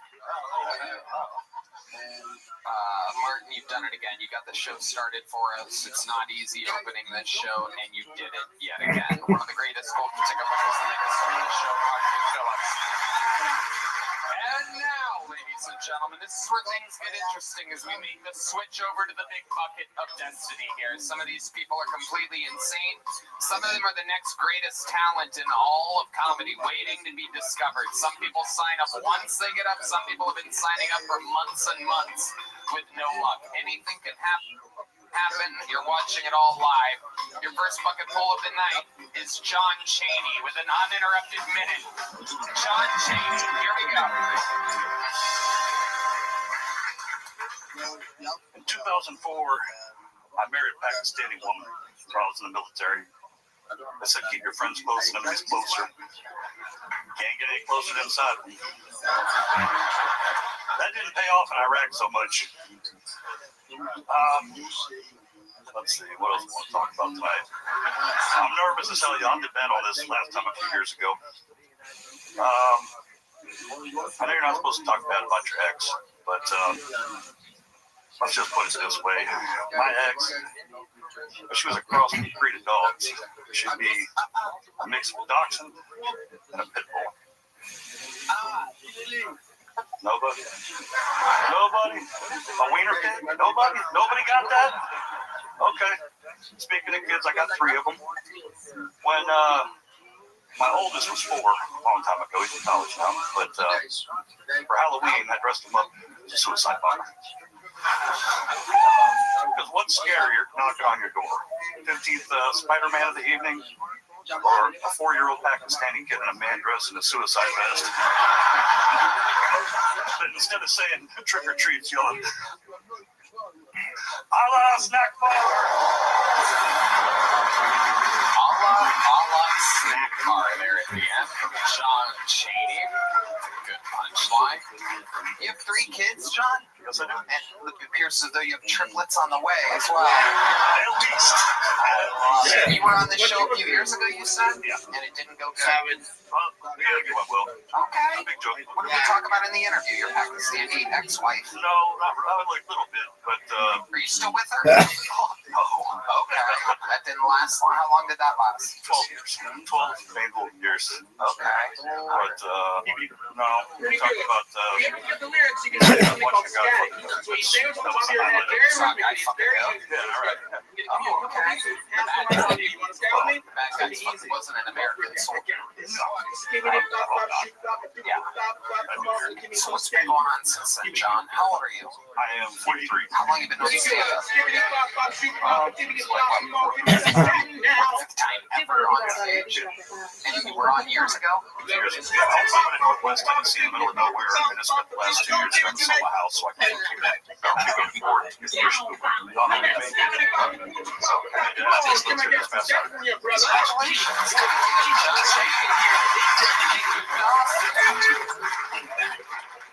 show. That's a joke, man. That wasn't Oh, yeah, Ian? It is. I'm cheating on my wife. Nervous and shit. You're shaking more than the first guest. Yeah, it is true. It is true. That's bad. That's bad. You are very nervous, right? Very nervous, yeah. You watch the show regularly? Yes. And you're in it right now. Of course. So now you're in the interview portion. Right. What do you think you didn't tell us last time you were on that we would find interesting in the interview portion this time? You've had years to think about it. Let's see, I don't know if they'll find it interesting. Talk right into the tip of that. I spent some time where you're from? Youngstown. What were you doing in Youngstown? You know, Lincoln Place. Yeah. Was there for a while. Just got put in there by the court. Wait, what is Lincoln Place? That was at. It was like a shopping mall, but now. No. It was a rehabilitation center for kids, teens. Why were you put there? The courts put me there. They put you in a rehabilitation center for teens. Yes. So you were a teen. This happened. Yeah, I was 17. Okay, gotcha. I was a wrong Sense. All right. Like, what have you done in the last few years, John? You had time to go. I got sent to a teen rehabilitation center. That'd be fun. I bet it would be. You creepazoid. Look at this guy. I know the kids. You sure you weren't the guy who fucked the goat? Not that night. Not that night. You said you're 43, right? Yes. I'm 43. Okay. You look like my dad. Yeah. What? 2 trips to Iraq will do that to you. Yeah, for sure. Okay. So yeah, just life is weathered down. Yeah. 3 kids, bad marriage. Yeah. Dude, enough said. Destroy you. Got 3? Hell yeah. Hell yeah. You're like Bert Kreischer if he was called the sleep apnea machine. That checks out. Definitely checks out. That was funny. You look like Bert if all of his potatoes were fully loaded. Alright. John, what are you doing for work nowadays? Retired military. Retired military. This is your. And tell us, what else did you see in Iraq? Tell us what it's like being an American hero. By that I mean the sandwich. Soft work. I don't stress you. Never see It's stress boring you. most of the time. It doesn't stress. I just vibe. It's not active every day, so. What exactly did you do in the military? I was artillery. It's just like, Okay. it's just You ever shoot anybody? like I said, Well, I mean, we shoot at people. It's artillery. Gotta shoot in the general direction and try to take out the place. Trying to talk to me like I'm an asshole. So what'd you do, miss, motherfucker? I shot at people. I fucking sucked. We don't choose where we shoot. They tell us where to shoot. We just shoot that general direction. Were you shaking like this when you were shooting? Sometimes. No wonder the war took this long. You really?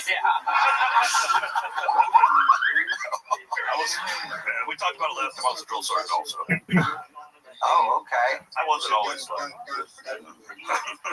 look like I hate myself. That's a good point. You do look like you ate yourself, John. Are your kids big too? Normal? Not at all. Healthy kids? Very, very much so. All straight A students, nerds. It's weird. I don't know where. What's so? Do they seem Pakistani? My oldest does. The other 2 not so much. My daughter tans really well though.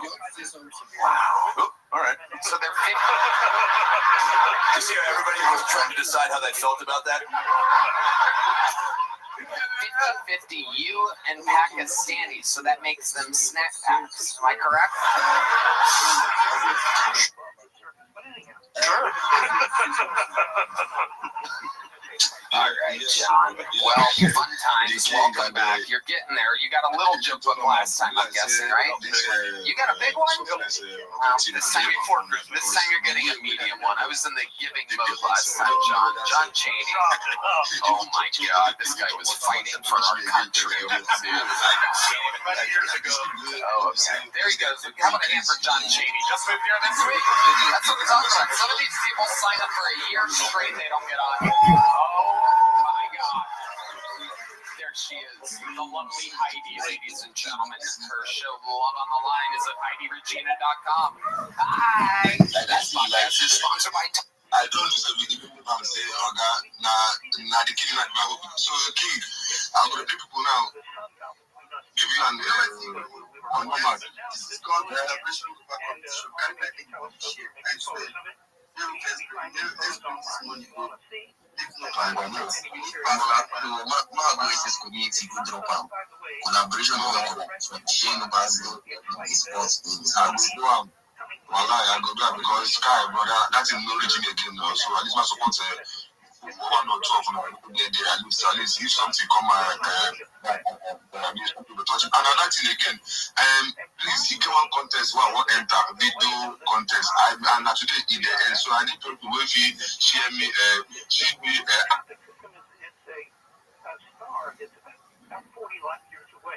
which astronomically speaking isn't very much. Now just help me show me the app or how I use how I will feel prompt that video because I need that. Now today in the end and the contest now like say now 2K dollars to the contest and people waiting for the contest.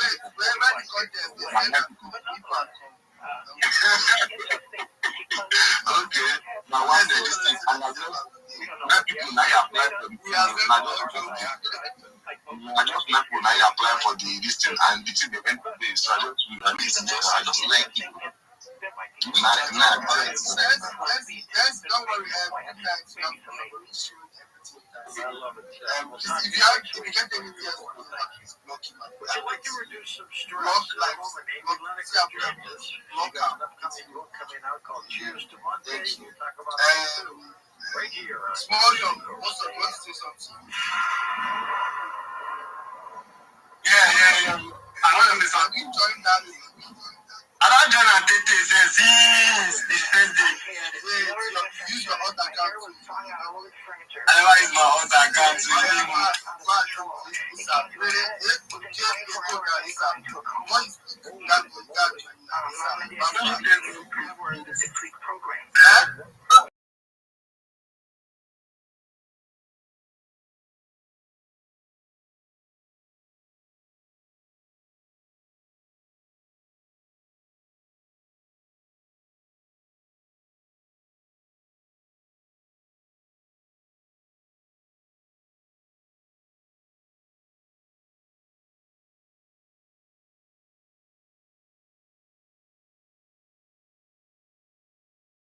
chat you up, if you just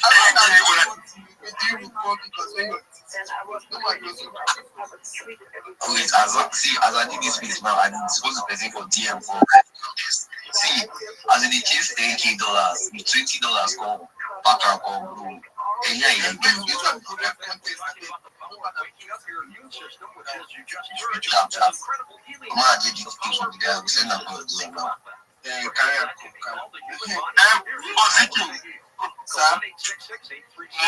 I put boss for this your name face, you always kill me, but I'm not calling like that. If any update for referral stuff, but as long as that referral stuff is not going to involve the person put money, when I involve me, if you want to go and say I will help you loot, people go for your name. As long as I'll get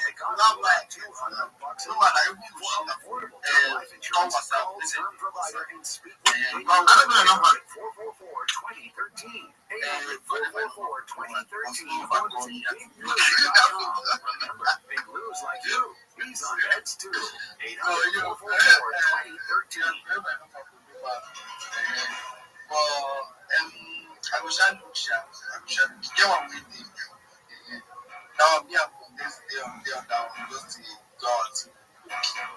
And welcome back to Coach George Norris. One more question, please. Can you hear me? Yes. I don't want to talk this thing too well, but I'm just talking. But Vicky, okay. I like the trade with the trade is like sorry to add so. Are you like stable on it? They trade back to back, banger to banger. I mean, I just once in a while. I don't know why. I'm sorry to ask this, but I just want to know why. Ask complaints now. The thing now, like no other preview from morning till night, the king they on stream, right? From morning till night, the king they on stream like good.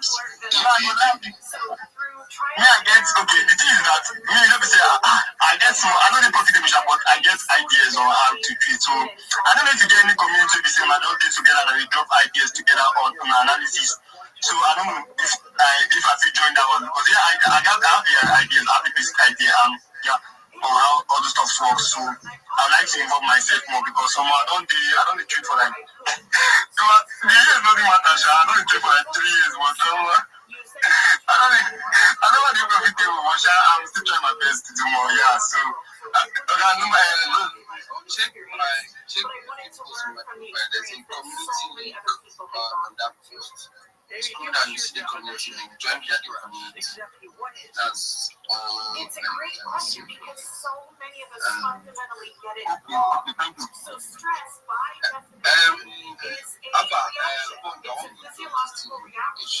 To something that requires the change. So stress by definition isn't always bad. There's really good stress. There's stress that helps you meet a deadline or stress that helps you reach a goal. But the kind of stress I'm writing about okay. I'll go down there now and go check out things, man. has really detrimental outcomes So, for our health. Now you've got a book called Cheers to Monday, which is going to come out sometime next year, right? Yeah, it's been a while. So my friend Rabbi Rothschild. Let's hear from him. Absolutely. Thank you so much for the opportunity. I'm Rabbi Rothschild. If you don't know who I am, you will. I stream my life 24 hours a day, 7 days a week, 365 days a year for world peace. I've been doing so for more than 4 years. My streams go back to the pandemic. We've seen the death of a queen, the birth of AI, the coronation of a king, and everything in between. This is a real-life Truman Show, a real-life Big Brother. This is a timeline and a time capsule of human achievement. In the 1990s, Bill Gates coined the phrase, content is king, and I'm making it true today. I'm king of the internet. This is the biggest event in global history, and here's why.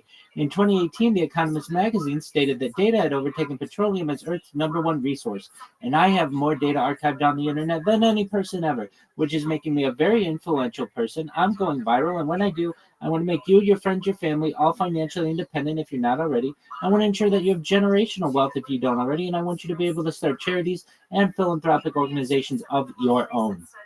I'm unlike any influencer you're ever going to meet. I'm not live on one YouTube stream nor 2 YouTube streams. I'm live on over 20 simultaneous YouTube streams 24 hours a day. You can view my life in 360 degrees. I even have a ceiling camera. If you want to view these cameras, the link to my YouTube streams is in my profile. Additionally, it's in my pinned post. You'll also find in my pinned post a link to my link tree. I dare you to look at my link tree. Nobody dares you to look at their link tree, but I do, because I have more social media than any person ever. I have more content than any person ever. You'll also find a link to my Discord, which is discord.me/rabbi. We have over 2,500 people in the community and are growing larger every day. In addition to making you all wealthy and wanting to promote world peace, I want to help end world hunger through the use of technology such as agricultural drones, floating greenhouses, saltwater greenhouses, hydroponics, vertical farming, cloud seeding. I want to help end world thirst. I'm sponsored by a cryptocurrency that's worth about $100 million, and one of the things that we do is we build wells and water towers in developing nations for the benefit of the less fortunate. Additionally, I'm an advocate for the Life Straw program, and most importantly, desalination technology, where we pump Earth's seawater onto land to make it drinkable. If you're a reply guy, if you're a Web3 marketer, you're a raider, you're a shiller, send me a follow. I will follow you back. Send me a DM. I will respond. I want you to know that I am here to be a free mentor, coach, and friend to all of you. I want you to know that I'm here to support you both personally and professionally. I'm here to be a positive person in your lives. I'm here to have an optimistic view on the future. And most importantly, I want to give people hope. And with that, I sincerely appreciate the opportunity to share. Okay, guys. I can remember when I think you mentioned something about let's put it, but then guys, you guys should make sure you go check out his Discord. I mean, Yo, what up, Ikana? Guys, those person, I will be able to show if I don't like. How are you? Duty to diligence. So, Can you hear me, Ikana? I'll be showing you. So, guys, Can you hear me, Ikana? I think this is the best opportunity for you guys. Ikana, can you hear me? Most of us here don't really understand what traders are killing. Can you repeat that? I don't know. Ikana, can you hear me?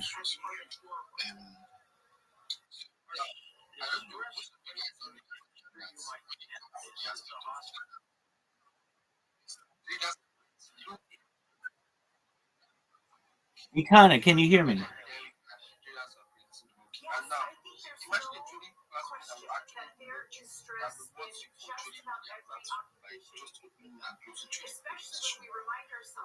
Imagine a trader that does that, a platform, a platform that does that. Now, this is more like there's what they call an open chain trading platform, which means it trades across different blockchains. I just shared this to John, so you guys should check it out. They trade across different blockchains, and they're also trying to integrate this aspect so you can trade. There's like forex space on their platform, and guys, and actually doing their positions of this kind. Q1 2026. So you still have the time. Their second their past campaign just ended, and yeah, I got into that. And they actually got to be able to use it. Currently, they're selling 2.5 of the total supply to India fast. This one, initially, it's actually a very big secret, but then traders are the ones that do it.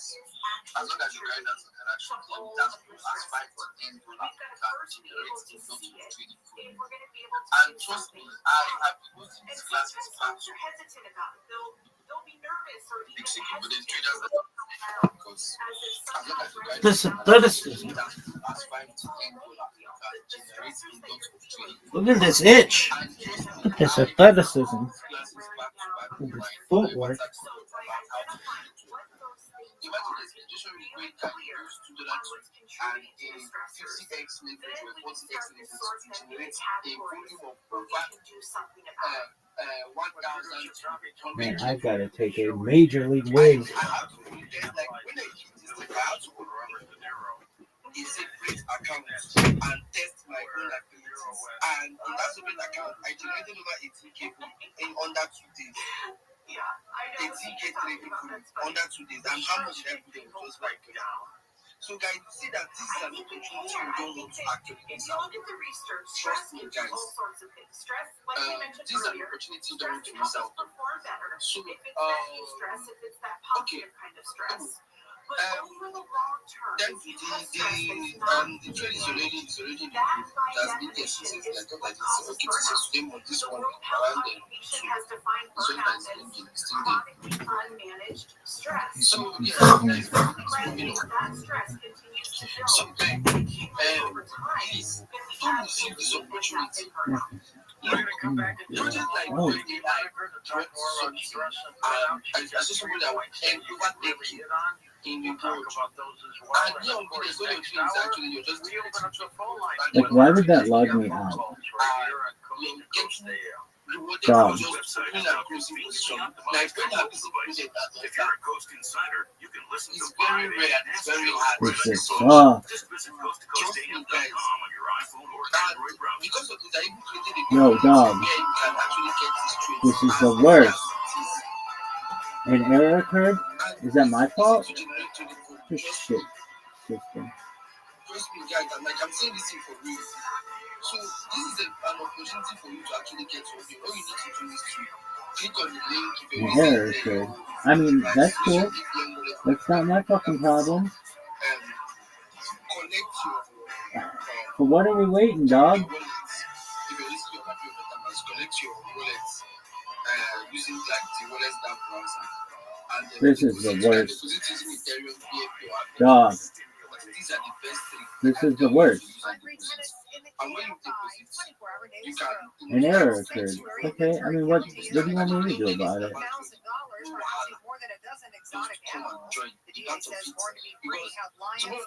Come on, you little bitch.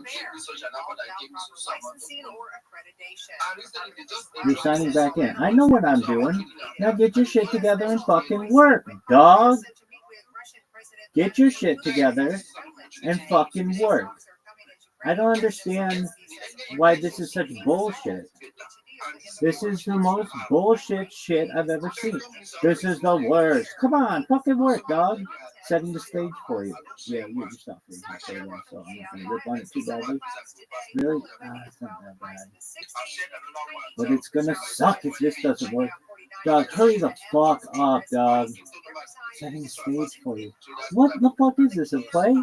Work. How about that? How about that shit? Work. Dog, this is the worst. Setting the stage for you.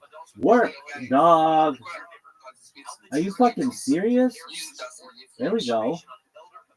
Come on, you little bitch. You little bitch. Come on, quit sucking cock. This is the worst. Work.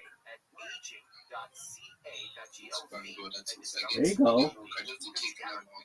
Dog, I had this stream. Michael Jordan was shaking me down for $10,000 with his yellow eyes. And it was freaky. Really? Yeah, I was hiding in like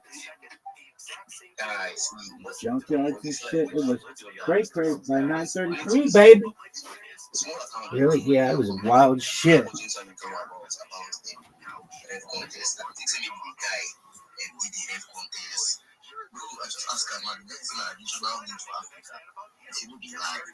This guy, I'm sure saying English to my viewers. I'm not connect regional news for Korea. Okay, if you know like regional news, I saw that. It's more like no. But it wasn't until 2023 when he was finally. That's why I didn't say. So why did it take so long to catch? I'm trusting. And this is Monster. Like, why do you call it Zero? The investigation into the most notorious killer in New York since the son of Sam. Open your free ViralRabbi. Search Monster Hunting Long Island Zero and listen now. It's the most wonderful time. Tis the season to be jolly with Coast 103.5.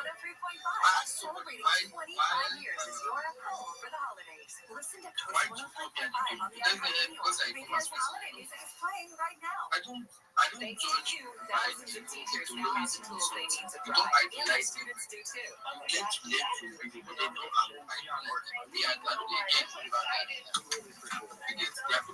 iHeartRadio's Make a Teacher, powered by Donors Choose, building brighter futures one classroom at a time. We're just getting started. Keep the momentum going and motivate a teacher who's made a difference in your life at iHeartRadio.com/teachers. So, AM 640. He's the emulating part of the wall fell. I don't get the Facebook it brings me a lot. I'm not gonna lie, it brings me a lot. Not by account, not by house. It's by the substance you can get over. How can you prefer that substance? Like, how well can you shout that actually change some perspective of something? What's your experience? I mean, if I come into your life, what can I change about you that will make me like, even if I like my presence will feel that is what makes you different. That's what that makes you. So like when I was working with them, there was when I was working with them teaching. Don't you mind? They had three different locations as one of their best ambassadors. Because why? I made sure I left a footprint on the project. And even after their campaign, they were so very grateful and happy. Because why? I left that footprint there. So if I think somebody mentioned that to me, and I found it so get because you don't have to narrate yourself. You said no small. You said no small. If they bring the job, you could do about that. If that came from there are people that are so small is that they can pull out numbers that some of the so-called gamers cannot pull out. Yes. That's why, look at, I was shocked when I looked at talking about my soul thinking and this right now. I said that one person that believes in connection, I want to ask you that really they read my page. And I believe in this to the Lord.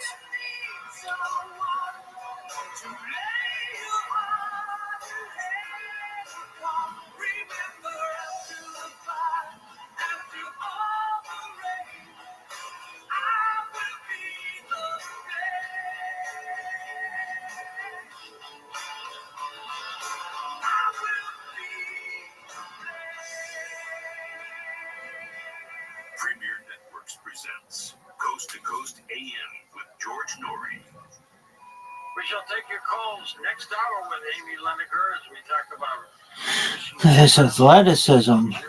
Talkspace. Talkspace is the #1 rated online therapy, bringing you professional support from licensed therapists and psychiatrists that you can access anytime. That's right.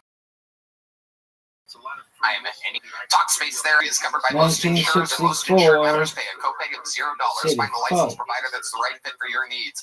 We all know that therapy can be costly, but part of the mission of Talkspace is to provide quality care that is accessible and affordable. Whether or not you are insured, Talkspace makes getting the help you need easy, accessible, and affordable. Oh man, Tony, I love Talkspace. I think they're providing the best mental health treatment out there. I personally think therapy is amazing and can help with moments of real transformation. Oh, yeah, that's right. We're reading ads. As a listener of this podcast, you'll get $80 off your first month with Talkspace when you go to Talkspace.com/Tony and enter promo code SPACE80. That's SPAC80 to match with a licensed therapist today. Go to Talkspace.com/Tony and enter promo code SPACE80.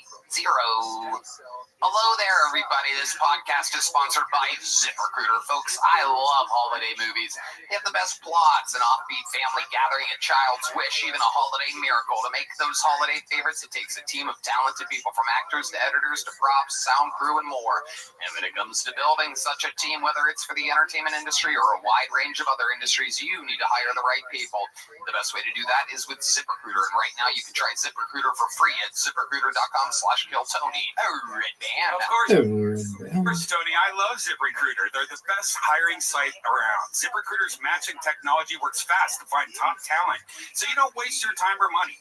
Now you can find out right away how many job seekers are in your area qualified for your role. And with ZipRecruiter's advanced resume database, you can instantly unlock top candidates' contact info. It's amazing. Indeed. I don't want to be home alone this holiday season, that's for sure. So make your hiring a little merrier with ZipRecruiter. 4 out of 5 employers who post on ZipRecruiter get a quality candidate within the first day. Just go to this exclusive web address right now to try ZipRecruiter for free. That's ZipRecruiter.com/KillTony. Again, that's ZipRecruiter.com/KillTony. ZipRecruiter, the smartest way to hire. Your second bucket pull is ready. This looks like a new name. Let's see if it is. Make some noise from Michael Hines, everyone. We're going to meet Michael all together.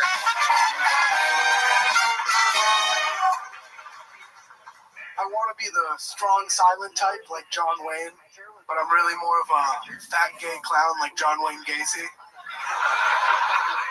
I'm polyamorous, just not by choice. Every girl I fuck is banging someone else.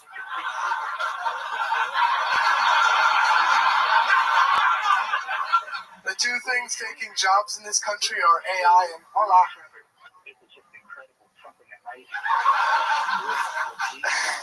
I think marriage is a lot like hitting women. If you think you would never do it, you probably just haven't met the right girl.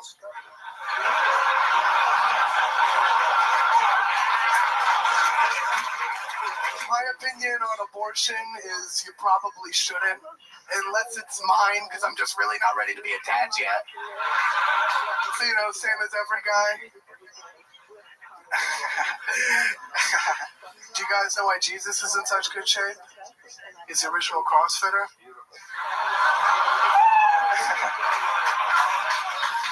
A lot of quick jokes. There you go, Michael Hines. You've been on this show before? Yes, sir. Welcome back, Michael. Thank you very much. How did that feel compared to last time? Last time went pretty well too, Tony. You're doing good, Michael. Thank you. Hell yeah. Remind us, how long you been doing stand-up? Just over 2.5 years. 2.5 years. Look at this athleticism. I'm a realtor's assistant. Folks, let's put it into perspective.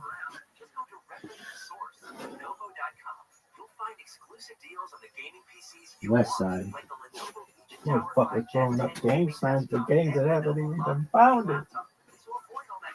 And just go directly to the source, Lenovo.com, where PCs are up to 50%. That's Lenovo.com.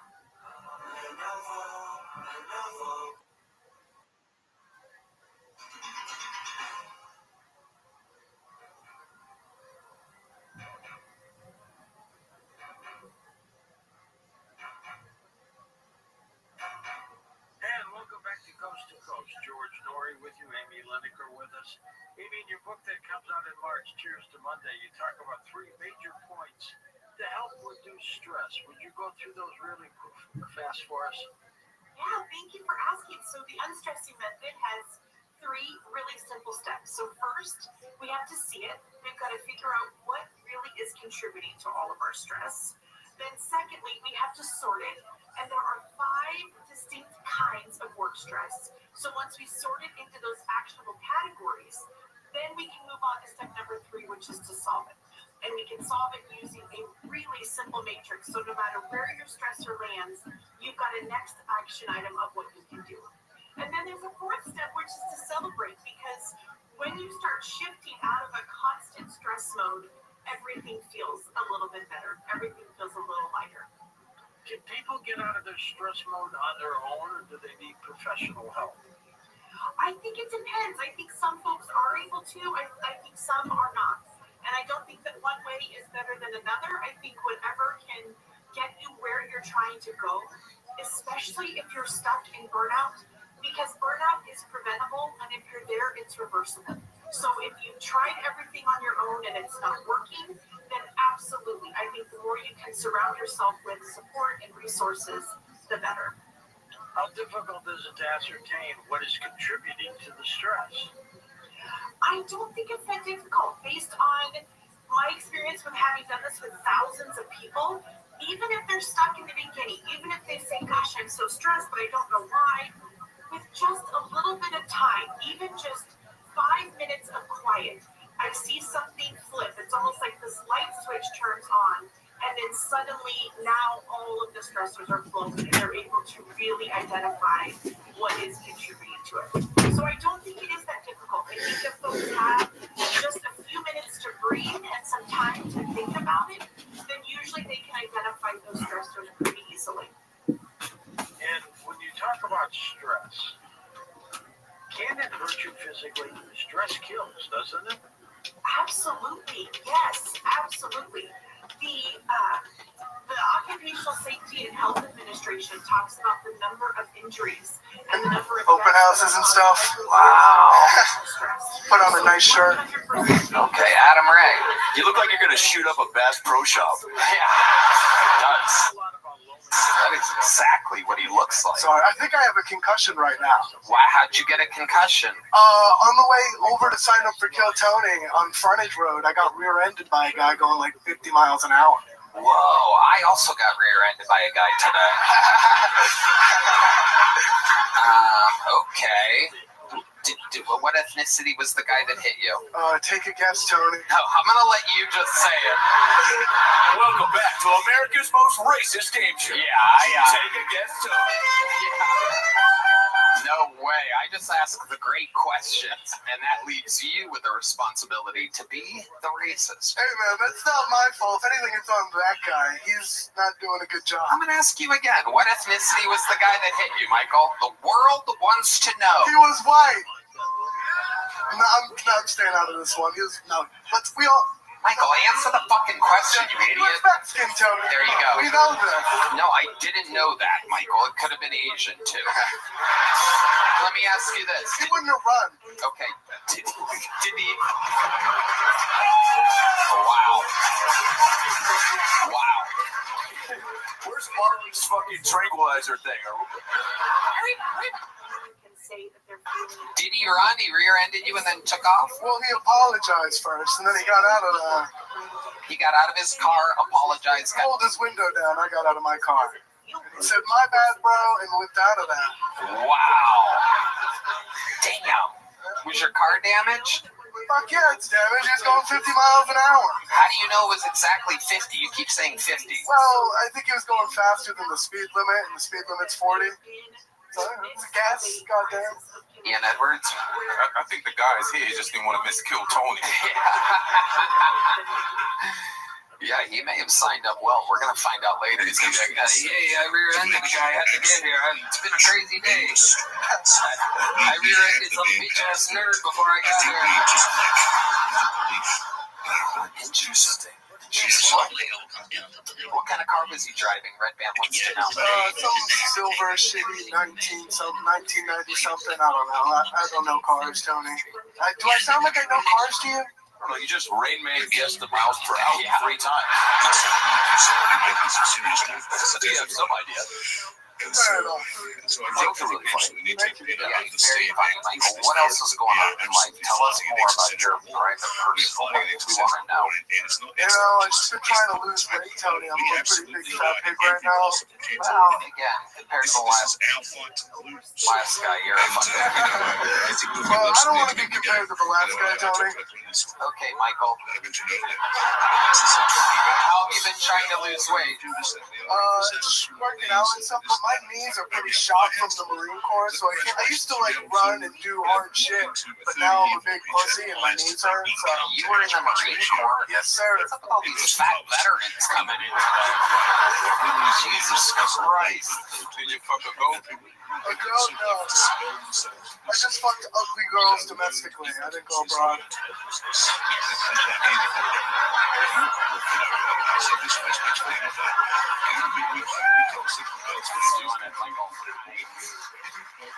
Tell us about your time in the military. What did you do? Thank you for your service. It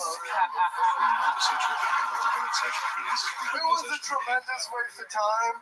Right after boot camp, the pandemic happened. So I ended up spending, I went on to my next training schools. There was a 6-week water survival school, and I was there for 14 months because the base was just shut down because the command was a bunch of gay liberals. They hated Ron DeSantis, so they were like, if you leave the base, you're going to get sick. And we just weren't allowed to train for 14. We did a lot of cleaning, running the beach. It was kind of nice. But a big waste of time. Wow. Is that how you're breaking these? Yeah. Log runs and crawling up hills and other bullshit that we didn't need to do. Yeah, it kind of fucked me up. Well, we were trying to get you guys drunk, but you kept beating all the gushers. Joe Biden, that's right. This guy was 95 pounds before he got out of the house. Running on the sandy beaches of Florida. What an unbelievable hero you are, Michael. Thank you guys. I appreciate it. Tell us about your real personal life before we get you out of here. What's your love life like right now, Michael? You seem like a real fucking creep. I got laid like 3 weeks ago. Girls don't really like me for more than a day or two, so it's more of a kind of deal. Okay. They're not that good looking, Yo. so I'm not bragging. I know you active. Active. Talk to me, big dog. Hello. Can you hear me? Active. Active dog. I'm talking to you. Hello. Can you speak, big man?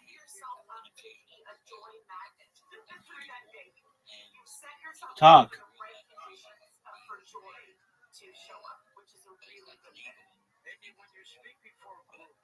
Does your microphone work?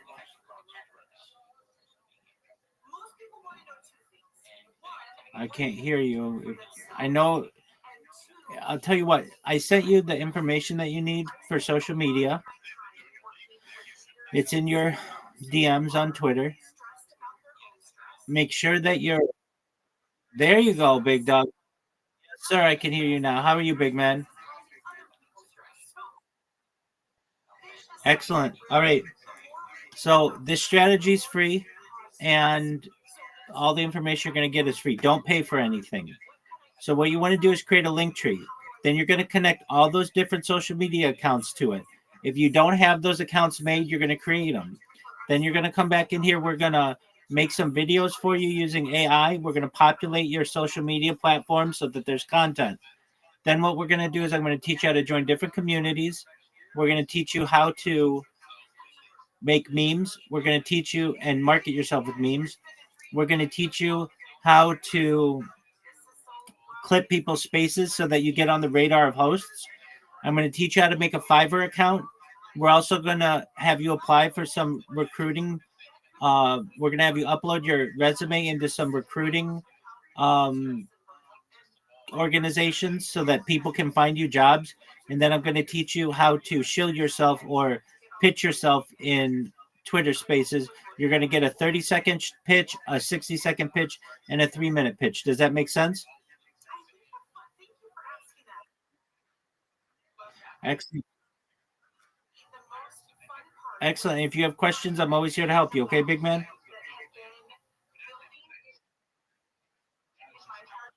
You're welcome, my friend. Let me know when you're done with your link tree and I'll look at it, and then we'll move on to the next step, okay? Excellent, my friend.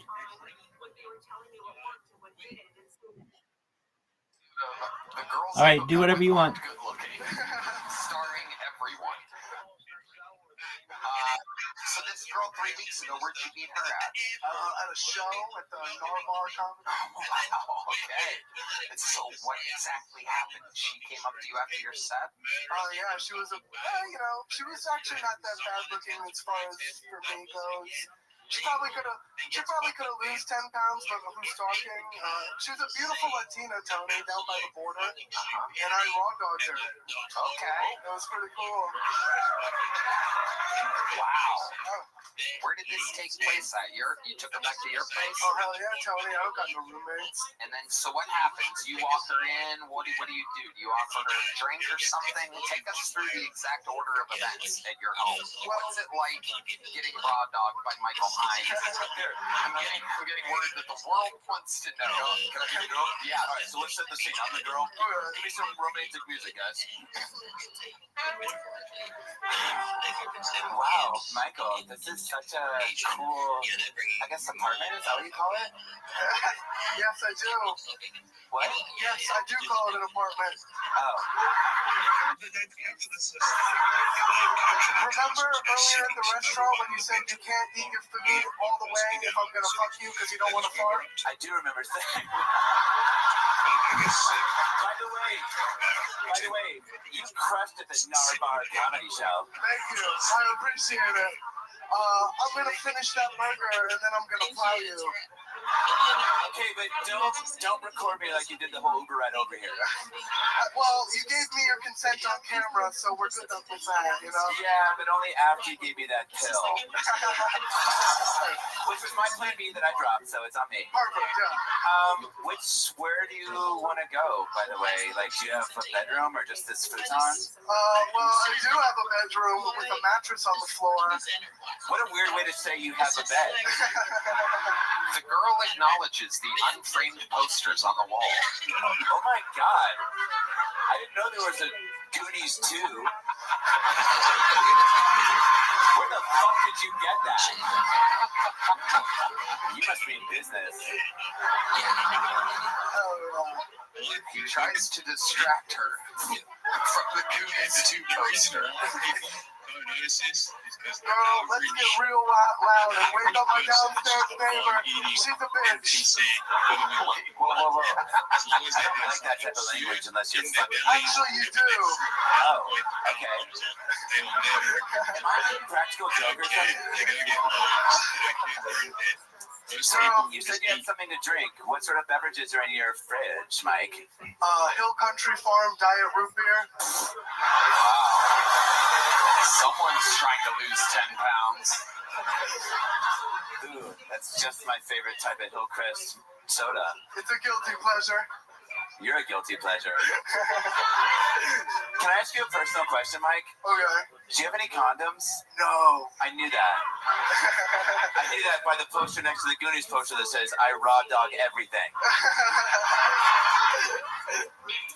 So, I guess I'll take my pants off? You better. Whoa. But in a loving and affectionate way after consent. Very good. Cover your bases. Good job, Michael. Boy, I guess I'll lay down because it looks like your knees are in pretty bad shape. You're going to have to get on top and do most of this, to be honest, because a lot of me's in really bad shape. I hope my fupa doesn't bother you. I'm gonna look at that fupa, girl. Bring it over here. Wow. All right. This is out of control. This party is crazy. I don't know how. What do you say after you finish? Thank you. Wow. Wow. Ladies and gentlemen, Michael Hines. can you see something like Michael Hines raw dogging a Latina fan from Narvar? Do you mind if my black friend watches? Girl, I thought we both knew he was. I left halfway through. It's the worst porn I ever heard in my life. So did you ever spend the night, or did she leave that night? I Ubered her out of there, tell me. Wow, Michael. Uber X? No, I don't know. I can't afford that. The cheapest one. That is Uber X. Very good. Yeah, I guess so. You gave her a lift? Yeah, I got her out of there, Tony. It was over. All right, Michael. You got a big joke book last time you were on? Yes, sir. You still have it? I do, but Is it's it filled full. out? Yeah. Is it really filled? Yeah, it's full. All right, then you get a new one. There you go. Wow. Still not a caught joke book tonight. How exciting is that? Good job, dude. Thank you, Tony.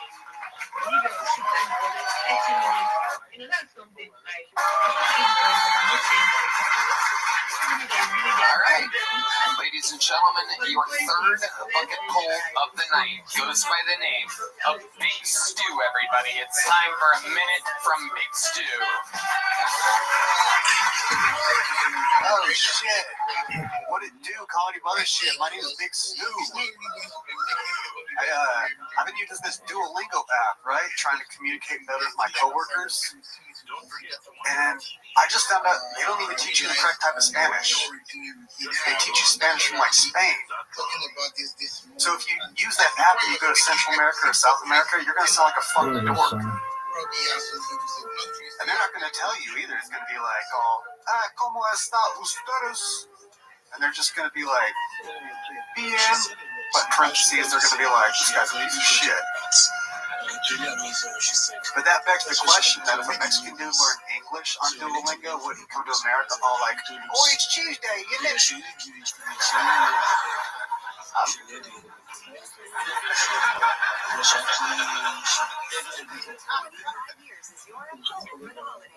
My name's Big Stew. What it do? Hell yeah, filling in the last 5 seconds of time there perfectly with a catchphrase that nobody needed. Big Stew, is this your first time on the show? I did this show in 2019. Okay. Wow. So how long have you been on stand-up total? Total? Oh, man. Maybe a year and a half? Well, that was 6 years ago, so yeah. How could you be doing about all of them if you add them all together? Because I would do it for a couple months, quit for a couple years. Why do you quit for a couple years every couple months? It's just hard to stay motivated in Tulsa, Oklahoma. No. Is that where you still live? No, I moved here a while ago. How long is a while ago? Almost 2 years. Almost 2 years ago. So you've been doing it a year and a half, but you were on in 2019, and you moved here 2 years ago because it's hard to do in Tulsa, Oklahoma, but you've only been doing it a year and a half. I mean, all together, it's like... You keep saying all together, but... If you count, I did it for a couple months in 2015, a couple months in 2019, and I've been going consistent since March of this year. Okay. All right. Why do you think you lose motivation so often, Big Stew? By the way, you have big in your name, and you're the smallest guy that's been on this show tonight. Well, I was like 40 pounds heavier in January. Okay. How'd you lose the weight? The last 4 Canadians want to know. And Red Band. Diet and exercise. Diet and exercise. Have you tried Hill Country Diet root beer? No, I haven't. No, I will. So, Big Stew, what got you motivated? What gets you motivated? You're clearly easily unmotivated. How do you stay motivated? Moved to Austin, that helped.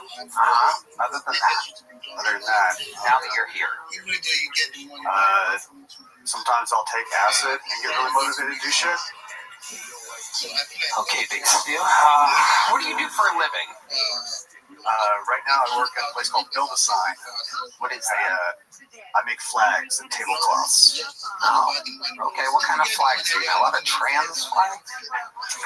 Mostly a lot of businesses. People try to, Have you made a trans flag? I've made a few. Look at that. See, they make flags over there. Looking this whole time. Yeah, I've been looking for one. I can't find one anywhere. Okay, Big Stu. Give us some fun facts about your life. Do you have any special skills or talents that might surprise us? I can kick myself in the head. Oh, absolutely. Put the mic in the mic stand. We definitely need to see this. It's starting to all make sense, ladies and gentlemen. That is how you end up on... Oh, my God. Oh, my God. It counts. That is not how I expected that to go. That was a true sidekick to the head, direct to the forehead. I kind of thought your foot was going to go up high, but no, you leaned your head down and kind of just sidekicked yourself. I think we can all do that, by the way. Just none of us would ever do How many of you want to see Red Band try that right now? Come on, Red Band, you can do it. He's here to make Kill Tony history right now. We once saw him try to suck his own dick.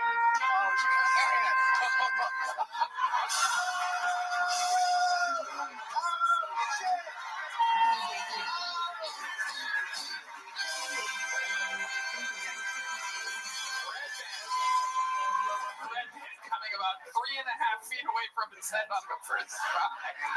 The physical limitations are incredible. all the way. Oh, we're getting old, buddy. We're getting old. He's like, I can do that. I heard 3 discs pop out of his spinal cord. That was like watching your kid jump off the high dive and just flailing to the bottom.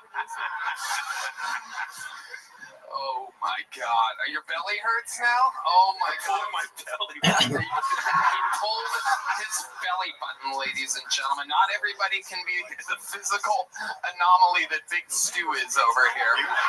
Guy's been kicking himself in his... How long have you been kicking yourself in the head for, Big Stu? We're learning a lot about how you ended up like this. As long as I can remember. Wow. And like the family has you do it. Hey, Big Stu, show me your tricks. Yeah. Wow. Wow, that's a big thing in Tulsa, Oklahoma. You could have been mayor with a trick like that. Yeah. What's the biggest crowd you've done that for? This one? Yeah. Yeah, before that. How about before that? You know what? I'm not going to make you think that hard about it. What do you do? Did I ask you what you do for work? Yeah, I make flags. That's right, you make flags. What's the craziest flag or sign you've ever had to make in which you're like, God damn, we really have to do this? Somebody had a flag. It was like Super Mario Brothers, but it said something about ketamine. Very good. Very quick on those Mario. You got that Mario board figured out. You kind of look like Andrew Santino if he quit comedy to manage a Little Caesars. You ever get that? Like, you get like with the beard and stuff. Like you have like a '90s movie character look, right? You don't get that? Like you work in a video store or something? No, I don't think so. I don't know. Porn? What's your love life like? I gotta know. You seem like the kind of guy that would make love to a tree in the woods or something like that.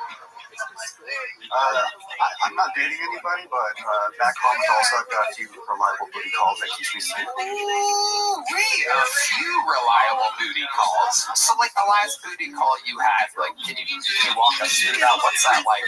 What's it like hanging out with a guy like Big Stu?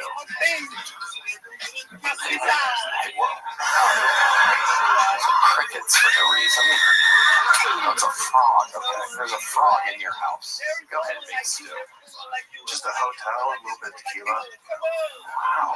That's all. Why do you get a hotel? Take us through the thought process of getting a hotel. You didn't like your place in Tulsa? Not the kind of... No, I mean, it's whenever I go back to Tulsa. For the hookers? For the hookers, yeah. So you hook up with hookers? No, not hookers. Okay. How about here in Austin? Have you hooked up with a girl in Austin since you got here in March? Okay, so like where did you find that girl at? It was whenever I was living across the street and working as a door guy. So where were you a door guy at? I was a door guy at Peckerheads and Burnside. This is all here on 6th Street.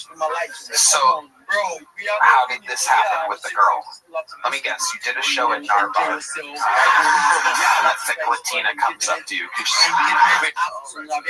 Clearly, she will fuck anything. No, I'd seen her around a few times, and one of my uncles had cocaine. I asked her if she wanted some. Only if you kick yourself in the head. Yeah. Was it a thick Latina? No. It's a white girl. Black. Whoa! I would not have expected that big stew. You look like a racist. No, quite the opposite. Quite the opposite. Is that that's your style? That's your flavor? I do like black. What do you love about black? What do you prefer? Why do you prefer black women over whites? Take us through the process. It tastes like honey. Ooh, damn. All right. Look at that. Look at red black. Ian Edwards, what do you think about this analysis that black women taste like honey?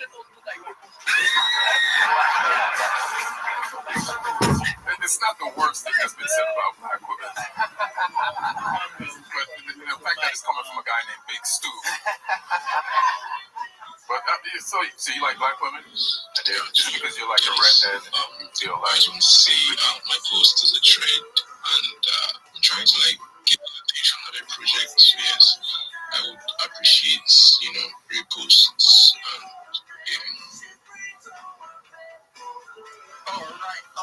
I don't understand. Your vibe just came and you bomb vibe. Your vibe just off everybody. Eh? Come on, give me that vibe. Give me that energy. Give me that move. Hey, yo. Yeah. Oh, my friends, I'm going to rock this space in about 2 minutes' time and come back with my system. I'm lying on guys. I'm not rocking the space. Denzi. I'm going to be able to this one. Go on. It's Pontezi to the B, to the I, to the G, to the B, to the A, to the S.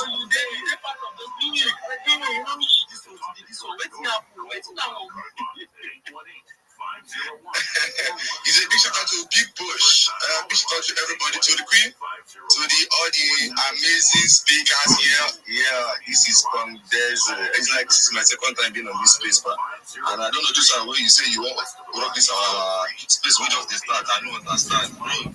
Do something about your phone. Go 5 hours back. At least log out. Just keep this space going. So it's an amazing time to at least to be here. At least sometimes I got brain no food. Like this thing itself, like it's messed up. It's messed up. The way we say, person will project for like 6 months. Last they go say not eligible. Like my brain like don't pause. You go yap.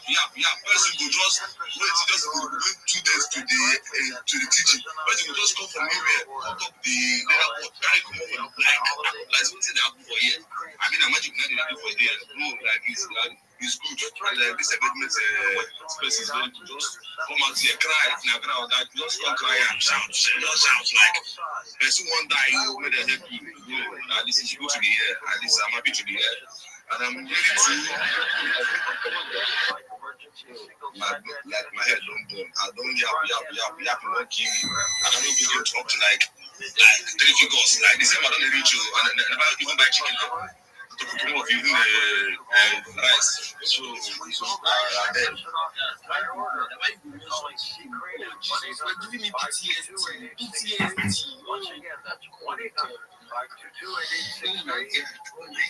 Oh my God. Welcome. Daisy.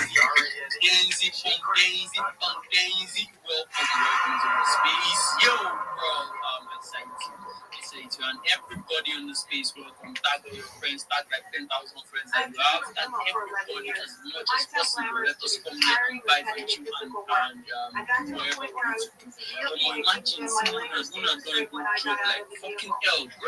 It's crazy. Just laugh in the message. Yeah, whatever. Let us listen to you. Like, go face to everything. Because, bro, it's not good for whatever. I don't understand. I got the CIS next time. I swear that. The list is up here, right? I am so grateful to Dr. Joel Wallen. My name is Ruth Ellen Sanchez. Visit criticalhealthnews.com. Sign up for the newsletter to receive Dr. Wallen's 10 Bad Foods list. How did I get word down? Nutritional advice. Call 855-949-RADIO to speak to an experienced nutritional consultant. That's 855-949-7234 and criticalhealthnews.com.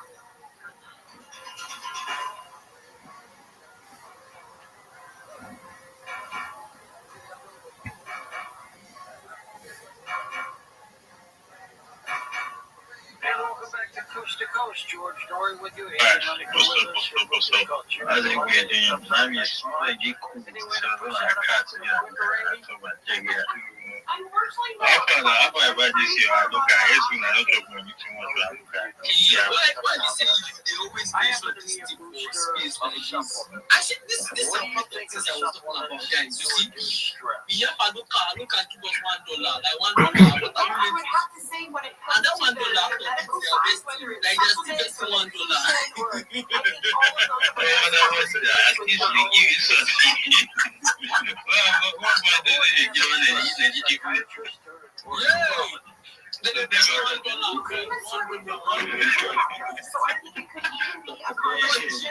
When you are there for your regular checkup, or even if stress levels are really high, initiate a 20-minute conversation with your primary care doctor. It can help you put together a plan that makes sense. And it could be any of the things that you just mentioned. No, seriously, guys, like, okay, give us $1.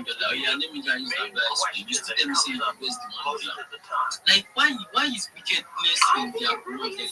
Like, we are so engrossed in that wickedness. Like, there really is a desire for to be a community. There's a desire to help other people feel less stress, which unfortunately guys, it's becoming crazy. Like, it's becoming crazy one. This is where we are. Because I don't just understand why people not just determined to like go after our lives. Like me, I would say they are coming after our lives. Absolutely, and that's We have to project. When we talk about stress, which is the positive stress, that will say give you're you giving energy. everybody. That will increase your Everybody performance. pass So if you think about the and I stress took you might feel before you start a race, or the stress you might feel before you give a presentation that you've been planning for participation to that might help you perform. Other kind of stress. any news of what the big I can do that is number one. So any news as far as and then people that take anything, people that take anything. And that's how you know the difference. Is this stress helping you? I'm so devastated. I'm so downcasted. I'm kind of screaming, guys. Like, I tend to work better under deadlines. I don't know if you would call it stress, but under pressure, under deadlines, things are in a rush. I tend to it's step been a up hell a of a little ride, bit and I think at this point, How would you categorize that? just cut the I've had the TikTok I will drop my tips here because I'm tired of not seeing any results. I'm not seeing any results. It's quite unfortunate that we have to go through this together. It's been a lovely time with you guys. I love seeing you guys. Hearing from you guys, and yeah, see you guys. Acute stress is okay. It helps us. It's when we're stressed and we're not having that relief. forever and Then it ever becomes by yourself. when every day No, I say I'm that talking high about level of calm stress, down now. now you Yeah. have an issue. On But top when of you're how many describing the hey, I projects, perform really well under you pressure, know, if it this really make is my short life. term and My temporary, life is then that's special. most likely acute stress Special. and not something to be incredibly worried about. We do 4 or 5 live Sorry for stage cutting shows you short. around the country. Don't claim it's that you or it's that AI which Behind the curtain was like before the going show around. starts, and the music is starting. People at the top now. Kelly of the Coast. Go on, Kelly of the Coast. That I'm ready to Yeah, I just want to put music every place. I got like drum music. I don't sleep for myself. This John, Brooklyn goes to picture. Stop, Joe. Now, poster with this song. Wish I know the pressure to poster. I'm not pushing. That means no, I'm not pushing. Now, like, wish I could crush. I have a man now. I'm not pushing you guys. Don't you ask me the fucker. You are crushing. But I beg, Victor is gone. And yeah, I am just going to leave you Kelly because you know what's going on. Victor is gone. Yeah, Jim, guys, good to be here. I'm sure you guys are happy with this actually. I think I commented on the other video to you Yeah, I just do the list. You know, it's the victories. You know, I'm from the yeah, I commented on the post the post that I made about Utah police is anything that will be happening ending by one. So I beg you guys can bring my post now. I'm engaging already. I'm very close to this. So I beg. I'm engaging already. So the thing is ending by one. So this one. I'm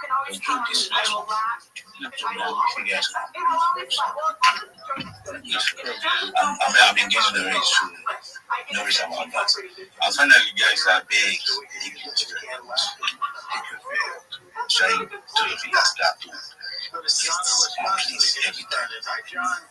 Try to exercise yourself. So yeah, that's I'm saying. Please, I beg things that in my own, so let that come in my post. Media engagement. Thanks. Alright. So yeah,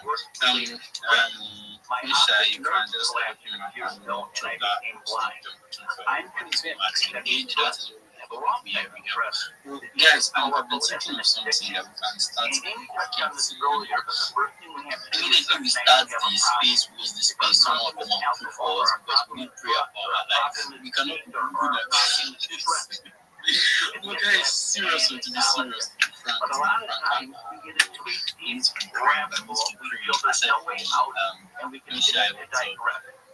Did you say it's being posted? Let me see how proud you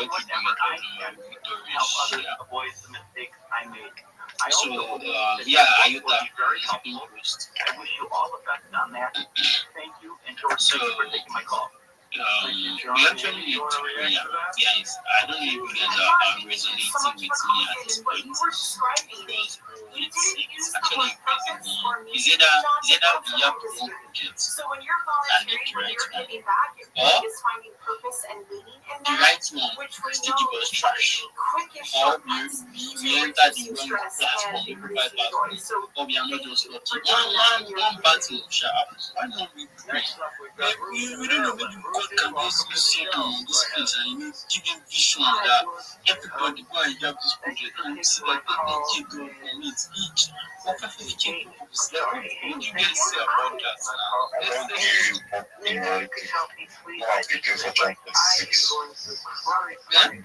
I don't say I don't talk one already morning now. I don't have picture for 2026. I'm ready on it now. I know this lag. I don't look like every test need to get for this European shit. Let's go to Rabbi. Yes, thank you for the opportunity. Do you mind if I share my project with everyone? No problem. Go on, Rabbi. Thank you.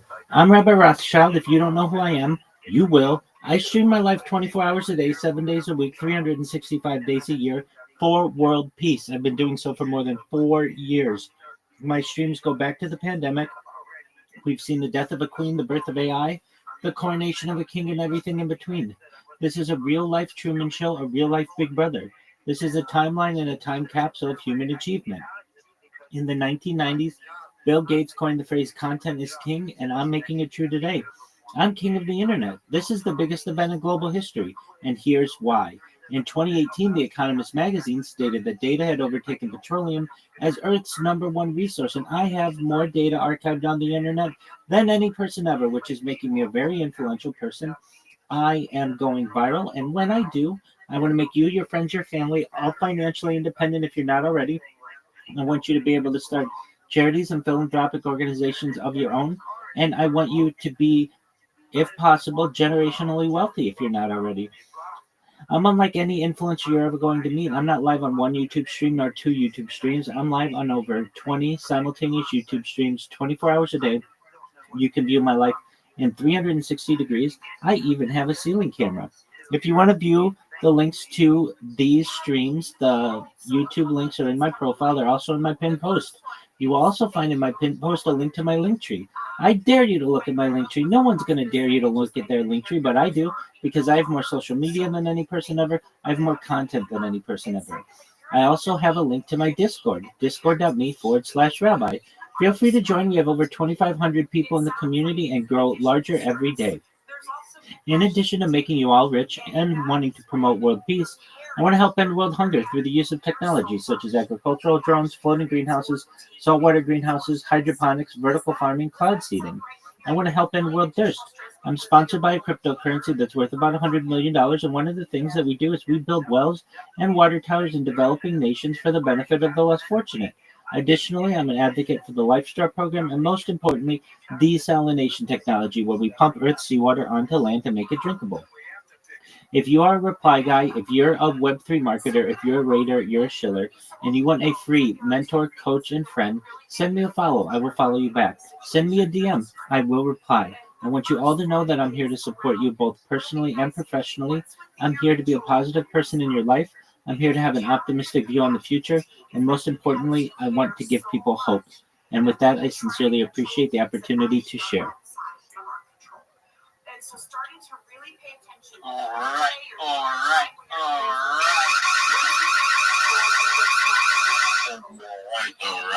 right. We are explain with him.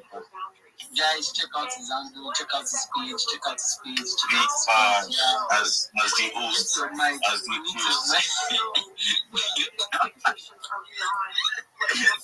Now, Miss, why would you French this now? It's a big bash. As we ask question now.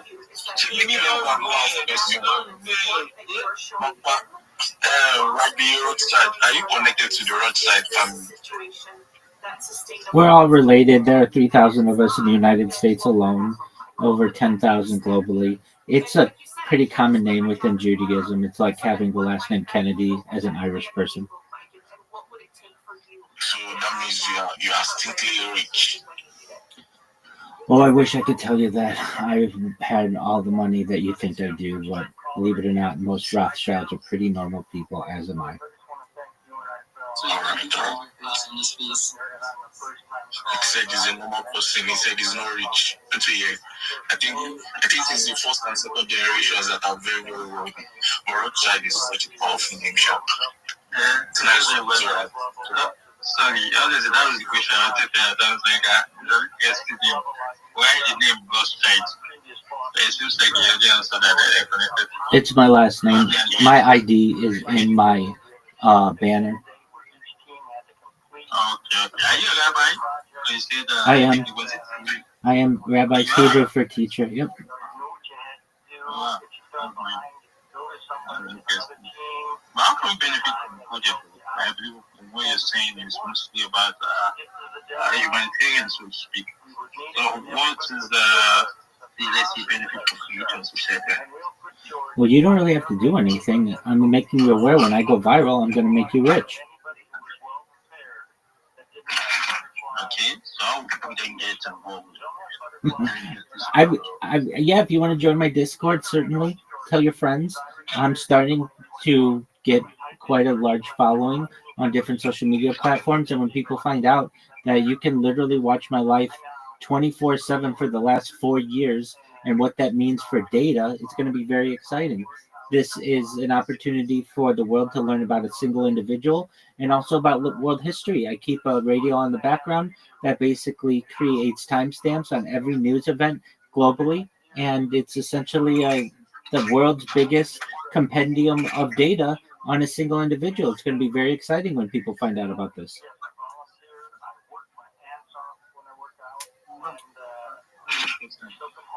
Yeah, see you mostly on YouTube. Are you on the other streaming platforms? Oh, I'm on Twitch currently right now. I'm live even in another Twitter space. If you just search the term rabbi in Twitter Spaces search, you'll find it. Also, if you use the website spacesdashboard.com and search rabbi, you can see I'm live in a video space. I have been for more than half a year. I'm live on Pump Fund. I'm live on Rumble. I'm live on YouNow. I'm live on Africa TV. I'm live on D Live. You name it. Most likely I'm live on it right now. the question I really want to, I suppose, get to, since you said obviously you don't have to get viral and make money. I don't really get it. How does that work? How do you Yeah, great question. Excellent question. So it's really a four-prong approach. As I previously have said, data has overtaken petroleum as Earth's number one resource, and I have more data on any single individual in global history. So that means I'm basically sitting on a gold mine of data or an oil derrick of data. And what we're going to do is when I go viral, we're going to take all of the profits from the monetization of this data and we're going to put them in a 501c3, which in the United States is basically a tax exempt organization. It's a not for profit.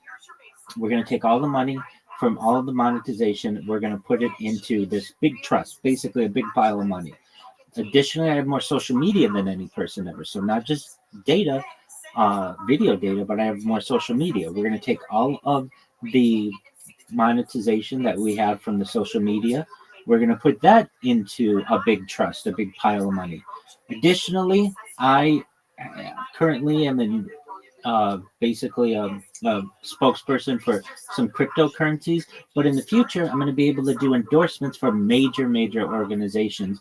And I'm not just like someone in a commercial. I literally wear the logo of whatever it is I am endorsing 24 hours a day. We've never had an influencer do that. We're going to take all the money from endorsements and put it into this trust, which alone will be enough to be able to provide for you, your friends, your family, and your future generations. But on top of all of that, I've been involved with cryptocurrency for over 10 years.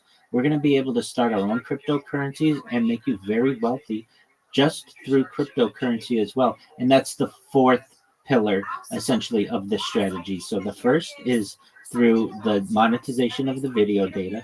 The second is through the social media. The third is through endorsements. And finally, cryptocurrency. We're going to have more money than we know with what to do. Alright, that's not very cool. Thank you very much. Thank you very much, Rabbi.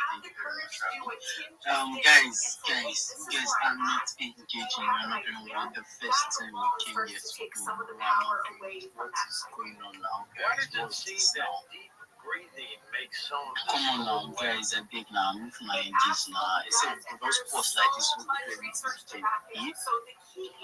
Victory, what's up? Is that with the deep breathing, you need your Victory to be longer than your inhale. All right. So if you're breathing, okay, sorry, I never demands. Okay, for almost focus on let's see, yeah, okay, you were saying something about you're saying something about vocabulary, yeah, something. So I just want to make you like get attention on work. Things happening, you can join. Like it's like that today, and there's also another one that is in protocol that was ending on the 5th of this month, and I think it's more game of views you get to get. I think it's just the news about and what's it called there. It's not good today, so if you get the views and the views will take you around very fast.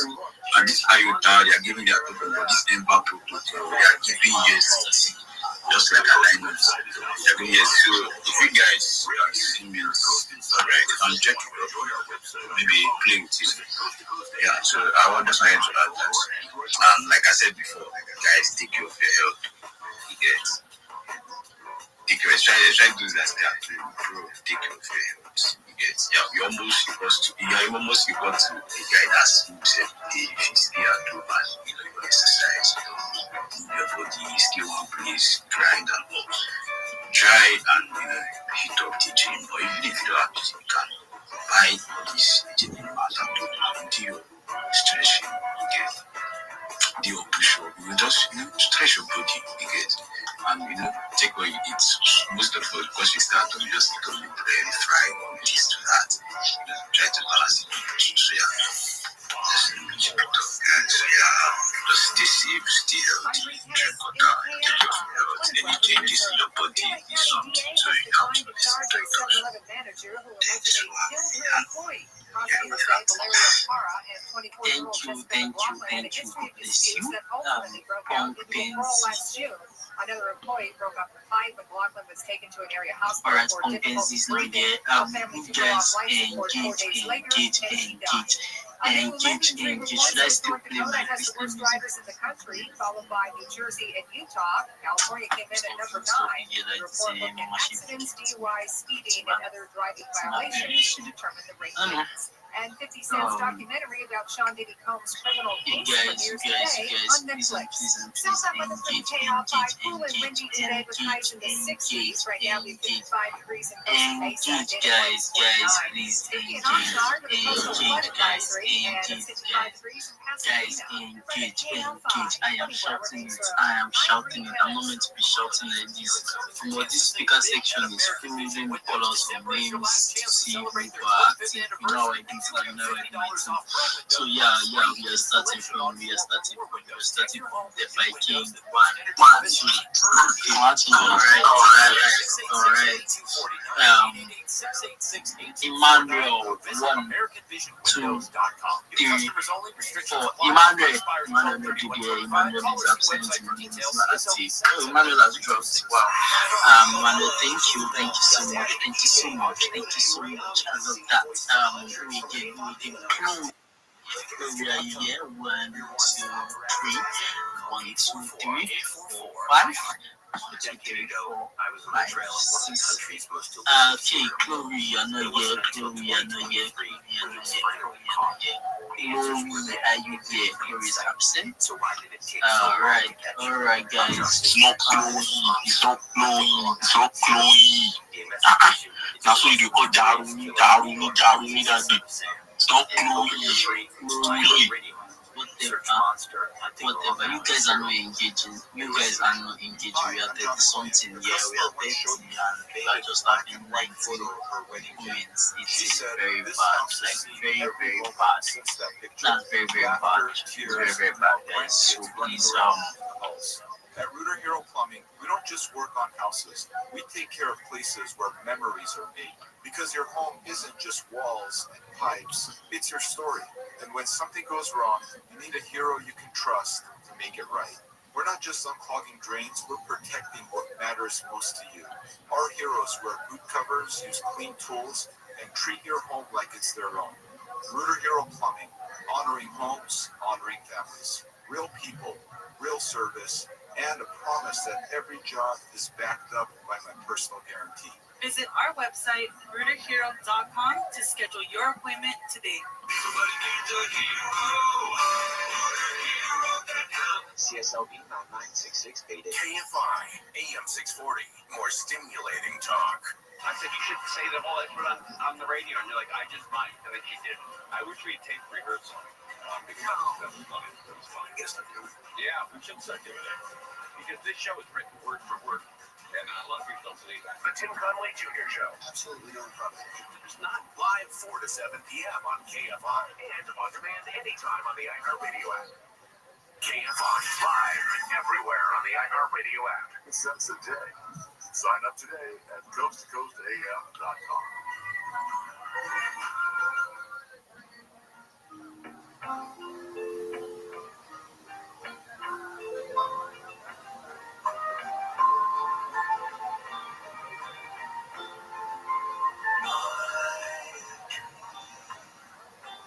That your arms are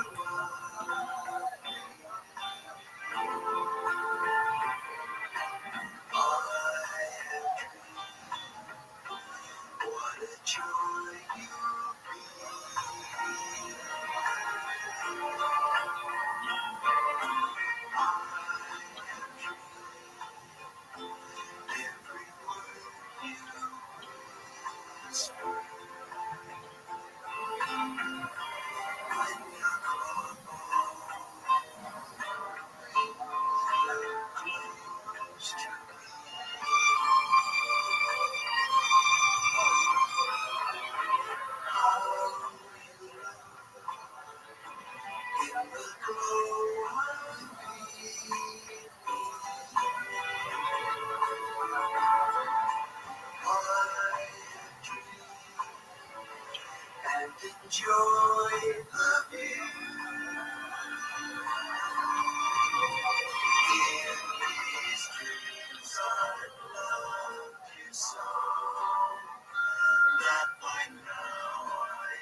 out to George Norrie, call the wildcard line at 818-501-4109.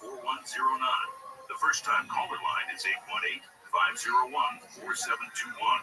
To talk toll-free from east of the Rockies, call 800-825-5033. From west of the Rockies, toll-free, call 800-618-8255. Send George a text message anytime at 818-298-6521. From the gateway to the west, this is Coast to Coast AM with George Norrie. Next hour, UFO attorney Daniel Sheehan joins us to talk about a wonderful new documentary in his life in the UFO field. I'm looking forward to that. We'll be back in a moment with Amy Leneker and take final calls with her as we talk about reducing burnout and stress in your life. Her book is called Cheers to Monday, and Amazon's taking pre-orders. Have you signed up yet to become a Coast Insider? Get it for yourself. Get it for somebody for Christmas. I love being a Coast Insider. I travel a lot. I can always have my shows. I download them on my podcast and never miss a thing. And every show, I learn at least one thing. Hey, this is Buck. I'm a Coast to Coast Insider, and I'll tell you what, it's a great thing for me. Here in West Virginia, we get inundated with snow. It doesn't matter as long as we have our provisions. I've got 5 years of Coast to Coast programs to play. How do you sign up? Just go to our website, coasttocoastam.com. Right at the top of the homepage, it says Insider. Click that, fill out the info, and you're in. The other way is to go to your app store and look for the Coast to Coast AM app. It's free. Put it on your phone. And through the app, you can sign up to be an insider as well. And if you live in Canada, you can sign up now, too. So take advantage of that. Here's something for you men and women to build up that testosterone. Recent research is showing low testosterone is affecting a larger portion of men and women at all ages. Addressing hormone balance, including healthy testosterone, is crucial for maintaining overall health. Introducing George's Super Tea, not a drink, but a 100% natural capsule, faster absorbing for amazing results. Here's Dr. Alan Millett, product creator. Naturally, as we know, the body produces testosterone on its own. George's Super Tea is a powerhouse of hormone balance and testosterone enhancement, designed to work with the body's natural testosterone for both males and females. Sounds great. What changes are people seeing?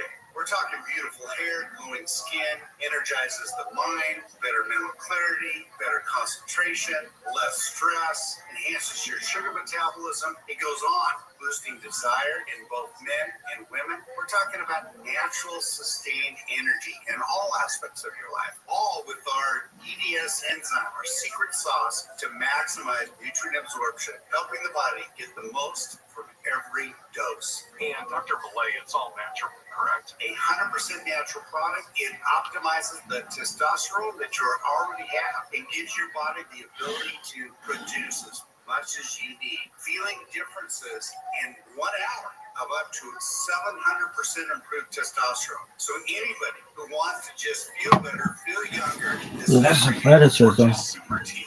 Look at this move. This footwork. Super Tea capsules at healthyliving.com or at 800-549-9596. Check out the full interview with Dr. Millett at healthyliving.com. And don't forget promo code George for free shipping. Birch Gold likes you, and they think you deserve some silver as well. That's why for every $5,000 you purchase between now and December 22nd, Birch Gold will send you an ounce of silver, which is up over 60% this year already. Smart people diversify and have a hedge. With the rate cuts from the Fed in 2026 expected, the dollar will be worth less, and what happens if the AI bubble bursts? Diversify. Simply let Birch Gold Group help you convert an existing IRA or 401k into a tax-sheltered IRA into physical gold. For every $5,000 you buy and invest in, you'll get an ounce of silver for your stocking or for your kids. What a great way to teach them about saving smartly, huh? Next Coast, 989898 to claim that eligibility for this free offer. Again, text Coast to the number 989898. Birch Gold's free silver with qualifying purchase promotion ends on December 22nd. Next Coast, 989898.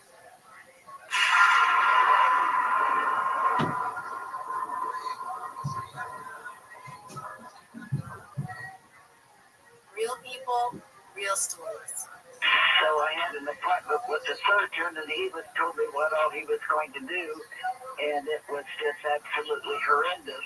I came home, I started on Carnivora, and I called and canceled my surgery, and she said, "Are you going someplace else?" I said, "No, I'm taking care of it myself." She said, "Okay," and my problem on my skin went away. I have bruising that's all over my arm still. 3 weeks after I went on the carnivore, I noticed, I'm looking at my arms, and I said, "Gee, I don't have any bruises on my arms, and I'm always full of bruises. I can't put my finger on it, but I know something." Rejected by your own kind. No, I'm just asking. Redheads like me too. Redheads like you too. Yeah. How often do you see a redhead? I don't know. Every once a week.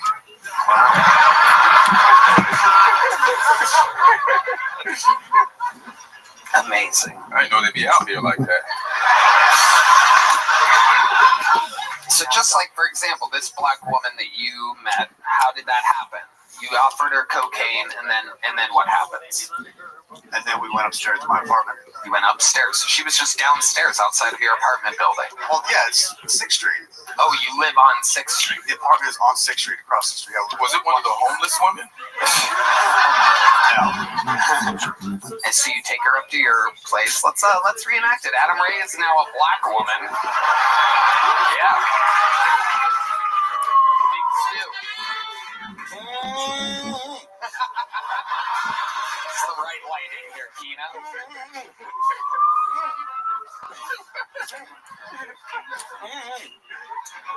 I don't know Big Stu's gonna have such a big room. She acknowledges the unframed poster on the wall. Oh shit, Jurassic Park. I'm not.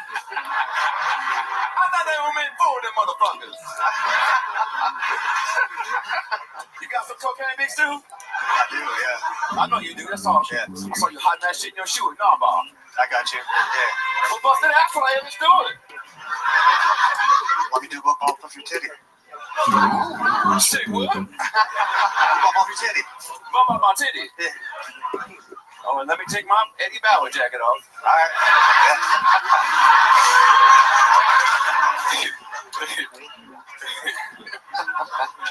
Which titty you want to do?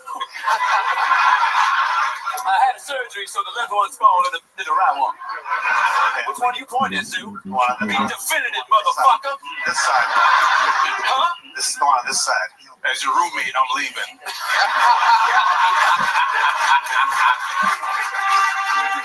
That's fine. That's fine.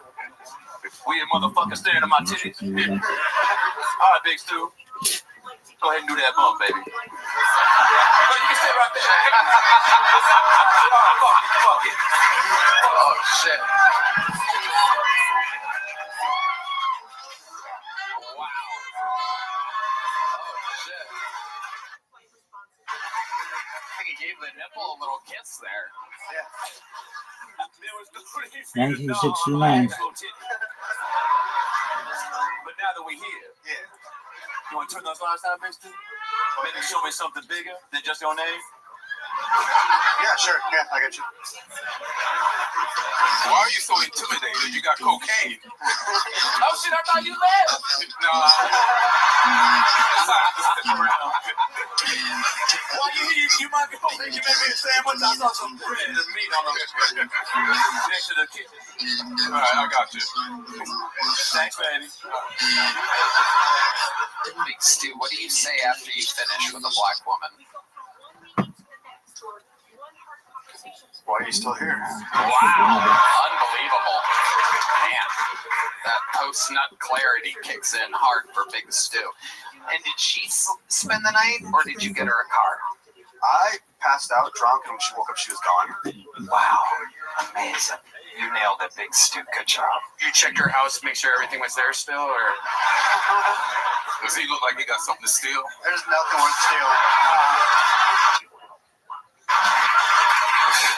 Yeah, exactly. All I walked out with was a Game Boy and some Werther's Originals. D Madness is going to find that woman right now. Man, this guy can get pussy, then I can definitely fuck this bitch too. All right, Big Stew. All right, here's a medium-sized joke. But there you go.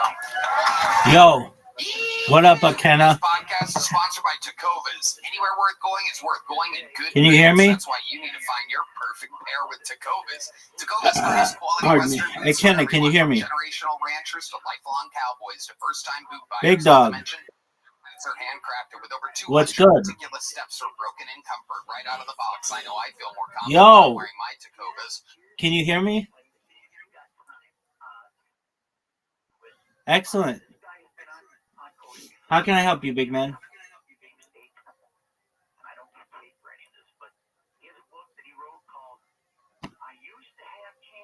Are you a Web3 marketer?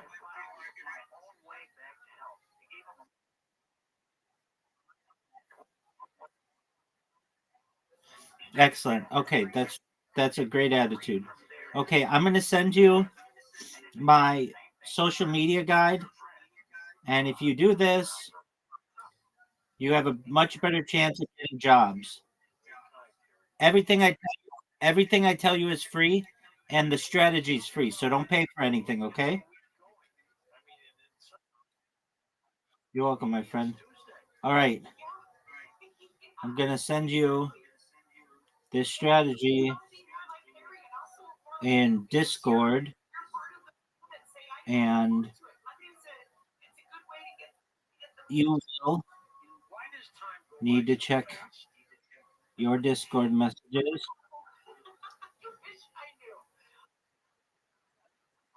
No, Discord.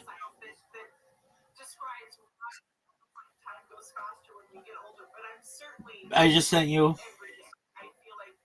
what you need to know. Next up, West Rocky is with us in Seattle. Hello, Greg. Thank you for taking my call. And you have a great book, Amy. I'm looking forward to listen to the rest of the show. I'm visually impaired, as a lot of your callers are, but some people are better at coping with things like that. I'll be 70 Wednesday, and I couldn't get a job through my own mail to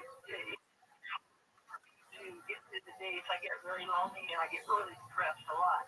And one time I had like a panic attack, like I guess it was like 50 years ago, but it was because this person took me home to meet their parents. I was just so Yeah, check your messages. I just sort of froze, so I couldn't talk or move or do anything for embarrassing. But yeah, I was doing good stress and breathing techniques and all that. But you guys stole my thunder on all that stuff, and that was the only thing I had left to say. Yeah, but I'm a lyricist and kind of a musician, but educating yourself is really hard, or even getting a bad job, a really decent job, and it's really hard to live day to day with all that, and I don't have anyone else to relate to except like, kind of like shallow relationships, nothing really significant, and it's been a long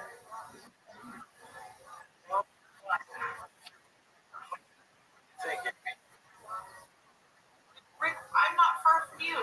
You're in Washington State too. I wonder what it look like.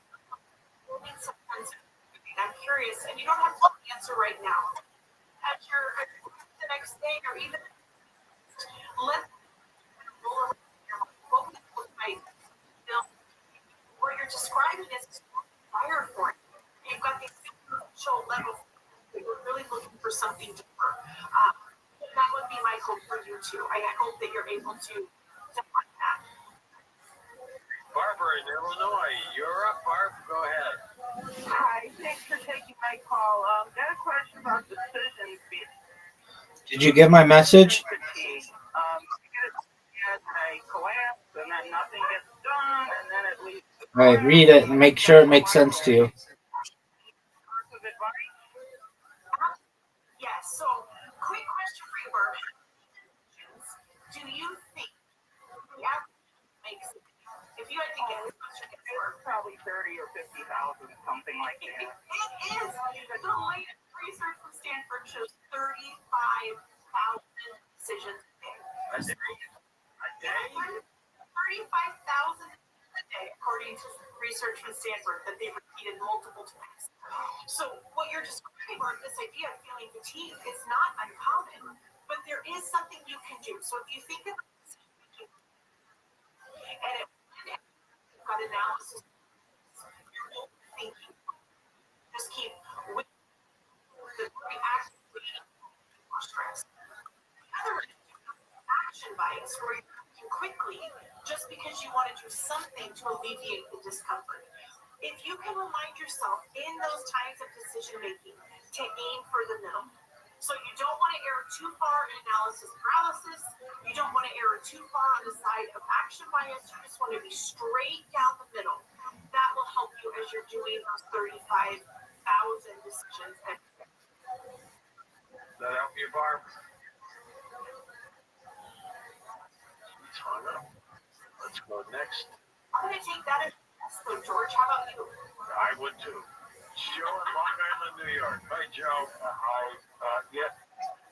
We had an episode of Ghost Action, black seed oil as possible. These are some cats. Too quick.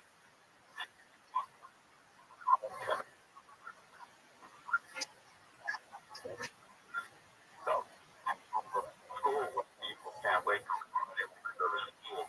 And that rolls over into the 5-day work week. But I think it's also limit and getting it right, where people had a 4-day time to gamble, game theory, and you take a day to do something where they may not go an extra day. You know, they could try something that they normally don't do. They don't think, oh, I've wasted one of my 2 days off with a 3 days off. So, you know, getting it right is always there with everything that seems to be a problem. Second thing is being flat out with really overwhelmed. Example would be, you see people going for ice cream in the middle of the summer, and I would think it would be intimidating for someone getting the ice cream cones out like that, or for the lifeguard where they don't know what the swimming skill of anybody is, and or you get rough minutes later, and you really know what the story is totally. That's intimidating. So just, you know, that idea of there's not really stepping stones that you can easily get to a deal with the moment intimidation. Yeah, a couple of thoughts for you. Before, yes, there are examples in Europe where 40 weeks result in higher productivity and higher level. The second example you were sharing about the beach, you weren't using the word calm, but that's what I was hearing. So whether it was the person serving ice cream or whether it was the lifeguard, really the desire is how do I stay calm in this stressful situation? The good news is that calm is teachable. Calm is a personality trait. We can be calm. And in fact, if you you're trained how to rewire so that in times of threat responses, they're able to stay calm. So what you're describing, whether we're an ice cream or whether we're a lifeguard or we're just a human trying to navigate the day, can in fact learn how to stay in tough situations. It's not something we have or we don't. It's just that many of us have not had the benefit or Amy, of all the things you've gone through with stress, what would you say is that single most important factor that got you out of it? Yo, big man, if you're not talking, can you mute yourself, please?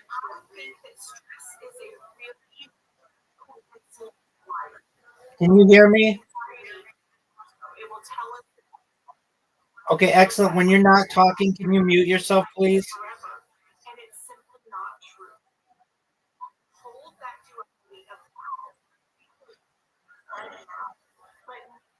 man, no, listen to me. When you're not talking, mute yourself.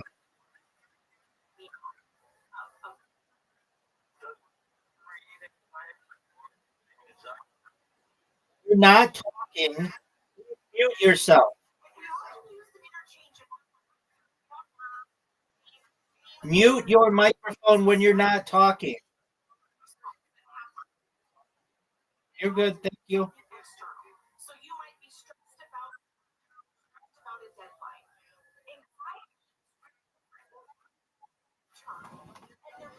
My man, do you not know how to mute your microphone?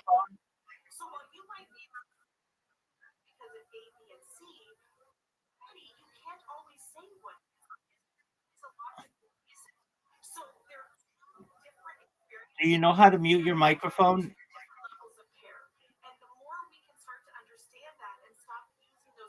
There you go. Thank you. Amy, let's get you back when the book comes out in March. Cheers to Monday. Thank you so much, Amy Ledecker. Up next, attorney Daniel Sheehan joins us, and we're going to talk about UFOs. Get daily show updates right to your inbox for free with the Coast Zone newsletter. Sign up today at coasttocoastam.com.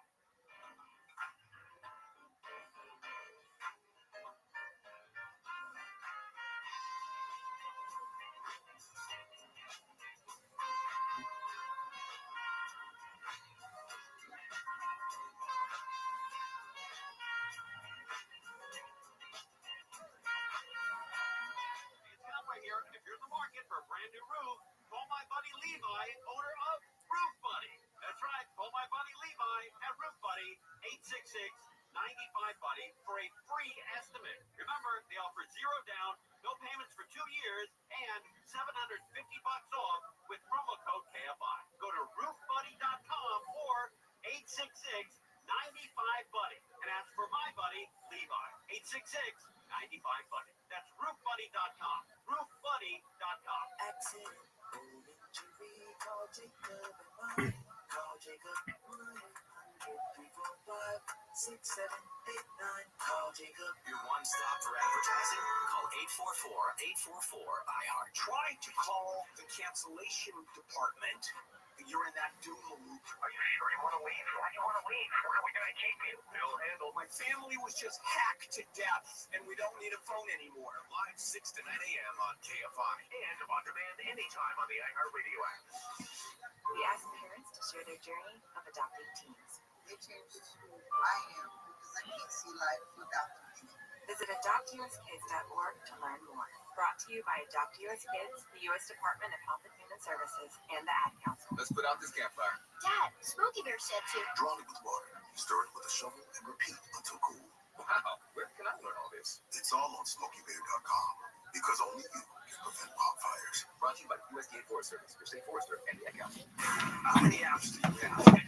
Okay, so I have the fewest. Tony, I love my Tacovas. I wear them all the time. I strut around the city. They're seriously the most comfortable boots on the market. Wow, totally believable. Bring it home this holiday season with a gift from the West. At Tacovas, you'll find comfort and joy in their exact size, from cowhide to goat to exotic leathers like ostrich and cayman. Whether it's their first pair or their 50th pair, Tacovas has already put plenty of stars under the tree. And beyond boots, Tacovas also offers a wide selection of men's and women's apparel, bags, and fine leather goods, like belts, wallets, and more. Right now, get 10% off at Tacovas.com/Geltoni when you sign up for email and text. That's 10% off at TECOVAS.com/Geltoni. Tacovas.com/Geltoni. See site for details. Tacovas, point your toes west. Hi there. This podcast is sponsored by ExpressVPN. Going online without ExpressVPN is like leaving your laptop unattended at the coffee shop while you run to the bathroom. Most of the time, you're probably fine, but what if one day you come out of the bathroom and your laptop is gone? Every time you connect to an unencrypted network in cafes, hotels, airports, etc., your online data is not secure. Any hacker on the same network can gain access to and steal your personal data. It doesn't take much technical knowledge to hack someone. A smart 12-year-old could do it. ExpressVPN stops hackers from stealing your data by creating a secure encrypted tunnel between your device and the internet. Tony, I love ExpressVPN. I use it when we travel. I can rest easy knowing that My data is secure. Plans just start at $349 a month. Just fire up the app, click one button, and you're protected. It works on phones, laptops, tablets, and more, so you can stay secure on the go. Secure your online data today by visiting expressvpn.com/Keltoni. That's expressvpn.com/Keltoni to find out how you can get up to 4 extra months. expressvpn.com/Keltoni. We have a friend here, ladies and gentlemen, who's going to do a minute. A good friend of the show from the Comedy Store, one of our old pals, just swinging into town. So we're giving him a minute, and we love him. It's a good friend of ours for many years, friend of everyone, and cool comedian. Ladies and gentlemen, make some noise for Taylor Boss, everybody.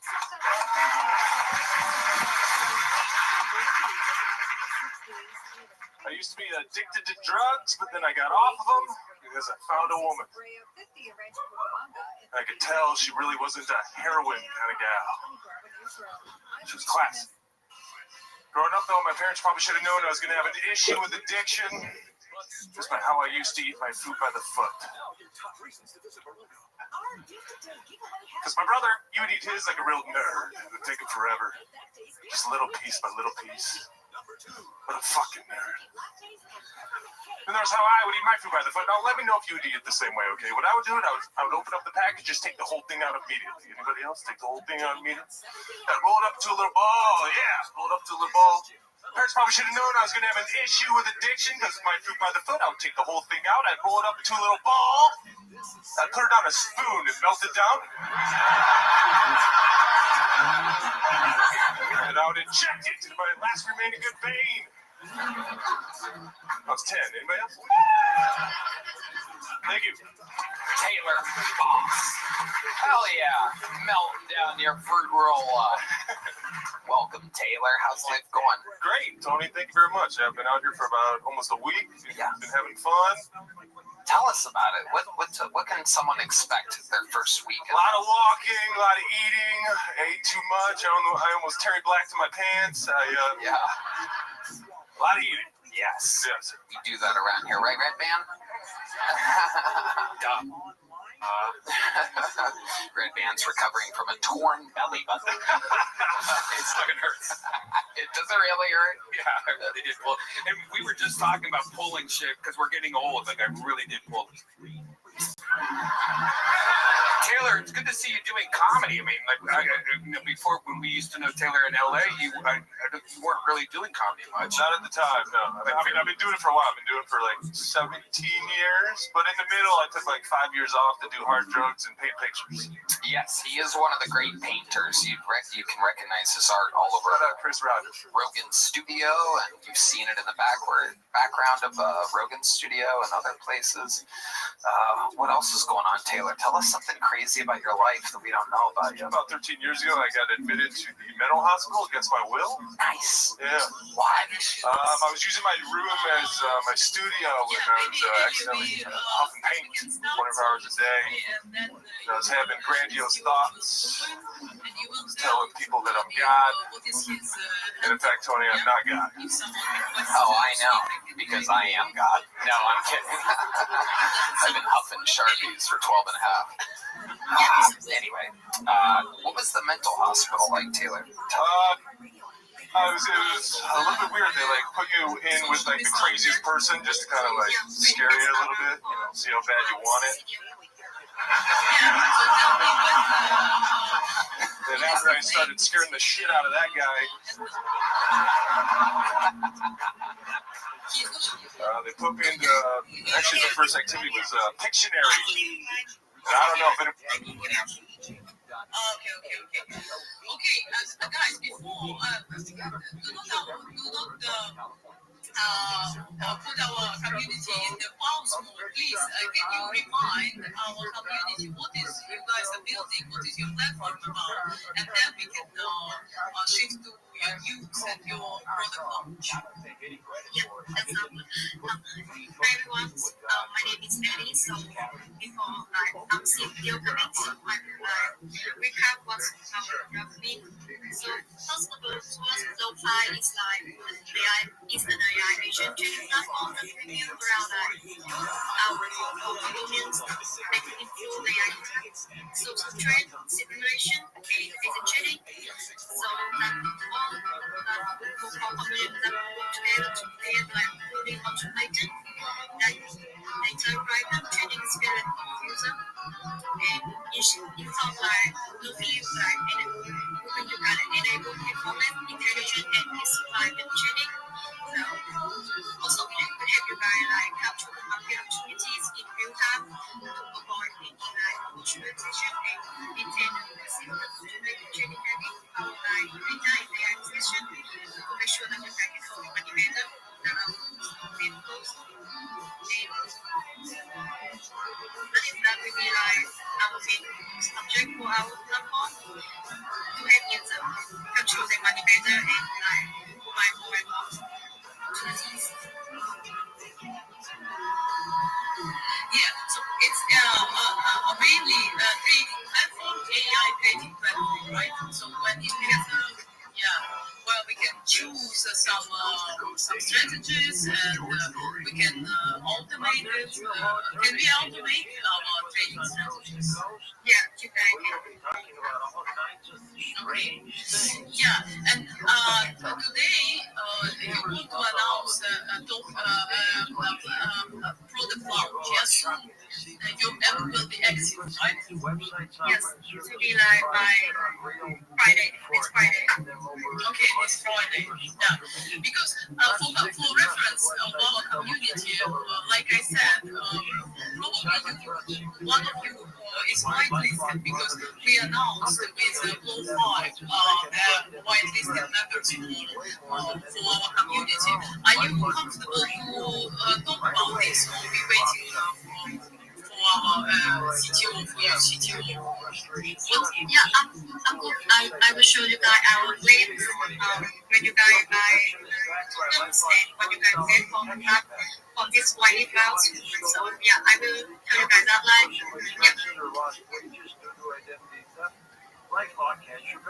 So yeah, what is the benefit of white listed users for flip-flop community? Because I know lots of people register to your product launch.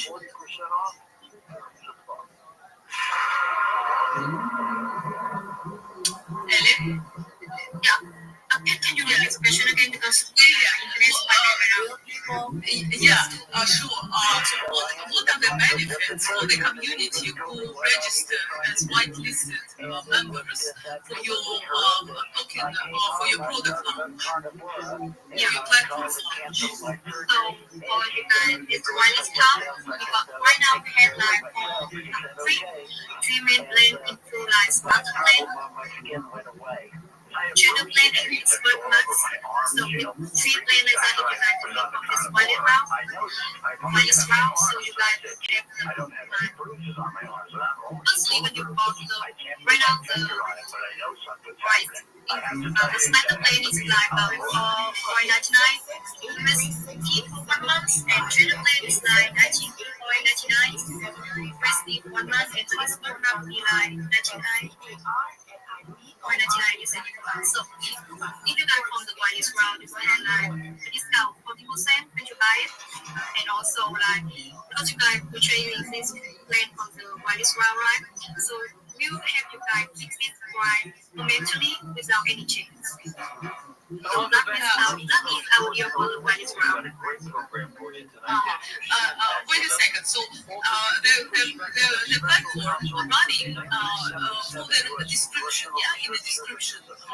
Base. It will be in the description, but like when you with our website for that. So when you come into the platform, you will see the description of the plane, but like for the wireless route, that was a special one. That's special deal for your family. For the flip-flop community, when you come to this wireless route. So the starter plan is $4.99 in the month, right? Okay. And the trader plan is like around $20 US a month, right? Yep. and another one is expert mode. Well, there is different features in that mode. So yeah, it's like when you buy the max, like for that life sample month, you will have like much more like discounts and fees for tuning on beta and tuning on beta also, and also like have like referral bonus for like 20%, which we try the friend control platform. And also like unlimited, so main part in that plan is that you have unlimited data for use when you use graph. but is it already, if I use your plan, is it already AI based inside, or how Yes, does it? it's already AI based inside that like you can need to for every time you training the AI, right? So you can need to buy plan for that. So even for the starter plan for almost $5 a month, right? I can create like really, Yeah, you can like open all the function of the graph and also like receive like 10,000 details for using tuning your AI to like tuning. Okay. Yeah. Remind please our community. So you have dual token system. First is a D-load token, and the second is a B-load token, right? You can pay with D-load and B-load. What is the utility of this token? Because one of token gonna launch on flip-flops, right? Yeah, it's something like that. Maybe like launching the B-load token on flip-flop you guys do. What is the utility of this token? How it will be used on your platform? So we will be, you guys firstly with represent the main object token. So you can use that for like trading, staking, and send your transaction within the platform. And technically replace with most function using is more like cost efficient and optimized for platform use. And is like on the other hand, is like a platform utility token that we can utilize for the operation, cost simulation, AI trading, and self trading. So that will be different. And so, like, you can use to hope, to access the topics and support the secondary markets and also allowing users to trade for like, even become our, distributor within the ecosystem. So the function for like more understandable is that when you can stake to earn rewards, and then you can be either used, traded or like restricted. And then instead of like traditional interest-based model, our like pure token economy will create like self-containing simpler value system. So you can like like have the asset and be like power of the ecosystem. Utility. So if let's say someone, if I buy below token when it will be minting on flip-flop, can I use it to get access to your platform and trade with AI on your platform? Can you repeat the question because my internet is kind of bad right now? Yeah. So if one of you below token gonna launch on flip-flop, if I buy it, if I mint it on flip-flop, and when I connect to your platform, can I use it with my below tokens? Yeah, about that, like, you can use that for like tokens, but it will be like that. But we like setting but our trading like we be coming on the version 2 of the product. And I can also use like can you guys hear me like clearly or like I mean, something is on your background, something kind of a music or something, and we can hear you pretty well, but it's also something on your background. Yeah, okay. I think you can make that. Can I wait for like 1-2 minutes? Yeah, I need to get out and then come back. Okay. Okay. Marcus, do you have anything to add? Rabbi does. Like first, it's platform launch, yeah? First you open platform for users. When you launch a token, and then you kind of combine everything together. Yeah, and about the token, we have planned for Friday and for the token and the final documents out of the Jeffrey Epstein files in the Justice Department. So she has handed off the major responsibility for the UFO issue to people can join lofi.com and what people you can see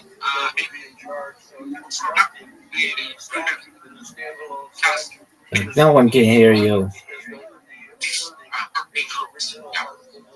Latus, your internet is not so good as well. We can't hear you well. But you know who you can hear well? Rabbi.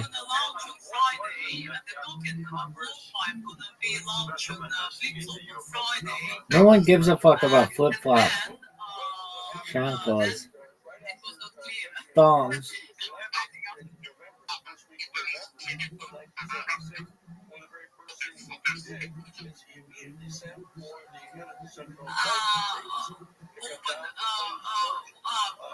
The platform will be open for users when? Tuesday on next week. Yeah, on next week. Okay, so it's almost in the same time. Everything will happen. I saw Ellie, but she's off already. Okay.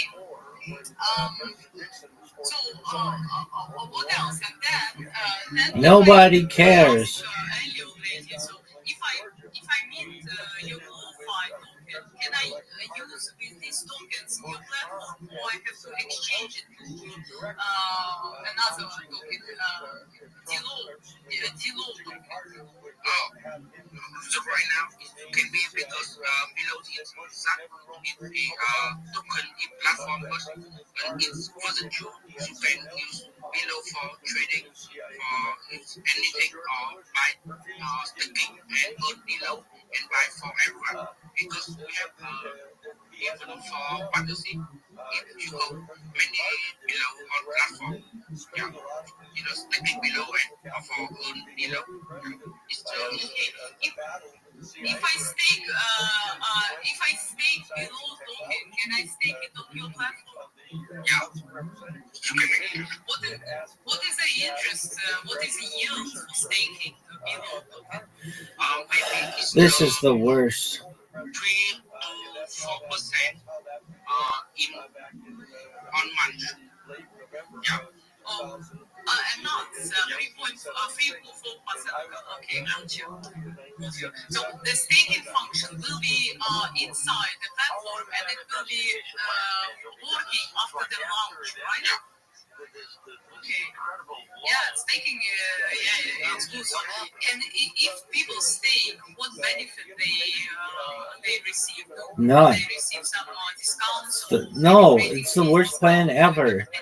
Let's name our fucking thing after a shoe.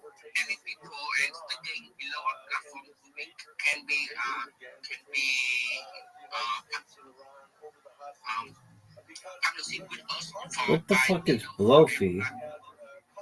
I'll show you blow fee is, kid. Calm down, woman.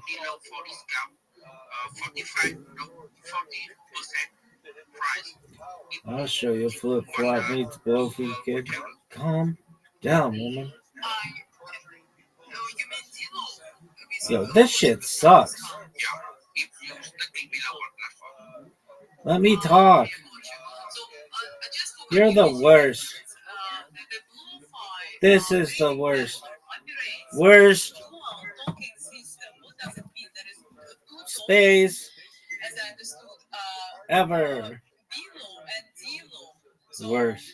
Below gonna launch on Flipflop, and it will be the main. Gotta itch my balls pretty badly. Dog, we're getting to a point where we've got to itch our balls so badly and smell our hands. Amazing. You can pay with AI when you trade pay fees, yeah, with Zillow token. Dog. And as I understood, These motherfuckers need to shut the fuck up. 45% discount. Am I correct? Yeah. Gotcha. Okay. So I understand sometimes the connection. Do you understand you have people waiting? Not so good during MII. And if you guys have a questions, you can raise your hand and ask a question, or you can go and join the platform, the Telegram channel, TG channel 4.5, especially if you're a whitelisted user, and you will get some benefits after the launch, yeah? So, Gunnar, do you have a question? Let me give you a floor if you have a question. Ellie, I see. Yeah, Ellie, I saw you. Not this bitch again. I gave you the floor. Wait, guys, I see your hands. Yo, this is the worst. Pick me. Yeah, I gave a floor for some of you. Why not to all of us? Ellie, I also gave you a floor. You requested to speak. Yeah. Prettle gel. Prettle gel. I love that. Prettle gel. Yeah, it's such a thing. Music. Prettle gel. Prettle gel.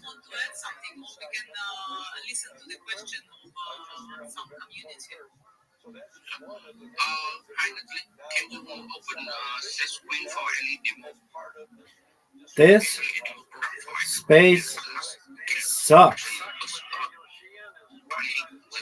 Prettle gel. Prettle gel.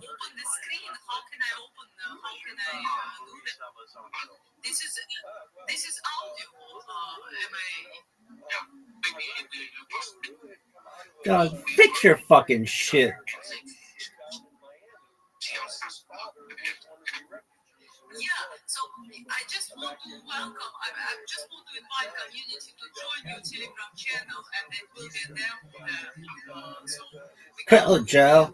Prettle gel. Prettle gel. Yeah, that sounds good. So, like, we will post like a video of like how the packages out like trading on the coffee trading also. So you can freely come to our Telegram right now. If not, Prettle gel. our AMS section. Yeah, so I post the Telegram group in our announcement. Empire, do you have a question to the team?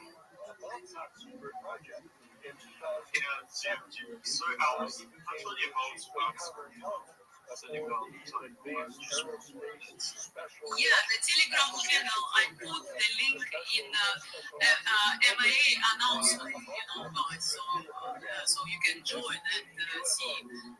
There will be all updates from the product. Yo, let me talk. Okay, Ellie, what else? Nothing. What other benefits for whitelisted users? So you have discount with packages, yeah? What else? Otherwise, after the discount, after the 40% discount, and like mentally without Dog, this shit. Shut the fuck up.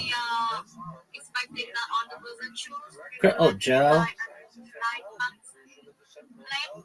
So on the 9 months plan, there will be a little bit more different. that we will come with like some information when you guys purchasing the live up package.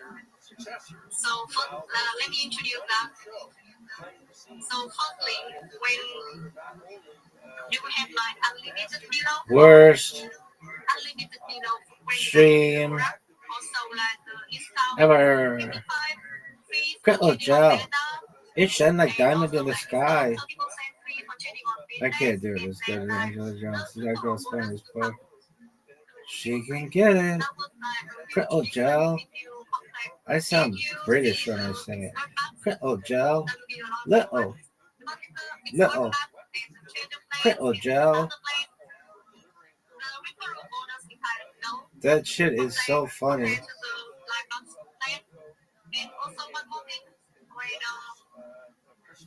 Why you not like?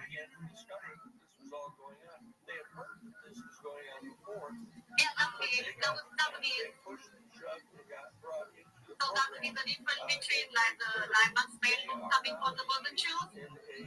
And also one more thing, when our beta version of the product launching, we also have like a lot of reward for you guys for like special user coming from the first this round. That shit is so funny. This is the worst. 10% discount, 10% package deal for like when you guys using that. Your space is so bad. Flip flop sucks. Worst. Community driven. Serious projects and meme coin launchpad. PLM protocol. Flip flop community. Airdrop donation on Soul Chain. This is the worst.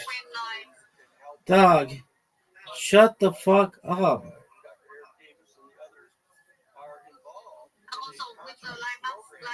This is the worst.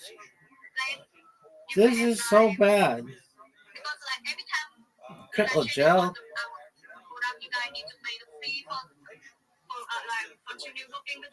She said you're so pretty. She said you're so pretty. Crystal gel. I can't do it as well as she can. That girl is so fucking funny. Crystal gel.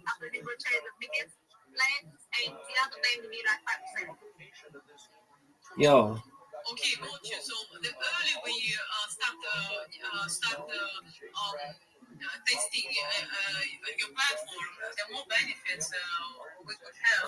Because Dog. early participants and early traders, they will have a big discounts for registration. Shut and these discounts for the users, it could be more fuck life, yeah, forever, right? up. This is the worst. Yeah, gotcha. So I think the numbers and all intensive Show us. mechanism is better I'm to trying, read. folks. That's why you guys Shaniqua. joined TG channel. It's more clear the everything. Do you want to add something else, or we can listen one question?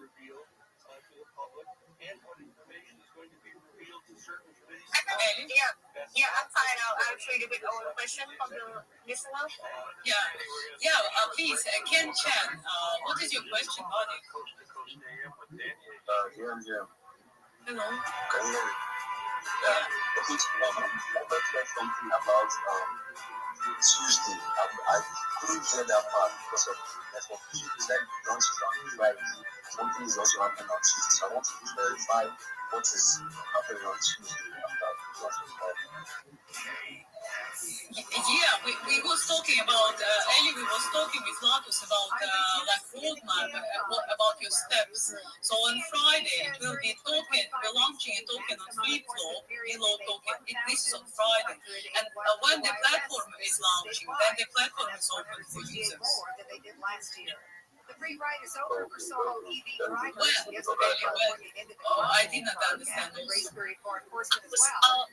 so like for our launching timeline, we will launch token on Flip by Friday this week, and on Tuesday next week we will give you guys the beta version and I'm built up for the guy to like using it fast and take to understand more about the product and do stuff like that. And then after the beta version, we will realize something to do. Yeah. Gotcha. So, yeah, so Friday is token launch. When Tuesday, 9th of December, you open beta for people who registered before, right? I still have my father's old toolbox. Yep, that would be that. Okay.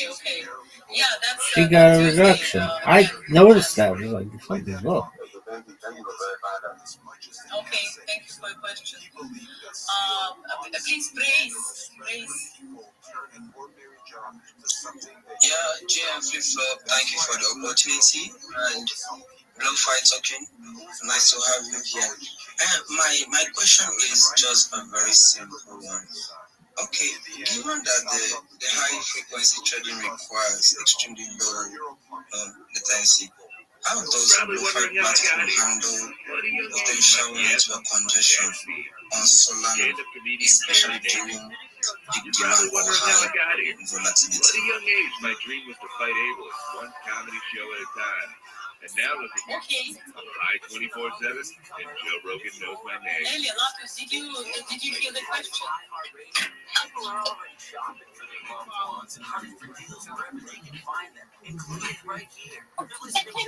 Yeah, I can clearly hear the question. Can you repeat that one more time, please? Thank you. Okay, I was talking about security. Tell two friends to tell two friends. Dog. In that, there's high frequency. This is the worst.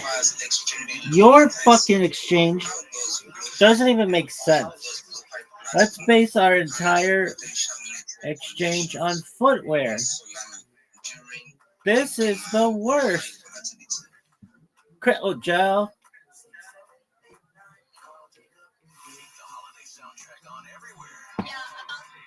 I've got to watch that woman. This is the worst. Oh, Joe.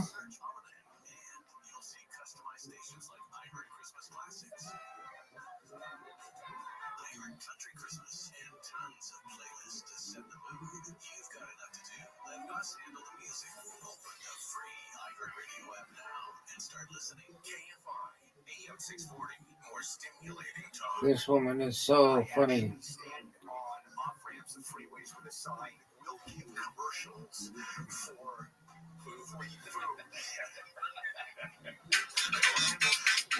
Of course I would. Live 6 to 9 a.m. on KFI and on demand anytime on the iHeartRadio app. Peace. I am Angela Johnson. It's actually Angela Nicole Johnson. Very Latina, right? Oh, no.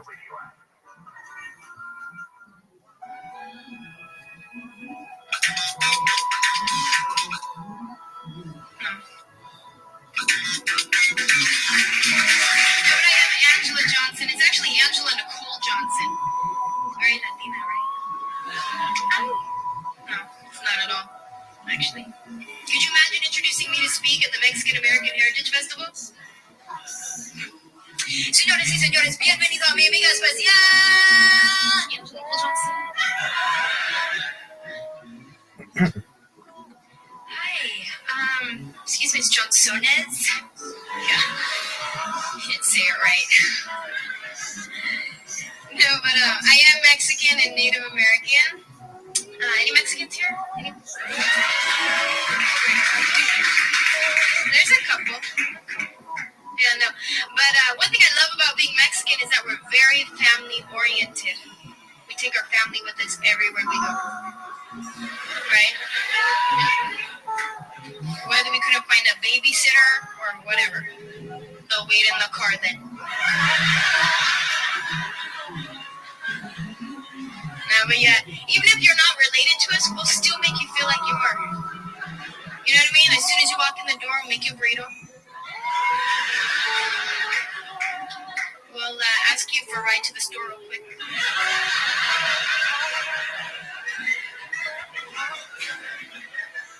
Or we'll probably spank one of your kids. That's what we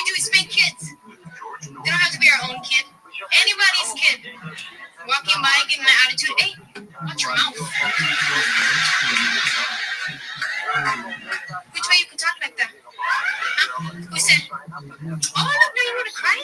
Oh, you're a tough guy a minute ago. Get up. Get up. Go tell your mom I spanked you. Go ahead. Go tell her, Elaine, go get your kid. I did you a favor. Go tell her. I don't care.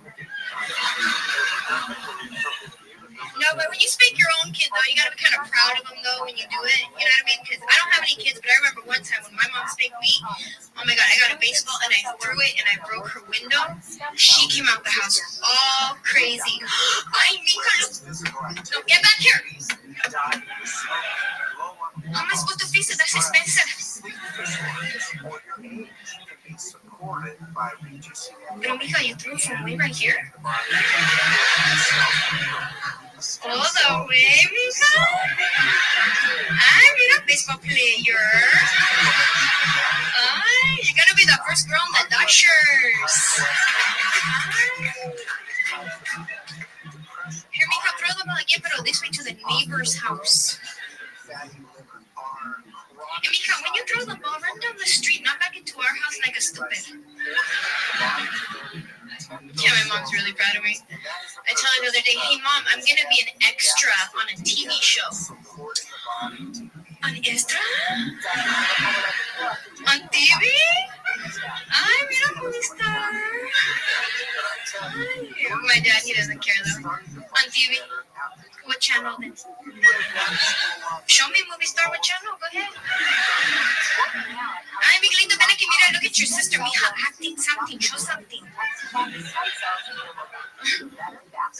I'm just an extra, I don't do anything. Mija, just show something, we don't know, we never been there like you all fancy. Okay, Mom, I'll show you what I do. Mental clarity, natural support for mental sharpness.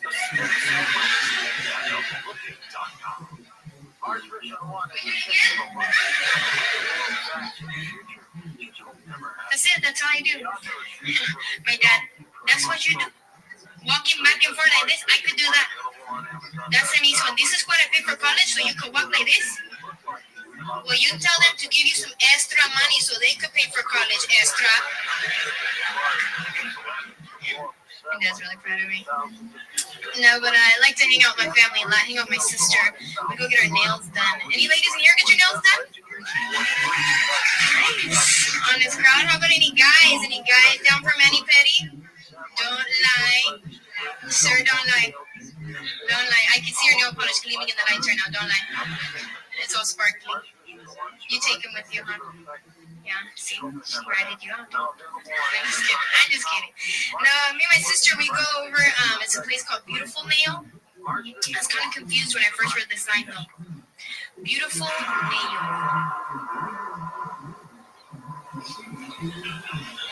Just one. Just one nail. Do I get to pick which one? Now with these ladies, they're so nice. You know, they make you feel like it's all about you and customer service. You know, whatever you like, we do for you. Oh my word, I love it.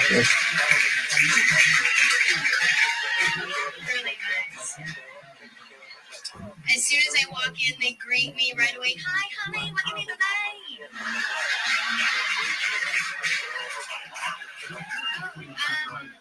Can I get my nails done? Okay, honey, do you like pedicure too? No, just my nails. Why you don't like? Pedicure, it may look nice, it's so sexy. It's better for you. Oh, all right, sure, then I'll get a pedicure too, thanks. Okay, honey, sit down, I'm gonna sit my leg cheating for you. Good job, only $20, but that's okay, sit down. Oh, okay, thanks. So my link starts doing my nails right away. By the way, her American name is Tammy. Tammy.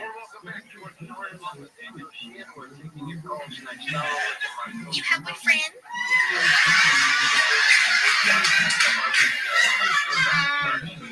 No, I don't have a boyfriend. Honey, why you don't have? You look so pretty, like model, cheerleader, something pretty. You like long or short nail? Short nails, please, thanks. Oh, honey, that's why you don't have boyfriend. I do for you. Long better.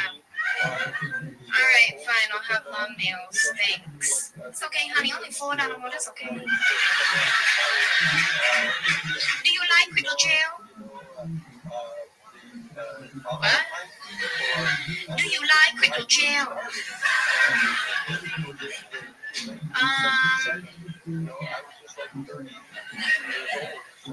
I'm sorry. What? Honey, do you like Criddle Gel for your nail? It's the best thing you can have for your nail. Make look nice. It's sparkle like diamond in the sky. Do you like Criddle Gel? Oh, no, I don't want that things. Honey, you say to me you do not have a boyfriend. I just want to help you. Oh, okay, fine. I'll have some. Thank you. It's okay. It's better for you. Only $6 more. Open it. Go wash your hand. All right. Thanks, Tammy. Oh, wait. Hold on. This ear's a little bit crooked. See that?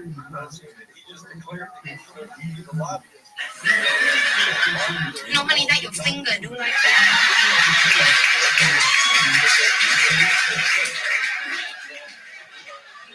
That's funny, because my finger didn't do like that before I came in here. It's okay, honey, don't worry. I think it for you. Don't worry. Chắc là mai một em sẽ làm gì kia đó.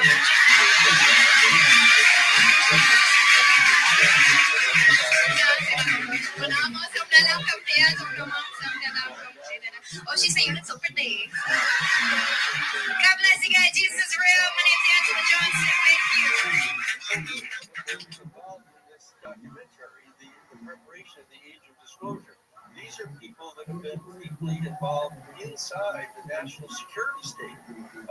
Those of us that are in the classic UFO movement have been outside of the government official circles, have been working with citizens, mobilizing citizens, educating citizens, and attempting to establish direct communications with the extraterrestrial beings, to establish kind of a citizen diplomacy program.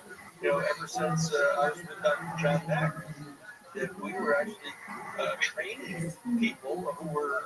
So users can choose some slippage, right? Using holographic reading training. The Stanislav Grof had trained them. Are you satisfied with the answer? Okay, yeah, I'm satisfied with that. Thank you. So one more thing, so because we can show you guys the screen of our version of product, so it will be I hope for you guys to understand how it works. So if possibility, you guys can come to our Telegram group and then watch the demo version, and then we will be more understand about how it will work for you guys, because we don't have who can stay a screen right now to so you guys will have. Now we will post video of how to do that on our Telegram channel. So please, you need to join with us. Yeah, you know, guys, Ellie, you also can do that. You can record a demo and also put Double flat. X account. Where does that read? Get an access. Double flat. Just constantly the demo version. And this is also the way of showing the demo. And Telegram channel, of course.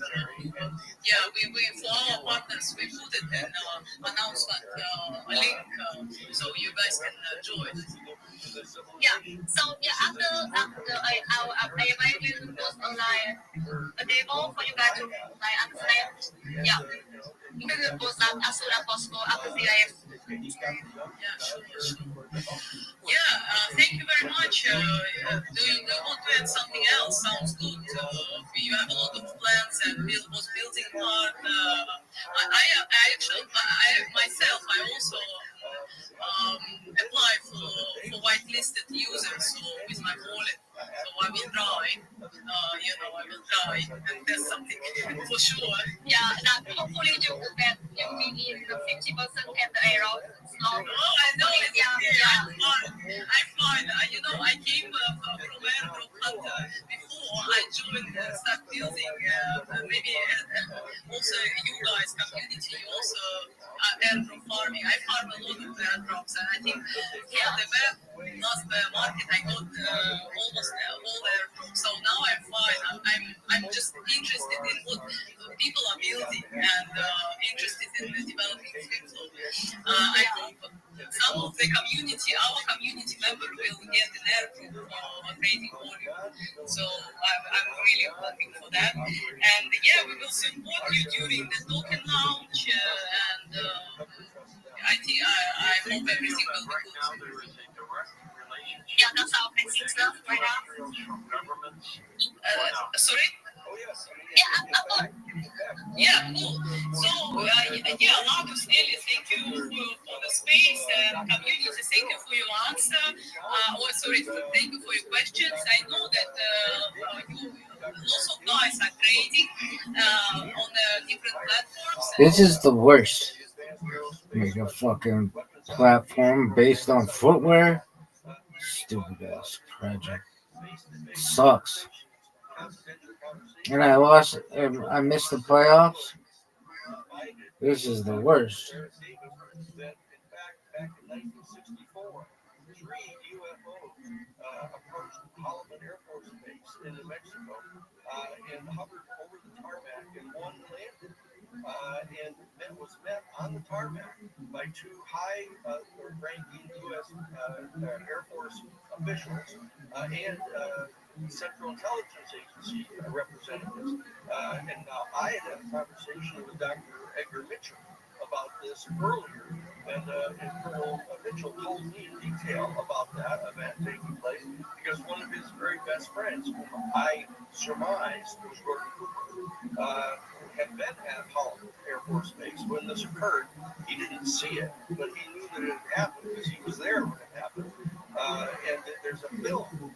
They actually filmed the landing of this UFO, and a UFO, an extraterrestrial being, non-human, got out of one of the craft when it landed on the tarmac and met with these officials and went into a hangar and spent a significant amount of time in direct communication with them. They acknowledged it in this documentary film, The Age of Disclosure. And they also talked about the fact that there were more than one species, specifically talking about more than one species, and that one of these species they specifically said was in direct contact with the Legacy program.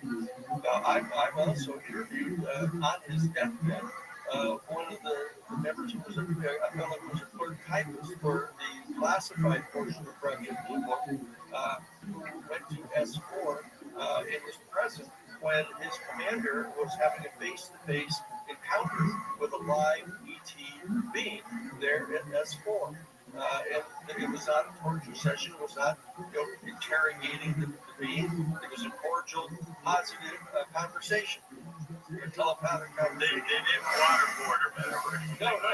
They weren't waterboarding or pulling out his fingernails.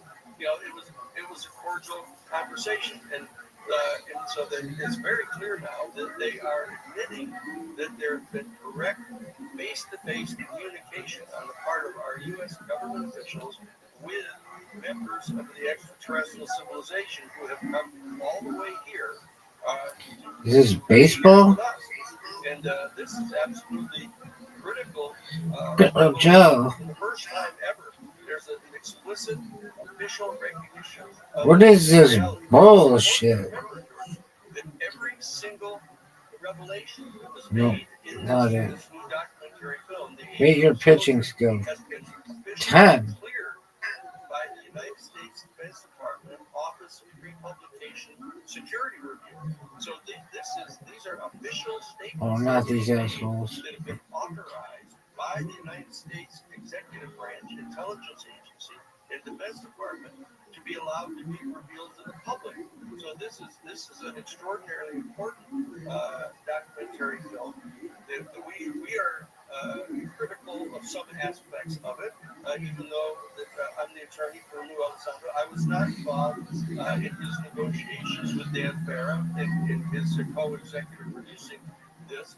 And there's way too much emphasis on this being a national security threat. That, these UFOs are surveilling all of our most sensitive nuclear weapons facilities, etc. Way too much of that because these people are all national security state people. But the bottom line is, in the midst of all of that unfortunate overemphasis on What is this bullshit? the security, there are half a dozen major revelations for the very first time, including a specific acknowledgement that back in 1989, the United States intelligence has confirmed that Russia and the Soviet Union has recovered a large cat-shaped UFO that was twice the size of the Tic Tac that was filmed by the F-18 Super Hornets off the USS Nimitz, and their 4 human bodies were recovered from the Tic Tac by the Soviet Union. These are extremely important recognitions, including the fact that they finally have officially recognized and acknowledged that UFOs have shut off nuclear missiles. For example, the one, Bob Solis, that we've been talking with him for decades about, that they finally now have officially acknowledged that is true.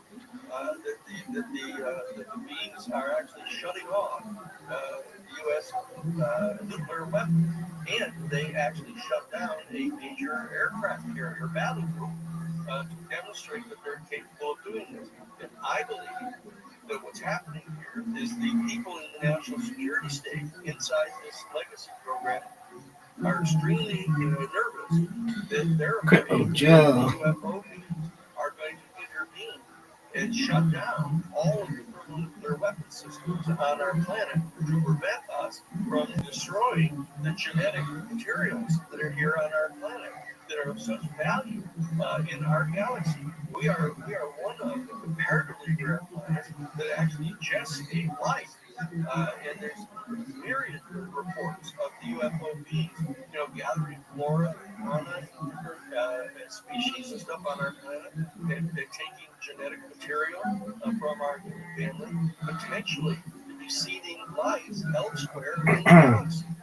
And that they're not going to allow Big Pash. one species on our planet to Already did that one. This is the worst. There are absolutely nobody who wants to speak up for 46 in the morning. And that's the worst. Damn, what the fuck was that? No. That was amazing. Oh, that bitch was shooting a thing. Originally. That's the folks that we're dealing with here who are keeping this secret because they want to be able to continue to use the threat of deploying nuclear weapons on our planet so they can maintain their continued privileged access to the strategic raw materials that they believe are needed by the major corporations of our country. This is a dangerous game for them to be engaging in. And they pushed it right to the level where now the Bulletin of Atomic Scientists have upped the doomsday clock to 89 seconds before midnight. The closest it's ever been. Closest that it's ever been, even closer to midnight than during the Cuban Missile Crisis, which you and I remember as young boys. Exactly. So this is a very dangerous period.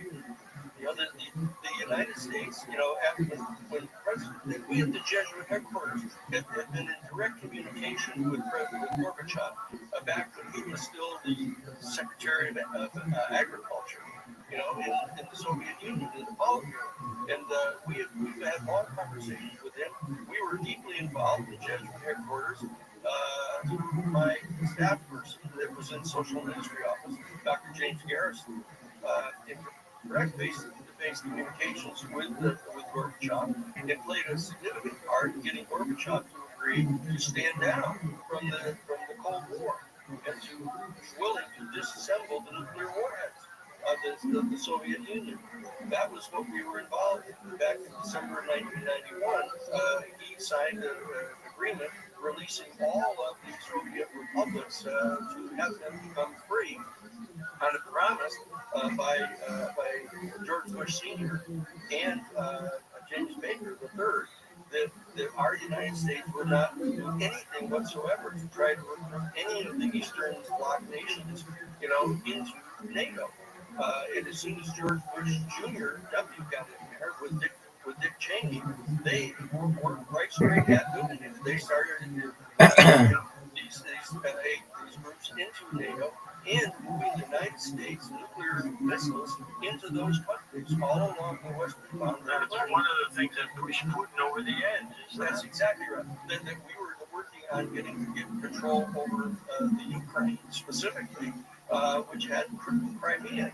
The Crimea was part of the Ukraine, and it overlooks the only warm water harbor in all of Russia, where all of their atomic aircraft carriers and submarines move in and out of there.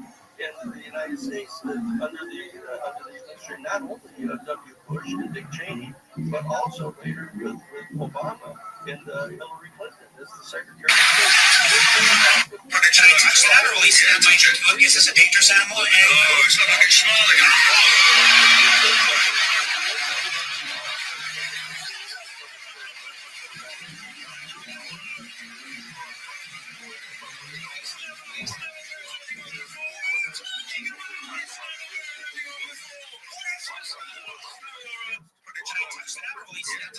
Is this a dangerous animal? Oh, it's not like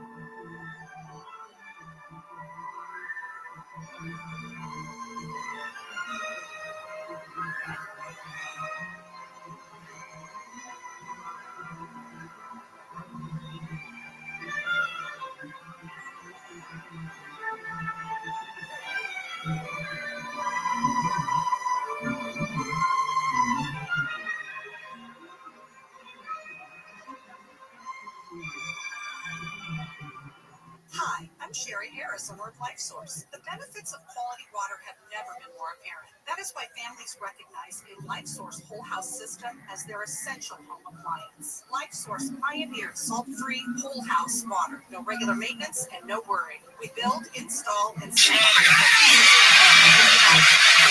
tax. Call 1-800-WATER-99 or visit LifeSourceWater.com to save up to $1,000 during our no tax special. Life Source, taste and feel the difference. Warranty limitations apply. You know what your customers are doing right this second? The exact same thing you are, listening to me. Which, let's be honest, is kind of flattering. But my point is, ads on iHeartRadio actually get heard. In the car, at the gym, on the couch, while people are walking their dogs. Who's a good boy? Who's a good boy? You're a good boy. That's right, you're a good boy. So why not make the next ad about you? Get started today. Call 844-844-iHeart or go to iHeartAdvertising.com. That's 844-844-iHeart or iHeartAdvertising.com. I'm Chris Shacknick. I served in the United States Air Force and I've deployed 3 times. So in 2017, I was serving as an Air Force First Sergeant. Our motto in that role was my job is people, everyone is my business. But unfortunately, in that year, I would lose my own brother, Lance Corporal Adam Jackman, to suicide. The majority of veteran suicides are from guns. I store my weapons securely, not only for myself, but my family. Store all your guns securely. Help stop. Yo! My service never stops. What up, pimp? Live chain dog. The fuck was that shit? That was some bullshit. Look at this athleticism, though. This is really unprecedented. Oh, what is all this bullshit?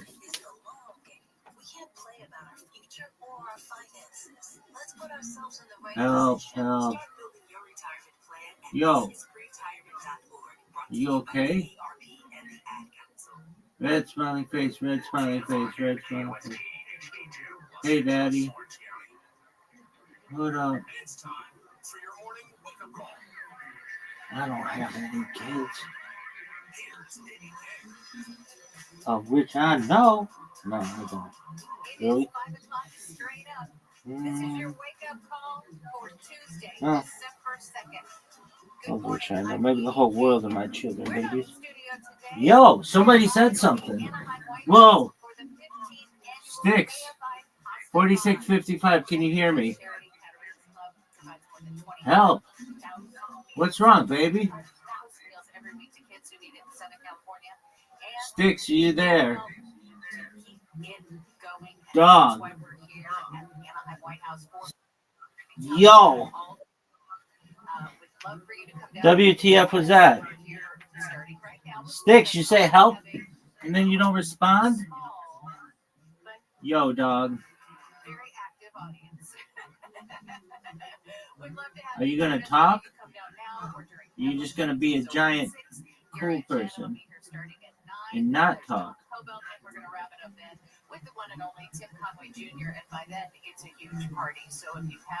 Are you going to talk? This is the worst. Come out and have some bagels for breakfast. We have Coachella Valley coffee here. They're serving up coffee to us. And again, we're doing it all to raise money so Bruno can keep feeding the 25,000 children Dog. every single day. I have said hello to you. This motherfucker said help. I need somebody help. Not just anybody help. You know, I need someone help. When I was young, I never needed anyone. Yo. Yo. What up? How are you, pimp?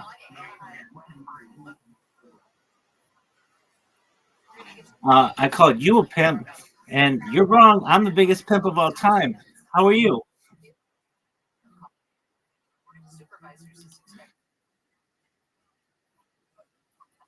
Are you the person who said help?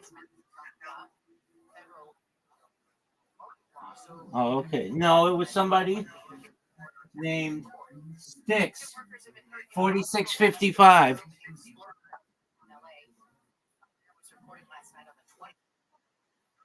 4 years. Did I stutter?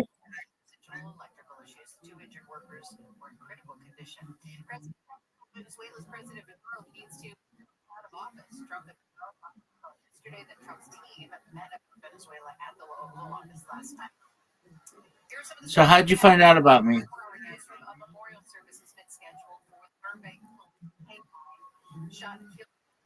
Yo, dog, remember that time I asked you a question?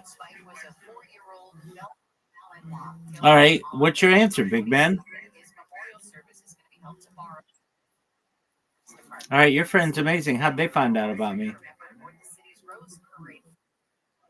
Well, his friend's amazing as well. All right, so what do you? What are your hobbies?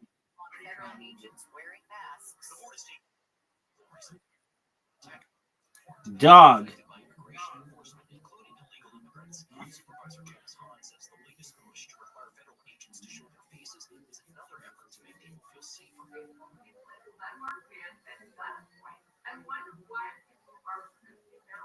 federal government has said agents need to protect themselves from physical and online harassment.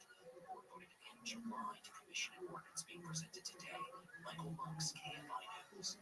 The captain of a dive boat that caught fire near Santa Cruz Island in 2019, killing 33 passengers, is expected to appeal his conviction before a federal court panel. Jerry Boylan is 72, Dog. sentenced last year to 4 years in Look at this athleticism. Misconduct or neglect of a ship officer. He's been free on bail pending his appeal today before the 3-judge panel in Pasadena. A woman in downtown LA says the homeless man who assaulted her while she was walking her dog is T-Babe. out there. The woman tells KTLA she was out. Oh, I know who this girl is. When she was attacked in front of a high-rise building across from the LA Convention Center. He came up behind me, pushed me up against the glass, grabbed the back of my neck, my crotch area, and I was screaming for help. A witness finally happened by and caught the man on. The woman says the guy then walked away like nothing happened, and that it took police over 2 hours to respond. Okay, let's take a first look at your morning commute and say good morning to Will Cole-Schreiber. We got a crash in Rancho. What happened to Nick Pagliocchini? We miss you down here, Will. If they got him, if he's not an employee still, I'm throwing fists. Nick Paleokini. Damn, girl. Me and Adrena went out with Jared and Yo. So if you're caught in that, you see what it is, let us know about it. Pound 250 with your cell. Keyword KFI traffic. We've got some. Yo. What up?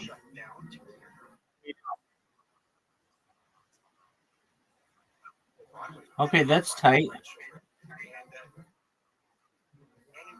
What's new in your world? No, what's new in your world?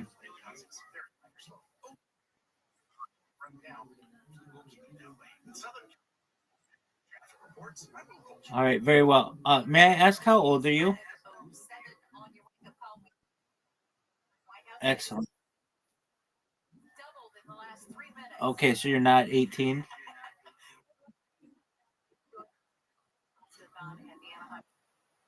Okay. Okay, I don't believe you. And right now, you have to answer this question in the next 5 seconds, or I don't believe you. In what year were you born? 5, 3, 2, 1. You've got to go. You couldn't do the math. Anybody? No. Look. I asked you the question, and your friend is saying that they don't believe you. So I'm going to ask that you leave, and if you leave now, I won't. Okay.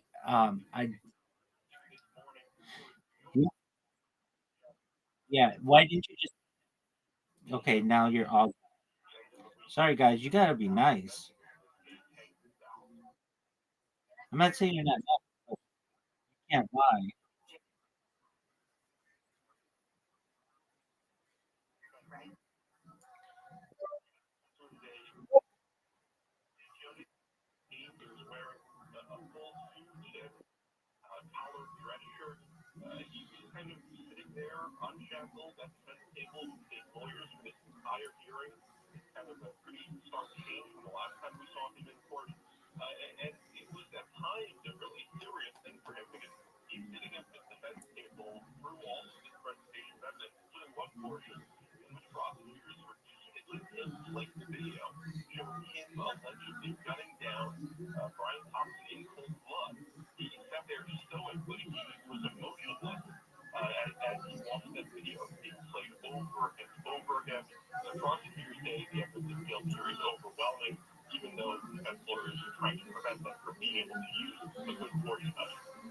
Yeah, it's going to be interesting to see because, like you said, even if they say, "Oh, you know what, you couldn't get into the backpack because something was done wrong procedurally or something," they have the video of him shooting on a street in Manhattan. I mean, it just seems sort of unsurmountable, or insurmountable.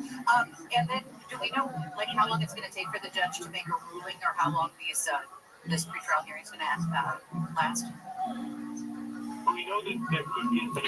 Folks, look at his athleticism. Anybody here has ever played Mental Hospital Pictionary before? Not a lot of participation. It's just me and this guy Peter. I just met him. Don't get me wrong, but I didn't know about Peter. He's been in the mental hospital. So Hospital for a year and a half. He's memorized all the Pictionary cards. So we put on a show nobody in that room will ever forget. It's crazy. And they had us do karaoke, and then I tried to escape. I only made it to the parking lot, and they put me back in a room. And this time my room did not have any windows in it. Yeah, but I was in there for about a month. Yeah, did they give you medication? They did. Yeah, terrible. How did that make you feel? Terrible. Yeah, I got off of it. I got out, kept the journal so I didn't kill myself. Yeah, somebody clapping. Not killing myself. We're journalists. Thanks, man. Adam Ray. Tim was hilarious. Known him for a while. He's spoken before me a few times recently. Crushed it. Once in Hermosa Beach, once in San Diego. What's really cool is I guess this goes for most of the people you see that come through shows like this or anywhere, is just how much he's been grinding, and it's always fun to be in a position to throw some bones and to somebody he crushed it both times. It's awesome. So, yeah, hilarious. You were hilarious just now, so you're getting more comfy in your own skin, which is really cool to see. Yeah. I'm just like the second that this motherfucker's funny as shit. When I used to see him not doing comedy, I'm like, what the fuck are you doing? Get back on stage. And I also own some of his songs. He does, you know, a couple faces look like her. I was disappointed that he didn't die, so the value of it would go up. Yeah, the value skyrockets when they die. But I liked him alive. I'll take the loss. Tell people so that they can find your work. Where can they find your art? Just on Instagram, the boss. BOS. Correct. That is right. Taylor, you had a great set. Fun times, Taylor Boss, ladies and gentlemen. Here's the fruit by the foot. We have an actual fruit by the foot somehow. They just handed this. You got it. Go melt it down. Eat it. Out of a spoon. There goes Taylor Boss. Check out his art. He is unbelievable. All right. Back to the bucket we go. This looks like a fun game. Make some noise for Mohammed you all. Mohammed you all.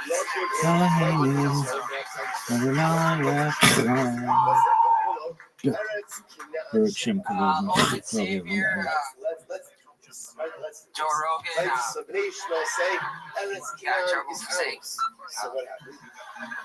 I don't have a problem with people who can afford it. I don't have a problem with that. Right? So it's interesting. Yishmael in this context says, we're not saying it's if you can exit the Earth's atmosphere, we're saying it's also ours. This is very different. If you can exit the troposphere, stratosphere, mesosphere, thermosphere, exosphere, ionosphere, we're partners.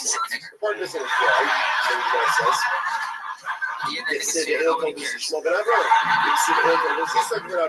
So again, because he does, he can almost keep on the forehead.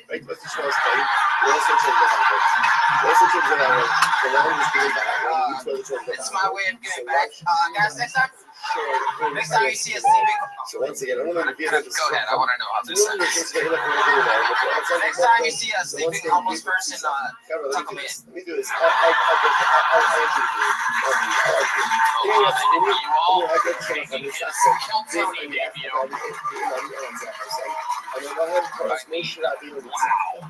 I gotta tell you, we are going to be posting Edwards YouTube as a rule. We figured out all the modern rules, even though they're always changing with YouTube. We had the actual executives here a few weeks ago. We asked them every question possible. There's a limit to how many times even a black person can say the N-word. And I asked, what if they're really black? Like, what if they're like darker than pure black? Can they say the N-word? And they said, no, you have to bleep it. And somehow, and I know because you are that guy, that we are going to have to bleep 4 times. So if you guys are wondering what he would say,